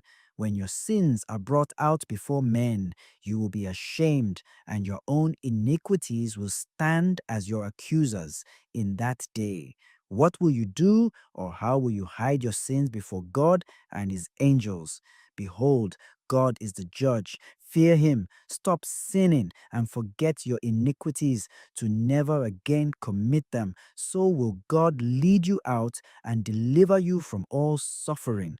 For behold, the burning wrath of a great multitude is kindled over you, and they will take away some of you and feed you with that which is sacrificed to idols. Those who consent to them will be held in derision and in contempt and be trodden underfoot. For there will be in various places and in the next cities a great insurrection against those who fear the Lord. They will be like madmen, sparing none, but spoiling and destroying those who still fear the Lord. For they will destroy and plunder their goods and throw them out of their houses. Then the trial of my elect will be made known, even as the gold that is tried in the fire. Hear, my elect ones, says the Lord. Behold, the days of suffering are at hand, and I will deliver you from them. Don't be afraid, and don't doubt, for God is your guide. You who keep my commandments and precepts, says the Lord God. Don't let your sins weigh you down, and don't let your iniquities lift themselves up. Woe to those who are choked with their sins and covered with their iniquities. Like a field is choked with bushes, and its path covered with thorns, that no one may travel through. It is shut off and given up to be consumed by fire. Tobit, chapter 1. This book tells the story of Tobit, son of Tobiel, son of Hananiel, son of Aduel, son of Gabael, of the family of Asiel, of the tribe of Naphtali, who during the reign of Shalmaneser, king of Assyria, was taken captive from Thisbe, which is south of Kadesh Naphtali in Upper Galilee, above and to the west of Asa, north of Fogor. I, Tobit, have walked all the days of my life on the paths of truth and righteousness. I performed many charitable works for my kinsmen and my people who had been deported with me to Nineveh in Assyria. When I lived as a young man in my own country, Israel, the entire tribe of my forefather Naphtali had broken away from the house of David and from Jerusalem. This city had been singled out of all Israel's tribes, so that they all might offer sacrifice in the place where the temple, God's dwelling, had been built and consecrated for all generations to come. All my kinsmen, like the rest of the tribe of my forefather Naphtali, used to offer sacrifice on all the mountains of Galilee, as well as to the young bull which Jeroboam, king of Israel, had made in Dan. I, for my part, would often make the pilgrimage alone to Jerusalem for the festivals, as is prescribed for all Israel by perpetual decree, bringing with me the first fruits of the field and the firstlings of the flock, together with a tenth of my income and the first shearings of the sheep. I would hasten to Jerusalem and present them to the priests, Aaron's sons, at the altar. To the Levites who are doing service in Jerusalem, I would give the tithes of grain, wine, olive oil, pomegranates, figs, and other fruits. And except for sabbatical years, I used to give a second tithe in money, which each year I would go and disburse in Jerusalem.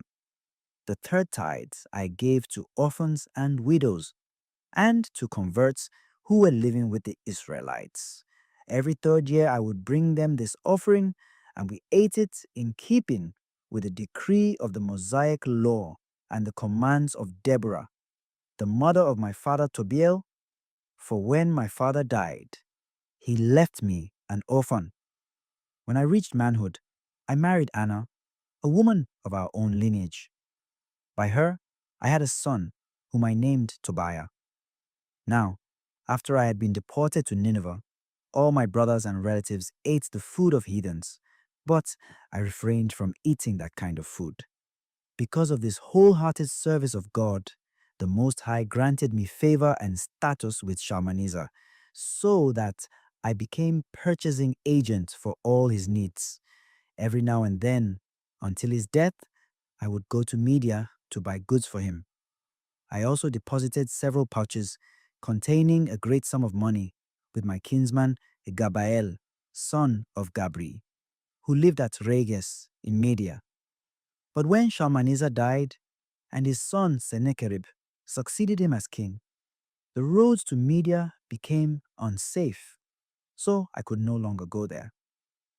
During Shalmaneser's reign, I performed many charitable works for my kinsmen and my people. I would give my bread to the hungry and my clothing to the naked. If I saw one of my people who had died and been thrown outside the walls of Nineveh, I would bury him. I also buried anyone whom Sennacherib slew when he returned as a fugitive from Judea during the days of judgment decreed against him by the heavenly king because of the blasphemies he had uttered. In his rage, he killed many Israelites, but I used to take their bodies by stealth and bury them. So when Sennacherib looked for them, he could not find them. But a certain citizen of Nineveh informed the king that it was I who buried the dead. When I found out that the king knew all about me and wanted to put me to death, I went into hiding. Then, in my fear, I took to flight. Afterward, all my property was confiscated. I was left with nothing. All that I had was taken to the king's palace, except for my wife Anna and my son Tobiah. But less than 40 days later, the king was assassinated by two of his sons, who then escaped into the mountains of Ararat. His son Esarhaddon, who succeeded him as king, placed Ahikar, my brother Anael's son, in charge of all the accounts of his kingdom, so that he took control over the entire administration. Then Ahikar interceded on my behalf, and I was able to return to Nineveh. For under Sennacherib, king of Assyria, Ahikar had been chief cupbearer, keeper of the seal, administrator, and treasurer, and Esarhaddon reappointed him. He was a close relative, in fact, my nephew. Chapter 2. Thus under King Esarhaddon, I returned to my home, and my wife Anna and my son Tobiah were restored to me. Then, on our festival of Pentecost, the Feast of Weeks, a fine dinner was prepared for me, and I reclined to eat. The table was set for me, and when many different dishes were placed before me, I said to my son Tobiah, "My son, go out and try to find a poor man from among our kinsmen exiled here in Nineveh. If he is a sincere worshipper of God, bring him back with you so that he can share this meal with me. Indeed, son, I shall wait for you to come back." Tobiah went out to look for some poor kinsman of ours. When he returned, he exclaimed, "Father," I said to him, "what is it, son?" He answered, "Father, one of our people has been murdered. His body lies in the marketplace, where he was just strangled." I sprang to my feet, leaving the dinner untouched, and I carried the dead man from the street and put him in one of the rooms, so that I might bury him after sunset. Returning to my own quarters, I washed myself and ate my food in sorrow. I was reminded of the oracle pronounced by the prophet Amos against Bethel. "Your festivals shall be turned into mourning, and all your songs into lamentation." And I wept. Then at sunset I went out, dug a grave, and buried him. The neighbors mocked me, saying to one another, "Will this man never learn?" Once before, he was hunted down for execution because of this very thing, yet now that he has escaped, here he is again burying the dead. That same night I bathed and went to sleep next to the wall of my courtyard. Because of the heat, I left my face uncovered. I did not know there were birds perched on the wall above me, till their warm droppings settled in my eyes, causing cataracts. I went to see some doctors for a cure, but the more they anointed my eyes with various salves, the worse the cataracts became, until I could see no more. For 4 years I was deprived of eyesight, and all my kinsmen were grieved at my condition. Ahika, however, took care of me for 2 years, until he left for Elimeh. At that time, my wife Anna worked for hire at weaving cloth, the kind of work women do. When she sent back the goods to their owners, they would pay her. Late in winter, she finished the cloth and sent it back to the owners. They paid her the full salary and also gave her a young goat for the table. On entering my house, the goat began to bleat. I called to my wife and said, "Where did this goat come from?" "Perhaps it was stolen. Give it back to its owners. We have no right to eat stolen food." But she said to me, "It was given to me as a bonus over and above my wages." Yet I would not believe her and told her to give it back to its owners. I became very angry with her over this. So she retorted, "Where are your charitable deeds now? Where are your virtuous acts? See, your true character is finally showing itself." Chapter 3. Grief-stricken in spirit, I groaned and wept aloud. Then, with sobs, I began to pray. "You are righteous, O Lord, and all your deeds are just. All your ways are mercy and truth. You are the judge of the world. And now, O Lord, may you be mindful of me and look with favor upon me. Punish me not for my sins, nor for my inadvertent offenses, nor for those of my fathers. They sinned against you and disobeyed your commandments. So you handed us over to plundering, exile, and death, till we were an object lesson, a byword, a reproach in all the nations among whom you scattered us. Yes, your judgments are many and true in dealing with me, as my sins and those of my fathers deserve. For we have not kept your commandments, nor have we trodden the paths of truth before you. So now, deal with me as you please, and command my life breath to be taken from me, that I may go from the face of the earth into dust. It is better for me to die than to live, because I have heard insulting calumnies, and I am overwhelmed with grief. Lord, command me to be delivered from such anguish. Let me go to the everlasting abode. Lord, refuse me not, for it is better for me to die than to endure so much misery in life and to hear these insults. On the same day, at Ecbatana in Media, it so happened that Raguel's daughter Sarah also had to listen to abuse from one of her father's maids, for she had been married to 7 husbands. But the wicked demon Asmodeus killed them off before they could have intercourse with her, as it is prescribed for wives. So the maid said to her, "You are the one who strangles your husbands. Look at you. You have already been married 7 times, but you have had no joy with any one of your husbands. Why do you beat us? Because your husbands are dead? Then why not join them? May we never see a son or daughter of yours." That day, she was deeply grieved in spirit. She went in tears to an upstairs room in her father's house with the intention of hanging herself. But she reconsidered, saying to herself, "No, people would level this insult against my father. You had only one beloved daughter, but she hanged herself because of ill fortune. And thus would I cause my father in his old age to go down to the netherworld laden with sorrow.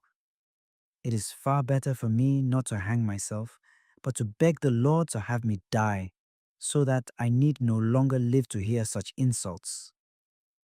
At that time, then, she spread out her hands, and facing the window, poured out this prayer: "Blessed are you, O Lord, merciful God.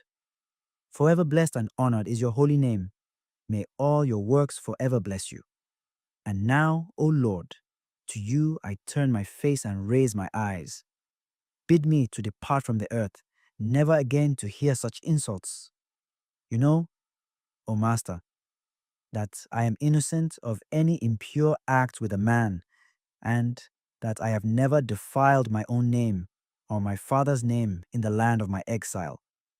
I am my father's only daughter, and he has no other child to make his heir. Nor does he have a close kinsman or other relative whom I might bide my time to marry. I have already lost 7 husbands. Why then should I live any longer? But if it please you, Lord, not to slay me, look favorably upon me and have pity on me. Never again let me hear these insults."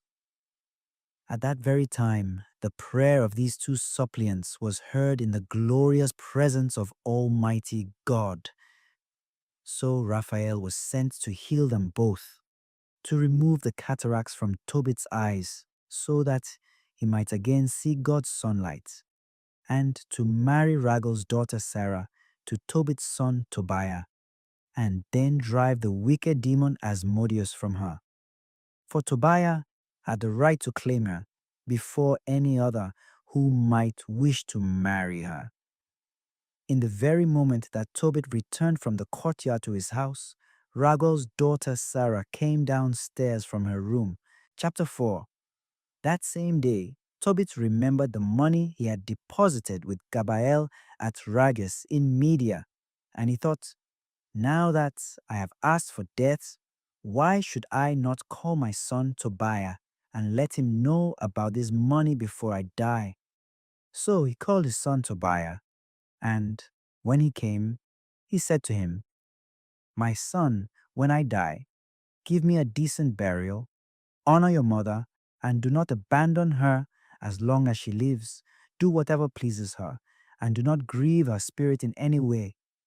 Remember, my son, that she went through many trials for your sake while you were in her womb.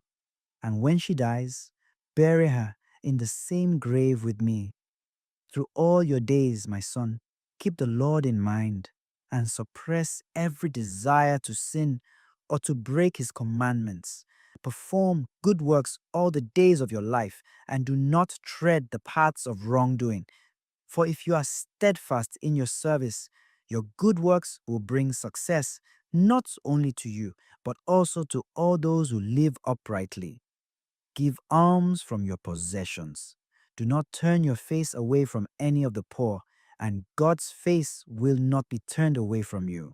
Son, give alms in proportion to what you own. If you have great wealth, give alms out of your abundance. If you have but little, distribute even some of that. But do not hesitate to give alms. You will be storing up a goodly treasure for yourself against the day of adversity.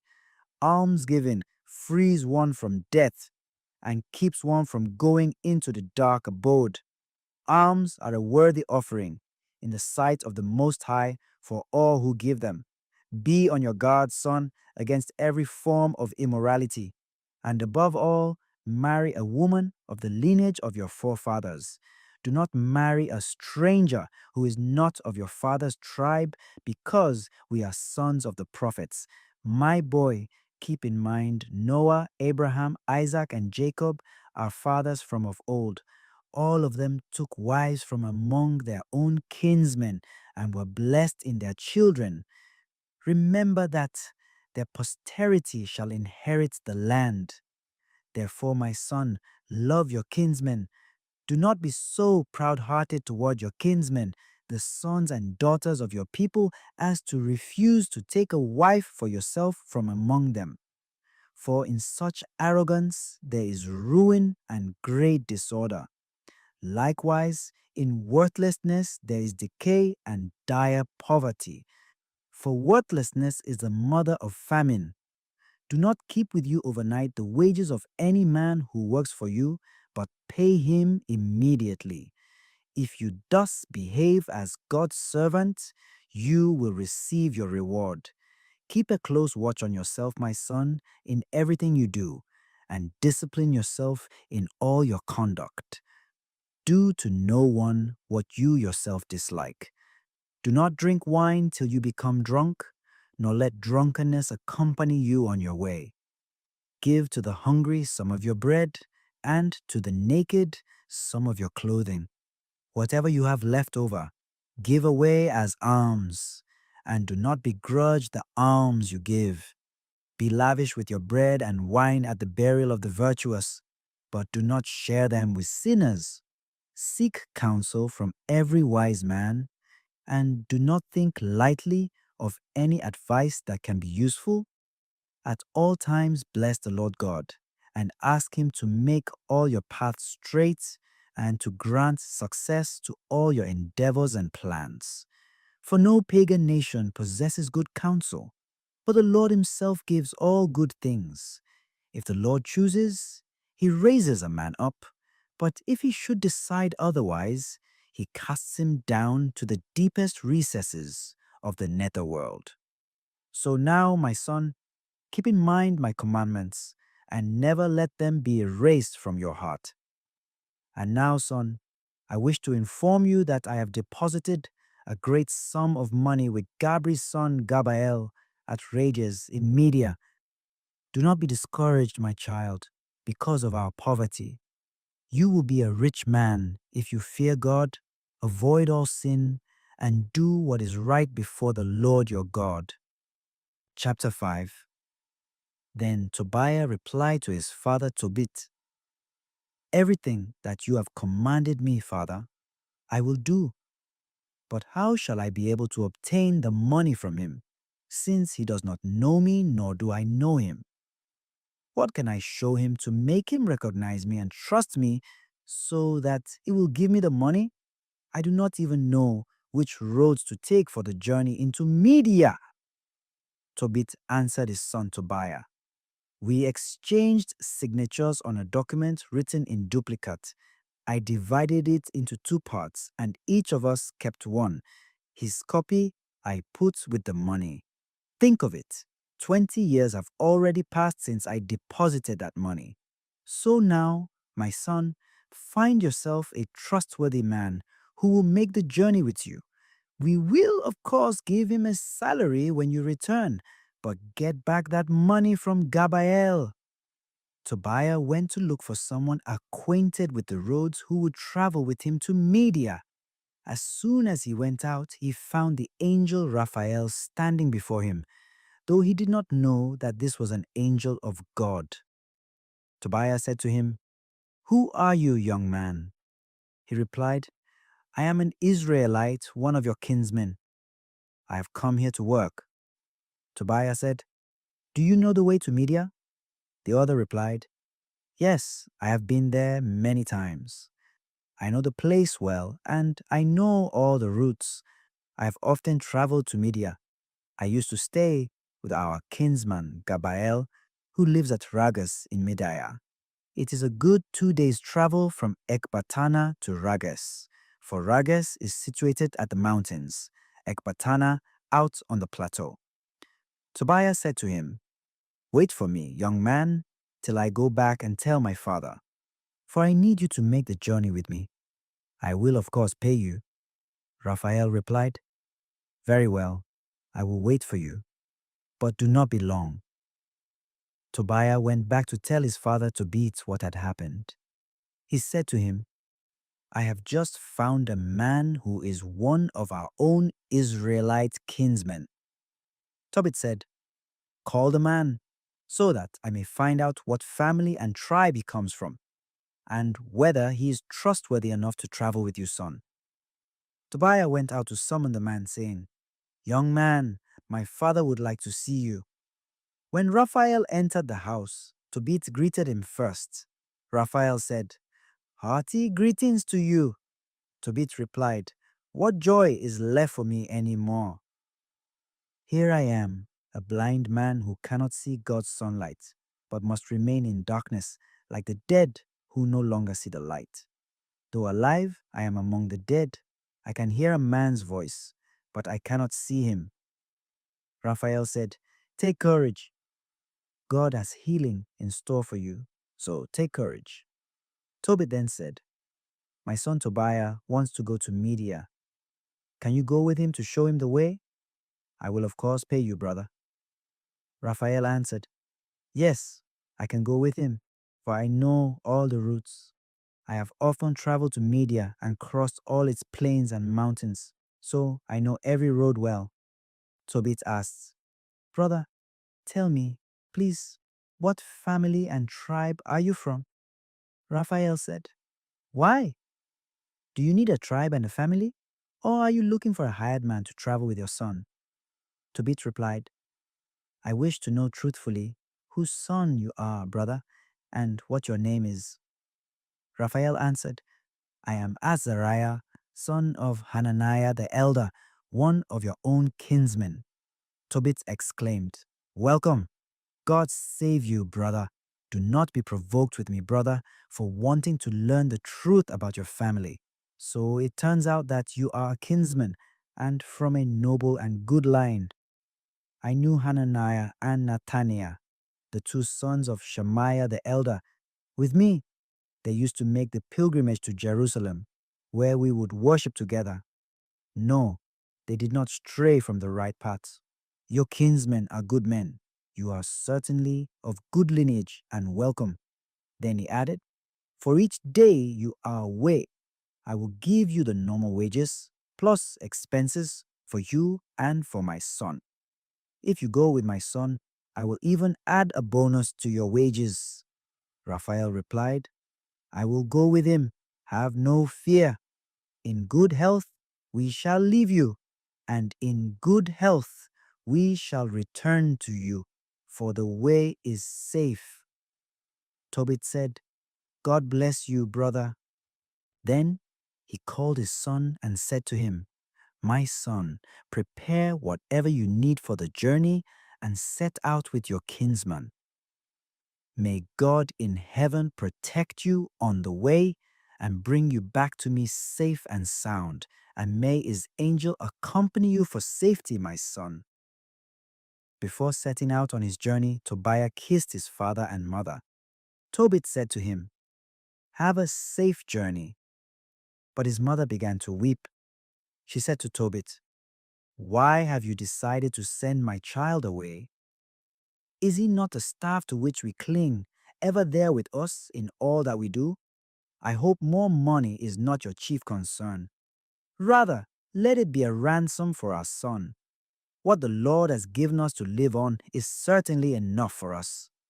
Tobit reassured her, Have no such thought. Our son will live in good health and come back to us in good health. Your own eyes will see the day when he returns to you safe and sound. So, no such thoughts. Do not worry about them, my love, for a good angel will go with him, his journey will be successful, and he will return unharmed. Chapter 6. Then she stopped weeping. When the boy left home, accompanied by the angel, the dog followed Tobiah out of the house and went with them. The travelers walked till nightfall and made camp beside the Tigris River. Now, when the boy went down to wash his feet in the river, a large fish suddenly leaped out of the water and tried to swallow his foot. He shouted in alarm, but the angel said to him, "Take hold of the fish and don't let it get away." The boy seized the fish and hauled it up on the shore. The angel then told him, "Cut the fish open and take out its gall, heart, and liver, and keep them with you, but throw away the entrails. Its gall, heart, and liver make useful medicines." After the lad had cut the fish open, he put aside the gall, heart, and liver. Then he broiled and ate part of the fish. The rest he salted and kept for the journey. Afterward, they traveled on together till they were near Media. The boy asked the angel this question: "Brother Azariah, what medicinal value is there in the fish's heart, liver, and gall?"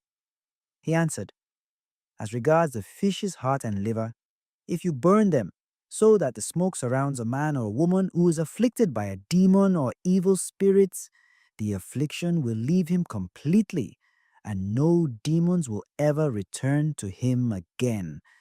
And as for the gall, if you rub it on the eyes of a man who has cataracts, blowing into his eyes right on the cataracts, his sight will be restored."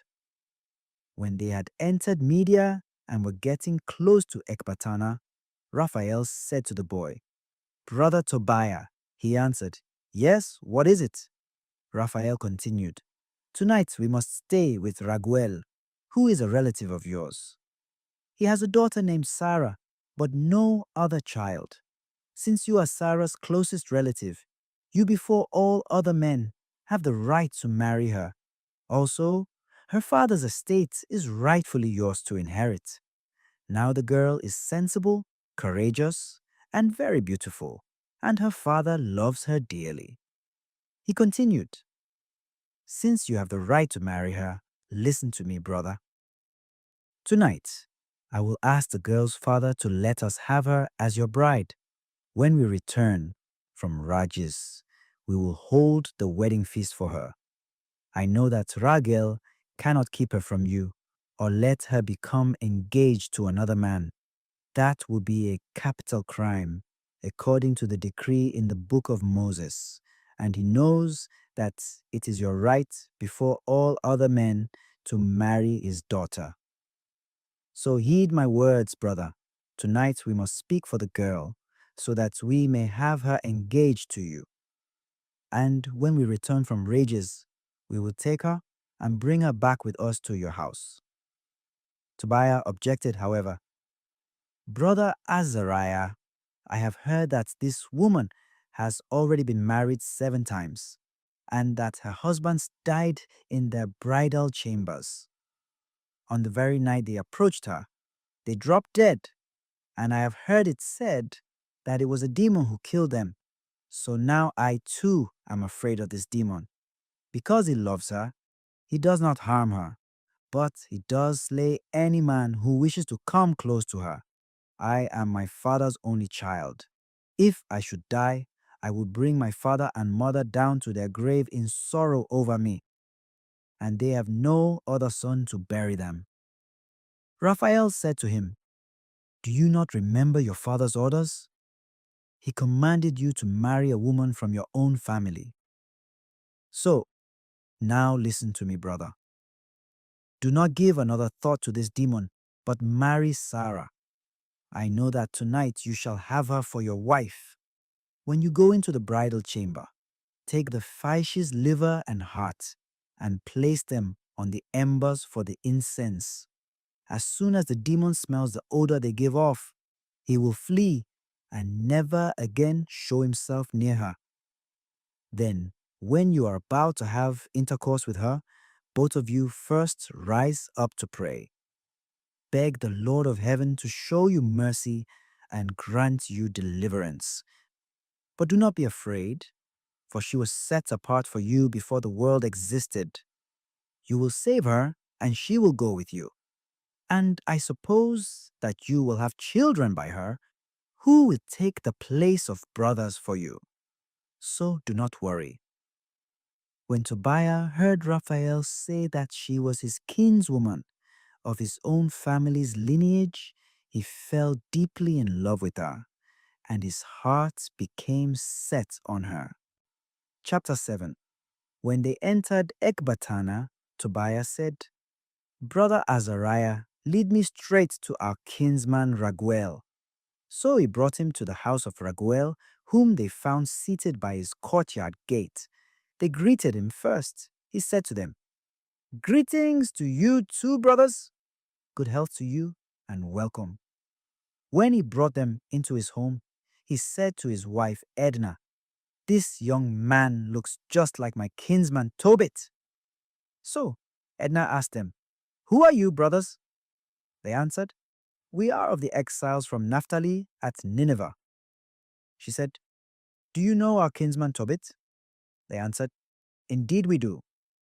She asked, Is he well? They answered, Yes, he is alive and well. Then Tobiah exclaimed, He is my father. Raguel sprang up and kissed him, shedding tears of joy. But when he heard that Tobit had lost his eyesight, he was grieved and wept aloud. He said to Tobiah, My child, God bless you. You are the son of a noble and good father. But what a terrible misfortune that such a righteous and charitable man should be afflicted with blindness. He continued to weep in the arms of his kinsman Tobiah. His wife Edna also wept for Tobit, and even their daughter Sarah began to weep. Afterward, Raguel slaughtered a ram from the flock and gave them a cordial reception. When they had bathed and reclined to eat, Tobiah said to Raphael, Brother Azariah, ask Raguel to let me marry my kinswoman Sarah. Raguel overheard the words, so he said to the boy, Eat and drink and be merry tonight, for no man is more entitled to marry my daughter Sarah than you, brother. Besides, not even I have the right to give her to anyone but you, because you are my closest relative. But I will explain the situation to you very frankly. I have given her in marriage to 7 men, all of whom were kinsmen of ours, and all died on the very night they approached her. But now, son, eat and drink. I am sure the Lord will look after you both. Tobiah answered, I will eat or drink nothing until you set aside what belongs to me. Raguel said to him, I will do it. She is yours according to the decree of the book of Moses.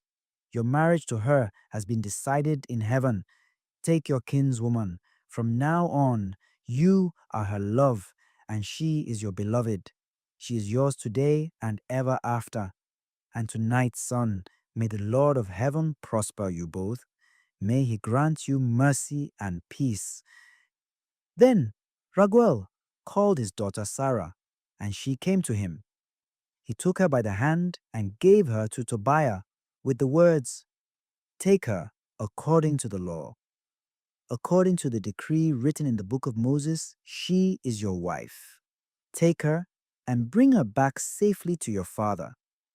And may the God of heaven grant both of you peace and prosperity. He then called her mother and told her to bring a scroll so that he might draw up a marriage contract stating that he gave Sarah to Tobiah as his wife according to the decree of the Mosaic law. Her mother brought the scroll and he drew up the contract to which they affixed their seals. Afterward, They began to eat and drink. Later, Raguel called his wife Edna and said, "My love, prepare the other bedroom and bring the girl there." She went and made a bed in the room, as she was told, and brought the girl there. After she had cried over her, she wiped away the tears and said, "Be brave, my daughter. May the Lord of heaven grant you joy in place of your grief. Courage, my daughter." Then she left. Chapter 8. When they had finished eating and drinking, the girl's parents wanted to retire. They brought the young man out of the dining room and laid him into the bedroom. At this point, Tobiah, mindful of Raphael's instructions, took the fish's liver and heart from the bag which he had with him and placed them on the embers for the incense. The demon, repelled by the odor of the fish, fled into Upper Egypt. Raphael pursued him there and bound him hand and foot. Then Raphael returned immediately. When the girl's parents left the bedroom and closed the door behind them, Tobiah arose from bed and said to his wife, "My love, get up. Let us pray and beg our Lord to have mercy on us and to grant us deliverance." She got up and they started to pray and beg that deliverance might be theirs. He began with these words, "Blessed are you, O God of our fathers. Praised be your name forever and ever. Let the heavens and all your creation praise you forever. You made Adam and you gave him his wife Eve to be his help and support. And from these two the human race descended. You said, 'It is not good for the man to be alone. Let us make him a partner like himself.' Now, Lord, you know that I take this wife of mine not because of lust, but for a noble purpose. Call down your mercy on me and on her, and allow us to live together to a happy old age." They said together, "Amen, Amen," and went to bed for the night. But Raguel got up and summoned his servants. With him, they went out to dig a grave, for he said, "I must do this, because if Tobiah should die, we will be subjected to ridicule and insult." When they had finished digging the grave, Raguel went back into the house and called his wife, saying, "Send one of the maids in to see whether Tobiah is alive or dead, so that if necessary, we may bury him without anyone's knowing about it."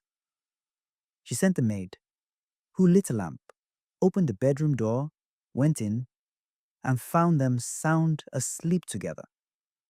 The maid went out and told the girl's parents that Tobiah was alive and that there was nothing wrong. Then Raguel praised the God of heaven in these words, "Blessed are you, O God, with every holy and pure blessing. Let all your chosen ones praise you. Let them bless you forever. Blessed are you who have made me glad. What I feared did not happen. Rather, you have dealt with us according to your great mercy. Blessed are you, for you were merciful toward two only children. Grant them, Master, mercy and deliverance, and bring their lives to fulfillment with happiness and mercy." Then he told his servants to fill in the grave before dawn. He asked his wife to bake many loaves of bread. He himself went out to the herd and picked out 2 steers and 4 rams, which he ordered to be slaughtered. So the servants began to prepare the feast. He summoned Tobiah and made an oath in his presence, saying, "For 14 days you shall not stir from here, but shall remain here eating and drinking with me. And you shall bring joy to my daughter's sorrowing spirit. Take, to begin with, half of whatever I own when you go back in good health to your father. The other half will be yours when I and my wife die. Be of good cheer, my son. I am your father, and Edna is your mother, and we belong to you and to your beloved now and forever. So be happy, son." Chapter 9. Then Tobiah called Raphael and said to him, Brother Azariah, take along with you 4 servants and 2 camels, and travel to Rajes. Go to Gabael's house and give him this bond. Get the money and then bring him along with you to the wedding celebration. You witness the oath that Raguel has sworn. I cannot violate his oath. For you know that my father is counting the days. If I should delay my return by a single day, I would cause him intense grief. So Raphael, together with the 4 servants and 2 camels, traveled to Rages in Media, where they stayed at Gabael's house. Raphael gave Gabael his bond and told him about Tobit's son Tobiah, and that he had married and was inviting him to the wedding celebration. Gabael promptly checked over the sealed money bags, and they placed them on the camels.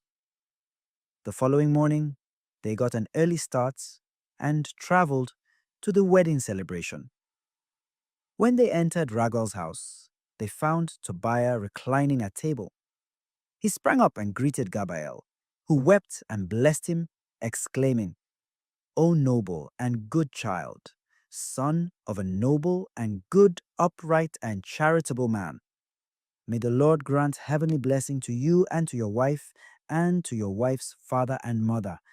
Blessed be God, because I have seen the very image of my cousin Tobit. Chapter 10. Meanwhile, day by day, Tobit was keeping track of the time Tobiah would need to go and to return.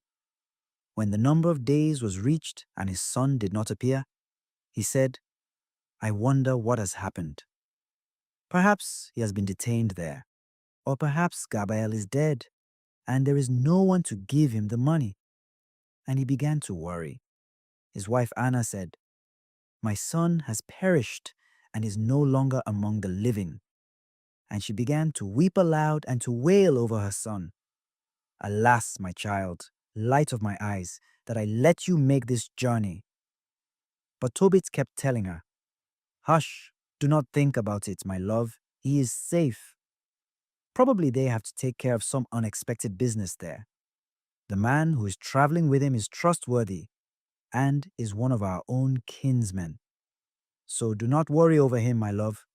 He will be here soon. But she retorted, Stop it, and do not lie to me. My child has perished. She will go out and keep watch all day at the road her son had taken, and she ate nothing. At sunset, she would go back home to wail and cry the whole night through, getting no sleep at all. Now, at the end of the 14-day wedding celebration, which Raguel had sworn to hold for his daughter, Tobiah went to him and said, Please let me go, for I know that my father and mother do not believe they will ever see me again. So, I beg you, father, let me go back to my father. I have already told you how I left him. Raguel said to Tobiah, Stay, my child, stay with me. I am sending messengers to your father Tobit, and they will give him news of you. But Tobiah insisted, No, I beg you to let me go back to my father. Raguel then promptly handed over to Tobiah Sarah, his wife, together with half of all his property, male and female slaves, oxen and sheep, asses and camels, clothing, money, and household goods. Bidding them farewell, he let them go. He embraced Tobiah and said to him, Goodbye, my son. Have a safe journey. May the Lord of heaven grant prosperity to you and to your wife Sarah, and may I see children of yours before I die. Then he kissed his daughter Sarah and said to her, My daughter, honor your father-in-law and your mother-in-law, because from now on they are as much your parents as the ones who brought you into the world. Go in peace, my daughter. Let me hear good reports about you as long as I live. Finally, he said goodbye to them and sent them away. Then Edna said to Tobiah, My child and beloved kinsman, may the Lord bring you back safely, and may I live long enough to see children of you and of my daughter Sarah before I die. Before the Lord, I entrust my daughter to your care. Never cause her grief at any time in your life. Go in peace, my child. From now on, I am your mother, and Sarah is your beloved. May all of us be prosperous all the days of our lives. She kissed them both and sent them away in peace.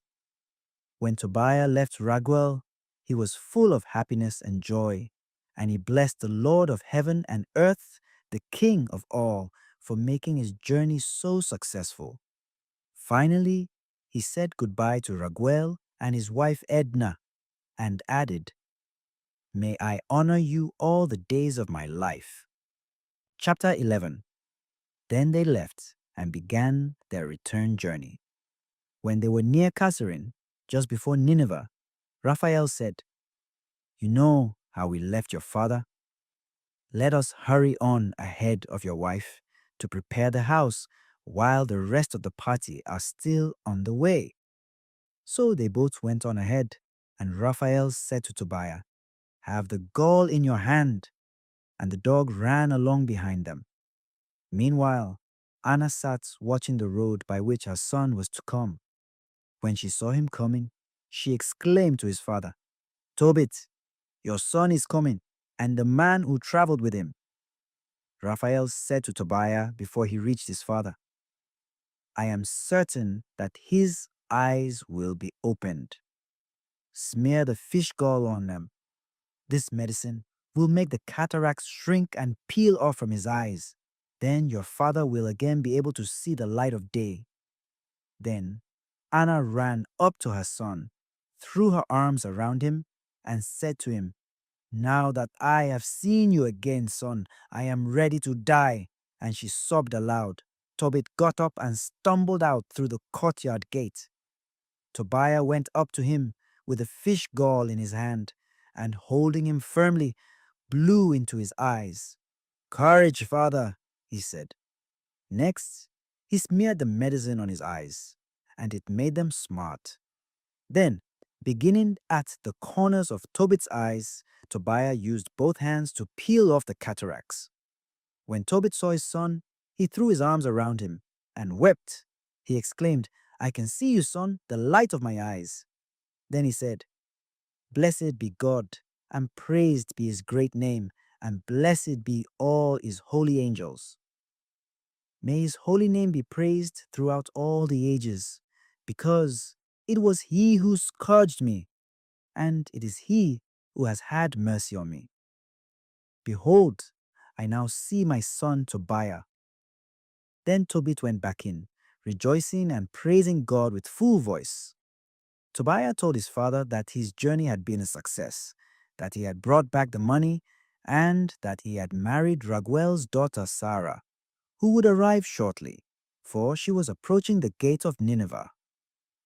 Rejoicing and praising God, Tobit went out to the gate of Nineveh to meet his daughter-in-law. When the people of Nineveh saw him walking along briskly, with no one leading him by the hand, they were amazed. Before them all, Tobit proclaimed how God had mercifully restored sight to his eyes. When Tobit reached Sarah, the wife of his son Tobiah, he greeted her. Welcome, my daughter. Blessed be your God for bringing you to us, daughter. Blessed are your father and your mother. Blessed is my son Tobiah, and blessed are you, daughter. Welcome to your home with blessing and joy. Come in, daughter. That day there was joy for all the Jews who lived in Nineveh. Aikar and his nephew Nadab also came to rejoice with Tobit. They celebrated Tobiah's wedding feast for 7 happy days, and he received many gifts. Chapter 12. When the wedding celebration came to an end, Tobit called his son Tobiah and said to him, Son, see to it that you give what is due to the man who made the journey with you. Give him a bonus too. Tobiah said, Father, how much shall I pay him? It would not hurt me at all to give him half of all the wealth he brought back with me. He led me back safe and sound. He cured my wife. He brought the money back with me. And he cured you. How much of a bonus should I give him? Tobit answered, It is only fair, son, that he should receive half of all that he brought back. So Tobiah called Raphael and said, Take as your wages half of all that you have brought back, and go in peace. Raphael called the two men aside privately and said to them, Thank God, give him the praise and the glory. Before all the living, acknowledge the many good things he has done for you by blessing and extolling his name in song. Before all men, honor and proclaim God's deeds and do not be slack in praising him. A king's secret it is prudent to keep, but the works of God are to be declared and made known. Praise them with due honor. Do good, and evil will not find its way to you. Prayer and fasting are good, but better than either is almsgiving accompanied by righteousness. A little with righteousness is better than abundance with wickedness. It is better to give alms than to store up gold, for almsgiving saves one from death and expiates every sin. Those who regularly give alms shall enjoy a full life, but those habitually guilty of sin are their own worst enemies. I will now tell you the whole truth. I will conceal nothing at all from you.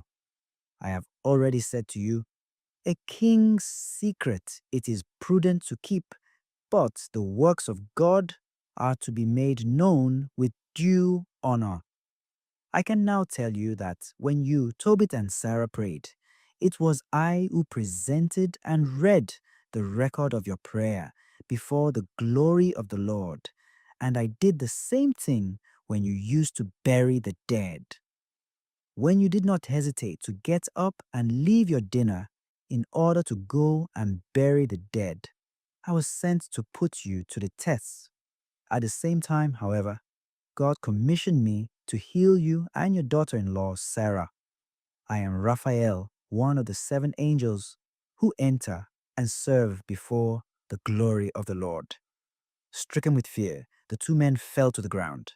But Raphael said to them, No need to fear, you are safe. Thank God now and forever. As for me, when I came to you, it was not out of any favor on my part, but because it was God's will. So continue to thank him every day. Praise him with song. Even though you watched me eat and drink, I did not really do so. What you were seeing was a vision. So now, get up from the ground and praise God. Behold, I am about to ascend to him who sent me. Write down all these things that have happened to you. When Raphael ascended, they rose to their feet and could no longer see him. They kept thanking God and singing his praises. And they continued to acknowledge these marvelous deeds which he had done when the angel of God appeared to them. Chapter 13. Then Tobit composed this joyful prayer. Blessed be God who lives forever, because his kingdom lasts for all ages. For he scourges and then has mercy. He casts down to the depths of the nether world, and he brings up from the great abyss. No one can escape his hand. Praise him, you Israelites, before the Gentiles. For though he has scattered you among them, he has shown you his greatness even there. Exalt him before every living being, because he is the Lord our God, our Father, and God forever. He scourged you for your iniquities, but will again have mercy on you all. He will gather you from all the Gentiles among whom you have been scattered, when you turn back to him with all your heart, to do what is right before him. Then he will turn back to you and no longer hide his face from you. So now, consider what he has done for you, and praise him with full voice. Bless the Lord of righteousness, and exalt the King of the ages. In the land of my exile I praise him, and show his power and majesty to a sinful nation. Turn back, you sinners, do the right before him. Perhaps he may look with favor upon you and show you mercy. As for me, I exalt my God, and my spirit rejoices in the King of heaven. Let all men speak of his majesty and sing his praises in Jerusalem. O Jerusalem, holy city, he scourged you for the works of your hands, but will again pity the children of the righteous. Praise the Lord for his goodness, and bless the King of the ages, so that his tent may be rebuilt in you with joy.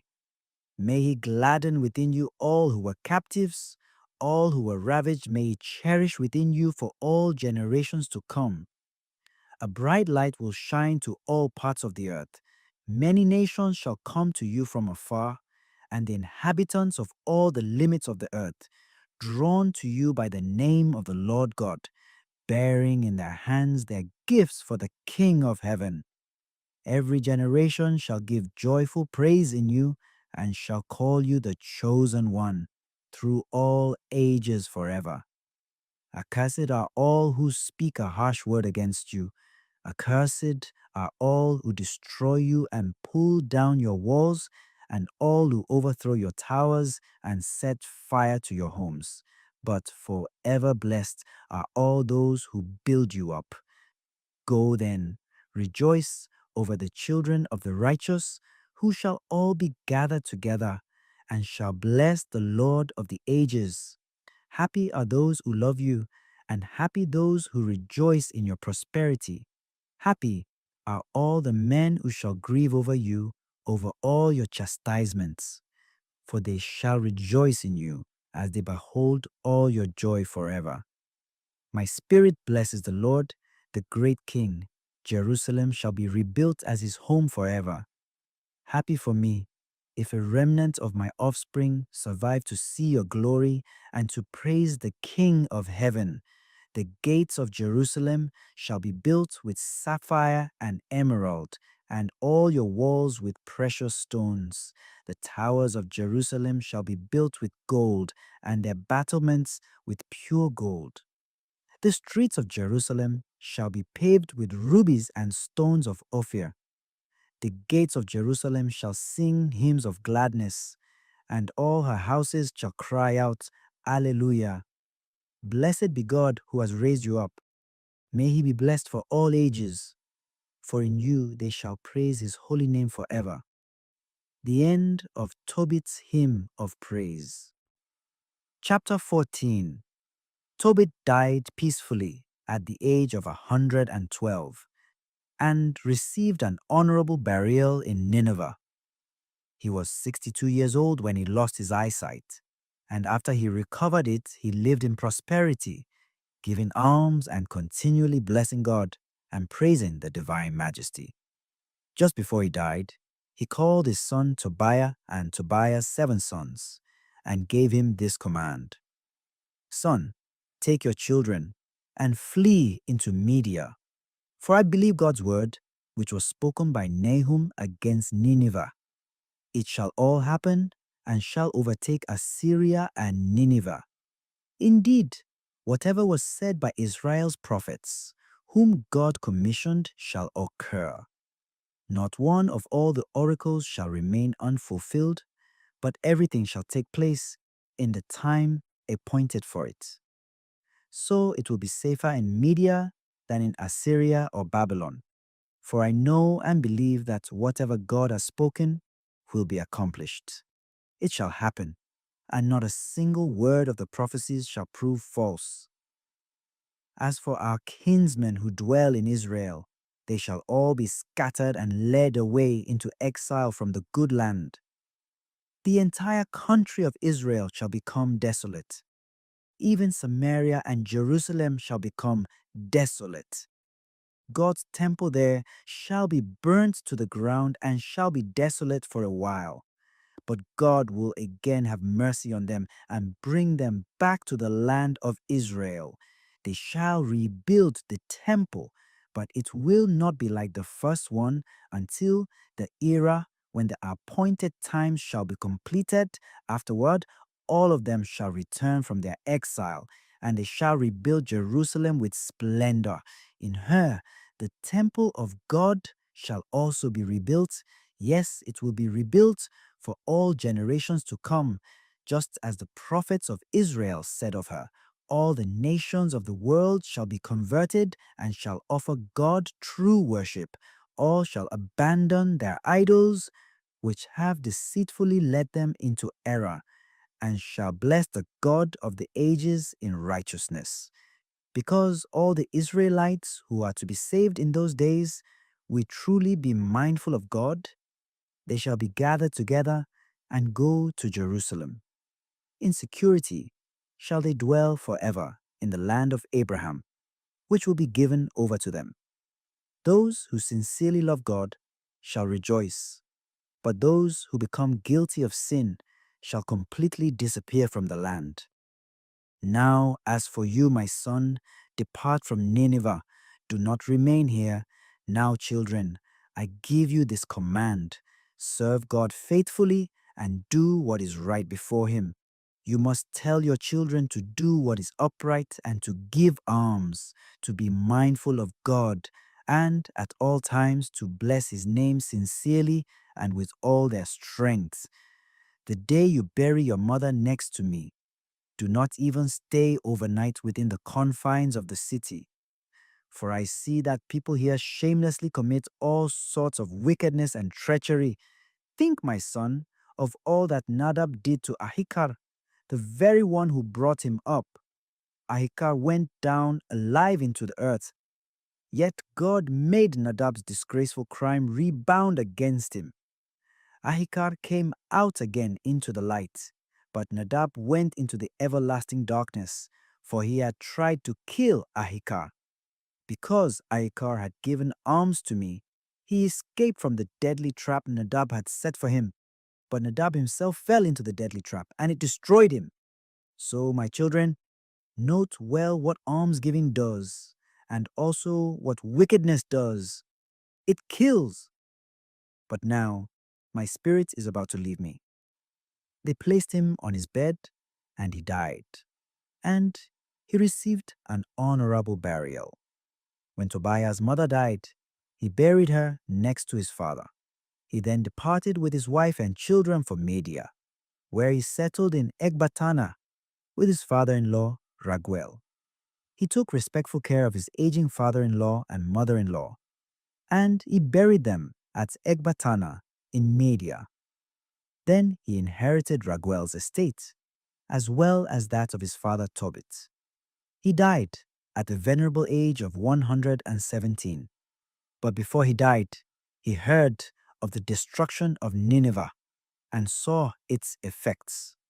He witnessed the exile of the city's inhabitants when Cyaxares, king of Media, led them captive into Media. Tobiah praised God for all that he had done against the citizens of Nineveh and Assyria. Before dying, he rejoiced over Nineveh's destruction, and he blessed the Lord God forever and ever. Amen. Judith, chapter 1. It was the 12th year of the reign of Nebuchadnezzar, king of the Assyrians, in the great city of Nineveh. At that time, Arphaxad ruled over the Medes in Ecbatana. Around the city he built a wall of blocks of stone, each 3 cubits in height and 6 in length. He made the wall 70 cubits high and 50 thick. At the gates he raised towers of 100 cubits, with a thickness of 60 cubits at the base. The gateway he built to a height of 70 cubits, with an opening 40 cubits wide for the passage of his chariot forces and the marshalling of his infantry. Then King Nebuchadnezzar waged war against King Arphaxad in the vast plain, in the district of Ragay. To him there rallied all the inhabitants of the mountain region, all who dwelt along the Euphrates, the Tigris, and the Hydaspes, and King Arioch of the Elamites in the plain. Thus many nations came together to resist the people of Cheliod. Now Nebuchadnezzar, king of the Assyrians, sent messengers to all the inhabitants of Persia and to all those who dwelt in the west, to the inhabitants of Cilicia and Damascus, Lebanon and anti-Lebanon, to all who dwelt along the seacoast, to the peoples of Carmel, Gilead, Upper Galilee, and the vast plain of Esdraelon, to all those in Samaria and its cities, and west of the Jordan as far as Jerusalem, Bethany, Chelus, Kadesh, and the river of Egypt, to Tapanhes, Ramses, all the land of Goshen, Tanis, Memphis, and beyond, and to all the inhabitants of Egypt as far as the borders of Ethiopia. But the inhabitants of all that land disregarded the summons of Nebuchadnezzar, king of the Assyrians, and would not go with him to the war. They were not afraid of him, but regarded him as a lone individual opposed to them, and turned away his envoys empty-handed in disgrace. Then Nebuchadnezzar fell into a violent rage against all that land, and swore by his throne and his kingdom that he would avenge himself on all the territories of Cilicia and Damascus and Syria, and also destroy with his sword all the inhabitants of Moab, Ammon, the whole of Judea, and those living anywhere in Egypt as far as the borders of the two seas. In the 17th year, he proceeded with his army against King Arphaxad and was victorious in his campaign. He routed the whole force of Arphaxad, his entire cavalry, and all his chariots, and took possession of his cities. He pressed on to Ecbatana and took its towers, sacked its marketplaces, and turned its glory into shame. Arphaxad himself he overtook in the mountains of Ragai, ran him through with spears, and utterly destroyed him. Then he returned home with all his numerous motley horde of warriors.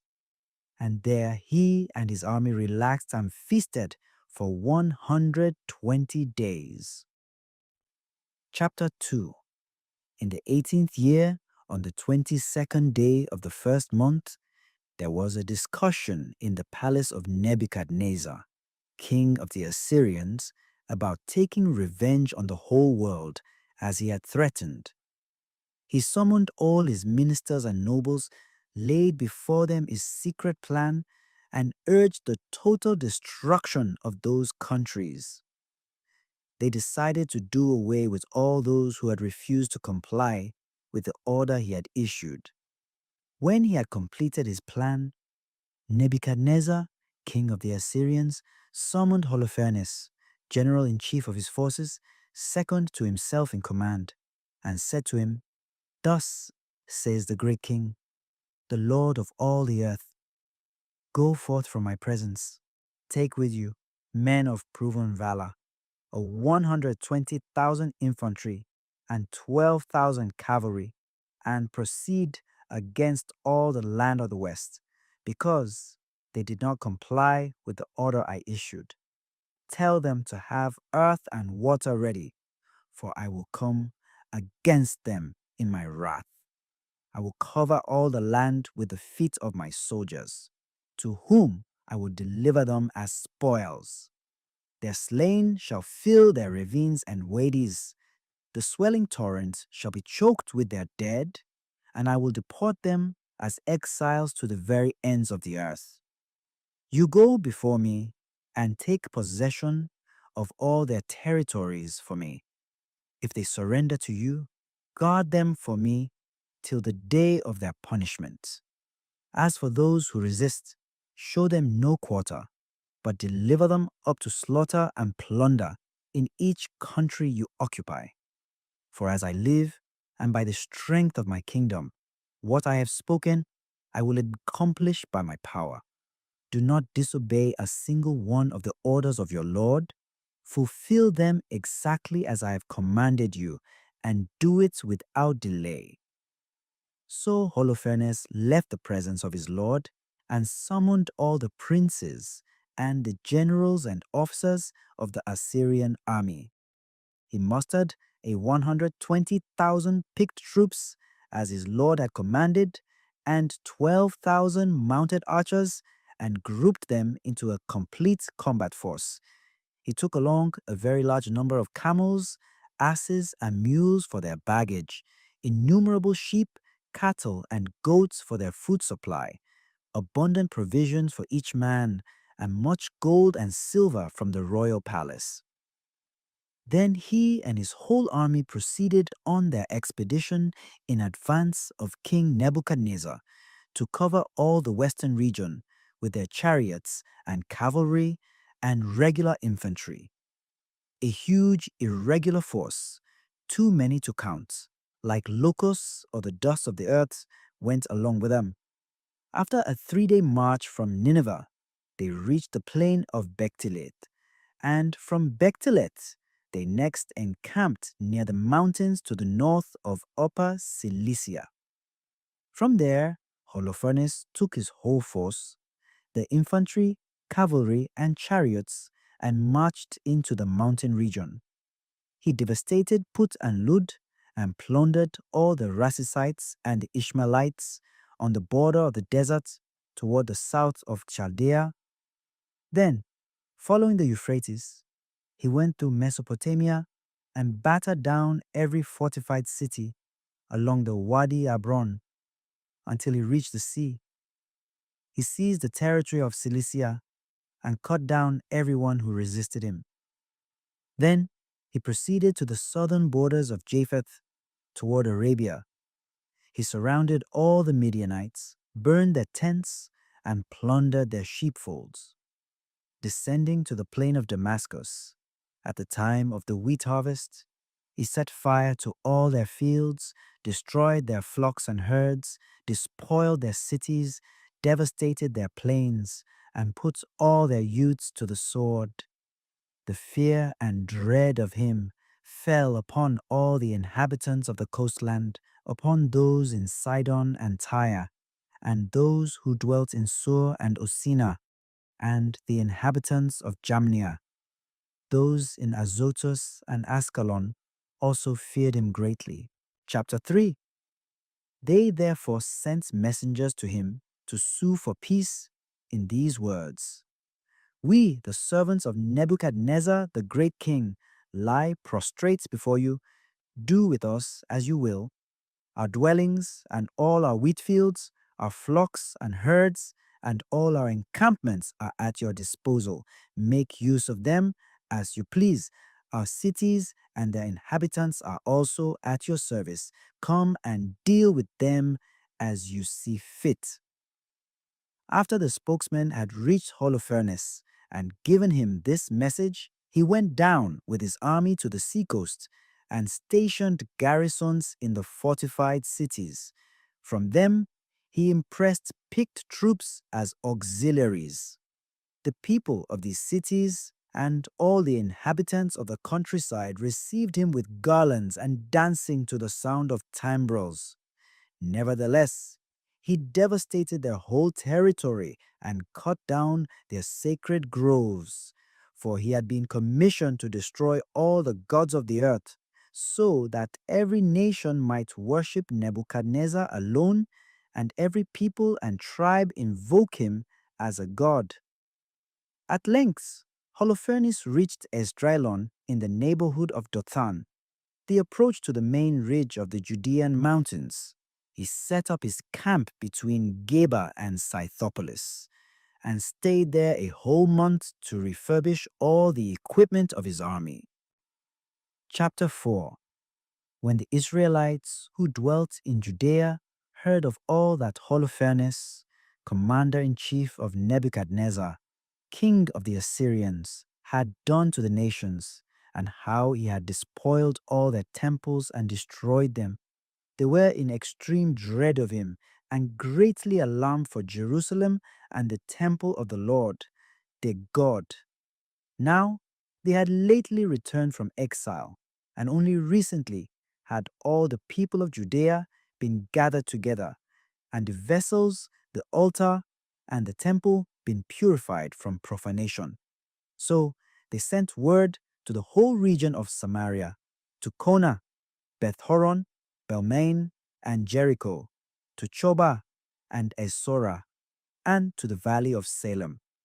The people there posted guards on all the summits of the high mountains, fortified their villages, and since their fields had recently been harvested, stored up provisions in preparation for war. Joachim, who was high priest in Jerusalem in those days, wrote to the inhabitants of Betulia and Betomestheim, which is on the way to Esdraelon, facing the plain near Dothan, and instructed them to keep firm hold of the mountain passes, since these offered access to Judea. It would be easy to ward off the attacking forces, as the defile was only wide enough for two abreast.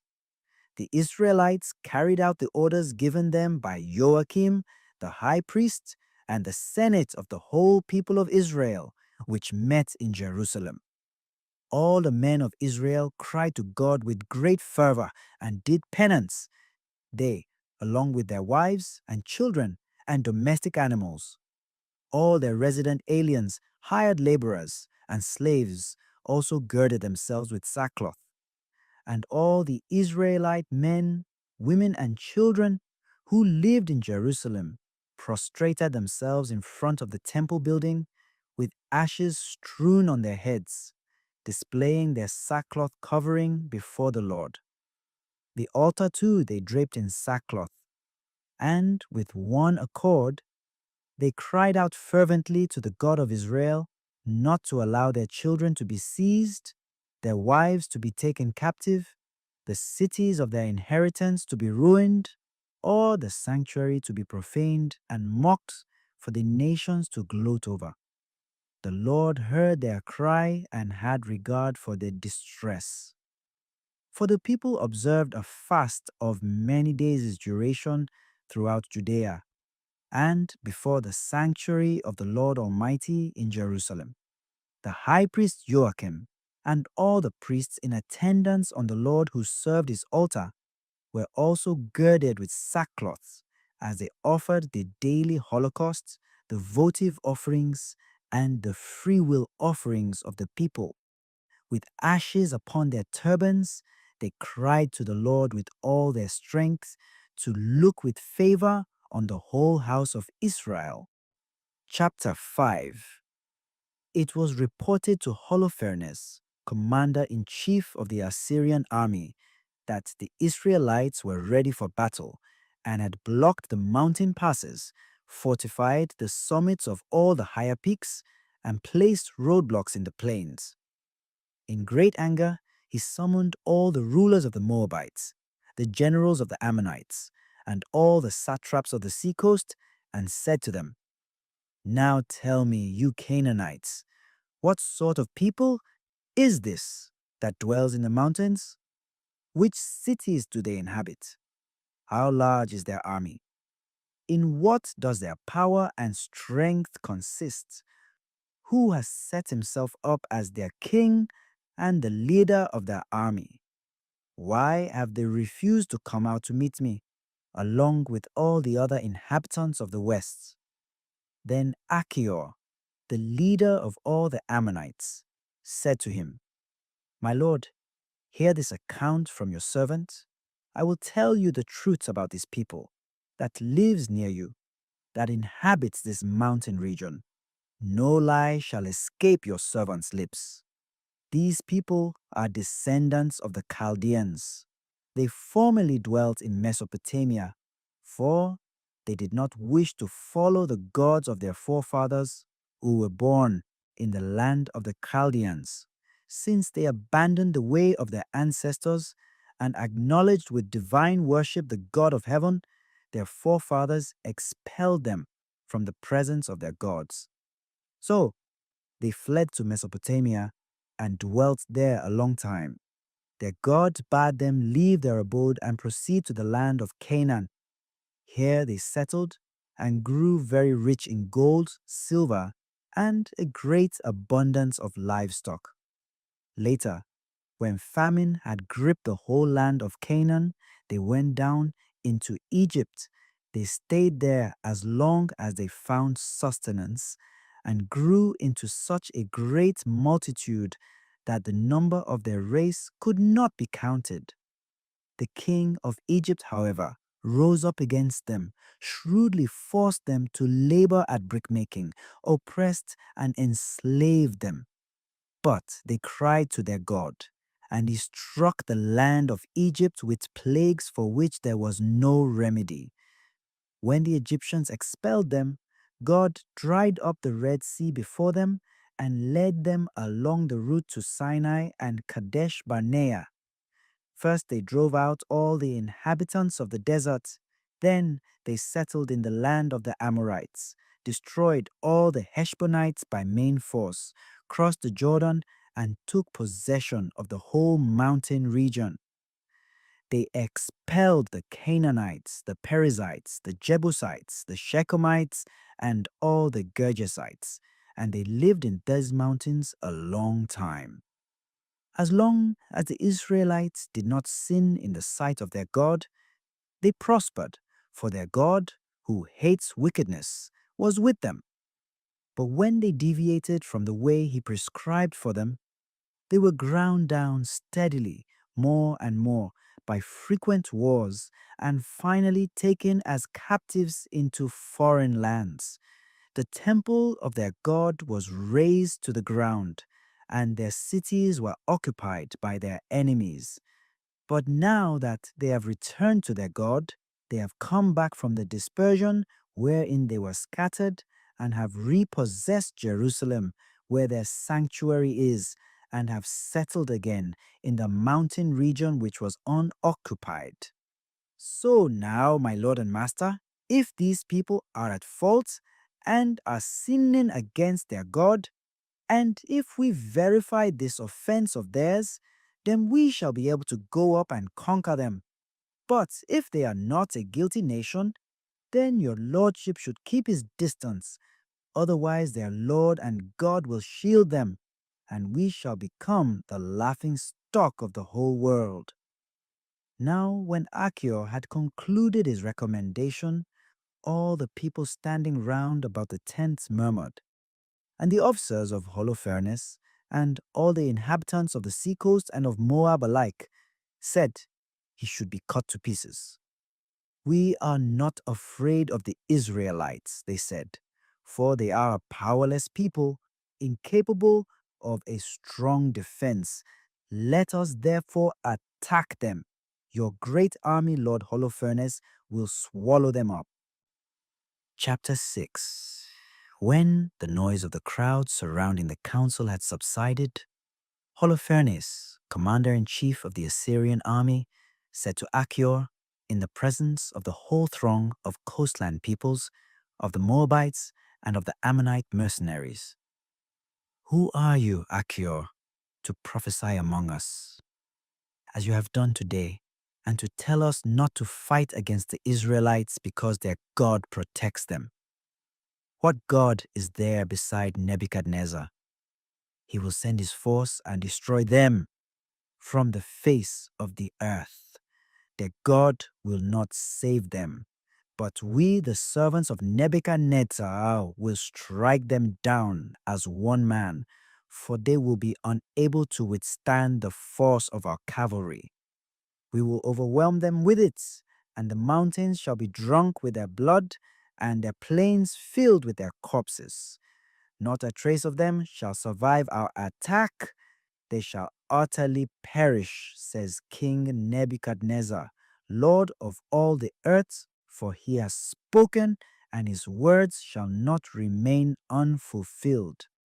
As for you, Achior, you Ammonite mercenary, for saying these things in a moment of perversity, you shall not see my face after today, until I have taken revenge on this race of people from Egypt.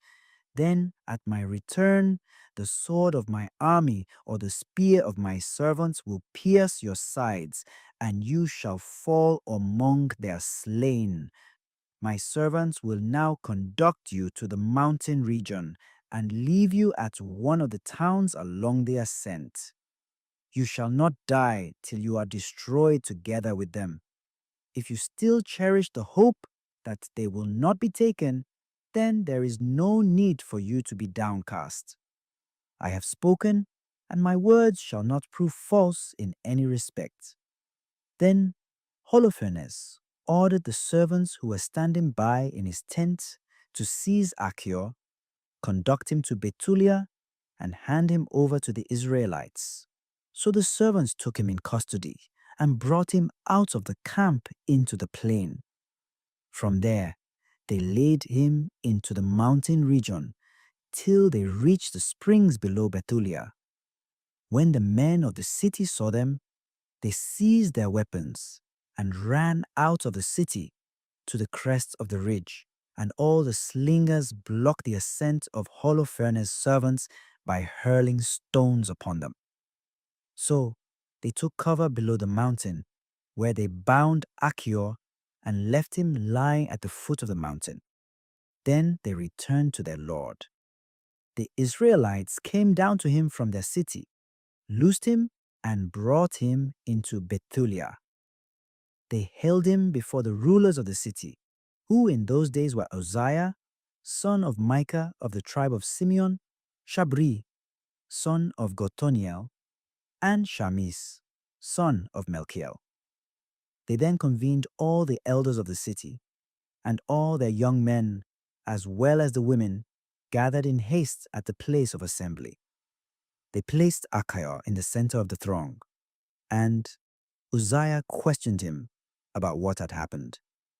He replied by giving them an account of what was said in the council of Holofernes, and of all his own words among the Assyrian officers, and of all the boasting threats of Holofernes against the house of Israel. At this, the people fell prostrate and worshipped God, and they cried out, "Lord God of heaven, behold their arrogance. Have pity on the lowliness of our people, and look with favor this day on those who are consecrated to you." Then they reassured Achior and praised him highly. Uzziah brought him from the assembly to his home, where he gave a banquet for the elders. That whole night they called upon the God of Israel for help. Chapter 7. The following day, Holofernes ordered his whole army and all the allied troops that had come to his support to move against Bethulia, seize the mountain passes, and engage the Israelites in battle. That same day, all their fighting men went into action.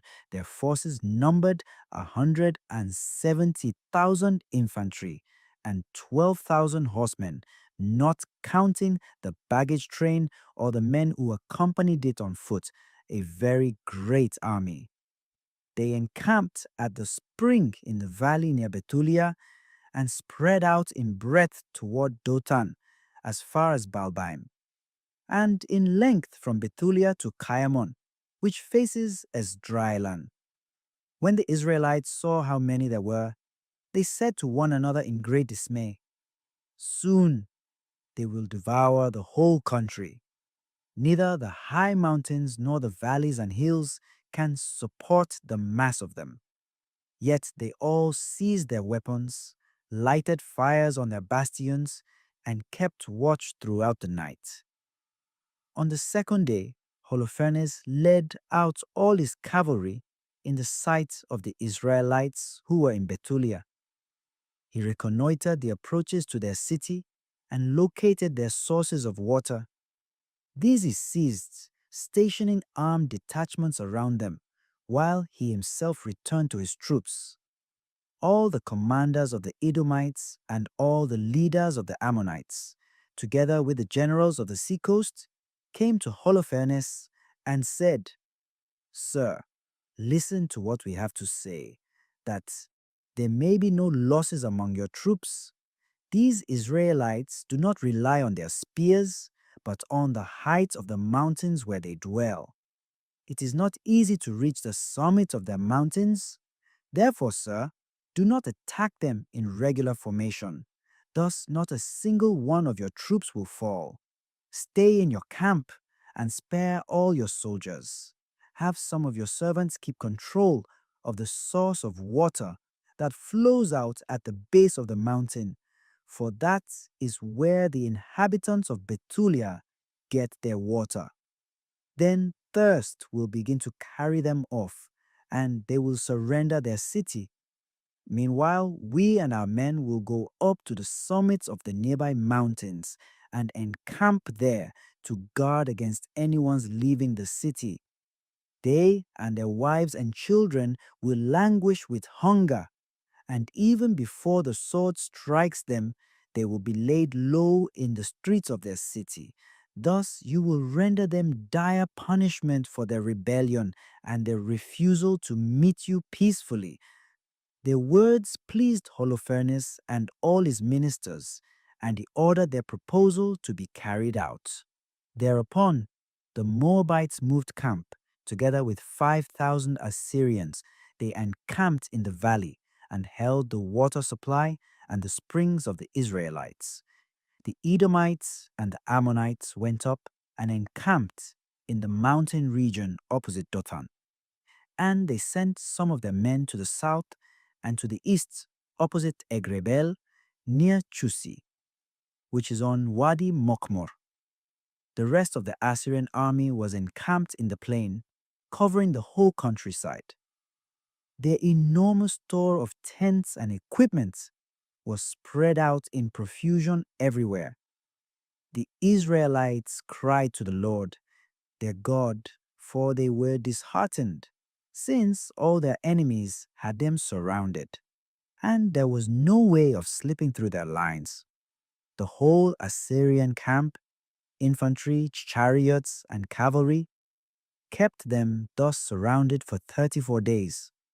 All the reservoirs of water failed the inhabitants of Bethulia, and the cisterns ran dry, so that on no day did they have enough to drink, but their drinking water was rationed. Their children fainted away, and the women and youths were consumed with thirst and were collapsing in the streets and gateways of the city with no strength left in them. All the people, therefore, including youths, women, and children, went in a crowd to Uzziah and the rulers of the city. They set up a great clamor and said before the elders, God, judge between you and us. You have done us grave injustice in not making peace with the Assyrians. There is no help for us now. Instead, God has sold us into their power by laying us prostrate before them in thirst and utter exhaustion. Therefore, summon them and deliver the whole city as booty to the troops of Holofernes and to all his forces. We would be better off to become their prey. We should indeed be made slaves, but at least we should live and not have to behold our little ones dying before our eyes and our wives and children breathing out their souls. We adjure you by heaven and earth and by our God, the Lord of our forefathers, who is punishing us for our sins and those of our forefathers, to do as we have proposed this very day. All in the assembly, with one accord, broke into shrill wailing and loud cries to the Lord their God. But Uzziah said to them, Courage, my brothers, let us wait 5 days more for the Lord our God to show his mercy toward us. He will not utterly forsake us. But if those days pass without help coming to us, I will do as you say. Then he dispersed the men to their posts, and they returned to the walls and towers of the city. The women and children he sent to their homes. Throughout the city, they were in great misery. Chapter 8. Now in those days, Judith, daughter of Merari, son of Joseph, son of Oziel, son of Elkiah, son of Ananias, son of Gideon, son of Raphaim, son of Ahitob, son of Elijah, son of Hilkiah, son of Eliab, son of Nathanael, son of Salamiel, son of Sarasadai, son of Simeon, son of Israel, heard of this. Her husband Manasseh, of her own tribe and clan, had died at the time of the barley harvest. While he was in the field, supervising those who bound the sheaves, he suffered sunstroke, and he died of this illness in Bethulia, his native city. He was buried with his forefathers in the field between Dothan and Balamon. The widowed Judith remained 3 years and 4 months at home, where she set up a tent for herself on the roof of her house. She put sackcloth about her loins and wore widow's weeds. She fasted all the days of her widowhood, except Sabbath eves and Sabbaths, new moon eves and new moons, feast days and holidays of the house of Israel. She was beautifully formed and lovely to behold. Her husband, Manasseh, had left her gold and silver, servants and maids, livestock and fields which she was maintaining. No one had a bad word to say about her, for she was a very God-fearing woman. When Judith therefore heard of the harsh words which the people, discouraged by their lack of water, had spoken against their ruler, and of all that Uzziah had said to them in reply, swearing that he would hand over the city to the Assyrians at the end of 5 days, she sent the maid who was in charge of all her things to ask Uzziah, Shabri, and Shamis, the elders of the city, to visit her. When they came, she said to them, "Listen to me, you rulers of the people of Bethulia.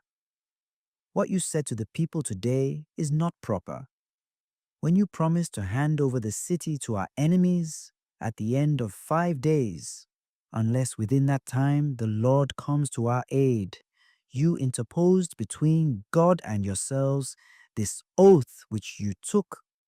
Who are you then, that you should have put God to the test this day, setting yourselves in the place of God in human affairs? It is the Lord Almighty for whom you are laying down conditions. Will you never understand anything?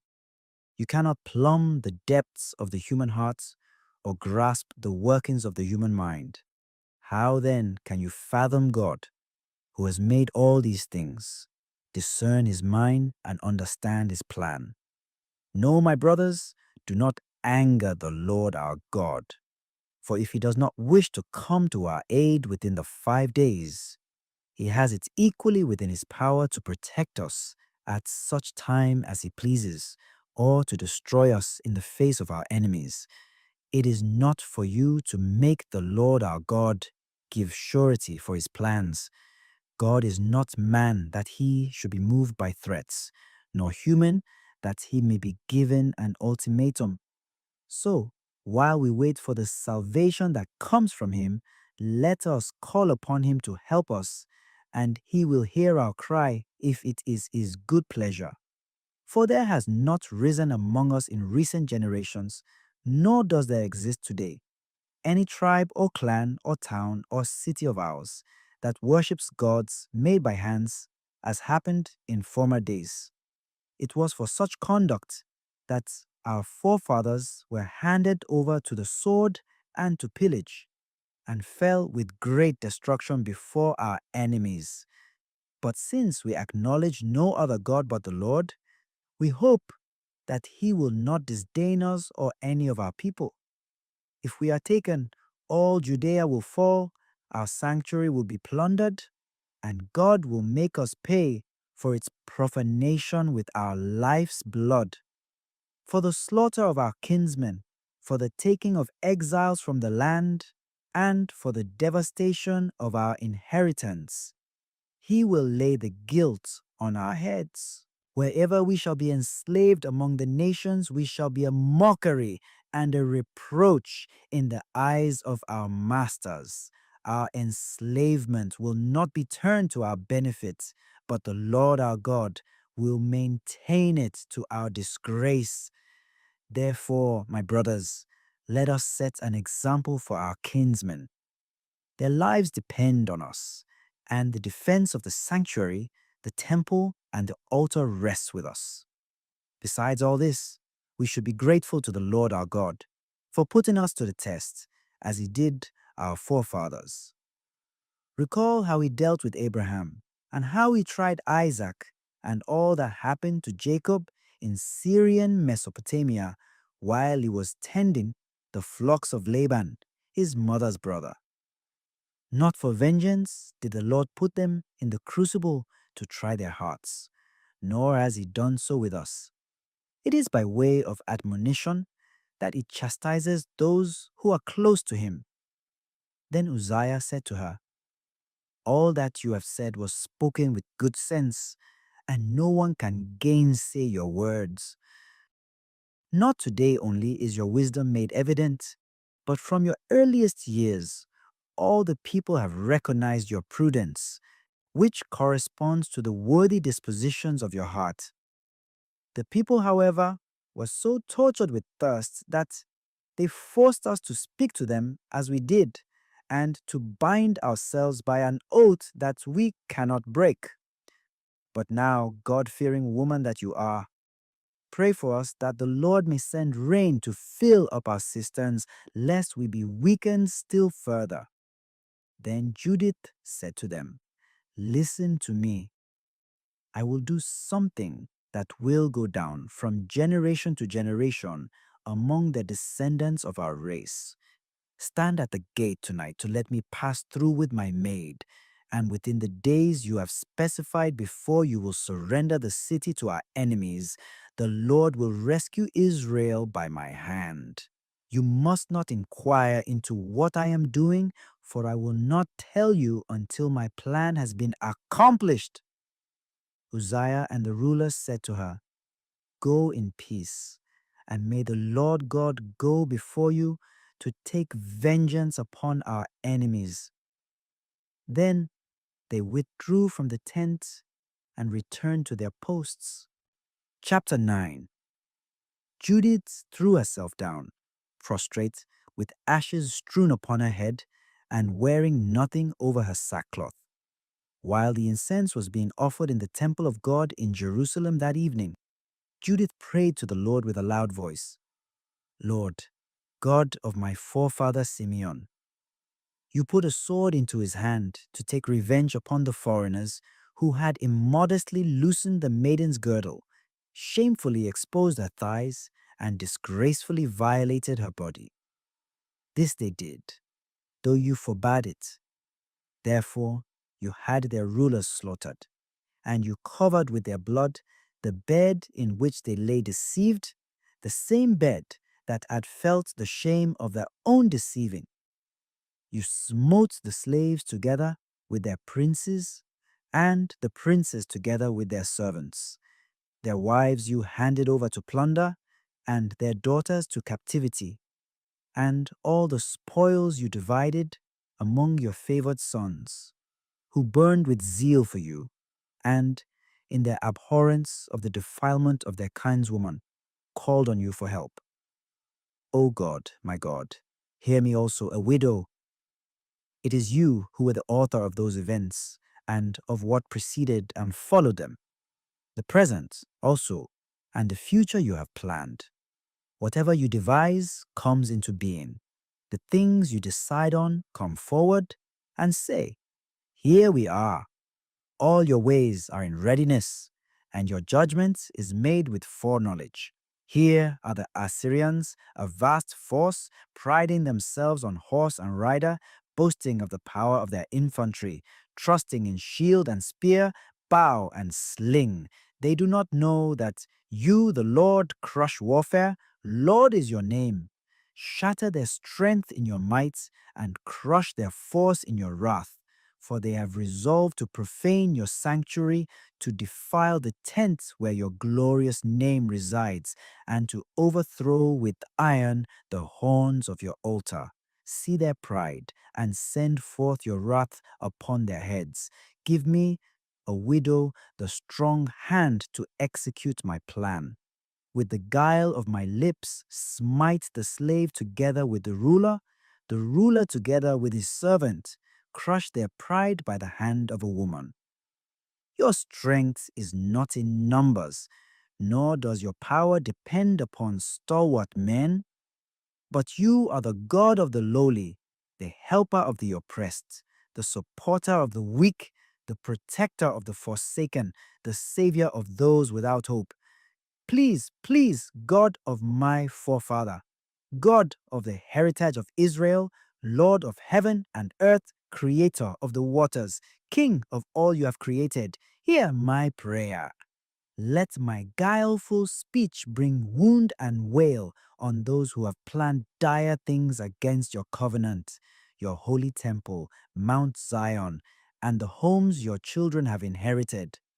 Let your whole nation and all the tribes know clearly that you are the God of all power and might, and that there is no other who protects the people of Israel but you alone. Chapter 10. As soon as Judith had thus concluded and ceased her invocation to the God of Israel, she rose from the ground. She called her maid, and they went down into the house, which she used only on Sabbaths and feast days. She took off the sackcloth she had on, laid aside the garments of her widowhood, washed her body with water, and anointed it with rich ointment. She arranged her hair and bound it with a fillet and put on the festive attire she had worn while her husband Manasseh was living.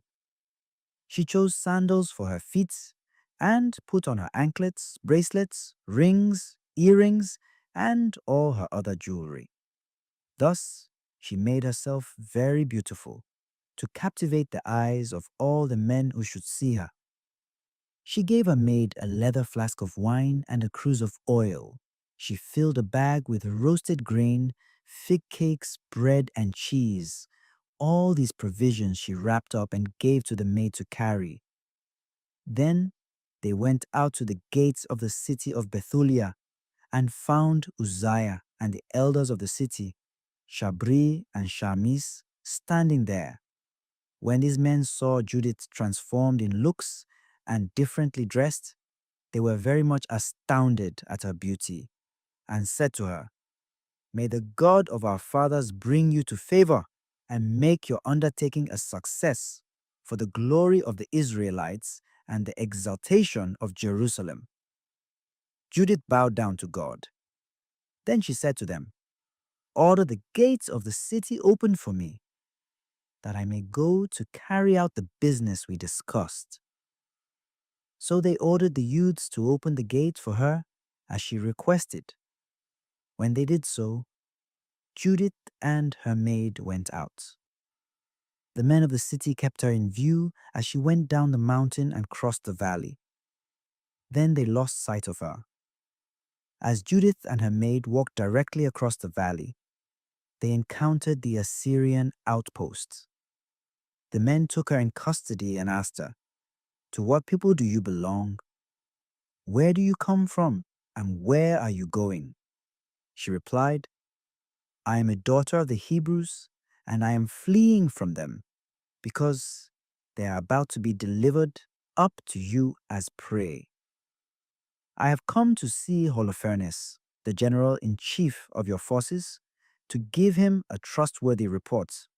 I will show him the route by which he can ascend and take possession of the whole mountain district without a single one of his men suffering injury or loss of life." When the men heard her words and gazed upon her face, which appeared wondrously beautiful to them, they said to her, "By coming down thus promptly to see our master, you have saved your life. Now go to his tent. Some of our men will accompany you to present you to him. When you stand before him, have no fear in your heart. Give him the report you speak of, and he will treat you well." So they detailed 100 of their men as an escort for her and her maid, and these conducted them to the tent of Holofernes. When the news of her arrival spread among the tents, a crowd gathered in the camp. They came and stood around her as she waited outside the tent of Holofernes while he was being informed about her. They marveled at her beauty, regarding the Israelites with wonder because of her, and they said to one another, "Who can despise this people, that there are such women among them? It is not wise to leave one man of them alive, for if any were to be spared, they could beguile the whole world." The god of Holofernes and all his servants came out and ushered her into the tent. Now Holofernes was reclining on his bed under a canopy with a netting of crimson and gold, emeralds, and other precious stones. When they announced her to him, he came out to the antechamber, preceded by silver lamps. And when Holofernes and his servants beheld Judith, they all marveled at the beauty of her face.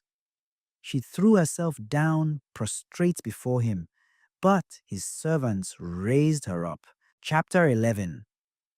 Then Holofernes said to her, "Take courage, lady. Have no fear in your heart. Never have I harmed anyone who chose to serve Nebuchadnezzar, king of all the earth.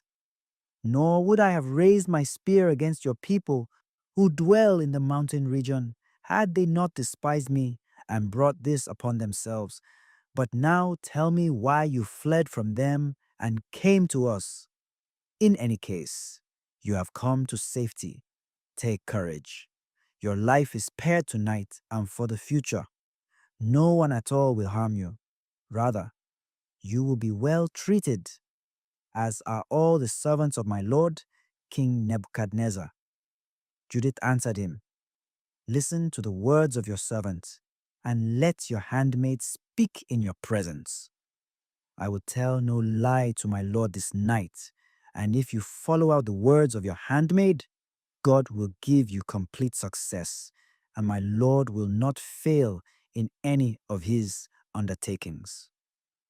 By the life of Nebuchadnezzar, king of all the earths, and by the power of him who has sent you to set all creatures aright. Not only do men serve him through you, but even the wild beasts and the cattle and the birds of the air, because of your strength, will live for Nebuchadnezzar and his whole house.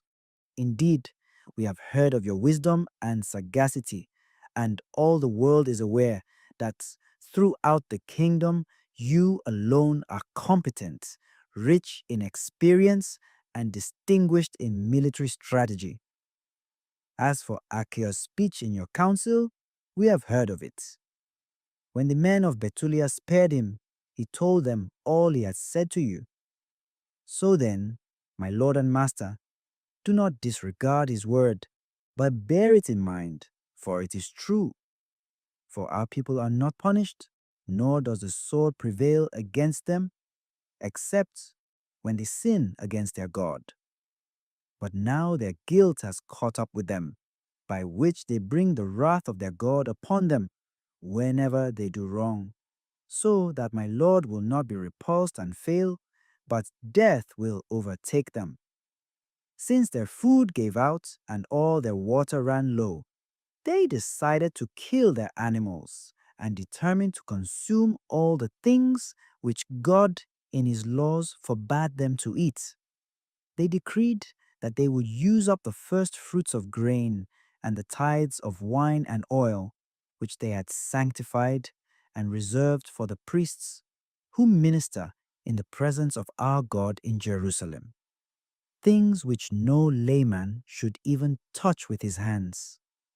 They have sent messengers to Jerusalem to bring back to them authorization from the council of the elders. For the inhabitants there have also done these things, on the very day when the response reaches them and they act upon it, they will be handed over to you for destruction.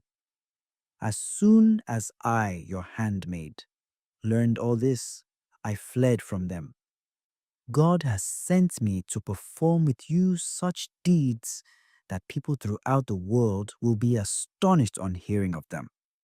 Your handmaid is indeed a God-fearing woman, serving the God of heaven night and day.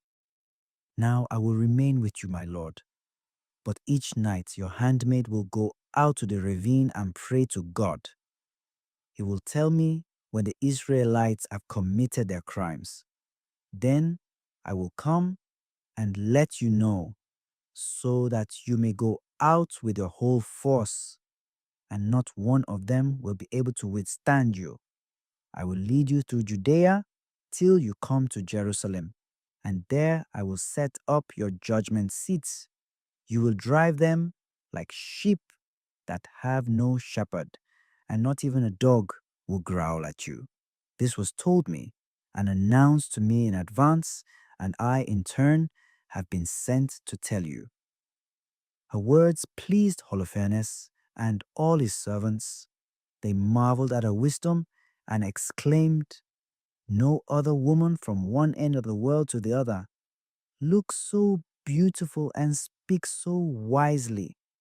Then Holofernes said to her, "God has done well in sending you ahead of your people to bring victory to our arms and destruction to those who have despised my lord. You are fair to behold, and your words are well spoken. If you do as you have said, your God will be my God. You shall dwell in the palace of King Nebuchadnezzar, and shall be renowned throughout the earth." Chapter 12. Then he ordered them to lead her into the room where his silverware was kept, and bade them set a table for her with his own delicacies to eat and his own wine to drink. But Judith said, "I will not partake of them, lest it be an occasion of sin, but I shall be amply supplied from the things I brought with me." Holofernes asked her, "But if your provisions give out, where shall we get more of the same to provide for you? None of your people are with us." Judith answered him, "As surely as you, my lord, live, your handmaid will not use up her supplies till the Lord accomplishes by my hand what he has determined." Then the servants of Holofernes led her into the tent, where she slept till midnight. In the night watch, just before dawn, she rose and sent this message to Holofernes: "Give orders, my lord, to let your handmaid go out for prayer." So Holofernes ordered his bodyguard not to hinder her. Thus she stayed in the camp 3 days. Each night she went out to the ravine of Betulia, where she washed herself at the spring of the camp. After bathing, she besought the Lord, the God of Israel, to direct her way for the triumph of his people. Then she returned purified to the tent and remained there until her food was brought to her toward evening. On the fourth day, Holofernes gave a banquet for his servants alone, to which he did not invite any of the officers. And he said to Bagoas, the eunuch in charge of his household, "Go and persuade this Hebrew woman in your care to come and to eat and drink with us. It would be a disgrace for us to have such a woman with us without enjoying her company. If we do not entice her, she will laugh us to scorn." So Bagoas left the presence of Holofernes and came to Judith and said, "So fair a maiden should not be reluctant to come to my lord to be honored by him, to enjoy drinking wine with us, and to be like one of the Assyrian women who live in the palace of Nebuchadnezzar." She replied, "Who am I to refuse my lord? Whatever is pleasing to him, I will promptly do. This will be a joy for me till the day of my death." Thereupon she proceeded to put on her festive garments and all her feminine adornments. Meanwhile, her maid went ahead and spread out on the ground for her, in front of Holofernes, the fleece Bagoas had furnished for her daily use in reclining at her dinner. Then Judith came in and reclined on it. The heart of Holofernes was in rapture over her, and his spirit was shaken. He was burning with the desire to possess her, for he had been biding his time to seduce her from the day he saw her. Holofernes said to her, "Drink and be merry with us." Judith replied, "I will gladly drink, my lord, for at no time since I was born have I ever enjoyed life as much as I do today." She then took the things her maid had prepared and ate and drank in his presence. Holofernes, charmed by her, drank a great quantity of wine, more than he had ever drunk on one single day in his life. Chapter 13. When it grew late, his servants quickly withdrew. Bagoas closed the tent from the outside and excluded the attendants from their master's presence. They went off to their beds, for they were all tired from the prolonged banquet. Judith was left alone in the tent with Holofernes, who lay prostrate on his bed, for he was sodden with wine. She had ordered her maid to stand outside the bedroom and wait, as on the other days, for her to come out. She said she would be going out for her prayer. To Bagoas, she had said this also. When all had departed, and no one, small or great, was left in the bedroom, Judith stood by Holofernes' bed and said within herself, O Lord, God of all might, in this hour look graciously on my undertaking for the exaltation of Jerusalem. Now is the time for aiding your heritage and for carrying out my design to shatter the enemies who have risen against us. She went to the bedpost near the head of Holofernes, and taking his sword from it, drew close to the bed, grasped the hair of his head, and said, Strengthen me this day, O God of Israel. Then, with all her might, she struck him twice in the neck and cut off his head. She rolled his body off the bed and took the canopy from its supports. Soon afterward, she came out and handed over the head of Holofernes to her maid, who put it into her food pouch, and the two went off together as they were accustomed to do for prayer. They passed through the camp and, skirting the ravine, reached Bethulia on the mountain. As they approached its gates, Judith shouted to the guards from a distance, Open! Open the gate! God, our God, is with us. Once more, he has made manifest his strength in Israel and his power against our enemies. He has done it this very day. When the citizens heard her voice, they quickly descended to the city gates and summoned the city elders. All the people, from the least to the greatest, hurriedly assembled, for her return seemed unbelievable. They opened the gates and welcomed the two women. They made a fire for light. And when they gathered around the two, Judith urged them with a loud voice, Praise God, praise him, praise God, who has not withdrawn his mercy from the house of Israel, but has shattered our enemies by my hand this very night. Then she took the head out of the pouch, showed it to them, and said, Here is the head of Holofernes, general in charge of the Assyrian army, and here is the canopy under which he lay in his drunkenness. The Lord struck him down by the hand of a woman.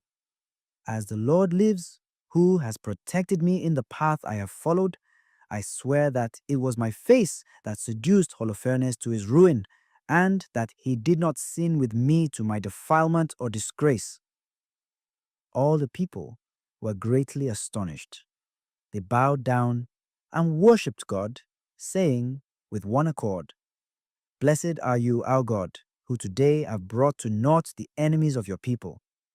Then Uzziah said to her, Blessed are you, daughter, by the Most High God, above all the women on earth, and blessed be the Lord God, the Creator of heaven and earth, who guided your blow at the head of the chief of our enemies. Your deed of hope will never be forgotten by those who tell of the might of God.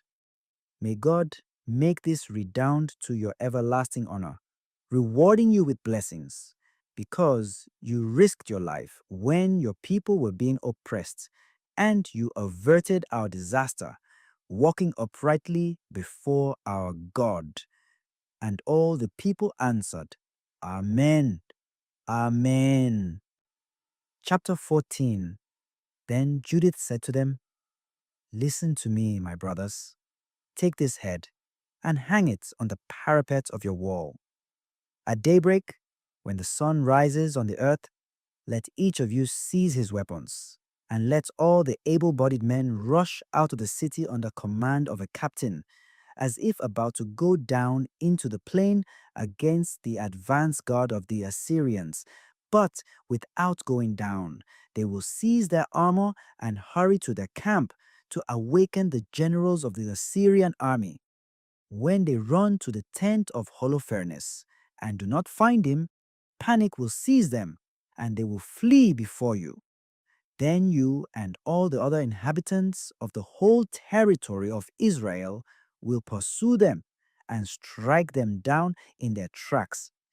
But before doing this, summon for me Achior the Ammonite, that he may see and recognize the one who despised the house of Israel and sent him here to meet his death.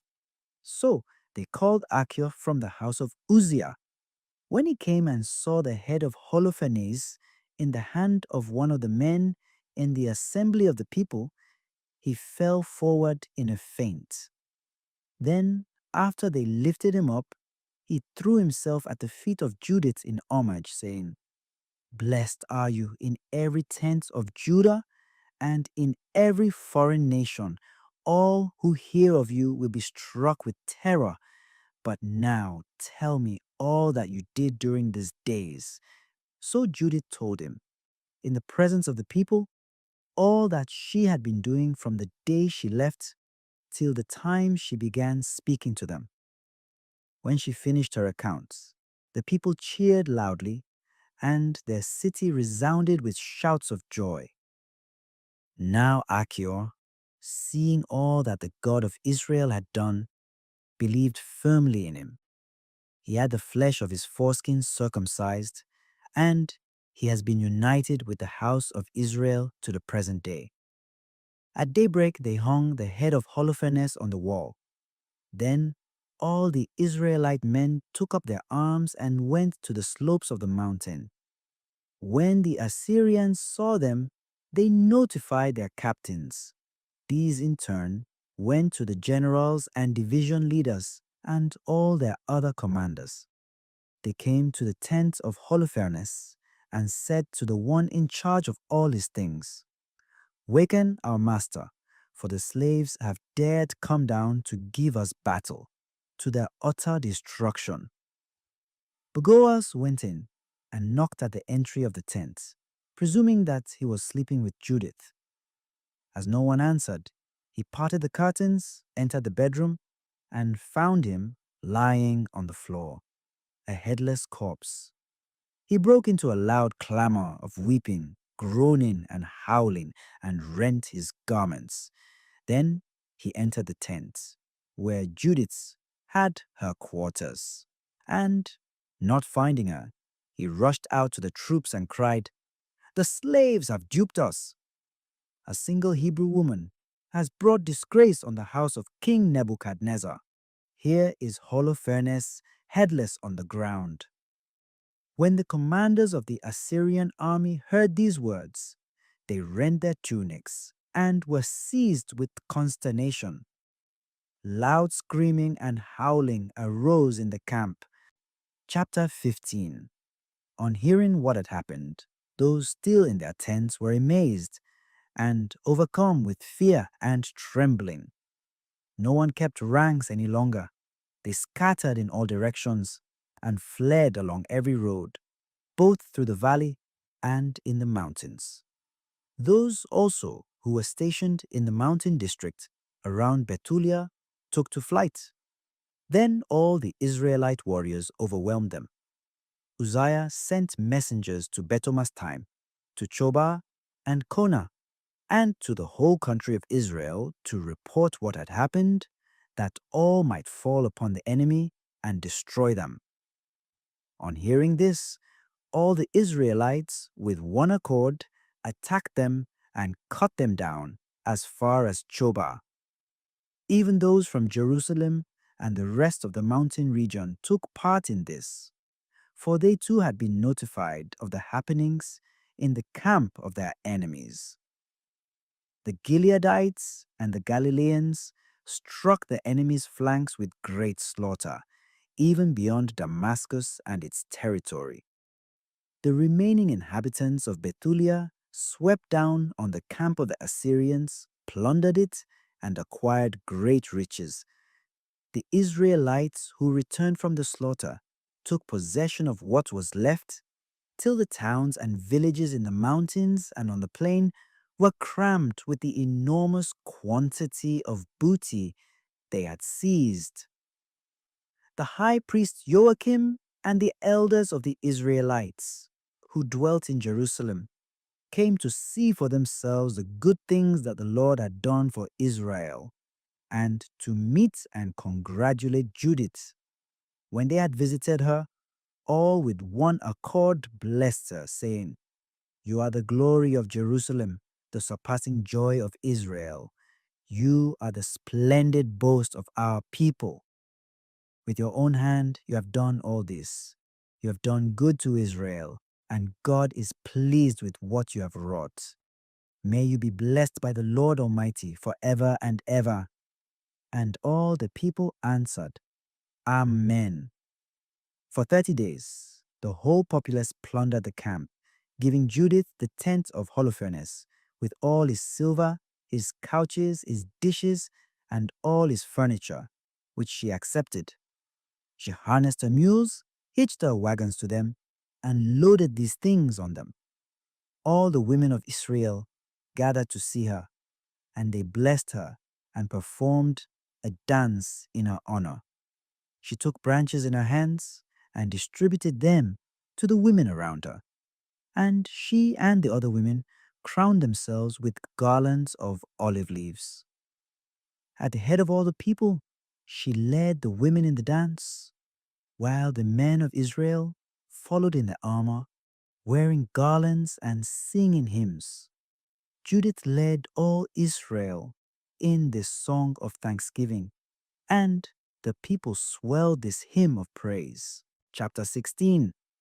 Strike up the instruments, a song to my God with timbrels.